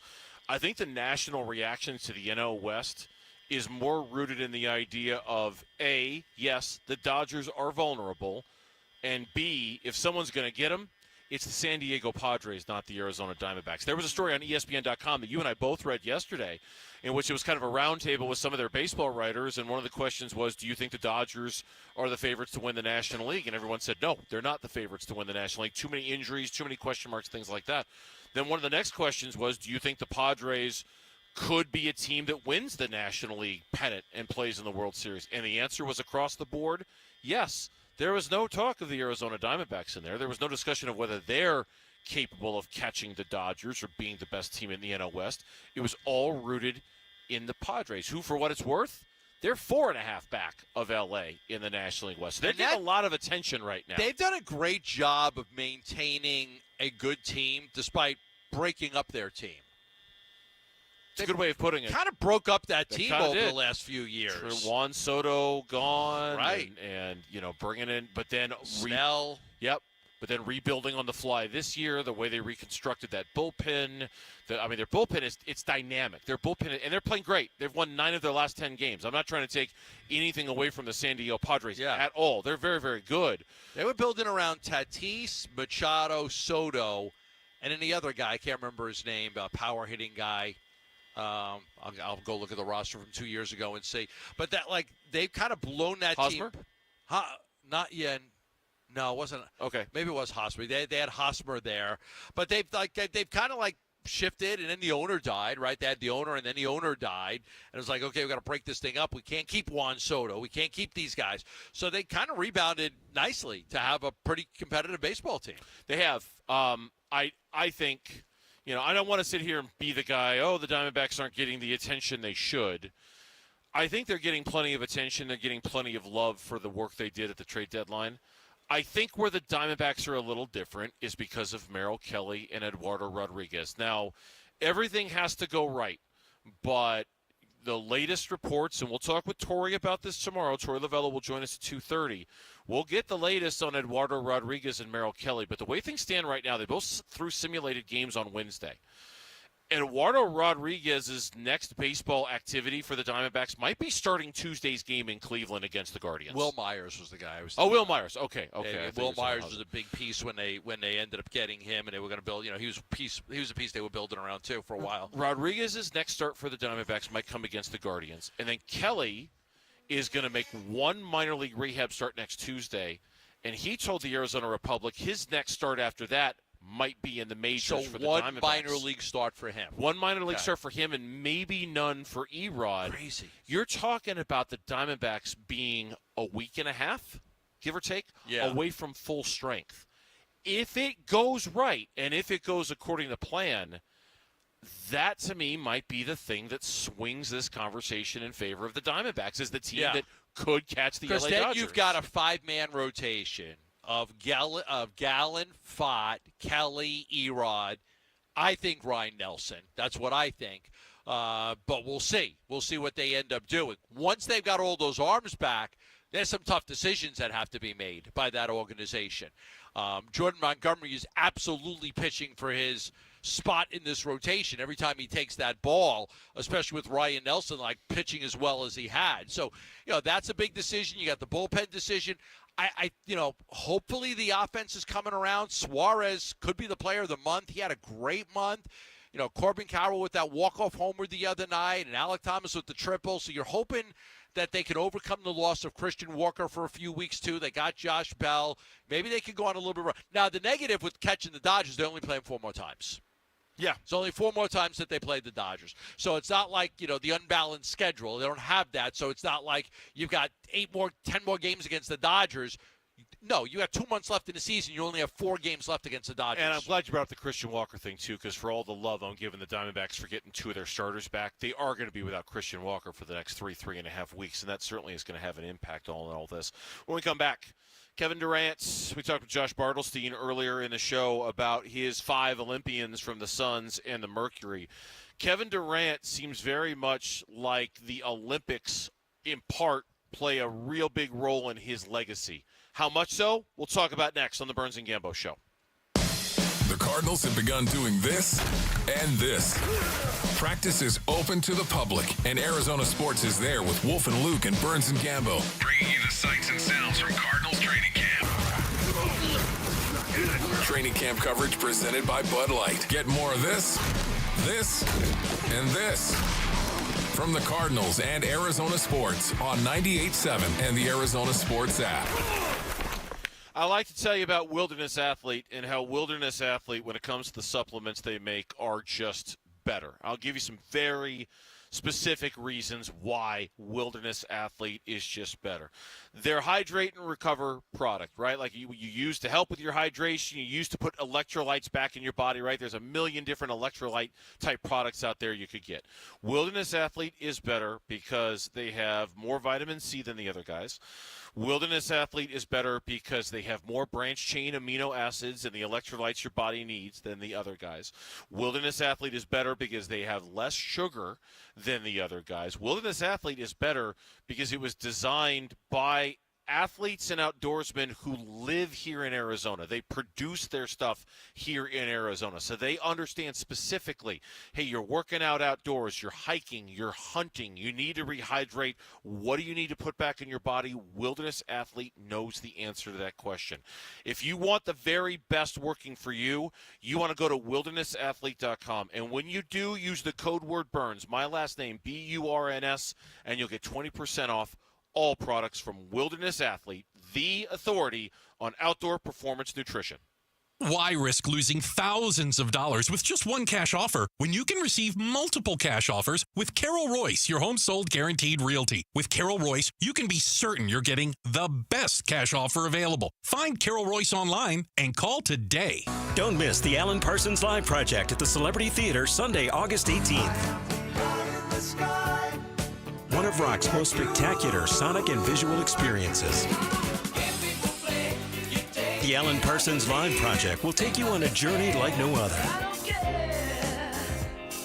Tickets on sale now at celebritytheater.com.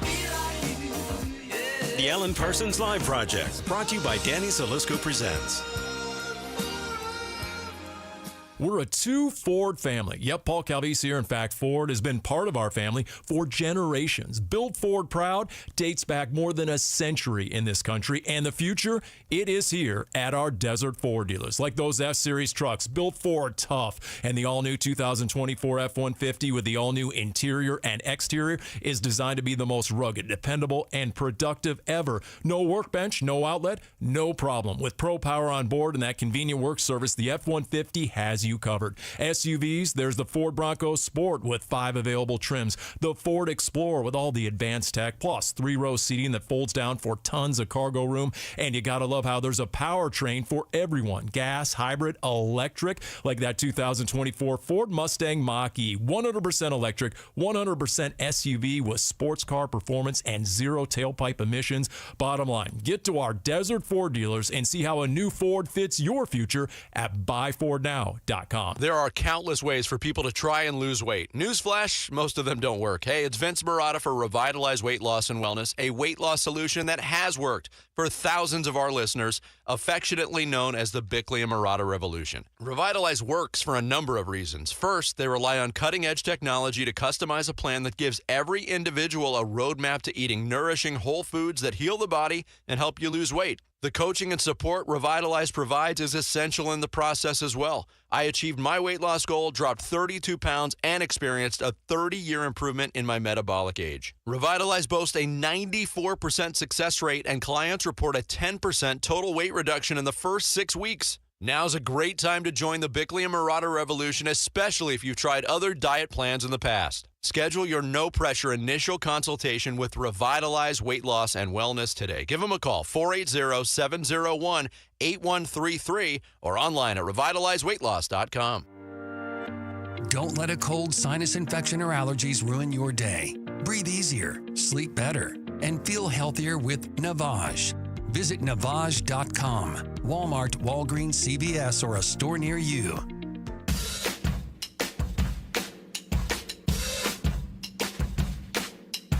Hey, it's Wolf. We are one step closer to the Cardinals' preseason starting. So which players do we want to see get reps before the regular season? We get going tomorrow at 10 a.m. It's Wolf and Luke on Arizona Sports. Yeah, the guys will be out here tomorrow. We'll be back here next Wednesday for the final day of camp. And again, I know Saturday is a big day out here with the red-white practice that they do every single year. Big crowds expected for that as usual. Gambo's just throwing stuff around over there. You're right. Yeah, you can throw it, Jeremy. I can catch that. I just knocked it down. You all right? Yeah, I'm good. I just knocked out my water bottle. Knocked down your water bottle? Yeah. So, we'll be back out here next Wednesday for Arizona Cardinals training camp, and our coverage there will continue. And, again, if you missed our conversation with Jonathan Ganon, we had a good one, and we're going to replay that for you coming up in about 12 minutes from right now at 5:30, so you'll want to stay tuned for that. There's been Team USA on the men's side. The women's side won today, again, as part of the pool play. And again, if we're talking Olympics, congratulations to Simone Biles, another gold. Congratulations to Katie Ledecky, another medal. She, I believe, is the all-time female record holder when it comes to the most medals ever won by a female athlete in the history of the United States Olympic movement. So congratulations to her. I imagine I'll be watching all of that tonight on the tape delay on NBC because my wife and I do enjoy watching the Olympics. So I came home last night. My wife had on the Olympics. Oh yeah, she had on like it was like handball. Oh yeah, like it wasn't like handball. Like when you hit the ball. I'm like, that's not handball. I go, what sport is this? Because to me, handball is like you with the ball and you hit the ball. Like Jake Plummer played handball, like that handball, and it was in a pool. Like handball in a pool. You've heard of it, Jeremy? I thought it was called handball. I have no. Don't you mean water polo? Was it water polo? I thought they called it handball. You said handball in a pool, right? Polo. But was it a ball like a bigger ball? Like the size. It wasn't in a pool. I'm sorry. Oh, okay, it wasn't in a pool. And she was watching a match that it was France tied it with like 1 second left in the whole match. They ended up in a tie. Oh. France scored to tie it against I can't remember who. But anyway, that's what they were watching. They had it on. They were watching. Like, what sport is this? It's like it wasn't in a pool. It was. I don't know how to explain it. Forget it. The men's basketball. I'm just going to move on to save you from I can't you explain here. it. Yeah, no, it's like France but against you're trying. Egypt, and it ended up in a tie because France scored with like no time left. But my wife said it was handball, and I didn't really understand it because it's not like you're not bouncing a ball against the wall. If somebody knows what Miss Chelsea was watching last night, please text us on the FanDuel text line at 620-620 or tweet us on the Burns and Gambo show. And you can know why France ties Egypt. Okay. I'm going to look that up. You are going to look that up. Yeah. The men's basketball team doesn't play again until Saturday morning, and then they're done with pool play. Obviously, they're going to advance.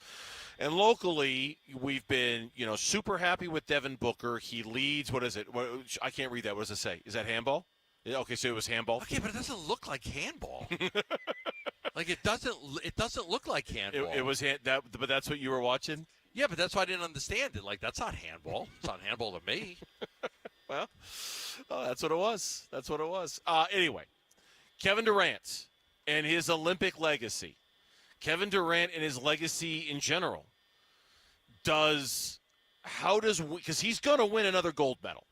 And he's clearly one of the most popular Olympic basketball players that's ever existed for the U.S. men, right? Like he is the face of the men's Olympic basketball movement from the NBA. How much does winning another gold define him? Does it define him? He's already defined. Like his place in basketball history as one of the greatest players ever is defined. Nothing he does can change that. It just adds to it. It makes it harder for somebody else to ever be the best Olympic basketball player if he wins another gold medal. Put it that way. I mean, he just further distances himself, like Tom Brady winning another Super Bowl, from somebody else being able to catch him as the greatest. He's better. He's Olympically better than Jordan and Barkley and all those great players that played. He's better than those guys. He's done more. He's accomplished more. He's the leading scorer. He's going to get another gold. Look, I said to you earlier, 2020, like the pandemic time, like he carried. That was not a great U.S. Olympic team after the Suns in Milwaukee finished the NBA Finals and Booker, Drew Holiday, and Middleton went to the Olympics. Go look up that roster. That was not a great roster, but they had Durant. So I think what it does, it further solidifies his place as the greatest men's basketball player in the Olympics. It makes it really harder that anybody's going to catch him anytime soon. It does, and I think there is a real. I mean, we've talked about this before. A real joy that Kevin Durant approaches the Olympics with. As much joy, he has more joy trolling people on Twitter than he does anything else in the world. I truly believe that. I think that's his number one thing. He loves it. He enjoys that. Because he deals with a lot of people who aren't very smart, and he likes to tell them they're not very smart. But I do think that there is enjoyment. There was a lot. If you go back to last year in the playoffs, even the regular season, there was a lot of joyous Kevin Durant. Here's a photo. Look at Kevin Durant. He looks miserable. Kevin Durant's not happy. There is joy in the way he's playing right now, being on Team USA. There is, and I think for the reason that, in a way that you kind of just said a second ago, he is considered the undisputed best Olympic men's like no one argues with it, right? Like in the NBA, Kevin Durant's legacy is a very complicated one. If you just look at the NBA, it's a complicated one. He's one of the best players of his generation, of this or any generation. He is beloved by younger players, right? They all swear by Kevin Durant and think he's great. But because the 2 titles he won were with Golden State, there's nothing complicated about Kevin Durant's Olympic legacy. Nothing at all. He's the best. He is just the best. He's the best who's ever done it. He's the best who's ever done it over a period of years. You wonder, like, I know he's going to be, 37, 38 years old. 37. Will he still play 4 years from now? I wouldn't put it past him. I wouldn't say he can't. I don't know if he's going to be in the NBA 4 years from now. I have no idea what that's going to look like. But would I be shocked if Kevin Durant is still an Olympic basketball player 4 years from now? Not at all. There have been a lot of star players that have declined invitations to play for Team USA. He has never declined an invitation. Never. They ask him to play, he plays. Others have said no. Yeah. But he has never declined an invitation to represent this country. He's very devoted to being a part of the Olympics process, whether he loves it and he enjoys it. He's the all-time leading scorer. The last 2 Olympics teams, he was the best player on it. He's probably the best player on this one, too.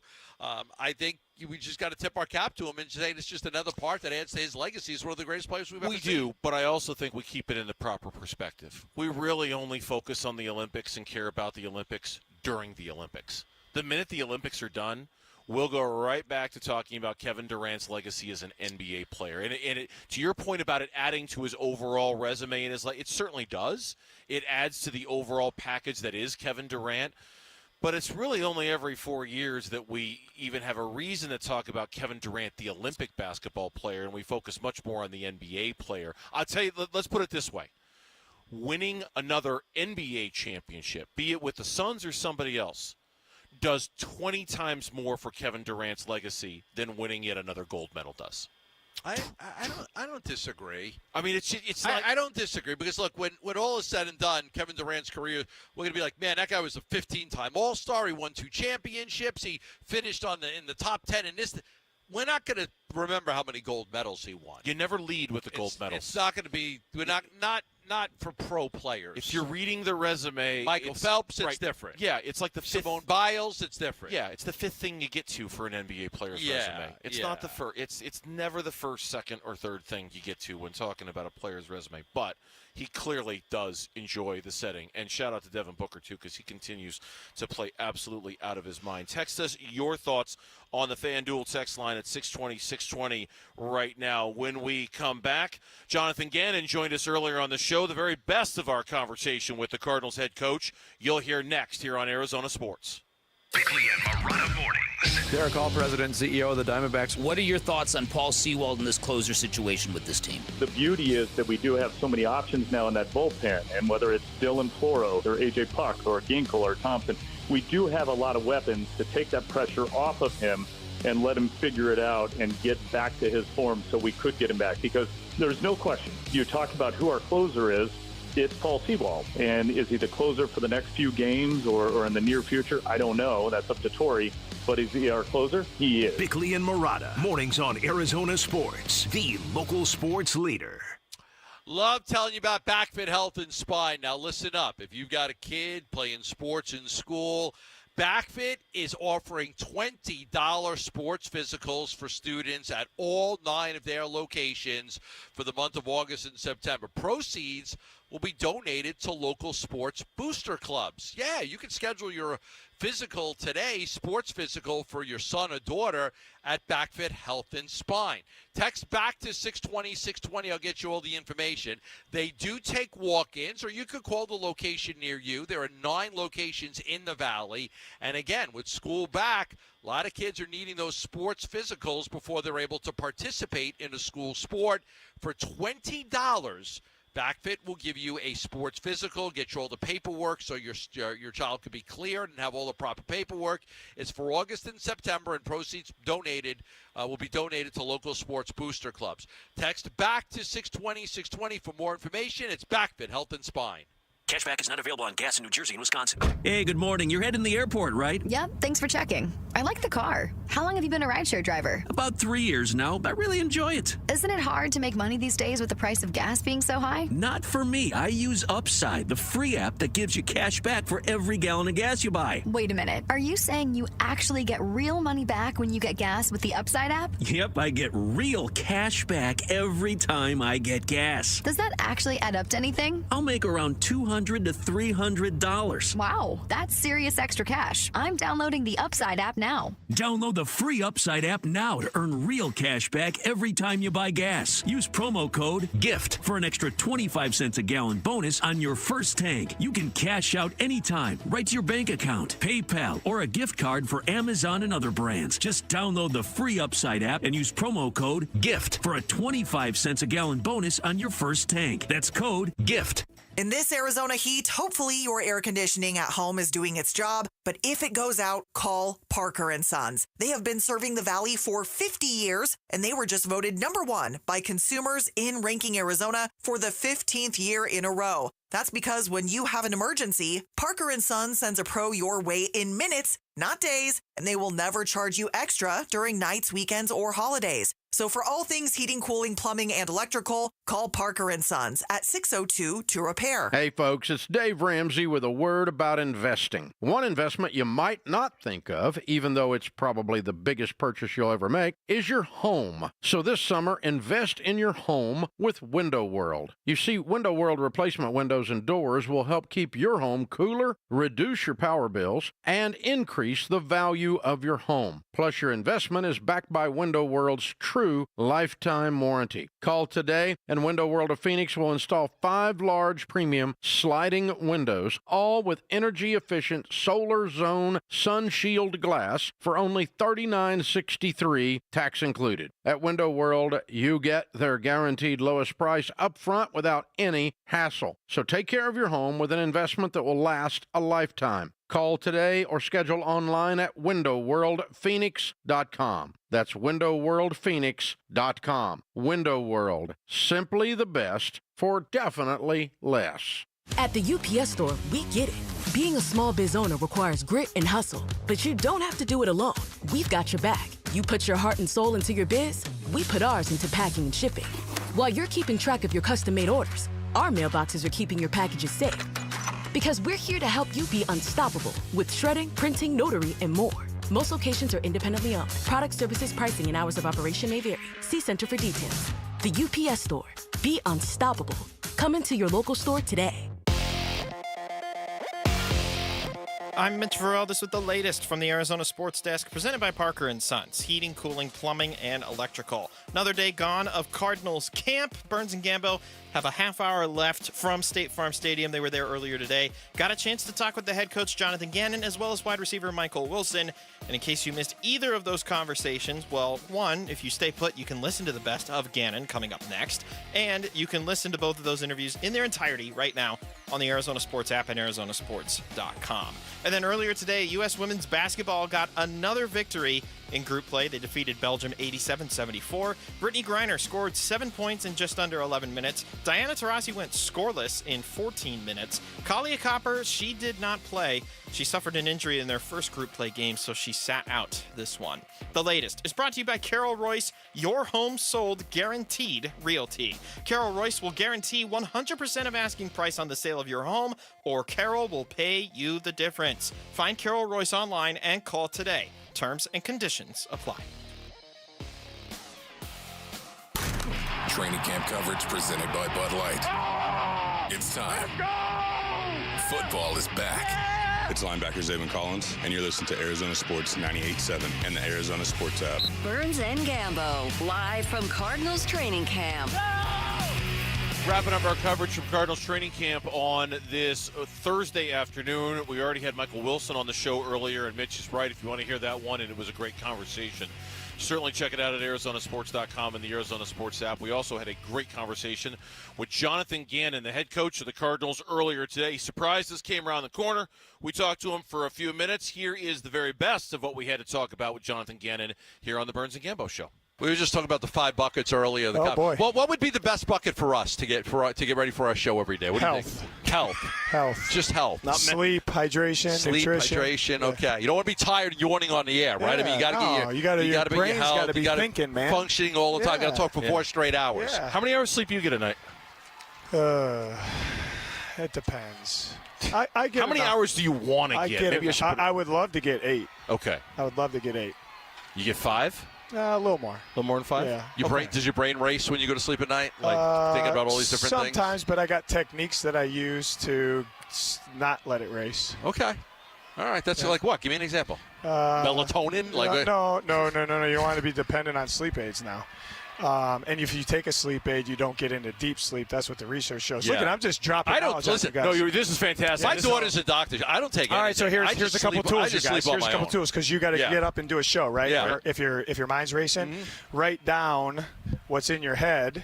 So you should let it that should pass if you write it down. All right, here's tomorrow what I got to do. Here's what I'm going to talk about. Blah, blah, blah. Write that down. Yeah, because I get breathing exercises. Okay. Breathing exercises should slow your heart rate down. Any like music or anything? Some people believe in like brown and white noise. Yeah, I don't, but some people do. A little bit of gratitude might help you. Oh, yeah. Man, I don't know. Turn off your weather, phone, stop reading. Blue light kills you. Yeah, that stuff's so good for you, right? Yeah. No, can't have that by the phone. There's all kinds of different techniques. You can do something. Do you meditate? Do you do a touch. I'm not. I'll breathe. I'll write down stuff and I'll try to breathe. Okay. And then you were saying 20 years in the making to come up with these 5 buckets that you believe in. You know. I do. Yeah, I do. And over 20 years, was it like? Did you know 20 years ago he has the 5 things that matter? No, it's just certain things that hit your brain. It's like, why don't we have these things?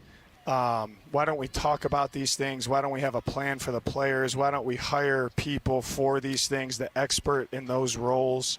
And I've worked for some great guys. I'm not saying that. It's just, when I got here, it was like, all right, what do we believe in as myself and as a staff for the players? And, we kind of can't. It was already kind of come up with, but like as you start going and thinking and talking about it, but I'm just glad that we got to put it in place and our players buy into it because they know it's the best thing for them, and we got experts in those fields to help them with it. All right, so I don't want to, because I know the 5 buckets thing you've talked about that a lot, but I think you've addressed this, but I want to ask you again. At what point in your life were you preparing to be a head coach in the National Football League? I think it was because a lot of guys, it's not they don't want to be head coaches. Ever since I got into the business, I kind of wanted to be a head coach. So I wouldn't say any one year or the other. I think it's just listening and learning and writing things down. And then in your free time, as you keep going through the business, like summer's a good time to reflect on, all right, here was a decision that was made. What would I have done? How could I have made that? And you're just starting to put your ideology together. But I think I was spending a little time on it. I always thought, be the best at what you do in the role that you have. And then in your free time, put yourselves in the next guy's shoes and the next guy's shoes and the next guy's shoes. And then I've been around great mentors, great head coaches, great coordinators, great position coaches when I was coming up through the business. I would just ask. I would just, hey, man, what do you think about this? You know what I mean? And then you just kind of write it down. I'm not smart enough to remember it, but I would write it down, kind of put it in the back of your mind. And it's cool to see it come to life. You know what I mean? Yeah. And I make a bunch of mistakes every day.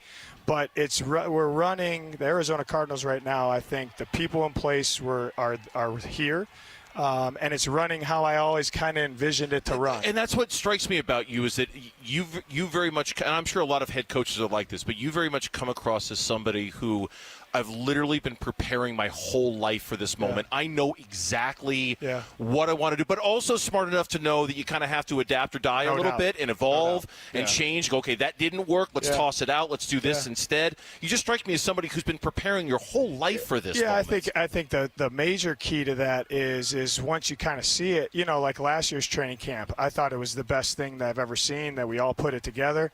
We changed a lot this year because it was like, okay, let's evaluate. Where we were last year, what kind of happened, what did we do? All right, we need to put a little time here, we need to take a little time off here, we need to accelerate this program for the guys.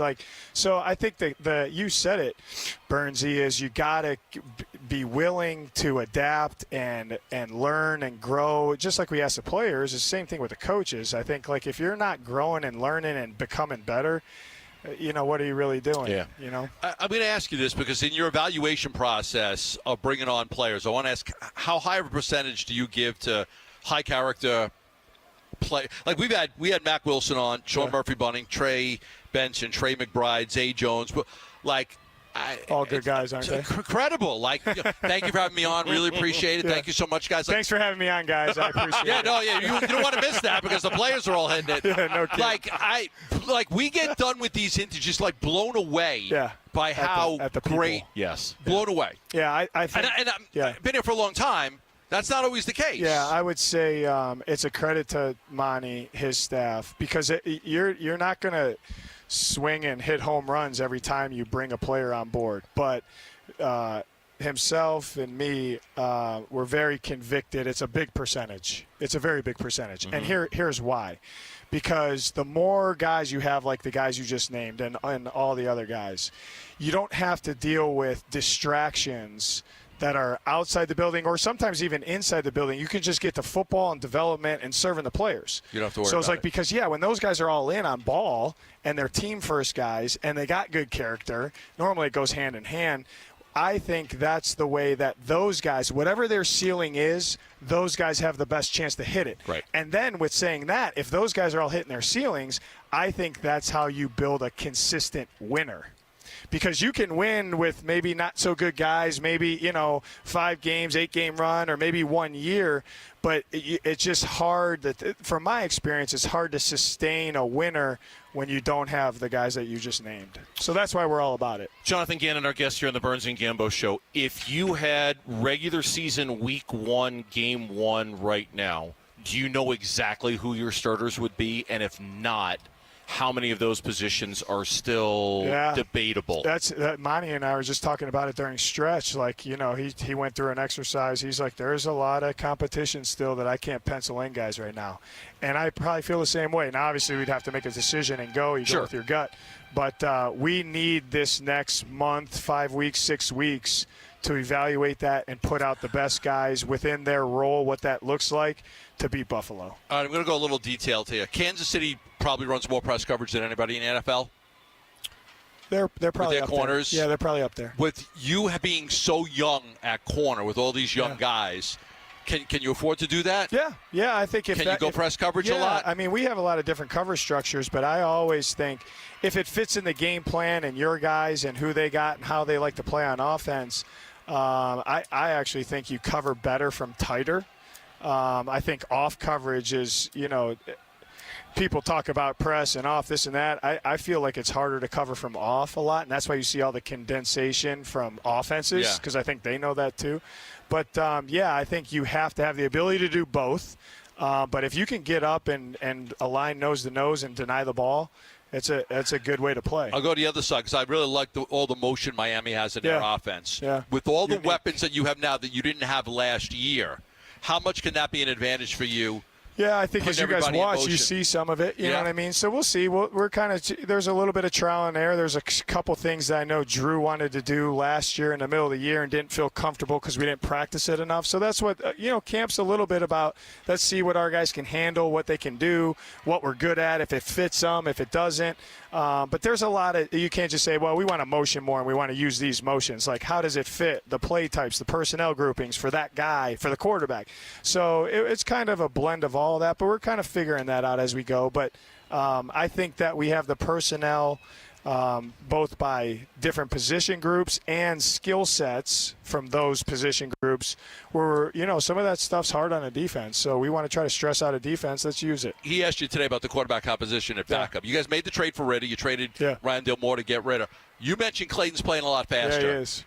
I mean, Clayton was a guy you drafted. He's not a guy from the old regime. Yeah. If it comes down to it, you have any problem, moving on from the guy that you traded for? No. Is it really the best guy? Oh, 1,000%. It's for all the positions, it's the best guy. 100%. Because Monty and I are convicted, the staff's convicted. That's you got to do what's best for the team. That's what wins. I honestly could give a you-know-what about where a guy's drafted, how much money a guy's making, where he came from, where he started from. I want the best 53 out there and the best practice squads guys out there. Whoever that is, so be it. Jonathan Ganon earlier today here on the Burns and Gambo show. For the full conversation, you can go to the Arizona Sports app or arizonasports.com. When we come back, we'll wrap things up on this edition of Burns and Gambo with a simple question. Did you get a chance to see the new kickoff? Because it made its debut tonight. That's next on Burns and Gambo. D-backs decision makers from the team's front office join Wolf and Luke Wednesday mornings at 11:45 for D-backs Front Office Focus. Brought to you by Canvas Annuity. The home of Arizona Diamondbacks baseball is Arizona Sports 98.7 and the Arizona Sports app. Back here to tell you about Global Credit Union and their 12 branches across the valley to be able to serve you.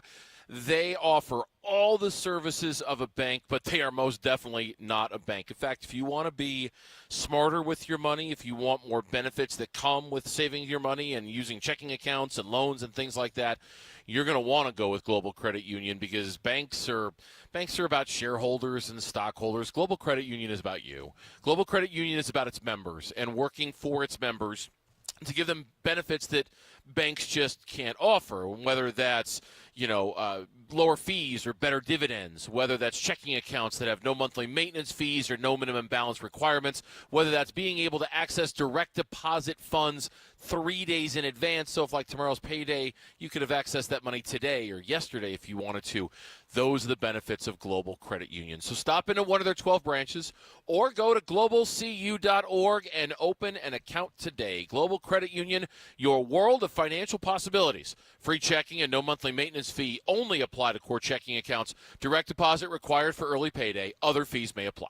Hey everybody, Dan Bickley here, and if you're tired of never-ending yard work and high water bills, upgrade with Turf Monsters for a beautiful yard year-round. In fact, the designers at Turf Monsters excel at turning your dreams into reality, from putting greens to fire pits, from barbecues to patios, and all military veterans and first responders get 10% off. Schedule a free estimate at turfmonsters.com or call 623-323-3900. Hey, Ron Wolfley here, and I'm sitting next to my great friend, Dr. Joe from Aria Dental Implant Center. Hey, Dr. Joe, it's great to see you. Thanks for having me. Dr. Joe, how is Aria Dental Implant Center different from other dental implant centers? What I created is an environment where patients feel safe, where I can predictably provide care. It's cost effective. We have our own lab. We have our own designers. We have teams that do things in an effective way. Other implant centers could be part of a chain, let's say, called. Yes. There is cost involved with being part of those groups. My goal is to reduce the cost. I own my center. I am the one providing care. And every one of my patients gets my phone number to make sure they know they have access to me. Go see my friend Dr. Joe. If you have broken or missing teeth, he's going to help you. AriaDentalImplantCenter.com. It's spelled A-R-I-A. AriaDentalImplantCenter.com. Hi, this is Stuart Willis, president of Asset Preservation Wealth and Tax. A personal relationship with your financial advisor really matters. It's super important that you have the ability to talk about anything you need to with your advisor. So if you have been pushed off to a call center and you don't have a one-on-one relationship with your financial advisor, then reach out to us at AssetPreservationWealth.com. That's AssetPreservationWealth.com. Investment advisory services offered through Foundations Investment Advisors, LLC, an SEC-registered investment advisor.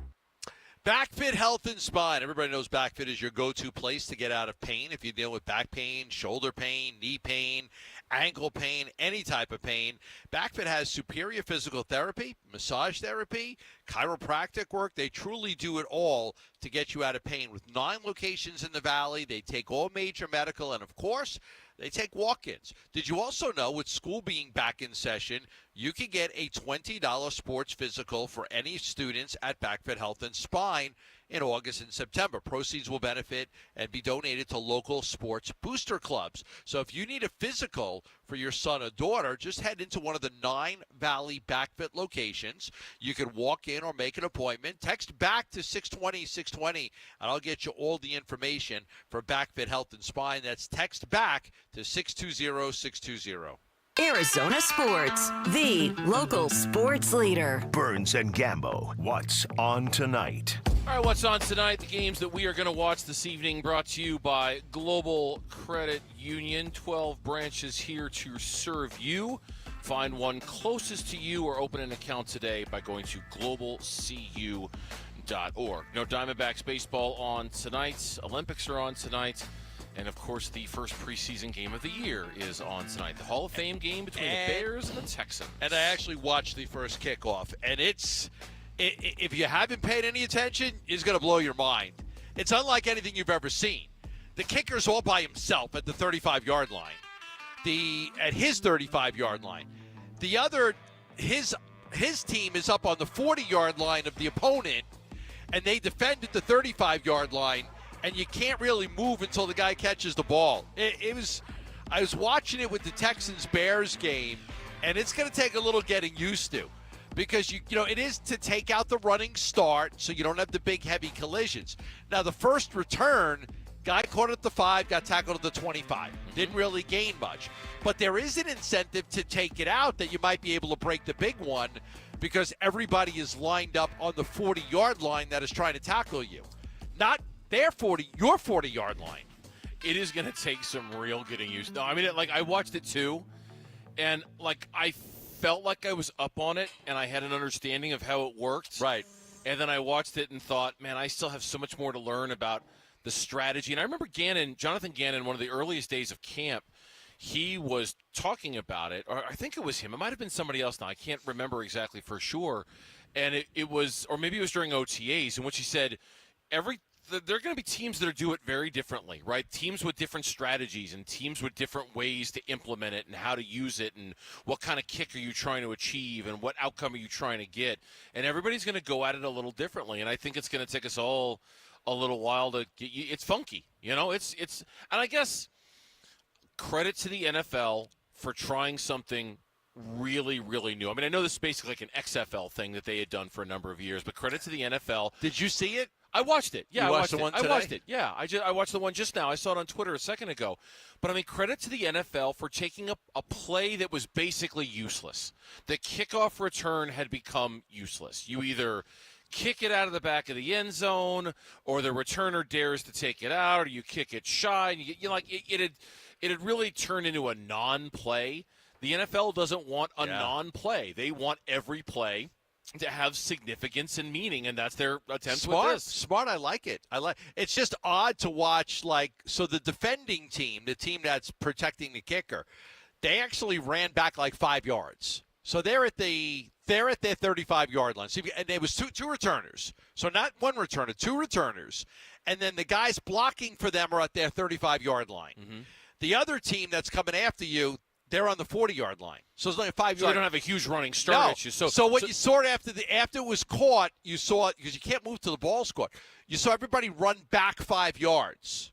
Everybody kind of ran. Okay, now I'm going to turn around. I'm going to block you. Yeah. I'm not going to try to block you here because I don't want to give you the chance to run. I'm going to run back 5 yards, and then I'm going to block. The kicking team was literally turning their backs to the oncoming rush the way a center fielder would turn their back to a fly ball, right? I'm going to turn. Yes. I'm going to sprint for 5-10 yards, and then I'm going to turn around and engage you. And it was just so unique and so different. And clearly, I need to spend a little more time kind of looking at it and learning it because I imagine being Jeff Rogers right now with the Cardinals, the special teams coach, trying to figure out how this works. So you've got everybody looking at the receiver, the kick returner. Everybody from both teams turns and looks for when he catches the ball because you can't move till he catches the ball. And then, again, the team that's blocking, they all ran back a couple of yards and then started to block. And the first one that I saw, there was no return. It was a 20-yard return, caught it at the 5, started at the 25. Of course, the Cardinals' first preseason game isn't for another week and a couple of days away. They'll take on the Saints next Saturday. So that'll be our first opportunity to take a look at them. Today, Coach Ganon, before he was on with us when he did his media availability, said that he would like Marvin Harrison Jr. to play in the preseason, but that was yet to be determined. Marvin Harrison Jr. was asked about it today and said he definitely wants to play in the preseason. He wants to play. He wants the reps. He wants to play. He wants to get out there. It's interesting because, rookies, and we've talked about this a few times, rookies will get a lot of playing time in the preseason. That's a good time for them to get a look. But Marvin Harrison Jr., as we talked about with Buddha the other day when he was on with us, is a different type of rookie. Be careful about hitting him. Be careful about playing him. Almost like he's achieved veteran status without having played a single down in football, in the NFL at least. But he said today, I want to play. I want to play in the preseason. No special treatment for me. I need the reps. I want to get out there and play. We'll see if he does. These guys are going to want to take a couple hits, too. I mean, you can't baby him, and that's what the preseason will be for. Let me take a couple of hits, Let me get used to the speed and the physicality of the game, because I can't go through practices here where nobody hits me. I've got to be able to get hit a few times. So that's interesting, because he's going to want to play, and he might have a little bit of influence on that over Ganon to be able to get out there and play. Yeah, he might. As I mentioned before, but I will mention it again, the Big Red Rage is coming up, and the very personable rookie Max Melton will be the special guest on the Big Red Rage. I do, too. We do love Max. He's a good guy. It was fun to have him on the show a couple of months ago, and it'll be fun to listen to him on the drive home with Calvisi and Ron Wolfley as well. That's going to do it for us. A special shout-out and word of thanks to the Arizona Cardinals for all the guests they've provided so far. We're not done with Cardinals camp, but a special thanks to the Cardinals for everything they've done. That's going to do it for us. We're out of here. We'll see you tomorrow straight up 2 o'clock on the Burns and Gambo Show. Have a great night, everyone.